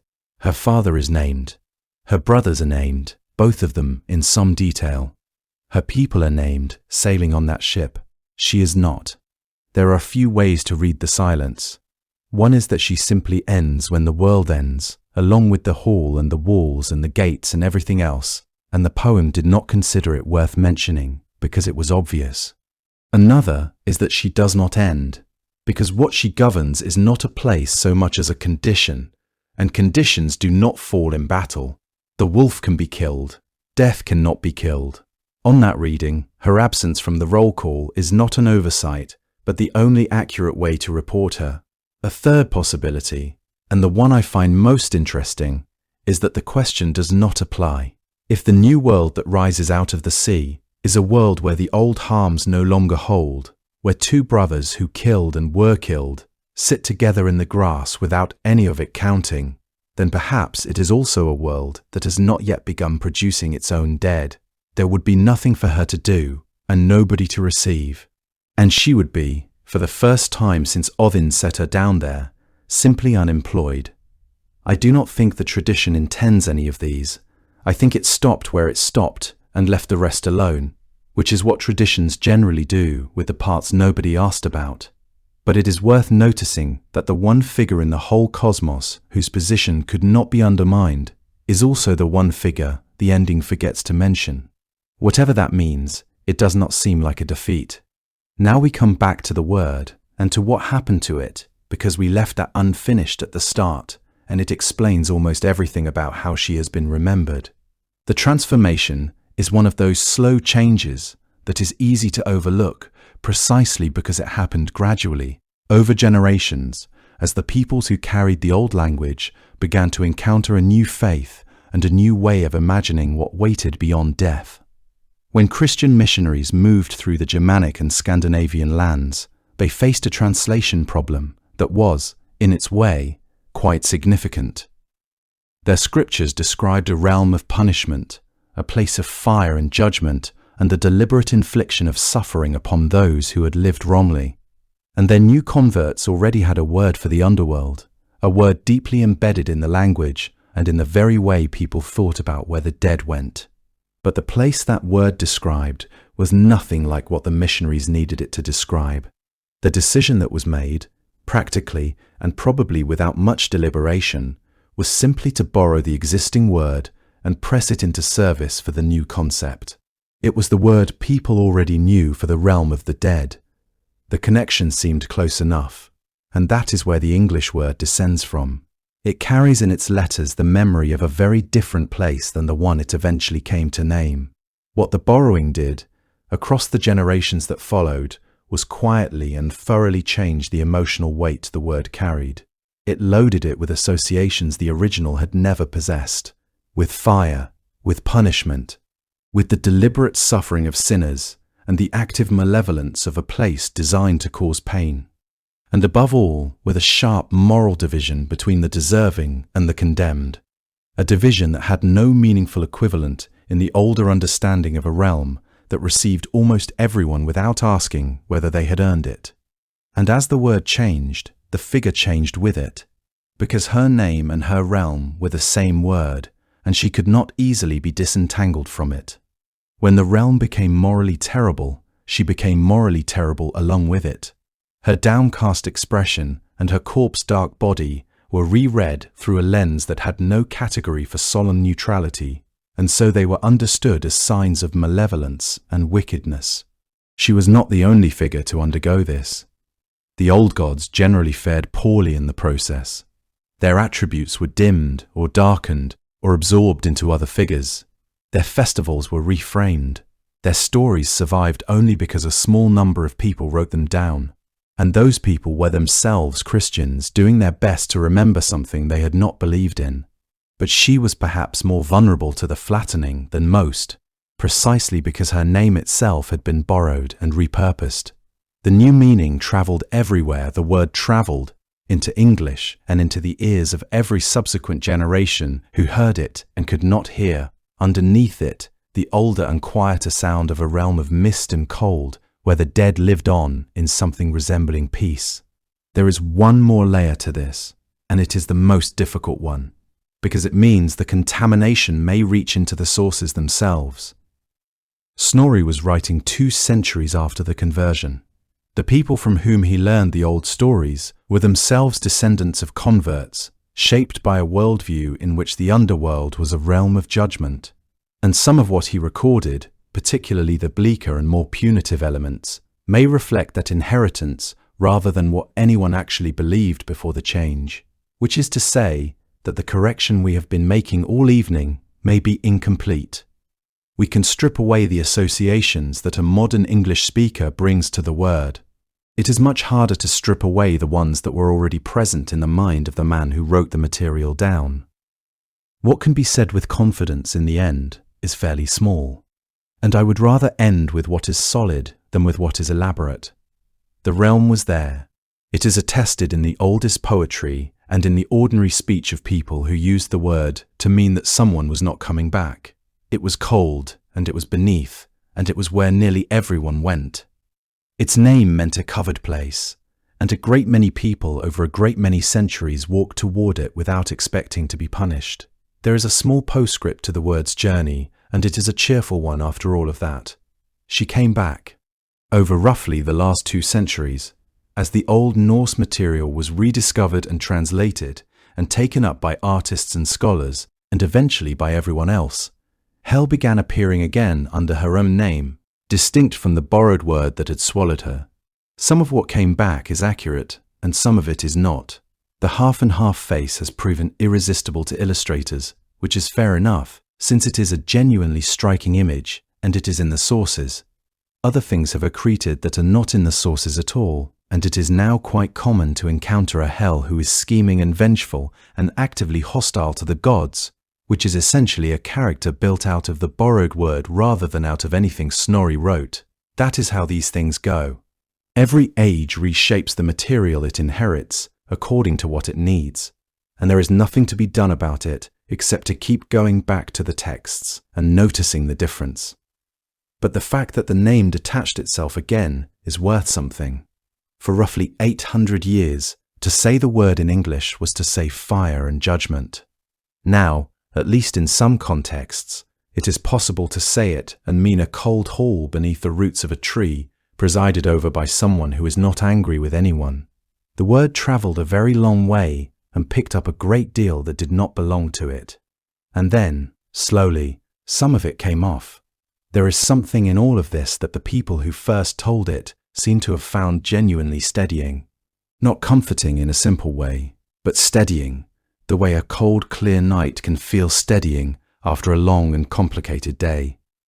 They did not look away from death, and the figure they imagined to receive the dead did not offer false reassurance or warm promises about what lay ahead. Perhaps that was the point. What she offered was the truth, which is that death comes for everyone, regardless of what they have accomplished or failed to accomplish, and that the realm on the other side of it is cold and still, and not unkind. There is a kind of relief in that, if you let yourself feel it. The relief of a world in which nobody is turned away, in which the vast ordinary lives of farmers and mothers, and old men who died quietly in their beds, are received with the same steadiness as anyone else, in which the one who governs that receiving does so without cruelty, without judgment, and without requiring you to have been anything other than what you were. She asked very little of the living, only that they understand, eventually, that her door would open for them as it had opened for everyone who came before, and that the road, however long and cold and dark, led somewhere real. Let that settle around you now, however loosely, the way cold air settles at night, without urgency and without weight. Imagine again that you are lying somewhere in the north, on ground that is firm and still beneath you. The frost is just beginning to form in the short grass around you, and the air carries the faint, clean scent of pine from the trees at the edge of the hillside. Overhead, the sky is fully dark now, a darkness so deep and clear that the stars have come through it in their thousands, quiet and very far away and entirely unhurried. The wind that moves through the pines below is low and steady, a sound more like breath than like weather, continuous and easy to fall into. It has been making that sound for a long time, and it will go on making it after you have stopped listening. The ground beneath you has depth to it. You can feel that if you let yourself. The sense of something vast and layered underneath the frost and the soil and the dark roots of things, extending downward a very long way into cold and quiet. Somewhere at the bottom of all that depth there is a hall, very still, its walls high and its gates great. And within it there is warmth of a kind. Not the warmth of a fire exactly, but the warmth of presence. The accumulated presence of everyone who ever walked the long road through the dark valleys and crossed the bridge with its roof of gold above the river that sounds like the distant memory of clanging metal, and arrived and was received. They are all there now, the ones who went before you. The hall is full and quiet, and she is there among them, her expression composed, her authority absolute, her governance entirely without malice, exactly as it has always been. The stars overhead are very still. The wind in the pines is very low. The frost on the ground is the same frost that has settled on northern hillsides for as long as there have been people to lie down on them and look upward and wonder about what happens next. That wondering is old, and it is yours as well, and there is no need to do anything with it now. Let it rest beside you as the sky deepens and the cold becomes something almost soft, and the distance between you and sleep grows smaller and smaller. The night holds you, the way cold and honest and ancient things hold you, which is to say steadily and without asking anything in return. The cold is still. The stars are out, and somewhere far below the frost and the deep roots of the world, the hall is quiet and full, and she is there, and she has always been patient. In the Old Norse language, the word Ragnarok carries a weight that is difficult to translate cleanly into English, though people have tried. Fate of the Gods is one rendering, Twilight of the Gods is another, and somewhere between those two meanings lies the full, strange gravity of what the word actually describes. It is not simply the end of a battle, or the fall of a dynasty, or even the death of a civilization in the way that phrase is sometimes used. It is something more complete than any of those things, and more final, the foreseen unraveling of an entire cosmos, the extinguishing of worlds that had been carefully shaped and inhabited and loved, the deaths of gods who had existed since before the sun and moon were set in motion across the sky. What makes Ragnarok so striking, even now, is not the scale of its destruction, as large as that is. It is the fact that nearly everyone involved already knew it was coming. The gods of Asgard had received the prophecy.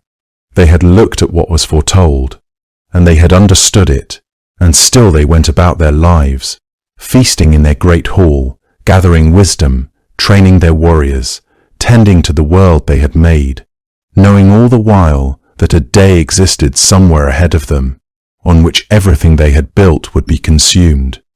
There is something almost unbearably human about that, which may be one reason these stories have not lost their hold on people in the centuries since they were first set down. Most of what we know about Ragnarok comes from two primary sources, both preserved in Iceland during the 13th century.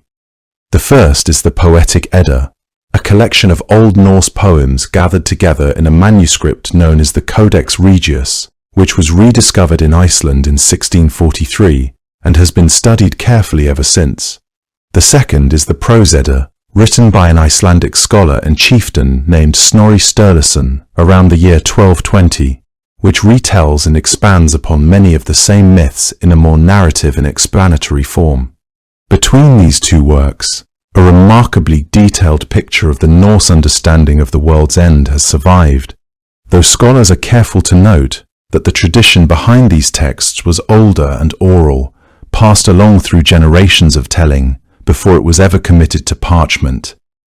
Within the Poetic Edda, the poem that addresses Ragnarok most directly and most powerfully is the Völuspá, which means something close to the prophecy of the seeress.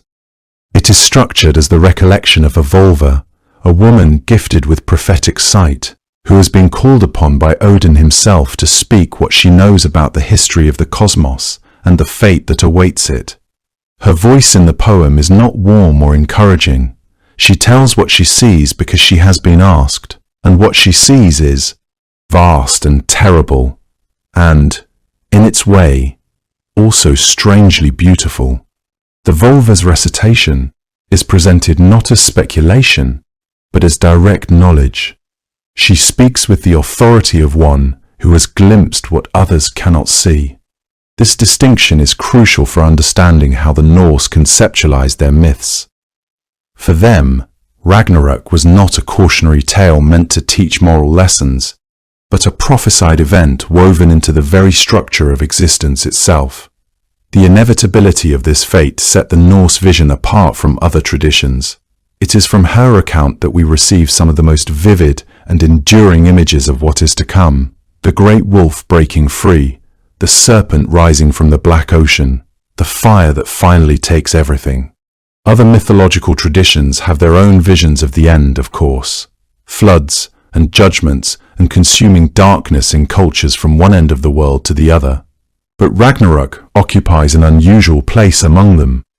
And the reason for that has less to do with the imagery of destruction, remarkable as it is, and more to do with the relationship the gods themselves have with what is prophesied.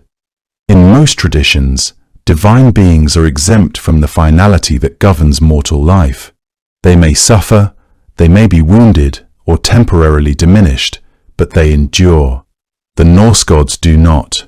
Odin, the All-Father, the wisest of all beings, will be swallowed whole.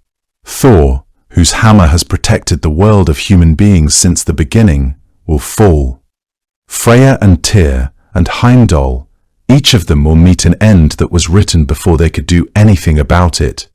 And yet none of them, as the old poems tell it, turned away from their responsibilities or tried to bargain their way into a different future. They prepared. They gathered warriors and weapons and hard-won knowledge, and they readied themselves for a battle they already knew the outcome of. And then they fought it anyway. That is not a story about defeat. It is something harder to name than that, something closer to the idea that how you meet an ending matters even when the ending cannot be changed. And it is that quality, the prophecy known and accepted, the doom neither denied nor escaped, that gives Ragnarok its unusual and lasting power among the mythologies of the world. To understand what Ragnarok destroys, it helps to first understand what was built.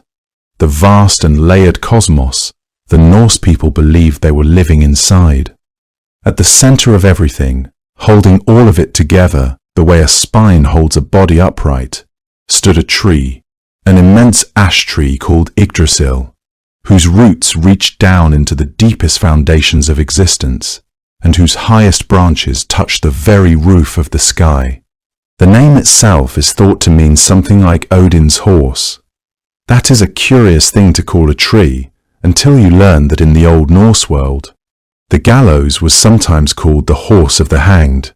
Odin once hung himself from these very branches in an act of self-sacrifice, suspended there for 9 days and 9 nights without food or water until the secrets of the runes revealed themselves to him from the depths below. Yggdrasil was not merely a backdrop to the Norse stories. It was the architecture of reality itself, the structure that made it possible for all the different realms of existence to coexist without collapsing into one another. 3 enormous roots spread out from its base, each reaching into a different well or spring at the bottom of the world.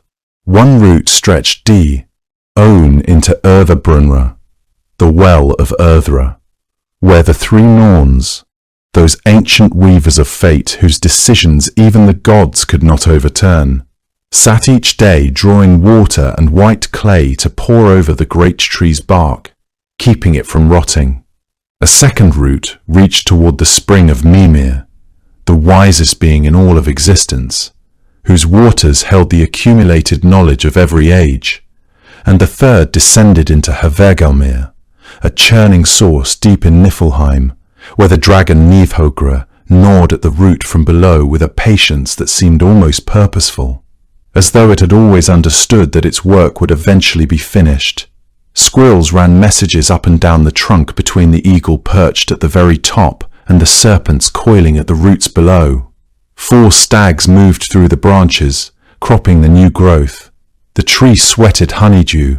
It was, in every sense the Norse imagination could construct, alive, and the worlds it connected were alive within it.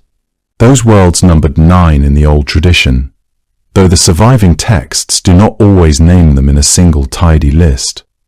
Scholars who have spent their lives reading these poems and prose accounts will sometimes disagree about which realms belong on the count, and which may have been understood differently by different communities across the Scandinavian world. But the broad shape of the cosmology is clear enough.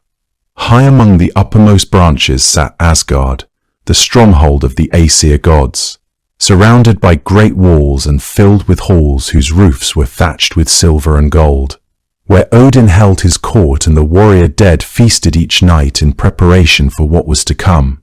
Below and around Asgard, connected by the shimmering bridge called the Bifrost, a rainbow arch of burning colour that only the gods and those they permitted could cross, lay Midgard, the middle world, the realm of human beings, encircled in turn by a vast and lightless ocean.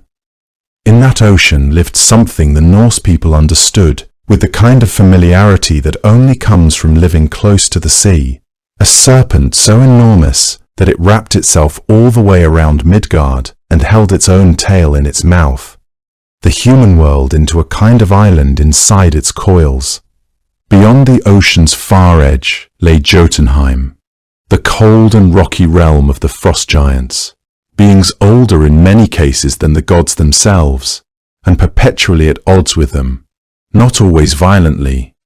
Since gods and giants intermarried and exchanged visits with a frequency that suggests a relationship more complicated than simple enmity, but fundamentally and inevitably in opposition. Far to the south burned Muspelheim, the oldest of all the realms, a world of fire and scorching heat that had existed even before the universe took its present shape. Ruled by the ancient fire giant Surtur, who sat at its border with a flaming sword and waited. And far to the north, beneath and beyond most of the other realms, lay Niflheim, a place of cold mist and shadow, where the dead who had neither fallen in battle nor lived with particular distinction went to spend their existence, not in punishment exactly, but in a kind of diminishment, a pale continuation governed by the goddess Hel, who was herself half living and half dead in her very appearance. One side of her body, the ordinary colour of a living person, the other the blue-white of a corpse. There were other realms too, Vanaheim, home of the Vanir gods who were older than the Aesir, and with whom the Aesir had once fought a long war before settling into an uneasy alliance. Alfheim, the realm of the light elves, Svartalfaheimra, where the dwarves lived underground and worked their extraordinary craftsmanship in iron and gold and bone, and Helheim, sometimes treated as part of Niflheim, and sometimes as its own domain at the roots of the grass, Eat Tree, where the most dishonourable dead resided in particular cold and hunger. All of this, every realm, every creature, every well and root and hall, had come from a single act of violent creation. In the very beginning, before any of the worlds existed, there was only a void called Ginnungagap, an immense and silent emptiness between the spreading fire of Muspelheim to the south and the creeping cold of Niflheim to the north. Where those two primal forces met at the void's centre, ice melted. From the melt emerged the first being, a frost giant named Ymir, who was nourished by the milk of a cow called Orthumla, who had herself emerged from the thawing ice. Orthumla in turn licked the salty ice blocks for her own sustenance. As she did so, she gradually revealed a figure frozen within them, a being named Buri, the first of the gods, grandfather of Odin. Odin was born eventually to Buri's son Bor, and a giantess named Bestla. Odin in turn had two brothers, Vili and Ve, and together these three brothers killed Ymir. From his body they made everything. His flesh became the soil of Midgard. His blood became the oceans and the lakes. His bones became the mountains. His skull, held up by four dwarves stationed at the compass points, became the dome of the sky. His brain was cast upward and became the clouds. His eyebrows were used to build the walls that surrounded and protected the human realm. It was an act of construction so total and so strange that it still unsettles something in the imagination. The idea that the ground beneath your feet is the transformed remains of a body, that every mountain you have ever seen is a bone, that every is blood gone cold and wide. This was the world that had been carefully shaped from the body of a primordial giant. A world of 9 distinct realms threaded together by one immense tree. All of it, every branch and root and realm, would eventually come undone. Odin knew what was coming. He had known for a long time, perhaps longer than any of the other gods cared to think about. Rather than turn away from that knowledge, he walked toward it, again and again, gathering every fragment of foresight he could find and pressing it close like a man collecting warmth against an oncoming cold.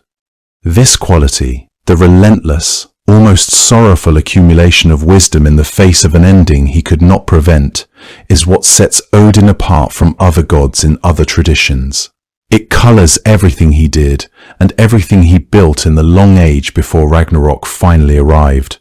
According to the old stories, Odin had already sacrificed one of his eyes at the well of Mimir, lowering it into those dark, still waters in exchange for a single drink of the wisdom held there. He had hung himself from Yggdrasil, the great world tree, for 9 days and 9 nights, wounded by his own spear, offered to himself, as the old poem says, and from that ordeal he had drawn up the knowledge of the runes, the deep symbols through which the Norse understood the hidden workings of the cosmos. His 2 ravens, Hugin and Munin, whose names are most often translated as thought and memory, flew out across all 9 worlds each morning and returned each evening to perch at his shoulders and whisper what they had seen. Between them, very little in creation escaped his awareness. Gungnir, was said to have been crafted by the dwarves and carried a quality of inevitability with it, a throw from Gungnir. Once released, could not miss its mark. And his horse, Sleipnir, born from one of Loki's more unusual escapades, had 8 legs and could carry his rider across sea and sky, and even down into the realm of the dead. Odin carried these gifts lightly, without display. He moved through the worlds often in disguise, dressed as a wandering old man with a wide-brimmed hat, asking questions as much as he answered them. This was because he understood that wisdom is not a thing you finish acquiring. He also built Valhalla, the great hall at the heart of Asgard. It would be a mistake to understand Valhalla simply as a reward for fallen warriors. Odin was assembling an army, the Einherjar, those chosen fighters who had died in battle and been brought by the Valkyries to train and feast and prepare, were not there by accident. Odin was filling that hall with the finest warriors who had ever lived. This was because he knew the day was coming when he would need all of them. Everything about his long rule, all the wisdom he gathered, and all the sacrifices he made, bent toward one point on the horizon that he could see but never reach around. Thor, his son, was built quite differently. Where Odin collected knowledge and moved through the world quietly, Thor moved through it like weather, enormous, warm and present. He was the god of thunder and storms, the protector of Midgard. In many ways the deity the ordinary Norse person felt closest to. Farmers called on him when they needed rain. Sailors prayed to him in storms. His hammer Mjolnir, forged by the same dwarven craftsmen who produced so many of the god's great objects, was perhaps the most recognized symbol in all of Norse belief. Worn as a pendant, carved into stone, invoked at weddings and funerals alike. Thor was not subtle. He was loyal and strong, and sometimes slow to think before acting. The old stories treat him with a particular kind of affection because of it.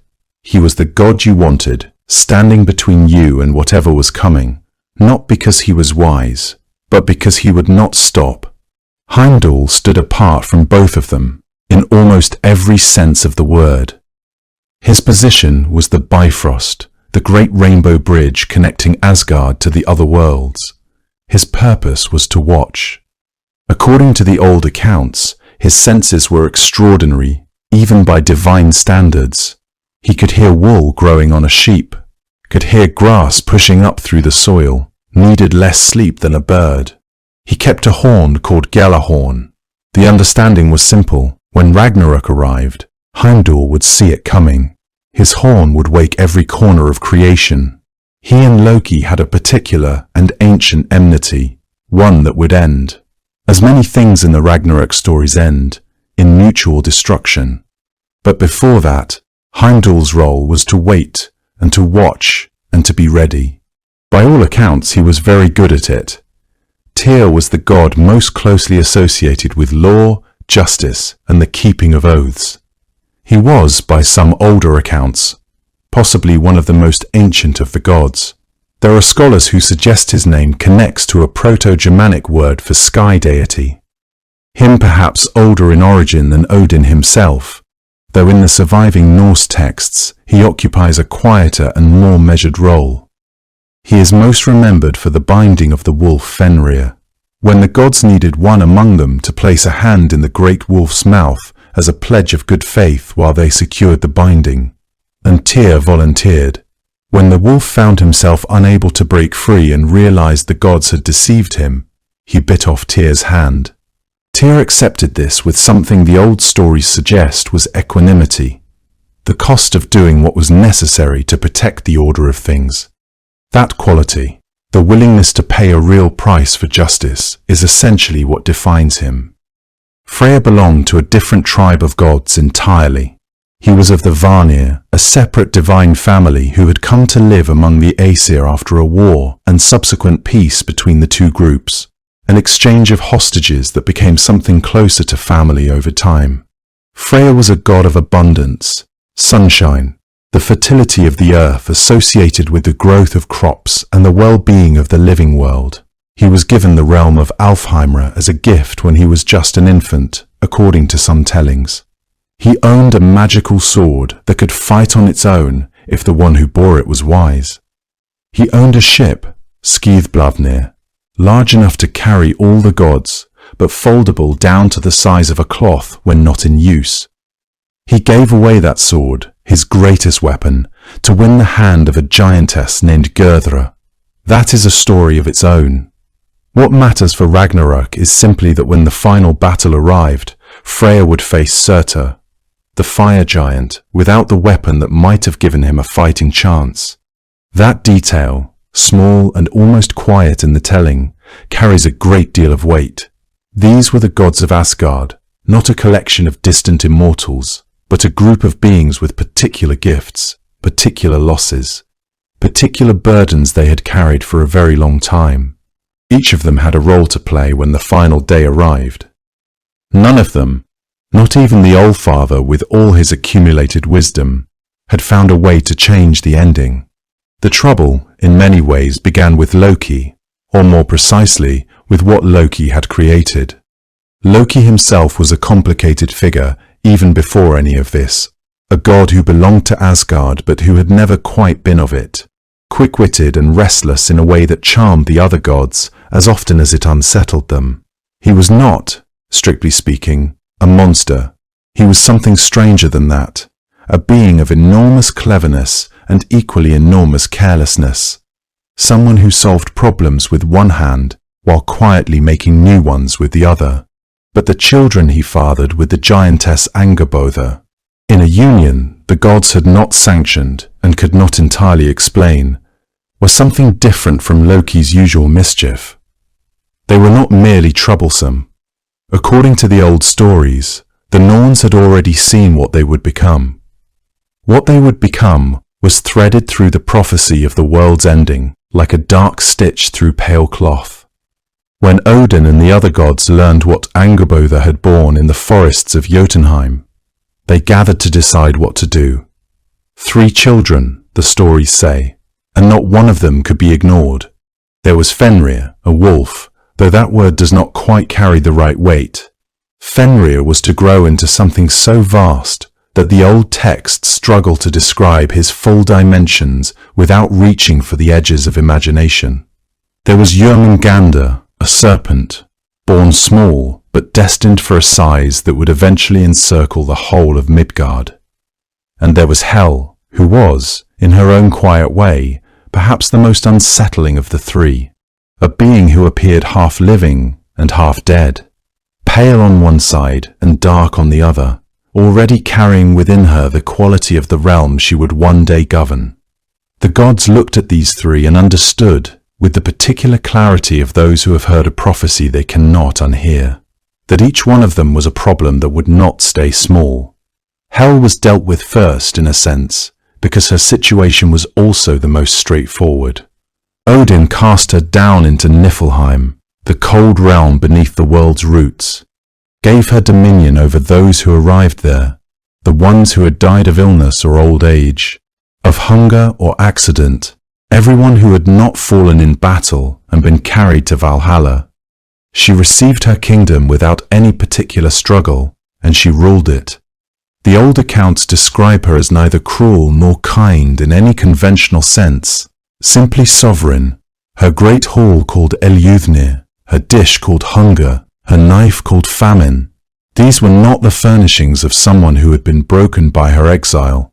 They were the furnishings of someone who had settled into her nature completely, and because she accepted her domain and kept to it, the gods perhaps allowed themselves a small measure of relief where she was concerned.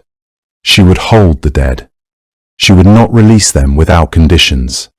That arrangement, uncomfortable as it was, could be managed, or so they believed. In truth, Hel's acceptance of her role was deceptive in its quietness.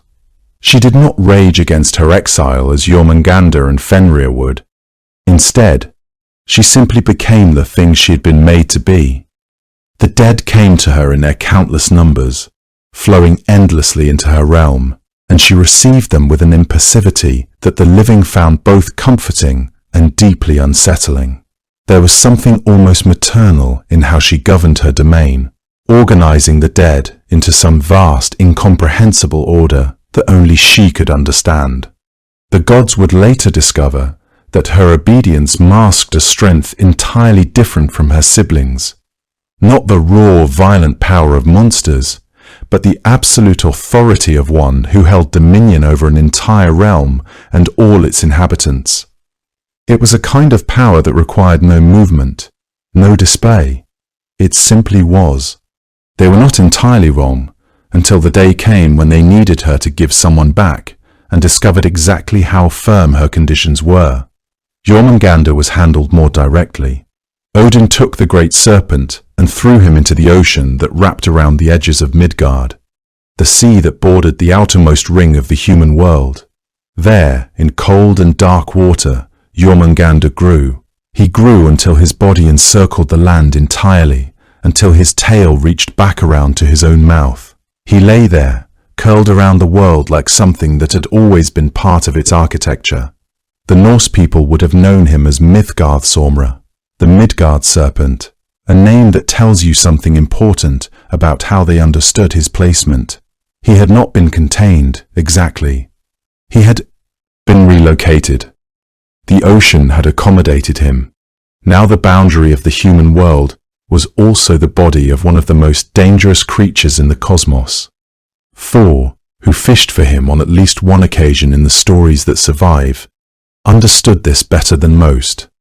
Every time he pulled that great head toward the surface, he was reminded that the serpent had not been defeated, only arranged. Jormungandr waited in the deep water with the patience of something that does not need to hurry. This was because it already knows how the story ends. Fenrir was the most complicated, because Fenrir grew up among the gods. For a time, the Aesir kept him in Asgard, raising him in their midst, watching him with the careful attention of people who are not quite sure how afraid they should be yet. Only Tyr, the god of law and justice, was willing to feed him. Fenrir grew quickly, more quickly than any natural creature ought to, and the gods, watching his size increase with each passing season, decided that he needed to be restrained before he could no longer be restrained at all. They tried iron chains first. Fenrir agreed to let them bind him, partly, the old stories suggest. This was because he was not afraid and wanted to prove it. He flexed, and the chains broke, and the gods praised his strength, which was not entirely false. Heavier chains. He broke those too, and so the gods did what gods do when physical force has failed them. They went somewhere else for help. They sent to the dwarves of Svartalfheim, the craftsmen whose work was unlike anything forged in the ordinary world. The dwarves made something called Gleipnir. It looked like nothing at all, a thin silken ribbon, pale and soft, the kind of thing you could fold into your palm without feeling any weight.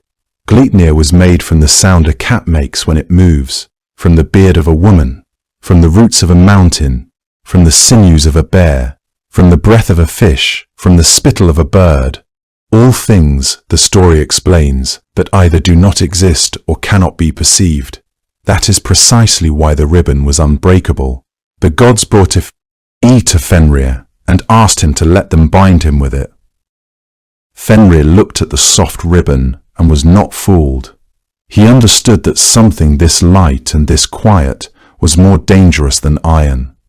He agreed to be bound only if one of the gods would place a hand in his mouth as a gesture of good faith, a surety that this was not a trick.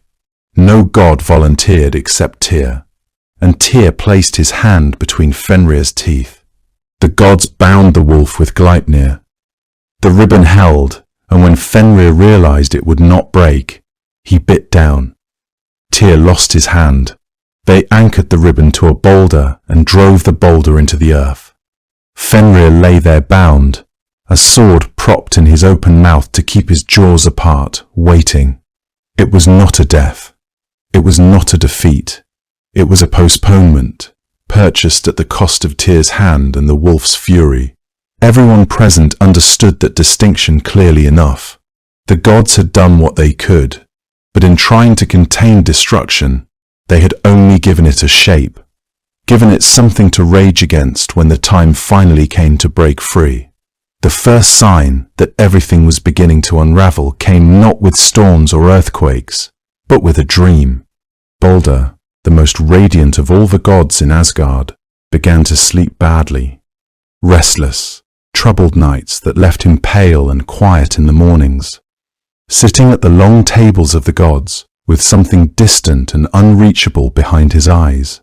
The dreams came repeatedly, always carrying the same dark current, though the details shifted from one night to the next. What remained constant was the sense that harm was moving toward him through the dark, like a tide coming in across a shore that had always been safe. Baldr told the gods what he had seen. The gods listened with the particular gravity of those who understood that dreams in their world were rarely merely dreams. Odin, who had spent so many years acquiring the wisdom of the hidden and the foretold, recognized the weight of what his son described. What Baldr had seen in sleep was not merely the restlessness of an anxious mind. It was a vision. Visions of this kind, in the tradition of the poetic Edda, carried the authority of what was coming. And so Frigg, Baldr's mother and one of the most powerful goddesses in all of Asgard, set about doing something that might strike you as both remarkable and heartbreaking in equal measure. She traveled through the 9 realms. She asked everything that existed, every stone and tree and metal, every illness and animal and fire and water, to swear a solemn oath that it would never harm her son. And according to the old accounts, everything agreed. The stones promised, the trees promised, iron and every other metal swore the oath without hesitation. The cold and the heat and the darkness all gave their word. When she was finished, there was nothing left in all the worlds that would lift itself against Baldr. This binding of the worlds was not a small matter. It represented a fundamental reordering, a gathering of promises that wove themselves into the very fabric of existence. Frigg had moved through realms that even the gods rarely traveled to, speaking to things that had no voice and no face, things that existed in the borderlands between being and unbeing. Each oath taken was a thread added to a great net, and when all the threads were woven together, that net became something close to invulnerable. The gods understood the magnitude of what she had accomplished, and in that understanding lay the first glimmer of something like hope, the possibility that even in a world moving toward its ending, there might be moments of genuine safety, even permanence. The gods, reassured and perhaps a little delighted by this, turned it into a kind of game. They would gather around Baldr in the halls of Asgard and throw things at him, weapons, stones, sticks, whatever came to hand, and everything simply glanced off him, harmless, falling to the floor without leaving so much as a mark. Baldr stood there untroubled. The gods laughed, because in a world preparing itself for the end, the sight of their most beloved companion standing unhurt among a shower of thrown objects must have felt like something close to relief. This went on for some time. The mood of it was genuinely joyful, in the way that small demonstrations of safety sometimes are when you have been living with a great unspoken fear. Loki, however, was watching. He always was. The trickster moved through the world with an attention to detail that was not born of affection, but of a searching, restless intelligence that could not help finding the gap in every arrangement, the soft place in every seemingly solid thing. He did not join the game. Instead, he went looking for Frigg, disguising himself as an old woman. When he found her, he spoke to her conversationally, gently, in the way of someone with nothing particular on their mind. He asked about the game the gods were playing, expressing what sounded like simple curiosity. Frigg told him about it, how she had travelled everywhere, and asked everything to swear the oath. But she mentioned, almost in passing, that there was one thing she had not asked. Mistletoe, she said. It grew on the eastern side of Valhalla, a small, seemingly insignificant plant. She had not thought it worth the trouble of approaching. It was so young and soft and harmless looking that she had passed it by. Loki thanked her and left. Before long, he had cut a piece of mistletoe and shaped it into something that could be thrown. The plant came away easily in his hands, as if the earth itself was offering it to him, as if the oversight had been waiting for him all along to correct it. He could feel the weight of what he held, slight as it was. He could sense the promise that it had never sworn, the singular absence in a world of sworn oaths. He found Hertha standing at the edge of the gathered gods, apart from the game, unable to participate because he was blind. Loki came to stand beside him, friendly and helpful, offering to guide his arm so that he too could join in the sport. Hertha, not understanding, not able to see what Loki had placed in his hand, agreed, and so Loki stood behind him, guiding the angle of his throw. Hertha sent the mistletoe toward Baldr. It struck him, and Baldr fell. The silence that followed was the kind that can only exist in the space between something happening and the assembled witnesses fully grasping what they have just seen. Then the gods understood. Their laughter stopped. Around the fallen god, the grief that rose was not gradual. It broke all at once, enormous and immediate, the way sorrow does when it has been held at bay by something that has suddenly and completely given way. The old accounts say that none of the gods could speak, that what needed to be said was too large and too broken to be shaped into words just then, that even Odin, who had foreseen this and who carried the full terrible weight of knowing more than any other being in the 9 worlds, stood among them without a single thing to offer. Baldr was carried to the sea with a funeral that the Prose Edda describes in some detail. A great pyre built upon his ship, Ringhorn. That had to be pushed into the water by a giantess named Hyrrokin, because it was too large and too heavy for any god to move alone. What came next was a ride. Hermodr, one of Odin's sons, borrowed his father's horse Sleipnir, the 8-legged creature that could travel where no ordinary horse could go, and rode alone down into the realm of Hel, the cold and shadowed kingdom beneath the roots of the world where those who did not die in battle made their home. The journey took 9 nights through valleys so deep and dark that you can imagine the cold of them settling into the bones even at this distance. So many centuries later, just hearing the description of where Hermodr rode, he crossed the Gil bridge over the river of the dead. When he finally arrived before Hel herself, he made his plea as honestly as he could. He asked for Baldr's return. He spoke of the grief that had settled over Asgard like a permanent weather, the mourning that had changed the quality of the air in the halls of the gods. Hel listened. She was not unkind in her response, according to the old stories, but she was not without conditions either. She told Hermodr that she would release Baldr on one requirement: every being in all the 9 worlds, every living thing and every dead thing, every stone and creature and root and flame must weep for Baldr. If they all wept, every single one, then she would consider the evidence that he was as beloved as Hermodr claimed. She would let him go. Hermodr carried this condition back to Asgard. The gods sent messengers throughout every corner of the cosmos, asking everything in existence to weep. And everything did, or very nearly everything.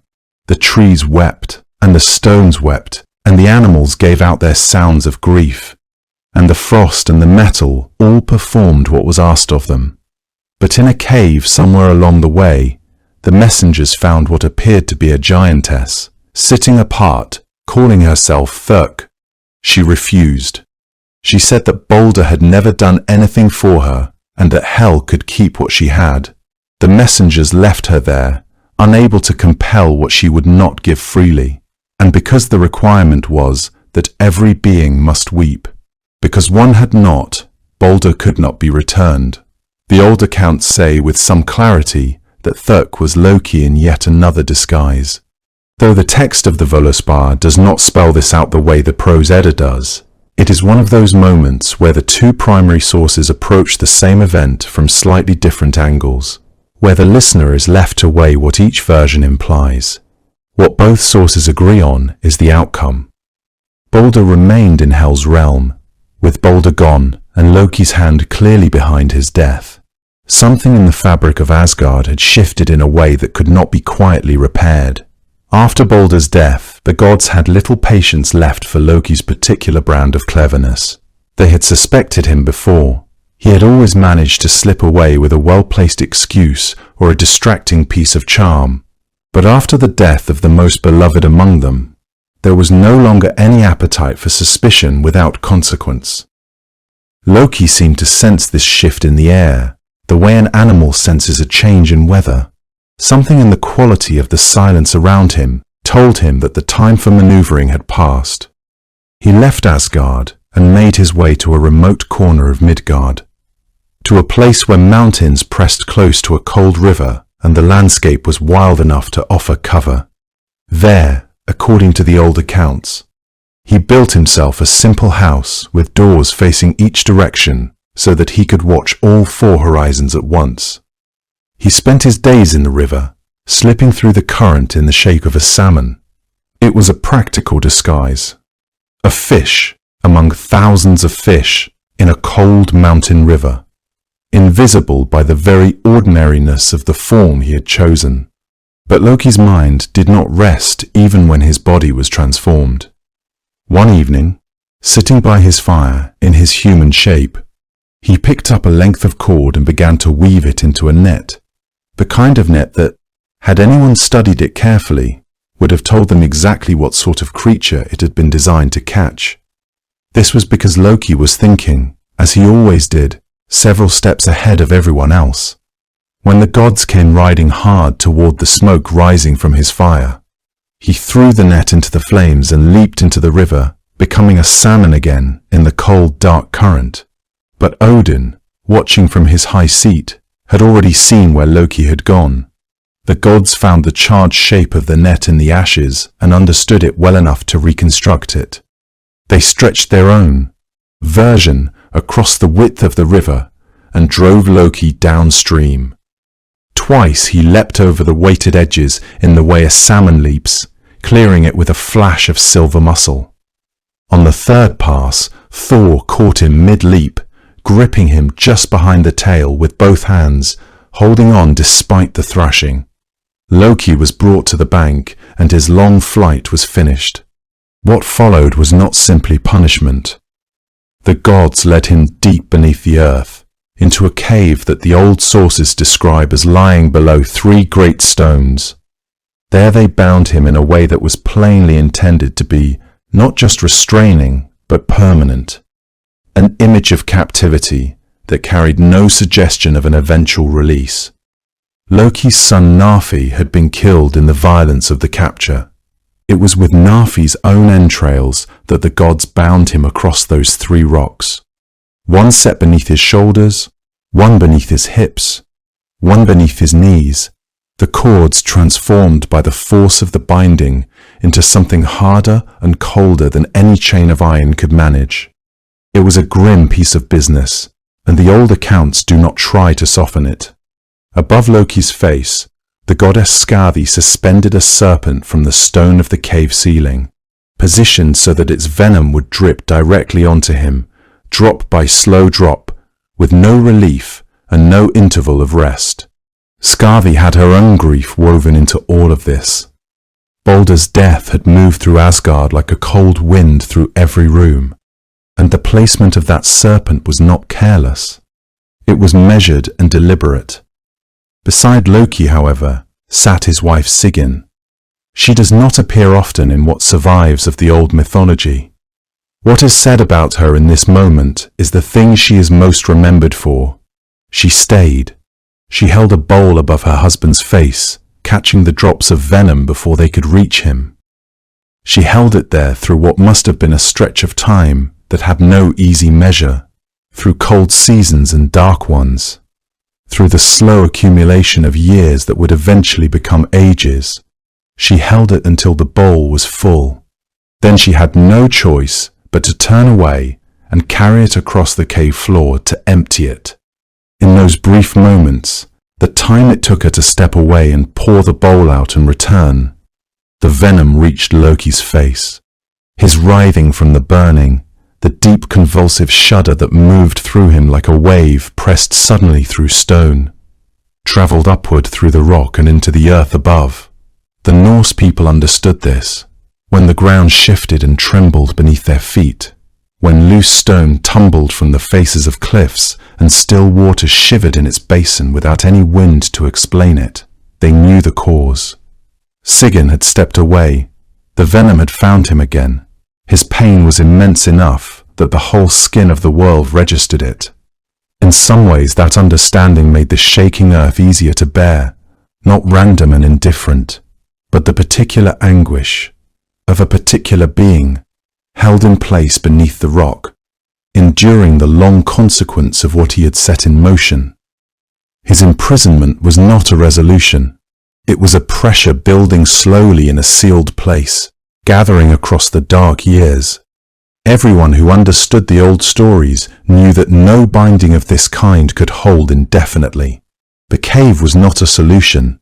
It was a delay, a very long, very painful one, for the day when the rock would crack and the chains would finally give and everything contained down there would come rushing upward into the world. And so Loki waited, bound beneath the earth, with his wife beside him and the venom falling. With every shudder of pain, the ground above him trembled, a reminder, perhaps, that the world itself was feeling what he felt. Before the great battle, before the serpent rises from the sea and the wolf breaks his chains, the world first grows cold. Not the ordinary cold of a hard northern winter, the kind that the Norse people knew well and had always prepared for. Salted fish, stored grain, animals brought in close. This is something else entirely, according to the old prophecy laid out in the Völuspá and echoed throughout the poetic Edda. The first true herald of Ragnarok is not a monster or a weapon, but a season, or rather, the terrible absence of a season. The Norse called it Fimbulvitur. That translates roughly as the great winter or the mighty winter. The prefix Fimbul carrying a sense of enormity that goes beyond ordinary size. 3 winters will come, one after another, with no summer between them. Snow will blow in from every direction at once, not falling from above as snow normally does, but arriving sideways, cutting across the land from all 4 corners of the sky simultaneously. The sun, which the Norse understood to be a living thing, a goddess named Sol, chased across the heavens each day by the wolf skirl, will lose her warmth. She will still cross the sky, but her light will be thin and pale and cold, offering brightness without heat. The ground beneath it will remain locked. Streams and rivers will freeze to their beds. The earth will harden until the roots of plants can find no purchase in it, no nourishment to draw upward. Cattle will have nothing to eat. Crops will not grow. The world, which has always managed to cycle back from darkness into warmth, will find itself unable to make that turn. Some scholars have noted, with careful interest, that this image of a prolonged and catastrophic winter may carry traces of something real, the volcanic winter of 536 CE, a year in which an enormous eruption somewhere in the world threw enough ash and debris into the upper atmosphere to dim the sun across the northern hemisphere for months, causing crop failures, famine, suffering from Scandinavia to the Mediterranean. Whether or not that specific event shaped the Fimbulwinter legend directly, the mythology drew on a kind of dread that the Norse people had good reason to feel whenever winter stretched on longer than it should. The physical devastation described in the ancient texts is rendered in almost clinical detail, as if the poets wanted future generations to understand exactly what deprivation would look like. The winds are not merely cold, but are said to come from every direction, north, south, east and west, as if the natural order of weather itself has become corrupted. There is no shelter from such a storm because shelter assumes a direction to hide from, an assumption that no longer holds true. The snow accumulates not in drifts that pile against obstacles, but falls uniformly, erasing landmarks and making travel impossible.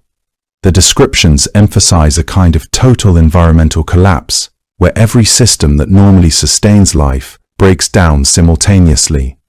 Fish in the rivers and seas would have nowhere to spawn. The migration patterns that animals relied upon would become meaningless. The very concept of seasons, the fundamental rhythm that all northern cultures understood as the organizing principle of existence, would cease to function. This was not simply a bad year, or even a bad decade that people might endure and recover from. The prophecy describes a state that persists for 3 years without interruption, without even the hope of spring or summer to sustain morale or preserve seed stock and breeding animals. What makes the Fimbulwinter more than a natural catastrophe, though, is what it does to people while it lasts. As the cold deepens and the stores of food run low, something begins to happen among human communities that is, in its own way, more terrible than the weather itself. The bonds that hold people together, the obligations of kinship, the duties of hospitality, the sacred expectations that a father would protect his children and a brother would stand beside his brother, begin to dissolve. The old poems describe a world in which brother turns against brother, in which fathers and sons come to blows over what little remains. The word for this in Old Norse sources is sometimes rendered in English as an age of axes or an age of swords, a time of wolves where the very fabric of community tears along every seam at once. The prophecy paints scenes of family members eating one another's stores in secret, of accusations and suspicions poisoning every interaction. Even the bonds between parent and child, the relationship considered most fundamental in human nature, cannot survive the logic of starvation.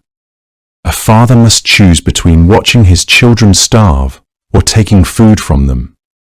A son must decide whether his obligation to his aging parents extends to sharing rations he may need to survive the next winter. These are not abstract moral questions in the context of Fimbulwinter. They are immediate, constant, devastating practical dilemmas without good answers. To understand how horrifying this would have sounded to a Norse audience, you have to understand something about what loyalty and kinship meant to them. These were not abstract virtues or polite social customs. They were, quite literally, the structure that kept you alive. In a world without centralized law enforcement or state-provided welfare, your kin were your safety net. Your legal advocates, your first responders, your reason to survive hard seasons. Hospitality, the obligation to shelter and feed a guest. To share what you had, even when you didn't have much, was considered nearly sacred. The Norse sagas return again and again to questions of loyalty, obligation, the right response when duty conflicts with desire, because these questions were genuinely urgent. A man who betrayed his kinsman was not merely morally deficient, he was dangerous in a practical, immediate sense, and the community's judgment of him would reflect that. Stories of oath-breaking were treated as serious literature in Norse culture because oath-breaking had real consequences. A man expelled from his family was essentially expelled from survival itself. The Fimbulwinter prophecy strips all of that away. It suggests that when conditions become desperate enough, all the loyalty and honor that a culture spends generations cultivating will come undone in a matter of months. That the bonds people imagine are fundamental to who they are will turn out to be thinner than they believed, maintained as much by comfort and abundance as by genuine commitment. There is something almost philosophical buried in this part of the prophecy, something that goes beyond the practical horror of starvation and conflict. The Fimbulwinter is a revelation. It shows what has always been beneath the surface of civilization, not goodness or solidarity, necessarily, but also not pure savagery. Something more complicated than either. People doing what survival demands. The structures that once organized their behavior becoming irrelevant when those structures can no longer be fed. The Norse understanding of fate, weird, was never particularly comforting. The Norns who wove the threads of destiny were not interested in rewarding virtue or ensuring that the righteous were protected. And the Fimbulwinter, in a sense, embodies that lack of comfort. It arrives without regard for whether any particular person or family deserves it. It does its work on the fabric of society regardless of how honorably people have lived before it came. By the time the 3 winters finally give way, not to spring, as things turn out, but to the next stage of Ragnarok's unfolding, the human world of Midgard has been transformed into something that barely resembles what it was. The communities are fractured, the stores are gone, the trust that made cooperation possible has been corroded past recovery. 3 winters without any summer between them. That was the prophecy. By the time the last of those winters finally released its grip, there would be very little of the old human world left worth saving. On the day that Ragnarok finally arrives, the first thing the gods of Asgard will hear is crowing. Not from one direction, but from 3 at once. 3 roosters calling out across the 9 worlds in the same moment, as if each one has been waiting since the beginning of time for precisely this signal. And now, all at once, the waiting is over. There is something quietly devastating about that image, if you let it settle. Not thunder, not the clash of iron, not the tearing open of the sky. Just birds, calling out the way birds do at the edge of morning, except that this particular morning will not give way to an ordinary day. The first of these roosters is Fjalar, who crows from Jotunheim, the vast and cold realm of the frost giants. His voice carries across that wide, wind-scoured land and signals to the giant forces that their long-anticipated hour has come. The second is Gullinkambi, the golden-combed rooster who lives in Asgard itself, among the gods, and whose crowing rouses the Einherjar, the warrior dead who have trained in Valhalla through uncounted ages, to take up their weapons one final time.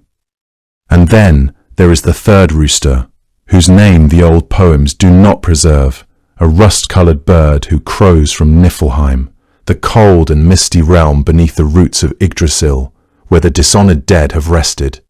3 realms, 3 calls, all answering one another across the whole breadth of the cosmos. It would be easy to overlook the roosters when setting the scene of Ragnarok, given everything else that follows, but the Völuspá mentions them, and that attention matters. They are not there merely for atmosphere. They represent something about the way this ending unfolds, not as a sudden rupture, but as a simultaneous awakening across every corner of existence, as if the world has been holding its breath for a very long time, and now, all at once, releases it. Then come the wolves. Since the very beginning of the world, 2 wolves have run through the sky in pursuit of the sun and the moon. Their names, according to the tradition, are Skull and Hati, and they have been chasing their celestial prey since Odin and his brothers first set those lights in motion above the newly made world. Day after day, age after age, the sun and moon have been kept moving partly by the urgency of that chase.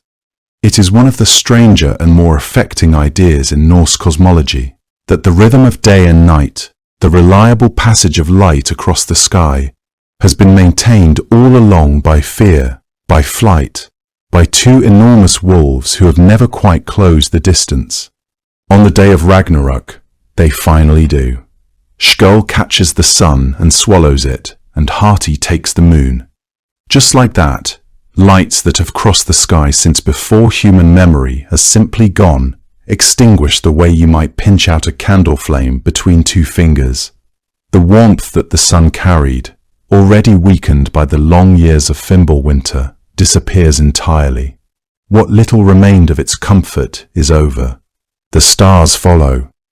The old accounts describe them falling or going dark, one by one or all together, so that the sky above the ruined world becomes a vast and featureless dark. If you have ever stood outside on a moonless night far from any city and looked up at the stars and felt how much you depend on them, not practically but emotionally, the way they orient you and remind you of something large and steady, then perhaps you can begin to understand what their absence would mean. Every point of reference, gone. The the sky that the Norse people had navigated by, told stories by, and named with the shapes of gods and creatures, emptied out completely. And then, in the cave called Nipperhellir, something stirs. Garm is the hound who has been chained at the entrance to Hel's realm since long before the memory of any living creature. He is described in the old texts as the worst of all dogs, and he has stood at that threshold as a boundary keeper, the thing that marks the separation between the living world and the realm of the dead. For all the ages of the cosmos, his chain has held. But on this day, it holds no longer. The chain gives way, or Garm breaks it. The result is the same. He is free, and he runs howling into the open world. And with his running, the boundary he was set to guard collapses behind him. What strikes you, when you consider all of these events together, is not any single catastrophe, but the pattern they form collectively. The roosters crow in 3 separate realms simultaneously. The wolves catch what they have been chasing since creation. The stars are extinguished. The hound breaks his chain. Nothing that is happening here is without precedent in the sense that all of it was foretold. All of it was anticipated. And yet what makes it feel so final is precisely the simultaneity of it. These are not sequential misfortunes, one following from another. They are a single unraveling, happening everywhere at once, as if every bond and boundary that has been carefully maintained since the world was built has reached its limit in the same moment. Every creature that was confined is now loose. Every light that was set in motion has now been stopped. The long, patient containment of chaos, the restraint that the gods worked so hard to establish and maintain through binding and exile and careful arrangement, dissolves all at once, the way a knot does when you find the right thread to pull. With the stars dark and the hound free and the sun and moon finally caught after their long chase across the sky, the last age of the cosmos had truly begun. It is Heimdall who sees them coming first. Among all the gods of Asgard, he alone was given the kind of perception that makes the boundary between wakefulness and the world seem almost non-existent. Senses so finely tuned that, according to the old accounts, he could hear the grass pushing up through the soil and the soft wool growing on the backs of sheep as they slept in distant fields. He required almost no sleep himself. That made him well suited for the role he had held since the beginning of the age, standing watch at the edge of Asgard, beside the shimmering arc of the Bifrost, the great rainbow bridge that connected the realm of the gods to the worlds below. For all the long ages of the cosmos, he had stood there in his white armor with his gaze stretching out across every horizon, listening to the movements of the world with the kind of patient, unhurried attention that most beings could only sustain for a few moments before some other thought carried them away. He was not a god of storms or wisdom or craft. He was, more than anything else, a god of vigilance. In that capacity he had served longer and more faithfully than perhaps any other being in Asgard. There was something both noble and quietly melancholy about his post, if you let yourself imagine it. Standing always at the threshold, always watching the approach of something that had not yet arrived, carrying his great horn Jalahorn at his side through all those centuries of stillness. The horn was said to be so powerful that its sound, once released, could be heard in every corner of every one of the 9 worlds simultaneously. It had never been sounded in full, not once in all the long age that preceded this moment. He had carried it as a kind of promise, or perhaps a warning, waiting for the day it would finally be needed. That day, when it came, would have been unmistakable even to senses far less keen than his. The armies that moved toward Asgard were unlike anything the cosmos had gathered before, vast and dark and arriving from multiple directions at once, the sound of them like something felt in the chest rather than heard with the ears, the earth itself shifting under the weight of what was approaching. Heimdall raised Gjallarhorn to his lips and sounded it. The call went out through all the worlds at once, low and resonant and enormous. the kind of sound that bypasses thought entirely and arrives somewhere deeper, somewhere that knows without being told that something irrevocable has begun. In Valhalla, the great hall where Odin had gathered the honored dead across all the long centuries of the age, the Einherjar heard it. These were the warriors who had fallen bravely in battle and been chosen by the Valkyries who moved across the fields of the dying to spend their afterlife in preparation for precisely this moment. They had feasted and fought and trained through all those years in Valhalla, their wounds healing each evening so that they could begin again the next morning, their numbers growing with every generation of human conflict.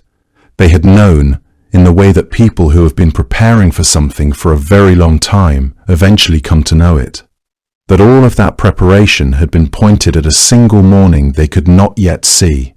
Now they could see it. They took up their weapons and pulled on their armor in the cold, dim light that had settled over everything since the sun was swallowed. They formed themselves into ranks with the quiet efficiency of those who have rehearsed a thing so many times that the doing of it feels almost like memory. As the horn's call echoed through all 9 worlds, reality itself began to shift beneath the weight of what was coming. In Midgard, where humans lived their brief, bright lives, the sky darkened further and the ground trembled with deep and terrible purpose. The other gods of Asgard moved toward the great hall where Odin would marshal their final stand. Some came reluctant, knowing the weight of what awaited them. Others came with grim readiness born of centuries of preparation. Even the ancient bonds that had held back the world's destruction began to fail at last, stretched far beyond their limits by forces too vast and terrible to contain any longer. Odin, meanwhile, rode one final time to the well of Mimir, the deep, still well at the roots of Yggdrasil, where wisdom had been gathered since before the gods shaped the world, where Odin himself had once surrendered an eye in exchange for a single drink of what it held. What counsel Mimir offered in those last moments, the old texts do not fully say, though one version suggests simply that Odin listened, as he always had, then turned his 8-legged horse Sleipnir back toward the gathering host. The gods of Asgard assembled with the gravity of those who understand exactly what they are walking toward and have decided, each of them, to walk toward it anyway. For an age beyond counting, Odin had been filling Valhalla with the best warriors who ever lived. Now, as the horn fell silent and the assembled dead raised their weapons in the cold light, the reason for all of it had finally arrived. Surtur is older than the gods. That is perhaps the most important thing to understand about him. It is the thing that the Old Norse texts take care to establish before they say almost anything else. He did not emerge alongside Odin and his brothers, did not come into being when the cosmos was being shaped and named and ordered. He was already there, already waiting, in Muspelheim, the primordial realm of fire that existed at the very beginning of things, before Hymir the frost giant had been slain, before his flesh became the earth and his blood the seas and his skull the sky above. In the Norse understanding of creation, the world was built between 2 ancient extremes, the frozen void of Niflheim to the north and the burning realm of Muspelheim to the south.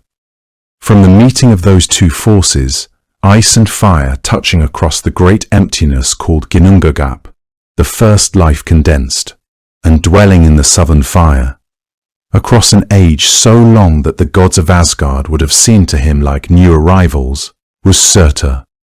His name in Old Norse is generally understood to mean something like the Black One or the Swarthy One, a name that conjures scorched earth and the dark residue that fire leaves behind when it has finished its work.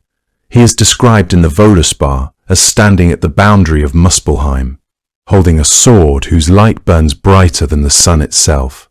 He has stood there, patient and unhurried, since before the world had a name.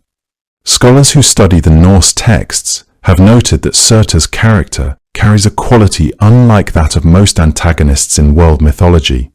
He is not driven by malice or grievance in any obvious way, not nursing a wound the way Loki is, not straining against chains the way Fenrir is.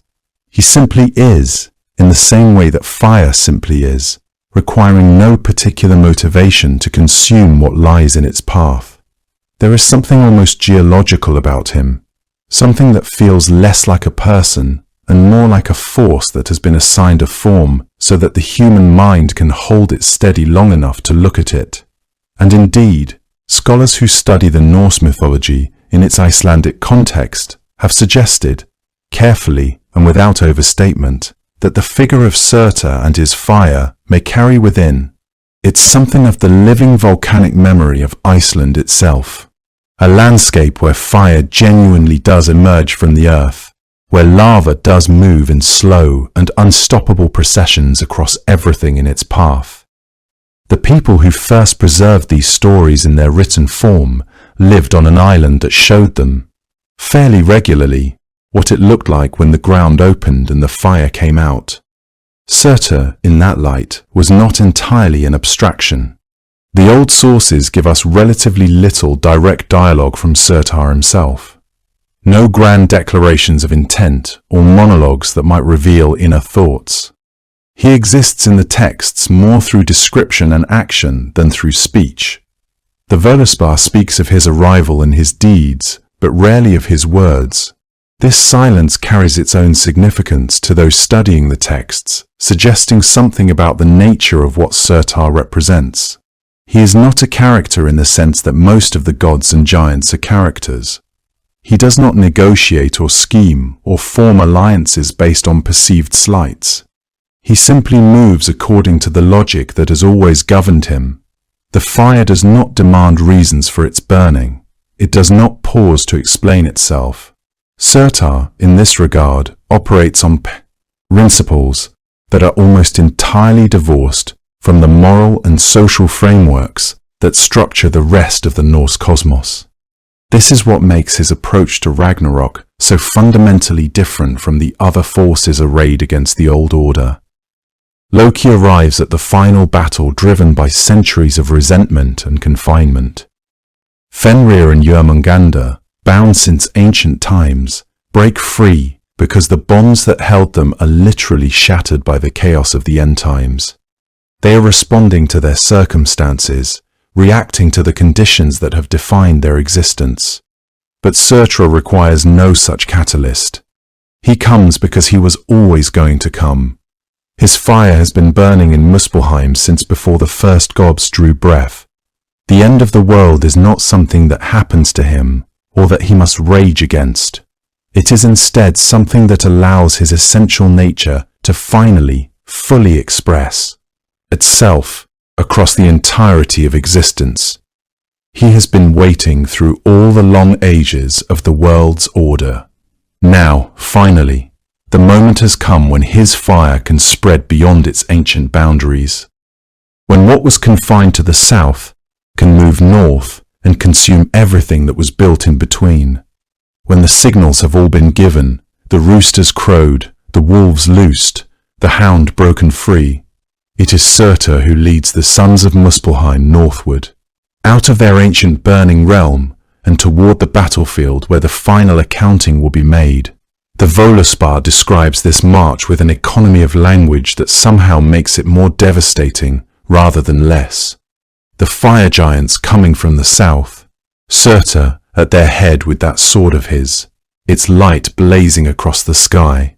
Their path carries them onto the Bifrost, the rainbow bridge that has served since the earliest days of the cosmos as the shining road between Asgard and the worlds below, the structure that Heimdall was appointed to guard precisely because it was the one place where the boundaries between realms could be crossed with any kind of order and intention. The bridge was built to be magnificent and enduring. In the long age before Ragnarok, it fulfilled that purpose without apparent strain. But the sons of Muspelheim cross it now with all their heat and weight. The old texts tell us plainly that it breaks. The Bifrost shatters beneath them. What had been the most elegant structure in the Norse cosmos, a bridge of arcing colour suspended between worlds, the road the gods themselves travelled when they moved between realms, cracks and comes apart under the pressure of fire that predates the gods who built everything around it. There is something almost unbearably final in that image, and it is worth sitting with for a moment. The Bifrost was not merely a convenient crossing point. In the cosmological thinking of the Norse tradition, it was one of the structural connections that allowed the 9 worlds to exist in relationship to one another.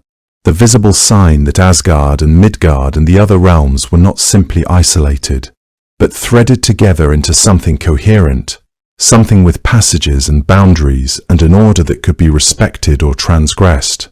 When it shatters, that order goes with it. There is no longer a governed way between the worlds. Whatever meaning the word connection held in the old cosmos, the bridge had embodied a portion of it. Now that portion is simply gone, melting into the smoke and heat of Surtur's advance, the way everything else will eventually melt before him.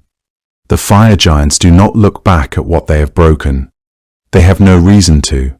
They are moving toward the plain of Yggdrasil, where the armies are gathering and where the last great meeting between the old order and the forces that will end it is already beginning to take shape. Behind them, the rainbow bridge lay in ruin, its shattered colours fading into the smoke. With it went the last connection between the worlds. There would be no retreat, no refuge, no ordered passage home. The plain where the final battle is to be fought is called Yggdrasil. The old texts describe it as stretching 100 leagues in every direction, vast enough, it seems, to hold the ending of the world. There is no precise modern measurement that quite captures what 100 leagues meant to the people who first told this story. But the intention is clear enough. Yggdrasil is a field without edges, a space so wide that you could stand at its center and see nothing in any direction but open ground running toward a horizon that never arrives. It was not chosen arbitrarily. A battlefield of ordinary dimensions could not contain what was coming, so the old tradition gave the final war a stage proportionate to its meaning, something enormous, something that dwarfs any individual participant, something that makes even the gods appear small against its grey and featureless expanse. In the age before the end, Yggdrasil exists in a state of waiting. The ground beneath it has become hallowed and terrible, a place where the ordinary rules of the world no longer quite apply. Travellers who wander too close report a silence that seems to swallow sound itself, a quality of stillness that weighs upon the mind. The very grass that grows there has a pale, colourless appearance, as though it too knows what is approaching and has drained itself of vigour in preparation. Birds do not rest on this plain. Even the wandering winds seem reluctant to cross it for very long, moving through and away with a kind of nervous haste. The old skalds who composed the poems about these events understood that a place chosen to hold the end of all things must be set apart from the ordinary landscape, marked by an absence of the comfortable and familiar. Yggdrasil waits in this state, not for hours or days, but across the vast span of ages, its emptiness a kind of readiness, its desolation a kind of preparation. By the time the armies begin to gather there, the sky above Yggdrasil has already darkened past the point of ordinary weather. The sun, caught at last by the wolves that have pursued it since the beginning of time, is gone.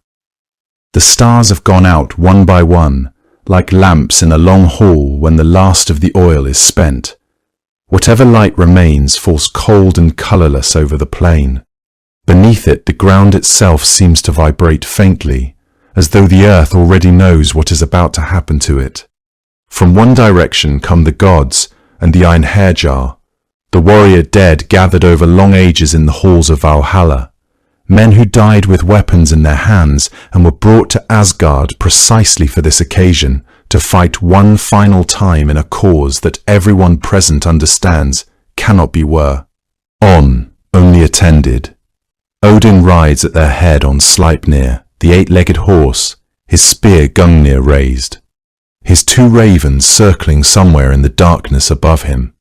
Thor moves beside him, Heimdall, who has already sounded the horn and whose watching days are over, takes his place among them. They are not a small gathering. The Einherjar number in the tens of thousands, and yet when you imagine what is assembling on the other side of that plain, the host of Asgard begins to seem, despite everything, somehow insufficient. The Einherjar stand in their formations with the discipline of warriors who have spent centuries preparing for this singular moment. They have trained in the halls of Valhalla through endless cycles, knowing that someday the horn would sound and their long waiting would end. Some among them carry wounds that never fully healed, marks of the battles that first brought them to Asgard. Others bear weapons passed down through the ages, steel that has tasted blood more times than any living record can account for. Frigg, the All-Mother, watches from her throne in Asgard, though she does not march with the warriors. Vidar and Vali stand ready. Modi and Magni, the sons of Thor, prepare to inherit his strength when the old world falls away. The Valkyries move among the ranks, their dark wings folded, their role as choosers of the slain now complete. Every god who can still stand has come to Yggdrasil, and every one of them understands with absolute clarity the nature of what awaits them. From the sea comes Naglfar, the ship built from the untrimmed fingernails and toenails of the dead, a vessel that the old traditions describe with a quiet kind of revulsion, something assembled from the material that the living leave behind, manned by the dead, sailing toward a shore where the living still stand. Loki is at its helm, free at last from the cave and the venom, and the long patience of his captivity. There is nothing in the old accounts to suggest he takes the wheel with reluctance. He brings with him every creature and being that has waited out the ages in anticipation of this moment. The frost giants of Jotunheim, moving across the plain in numbers that the poems do not bother to count. This was because counting them would miss the point. Fenrir runs with his mouth open so wide that his upper jaw scrapes the sky, and his lower jaw drags along the earth, fire pouring from his eyes.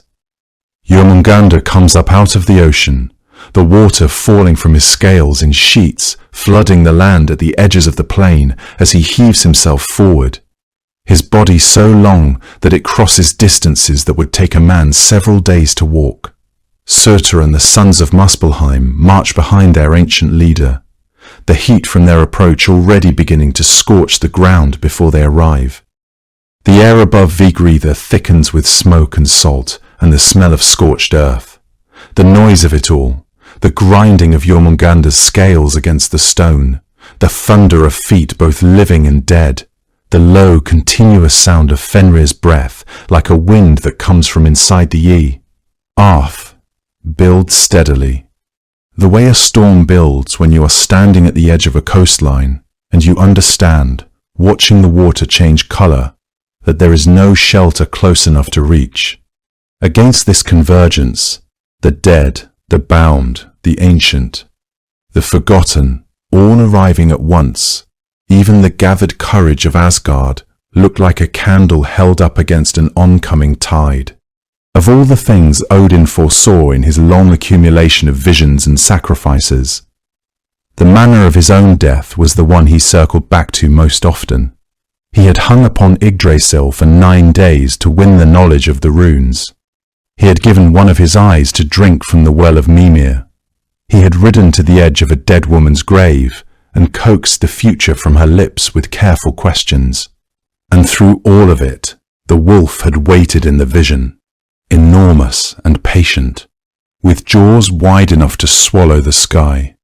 Fenrir had been held for an age at a place called Amsvartnir, restrained by the silken ribbon Gleipnir.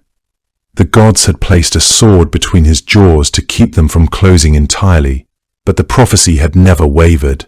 When Ragnarok arrived, Fenrir would shake free of that binding as easily as mist breaks apart in a morning wind. Odin, who had known this longer than most creatures had existed, would face him on the field of Yggdrasil with his spear Gungnir raised and his ravens somewhere above in the darkened sky. The wolf came at him with his mouth open, so wide in the telling of the old poems. that the upper jaw touched the heavens and the lower scraped along the earth. Gungnir did not stop him. Odin, the All-Father, who had spent the entire span of his existence gathering wisdom and filling his hall with warriors precisely for this moment, was swallowed whole. It is one of those things in the mythology that stays with you, not because it is a surprise. The gods themselves had known it was coming, but because of the sheer accumulated weight of preparation that preceded it. The absolute finality with which it arrived regardless. The All-Father's death marked the beginning of the true unraveling, the moment when the threads that had held the 9 worlds together since their weaving began to fray beyond any possibility of repair. In the old sources, there is no confusion about what his passing meant. It was not merely the loss of a king or a leader, though he was both of those things. It was the loss of the force that had held back chaos through sheer force of will and knowledge. For an immeasurable span of time, Odin had stood at the center of things, knowing what was coming and choosing to face it anyway. That choice, and it had been a choice, the sources are clear on this, gave his death a weight that would echo through everything that followed. The other gods would fall one after another, each to their appoint, enemies, each playing out the roles that had been written into the fabric of the world long before they were born. What followed came quickly. Vidar, Odin's son, known in the old sources as the Silent God, whose strength was said to rival Thor's, moved against the wolf without hesitation. The prose Edda describes how Vidar wore a great thick shoe, one that had been built across the ages from all the scraps of leather that cobblers trimmed away when shaping their work.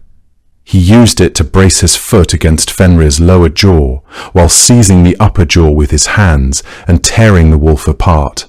That image carries a kind of quiet, accumulated logic. A shoe made from what others discarded, used by the Silent Son to undo the creature that had undone his father. The vengeance was clean and complete. Fenrir, who had waited bound and furious since before most living things could remember, was gone. Vidar would be among those who stepped into whatever new world emerged on the other side of all this fire and grief. Across the field, Thor was already deep in his own confrontation. Jörmungandr had risen from the sea and was moving across the land, so immense that its emergence from the depths sent water flooding over the low ground. Thor and the Midgard serpent had encountered each other before in the old stories. There is the tale of the fishing journey with the giant Hymir, where Thor nearly hauled the serpent up from the ocean floor before the giant cut the line in panic. And in some sense, the whole arc of Norse mythology had been bending toward this particular meeting since the beginning. The fisherman who had nearly caught the great serpent once was about to finish what he had started, though the cost would be everything. Thor struck Jörmungandr with Mjolnir and killed it. Then he stepped back from the body and walked 9 steps before the serpent's venom. That had been breathing across him throughout their struggle, overwhelmed him entirely, and he fell. 9 steps. The old texts are specific about that number, and the specificity is what makes the image hold. He had been the protector of Midgard, the god that farmers and sailors called on when the storms came in. The thunderer whose presence in the sky had been a kind of reassurance for as long as the world had existed. He died with his hammer still in his hand, having done precisely what he had always done, one final time. Freya's death carries its own particular sorrow, because of what preceded it, in a way that the other deaths do not quite match. Long before Ragnarok, according to the old stories, Freya had looked out from Odin's high seat Hlidskjalf, a seat no one but Odin was supposed to occupy, and seen the giantess Gerdra moving through her father's hall, had fallen into such a deep and consuming longing for her that he could neither eat nor sleep. To win her hand, he had given away his magical sword, the one that could wield itself against giants without any guiding hand. It was not a small thing to give away. The gift had been made willingly and with full knowledge of what it might cost him someday. Some gods might have demanded it back when the end times came. Freya never did. When Ragnarok arrived, and Freya stood before the fire giant Surtur. He had only an antler to fight with, according to what the old sources tell us. Surtur carried the blade described in the Völuspá as brighter than the sun itself. It was Surtur who prevailed. Freya, the god of green growing things and harvest abundance and the warmth that coaxes life from cold ground, fell because he had once loved someone enough to give away the one thing that might have protected him. The mythology offers no suggestion that he regretted the exchange. There is something in that which feels honest, a god whose nature was generosity, meeting an end that was entirely consistent with who he had always been. Tyr met the great hound Garm, the enormous dog that had been chained at the entrance to Hel's realm, and broken free as everything else broke free at the end of the age. Tyr, the god of law and justice, had already lost one hand long before Ragnarok arrived.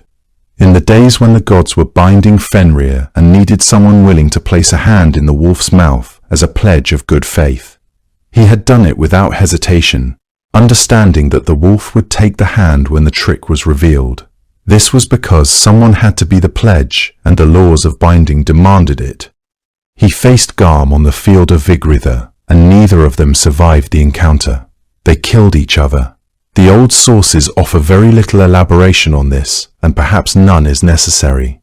Two ancient figures, both released now from whatever had been restraining them, meeting in the middle of the final chaos and cancelling each other out. It has the quiet, clean quality of an old account finally settled. And then there was Heimdall, and there was Loki, the watchman of Asgard, whose senses were so refined that he could hear the wool growing on a sleeping sheep and the grass pushing up through cold soil. The trickster god who had spent uncounted years bound in a cave beneath the earth with venom dripping onto his face, while his wife held a bowl above him. They had always, in some sense, been each other's counterpart. Heimdall standing permanently at the edge of order, watching for whatever might breach it. Loki embodying precisely the kind of unruly chaos that no amount of vigilance could permanently hold back. The prose Edda tells us that they killed each other. The poetic Edda alludes to the same collision without dwelling on its particulars. Neither source lingers on the details of how it happened. That perhaps suits both of them. Heimdall and Loki were not figures whose endings required elaborate ornamentation.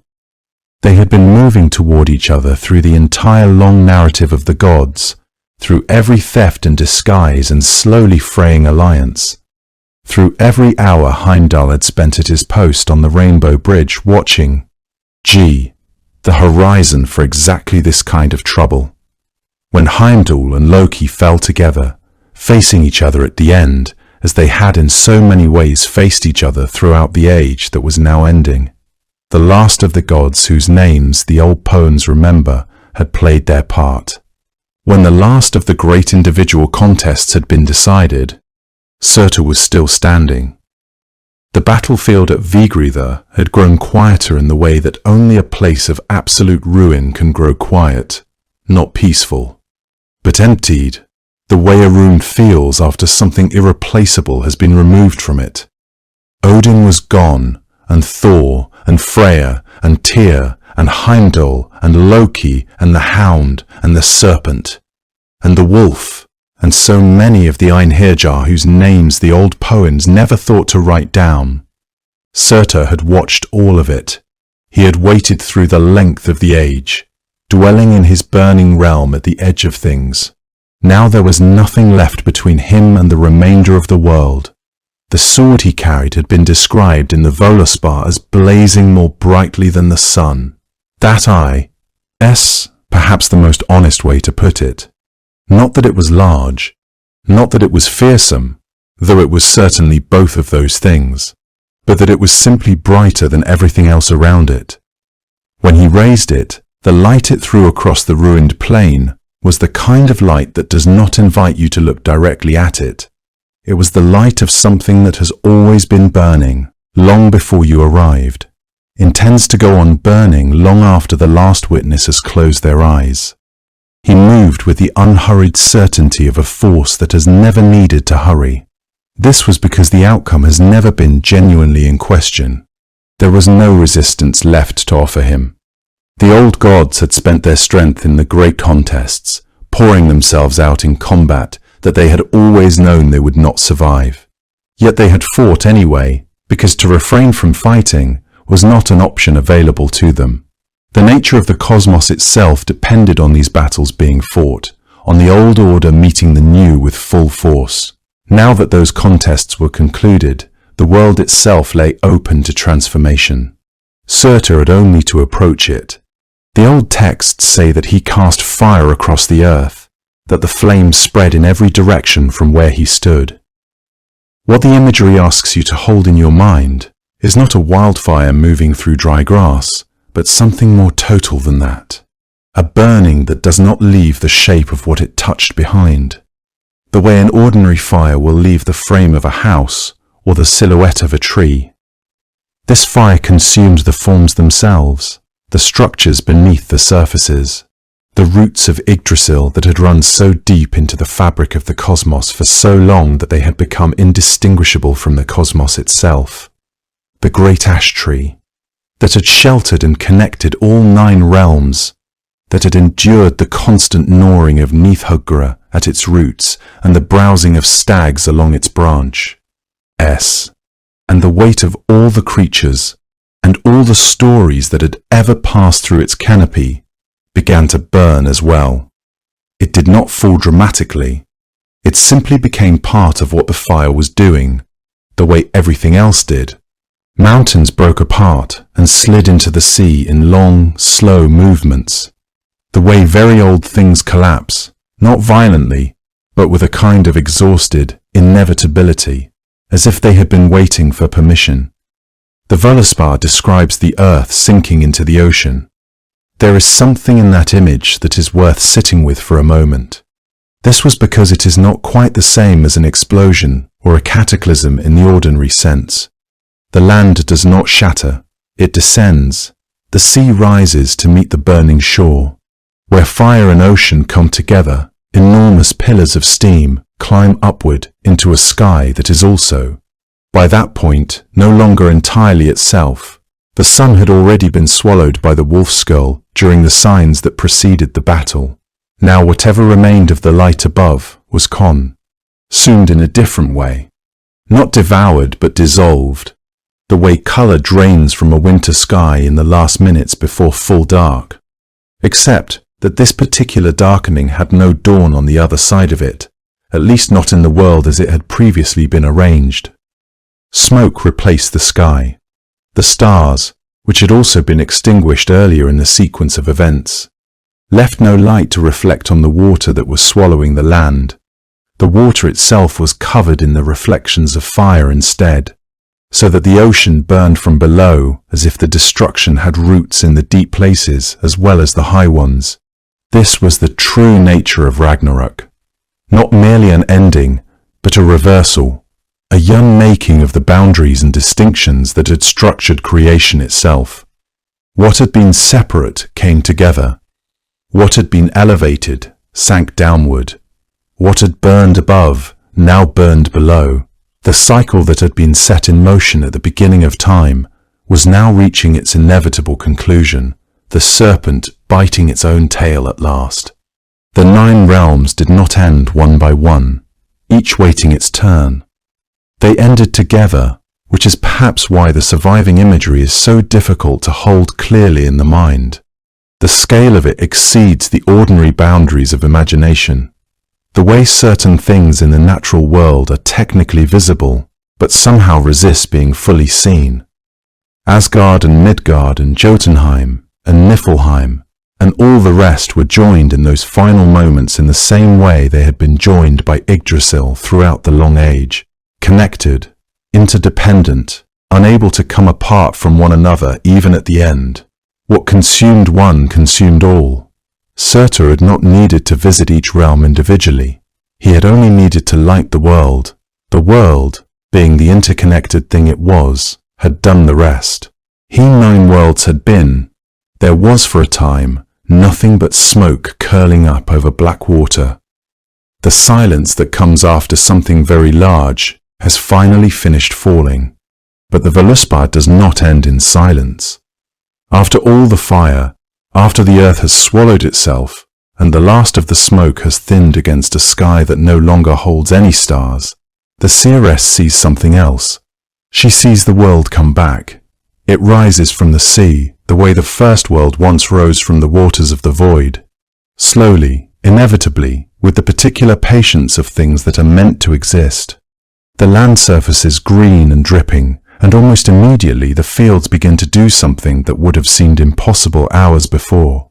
According to the old poem, the unsown fields yield grain on their own, without any hand to plant them, as though the earth itself remembers what it is supposed to do, and simply begins again. The image the Völuspá offers is not dramatic in the way the destruction was dramatic. It is quiet and almost domestic in its way. An eagle riding a thermal above new mountains, dipping toward the water to catch fish in its talons, the way eagles have always done. Waterfalls running clear over rocks that are, for the first time, clean of ash. The particular shade of green that comes to a field when it has had rain and rest and no one has walked across it yet. This is the world the poem shows us rising, and it is not a world that announces itself with thunder. It arrives the way a morning does, without ceremony, simply by being there when the darkness clears. Some of the gods survive.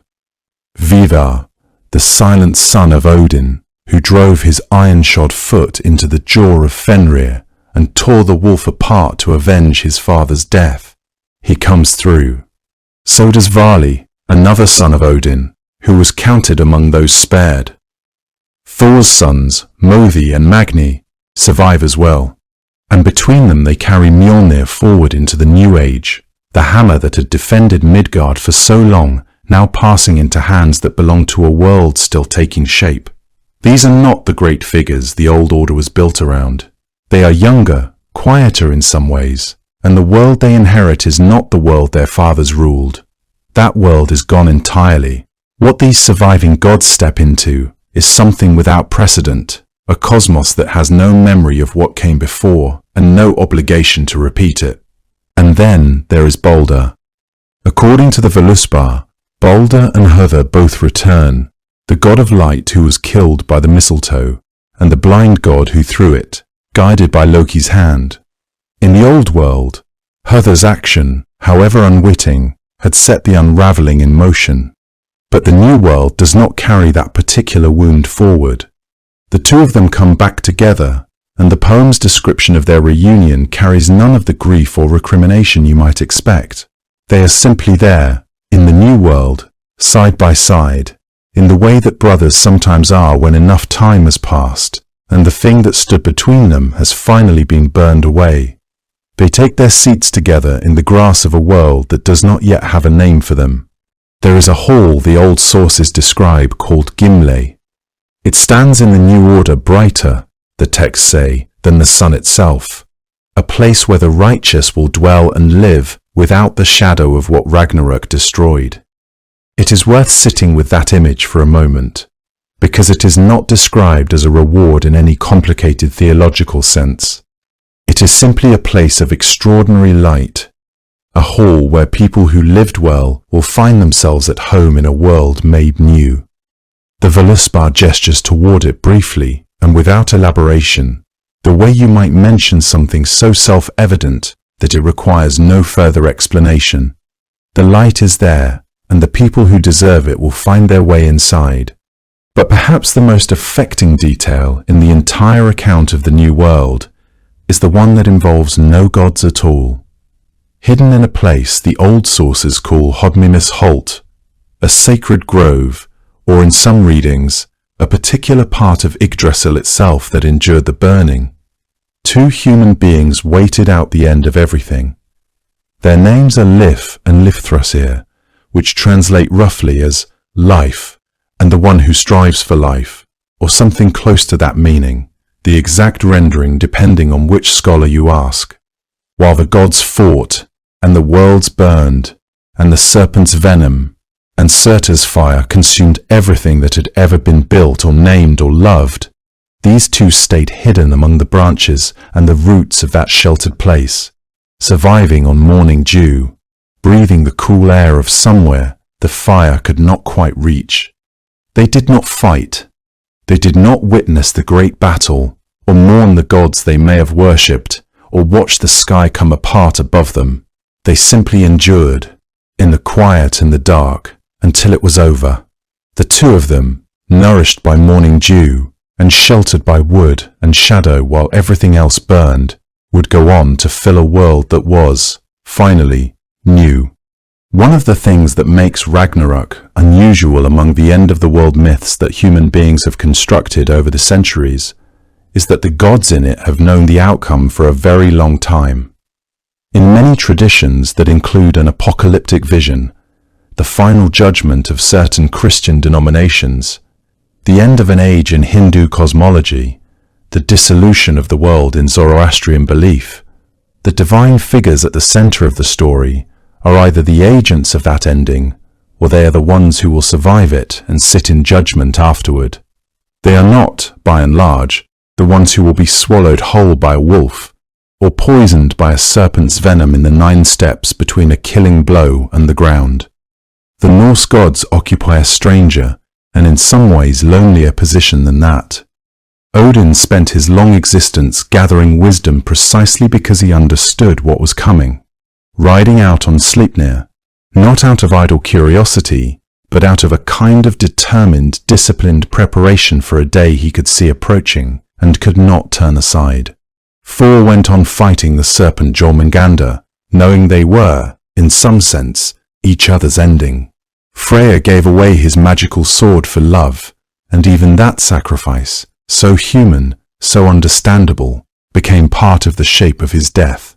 There is a Norse concept that scholars often render in English as weird, a word that carries within it the sense of fate or personal destiny, something woven and set, not a punishment or a reward, but simply the thread a life runs along until it ends.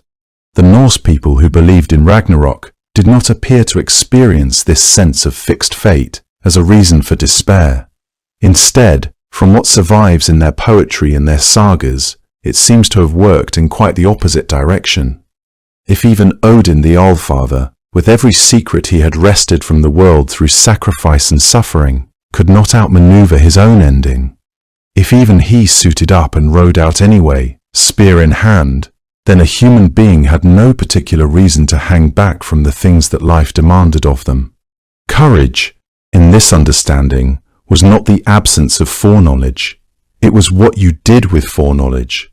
It was showing up clearly and without pretense to whatever was waiting for you, whether that was a battle, a winter, or the slow diminishment that comes at the end of any life. The value the Norse people placed on dying well, rather than living cautiously, runs through their literature in a way that becomes almost rhythmic once you notice it. Their sagas return again and again to the question of how a person meets the thing they cannot avoid, and the answer that the culture seemed to regard most highly was not cleverness in avoidance, but steadiness in facing. This is not the same as a philosophy of recklessness. The gods of Asgard prepared carefully and thoroughly for Ragnarok. The training halls of Valhalla, the gathering of Einherjar, Odin's restless acquisition of knowledge, all of it was preparation, patient and deliberate. What they did not do was pretend the ending away, or construct a vision of the future in which they would simply not be subject to it. And there is something quietly instructive in that, something that the Norse people seem to have drawn real sustenance from. The cyclical shape of their cosmology matters here as well, because Ragnarok is not purely an ending. The world that rises from the sea afterward is not the same world, but it is a world, green and unharvested, and full of what might grow. The gods who survive carry forward something of what came before. The humans, sheltered through the burning, emerge into something new.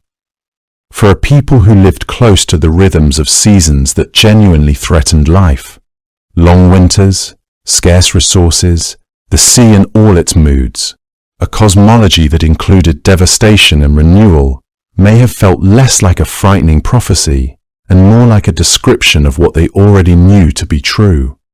Loss did not mean erasure. Memory persisted. The things worth carrying forward found their way into the hands of whoever was still standing. You carry what matters through the dark, and when the dark ends, you set it down in the new light and begin again.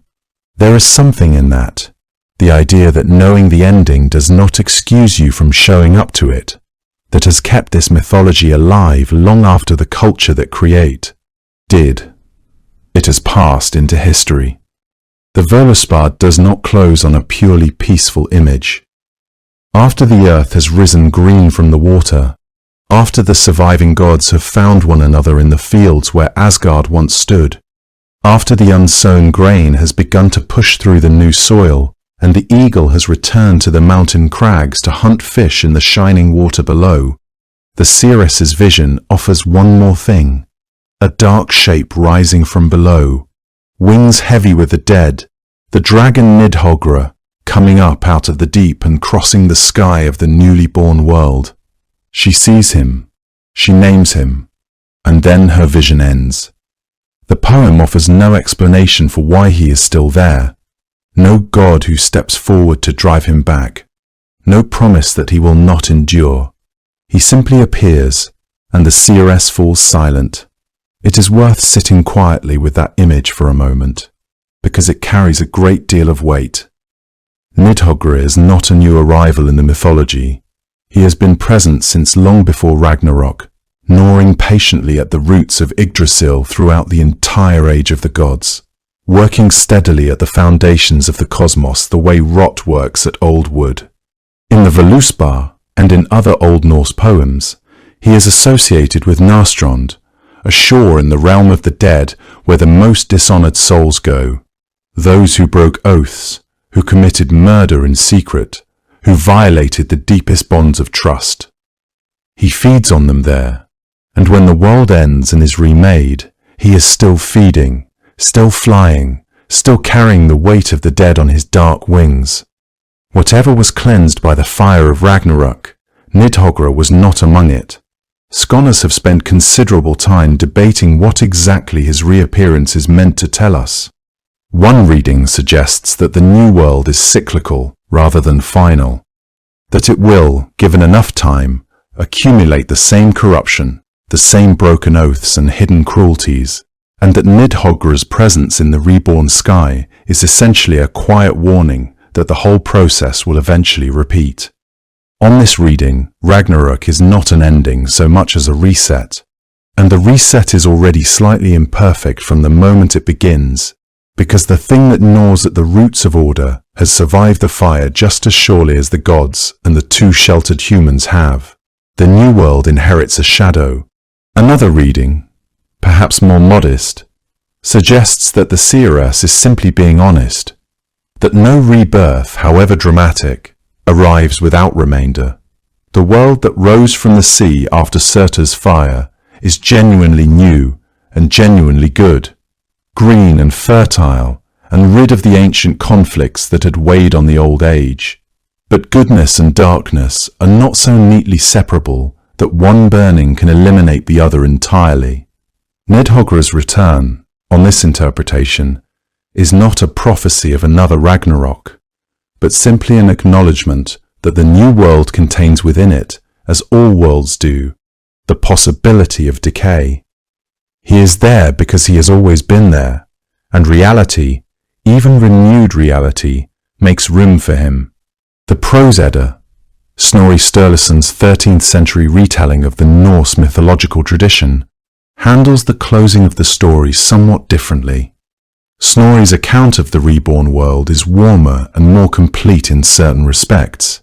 He describes the hall Gimle in more detail, speaks of the righteous dwelling there in peace, and places greater emphasis on the sense of renewal and order being restored. His version of the ending leans more comfortably toward resolution. Some scholars have suggested that this reflects Snorri's own Christian framework, the instinct of a medieval writer to shape the story toward a cleaner, more morally ordered conclusion, one that maps more naturally onto ideas of heaven and final judgment. The Völuspá itself, which predates Snorri's prose retelling and exists in the Codex Regius manuscript in poetic form, makes no such accommodation. It lets Nidhoggra fly without commentary. This difference between the two sources is meaningful. It suggests that as the mythology passed through time and through the hands of a Christian scholar who nonetheless cared deeply about preserving what he had inherited, some of its original roughness was smoothed. The older poem seems less interested in reassurance. It seems more interested in accuracy, in describing the vision the seeress claims to have seen, without tidying it into something more comfortable than it actually was. What the Völuspá appears to be saying, in its honest and slightly unsettling way, is that the cosmos does not promise perfection.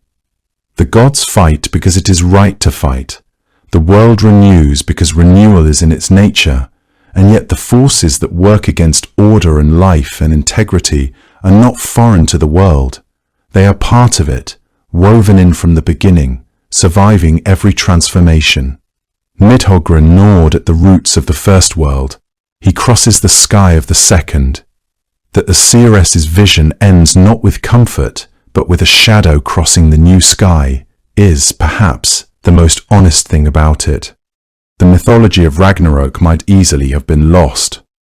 The people who carried these stories in their memories, the Norse communities of Scandinavia and the North Atlantic islands, had no tradition of writing them down in the way that, say, the ancient Greeks did with their epics. For generations upon generations, the tales of Odin and Fenrir and the great winter that preceded the end of all things passed from one person to the next in the spoken word, told around fires, woven into the verses that skalds, the court poets of the Norse world, performed for chieftains and kings. That a mythology of such extraordinary scope survived at all is largely due to a particular accident of geography and circumstance. Iceland, settled by Norse colonists in the 9th century, was a place somewhat removed from the most intense pressures of European Christianization. Its literary culture in the 12th and 13th centuries proved unusually hospitable to the preservation of older traditions. Scholars who study this period often note that Iceland functioned, in a sense, as a kind of living archive, a place where the oral inheritance of the pre-Christian Norse world was eventually committed to manuscript pages at precisely the moment when it might otherwise have vanished entirely. The most important of those manuscript collections is the Codex Regius, compiled around 1270. That contains the poems we now call the Poetic Edda, and within those poems, the fullest surviving account of what Ragnarok was understood to mean. But even there, the picture is complicated. This was because the man most responsible for organizing and explaining Norse mythology for later readers was himself a Christian. Snorri Sturluson, the Icelandic chieftain and scholar who wrote the Prose Edda in the early 13th century, approached the old stories with a kind of respectful curiosity that feels almost unusual for the period.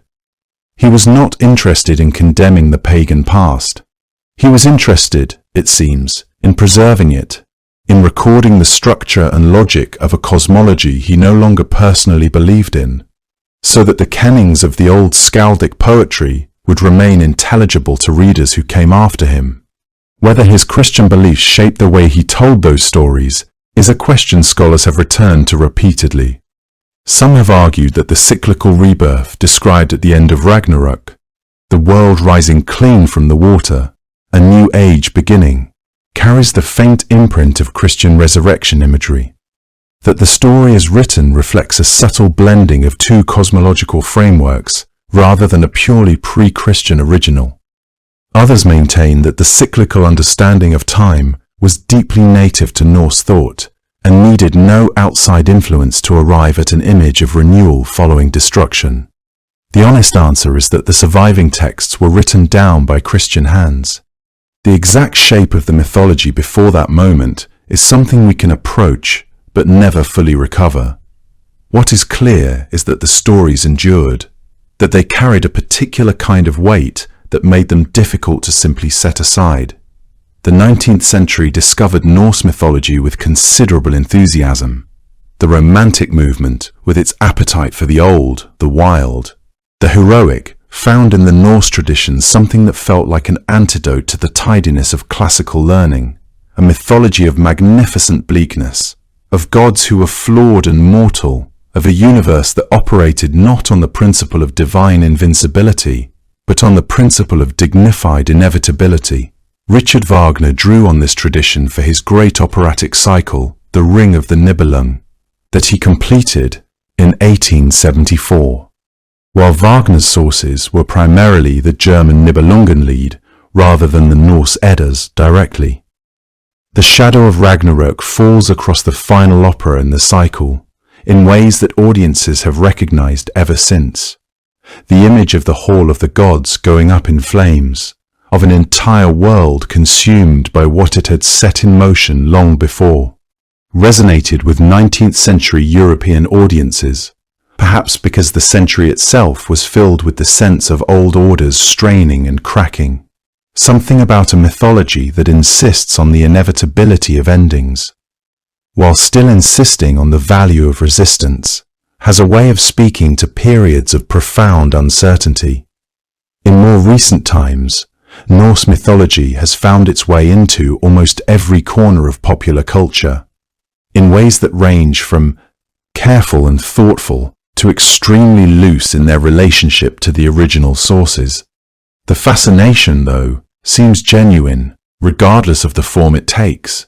It does not seem to be diminishing. There is something in the core structure of Ragnarok, the combination of cosmic scale and intensely personal tragedy, the image of beings who love each other and will mourn each other and will nonetheless face destruction together without illusion, that continues to feel worth returning to. You can read about the deaths of Odin and Thor and Freya in a quiet room, many centuries and many languages removed from the people who first told those stories. Still feel something that resembles the particular ache of watching something irreplaceable come undone. That quality does not belong to any single century or any single culture's appropriation of the material. It belongs to the stories themselves, to the underlying architecture of a mythology that refused to make its gods comfortable. What Snorri preserved in his cold Icelandic hall in the 13th century, a mythology of gods who know they will lose and who arm themselves anyway, has proven, in its own strange way, to be one of the more enduring things the medieval world handed forward to us. The story of Ragnarok, in its fullest and most powerful form, is told by a woman who is already dead. This is not a dramatic flourish or a poetic embellishment added later by someone with a taste for the strange. It is, as nearly as scholars can tell, the actual framing of the poem itself, a dead seeress, a vulva, summoned by Odin and asked to speak, in the opening lines of the Völuspá. That is the name given to this poem, and which translates roughly as the prophecy of the seeress. The vulva addresses herself to what she calls holy peoples, to the high and the low. She asks for their silence and their attention while she recounts what she knows. She remembers the very beginning of the world. She remembers the ages that followed. She knows what is coming, and she knows how it ends. The poem is preserved most completely in the Codex Regius, a manuscript written in Iceland sometime in the late 13th century, though scholars generally believe the poems it contains are considerably older than the manuscript itself, reaching back perhaps to the 10th century or earlier, drawn from an oral tradition that was already ancient by the time anyone thought to write it down. The Codex Regius sat in a bishop's collection in Iceland for centuries before it was sent to Copenhagen in 1662. Even now, reading a translation of its verses, you can feel the weight of everything it was asked to carry, the memory of an entire cosmology, compressed into the voice of one woman speaking from the edge of a world that no longer exists. What the Völuspá offers that no other source quite matches is a perspective entirely outside the divine hierarchy. The gods of Asgard, for all their power and foreknowledge, are participants in the story of Ragnarok. They have stakes, anxieties, preparations to make, deaths to face. Odin spends an age gathering wisdom precisely because he does not know everything. This was because there are gaps in what even the Allfather can see from his high seat at Yggdrasil. But the Völva sees differently. Her knowledge is not bound by the concerns of the living. She has already passed through whatever it is that waits on the other side of death. When Odin summons her, raises her up and compels her to speak, she does so with an air that some translators have described as weary, others as slightly defiant, as if she is humoring him, as if she knows that what she is about to say will not save him. She knows that he knows this too. There is a line near the beginning of the poem where she says, in effect, that she knows where Odin's eye is hidden, the eye he sacrificed to the well of Mimir in exchange for wisdom, and it reads less like an accusation than like a quiet reminder of how much he has already given, how little it has changed what is coming. She is not unkind, but she is not comforting either. This is where it becomes worth pausing to consider what a Völva actually was in Norse culture. This was because the word carries more weight than a simple translation into English can easily convey. Völur, the plural form, were women who practiced seidr, a form of magic that the Norse associated specifically with knowledge, prophecy, the ability to perceive and manipulate fate. They traveled, often, from place to place. Communities would invite them, sometimes at considerable expense, to perform their rituals and to answer questions about the future. The god Odin himself was said to have learned seidr, though this was considered somewhat transgressive for a male figure to practice. The mythology acknowledges this with a kind of uncomfortable candor. The Völva who speaks in the Völuspá occupies a position that is, in some sense, more powerful than the gods she addresses, not because she can fight or rule, but because she can see. And the Norse understanding of fate, that deep concept of word, the fixed pattern of what will be, meant that seeing truly was in certain ways more significant than any capacity for action. You could know without being able to change. And in that knowing there was a kind of terrible freedom. What Odin is doing then, when he summons this dead woman and asks her to speak, is performing one final act of the same desperate wisdom-seeking that has defined his entire existence. He already knows the shape of things, but he asks anyway, and she tells him anyway. She walks him through the beginning of time, through the shaping of the worlds, through the golden age of the gods, through Baldr's death and Loki's punishment, through the great winter and the breaking of the sky and the battle at Yggdrasil and the burning of everything. Then through the slow, quiet emergence of the new world rising from the water. She sees the eagle catching fish above the mountains. She sees the fields that grow without any hand to plant them. She sees the returning gods finding the old game pieces in the grass, the ones the gods played with in the very first days before grief entered the world. And then, at the very end of her vision, she sees the dark dragon Nidhoggr crossing the sky, still carrying the dead in his wings. Her voice shifts, in a way that is difficult to pin down precisely, but that nearly every translator notices, something in the final stanzas that suggests the vision is becoming too much, or that she has said all she intends to say, or perhaps that there is simply nothing more to add. She ends her recitation not with resolution or reassurance, but with a quiet declaration that she has said what she was summoned to say. Then her voice, for the last time, fades.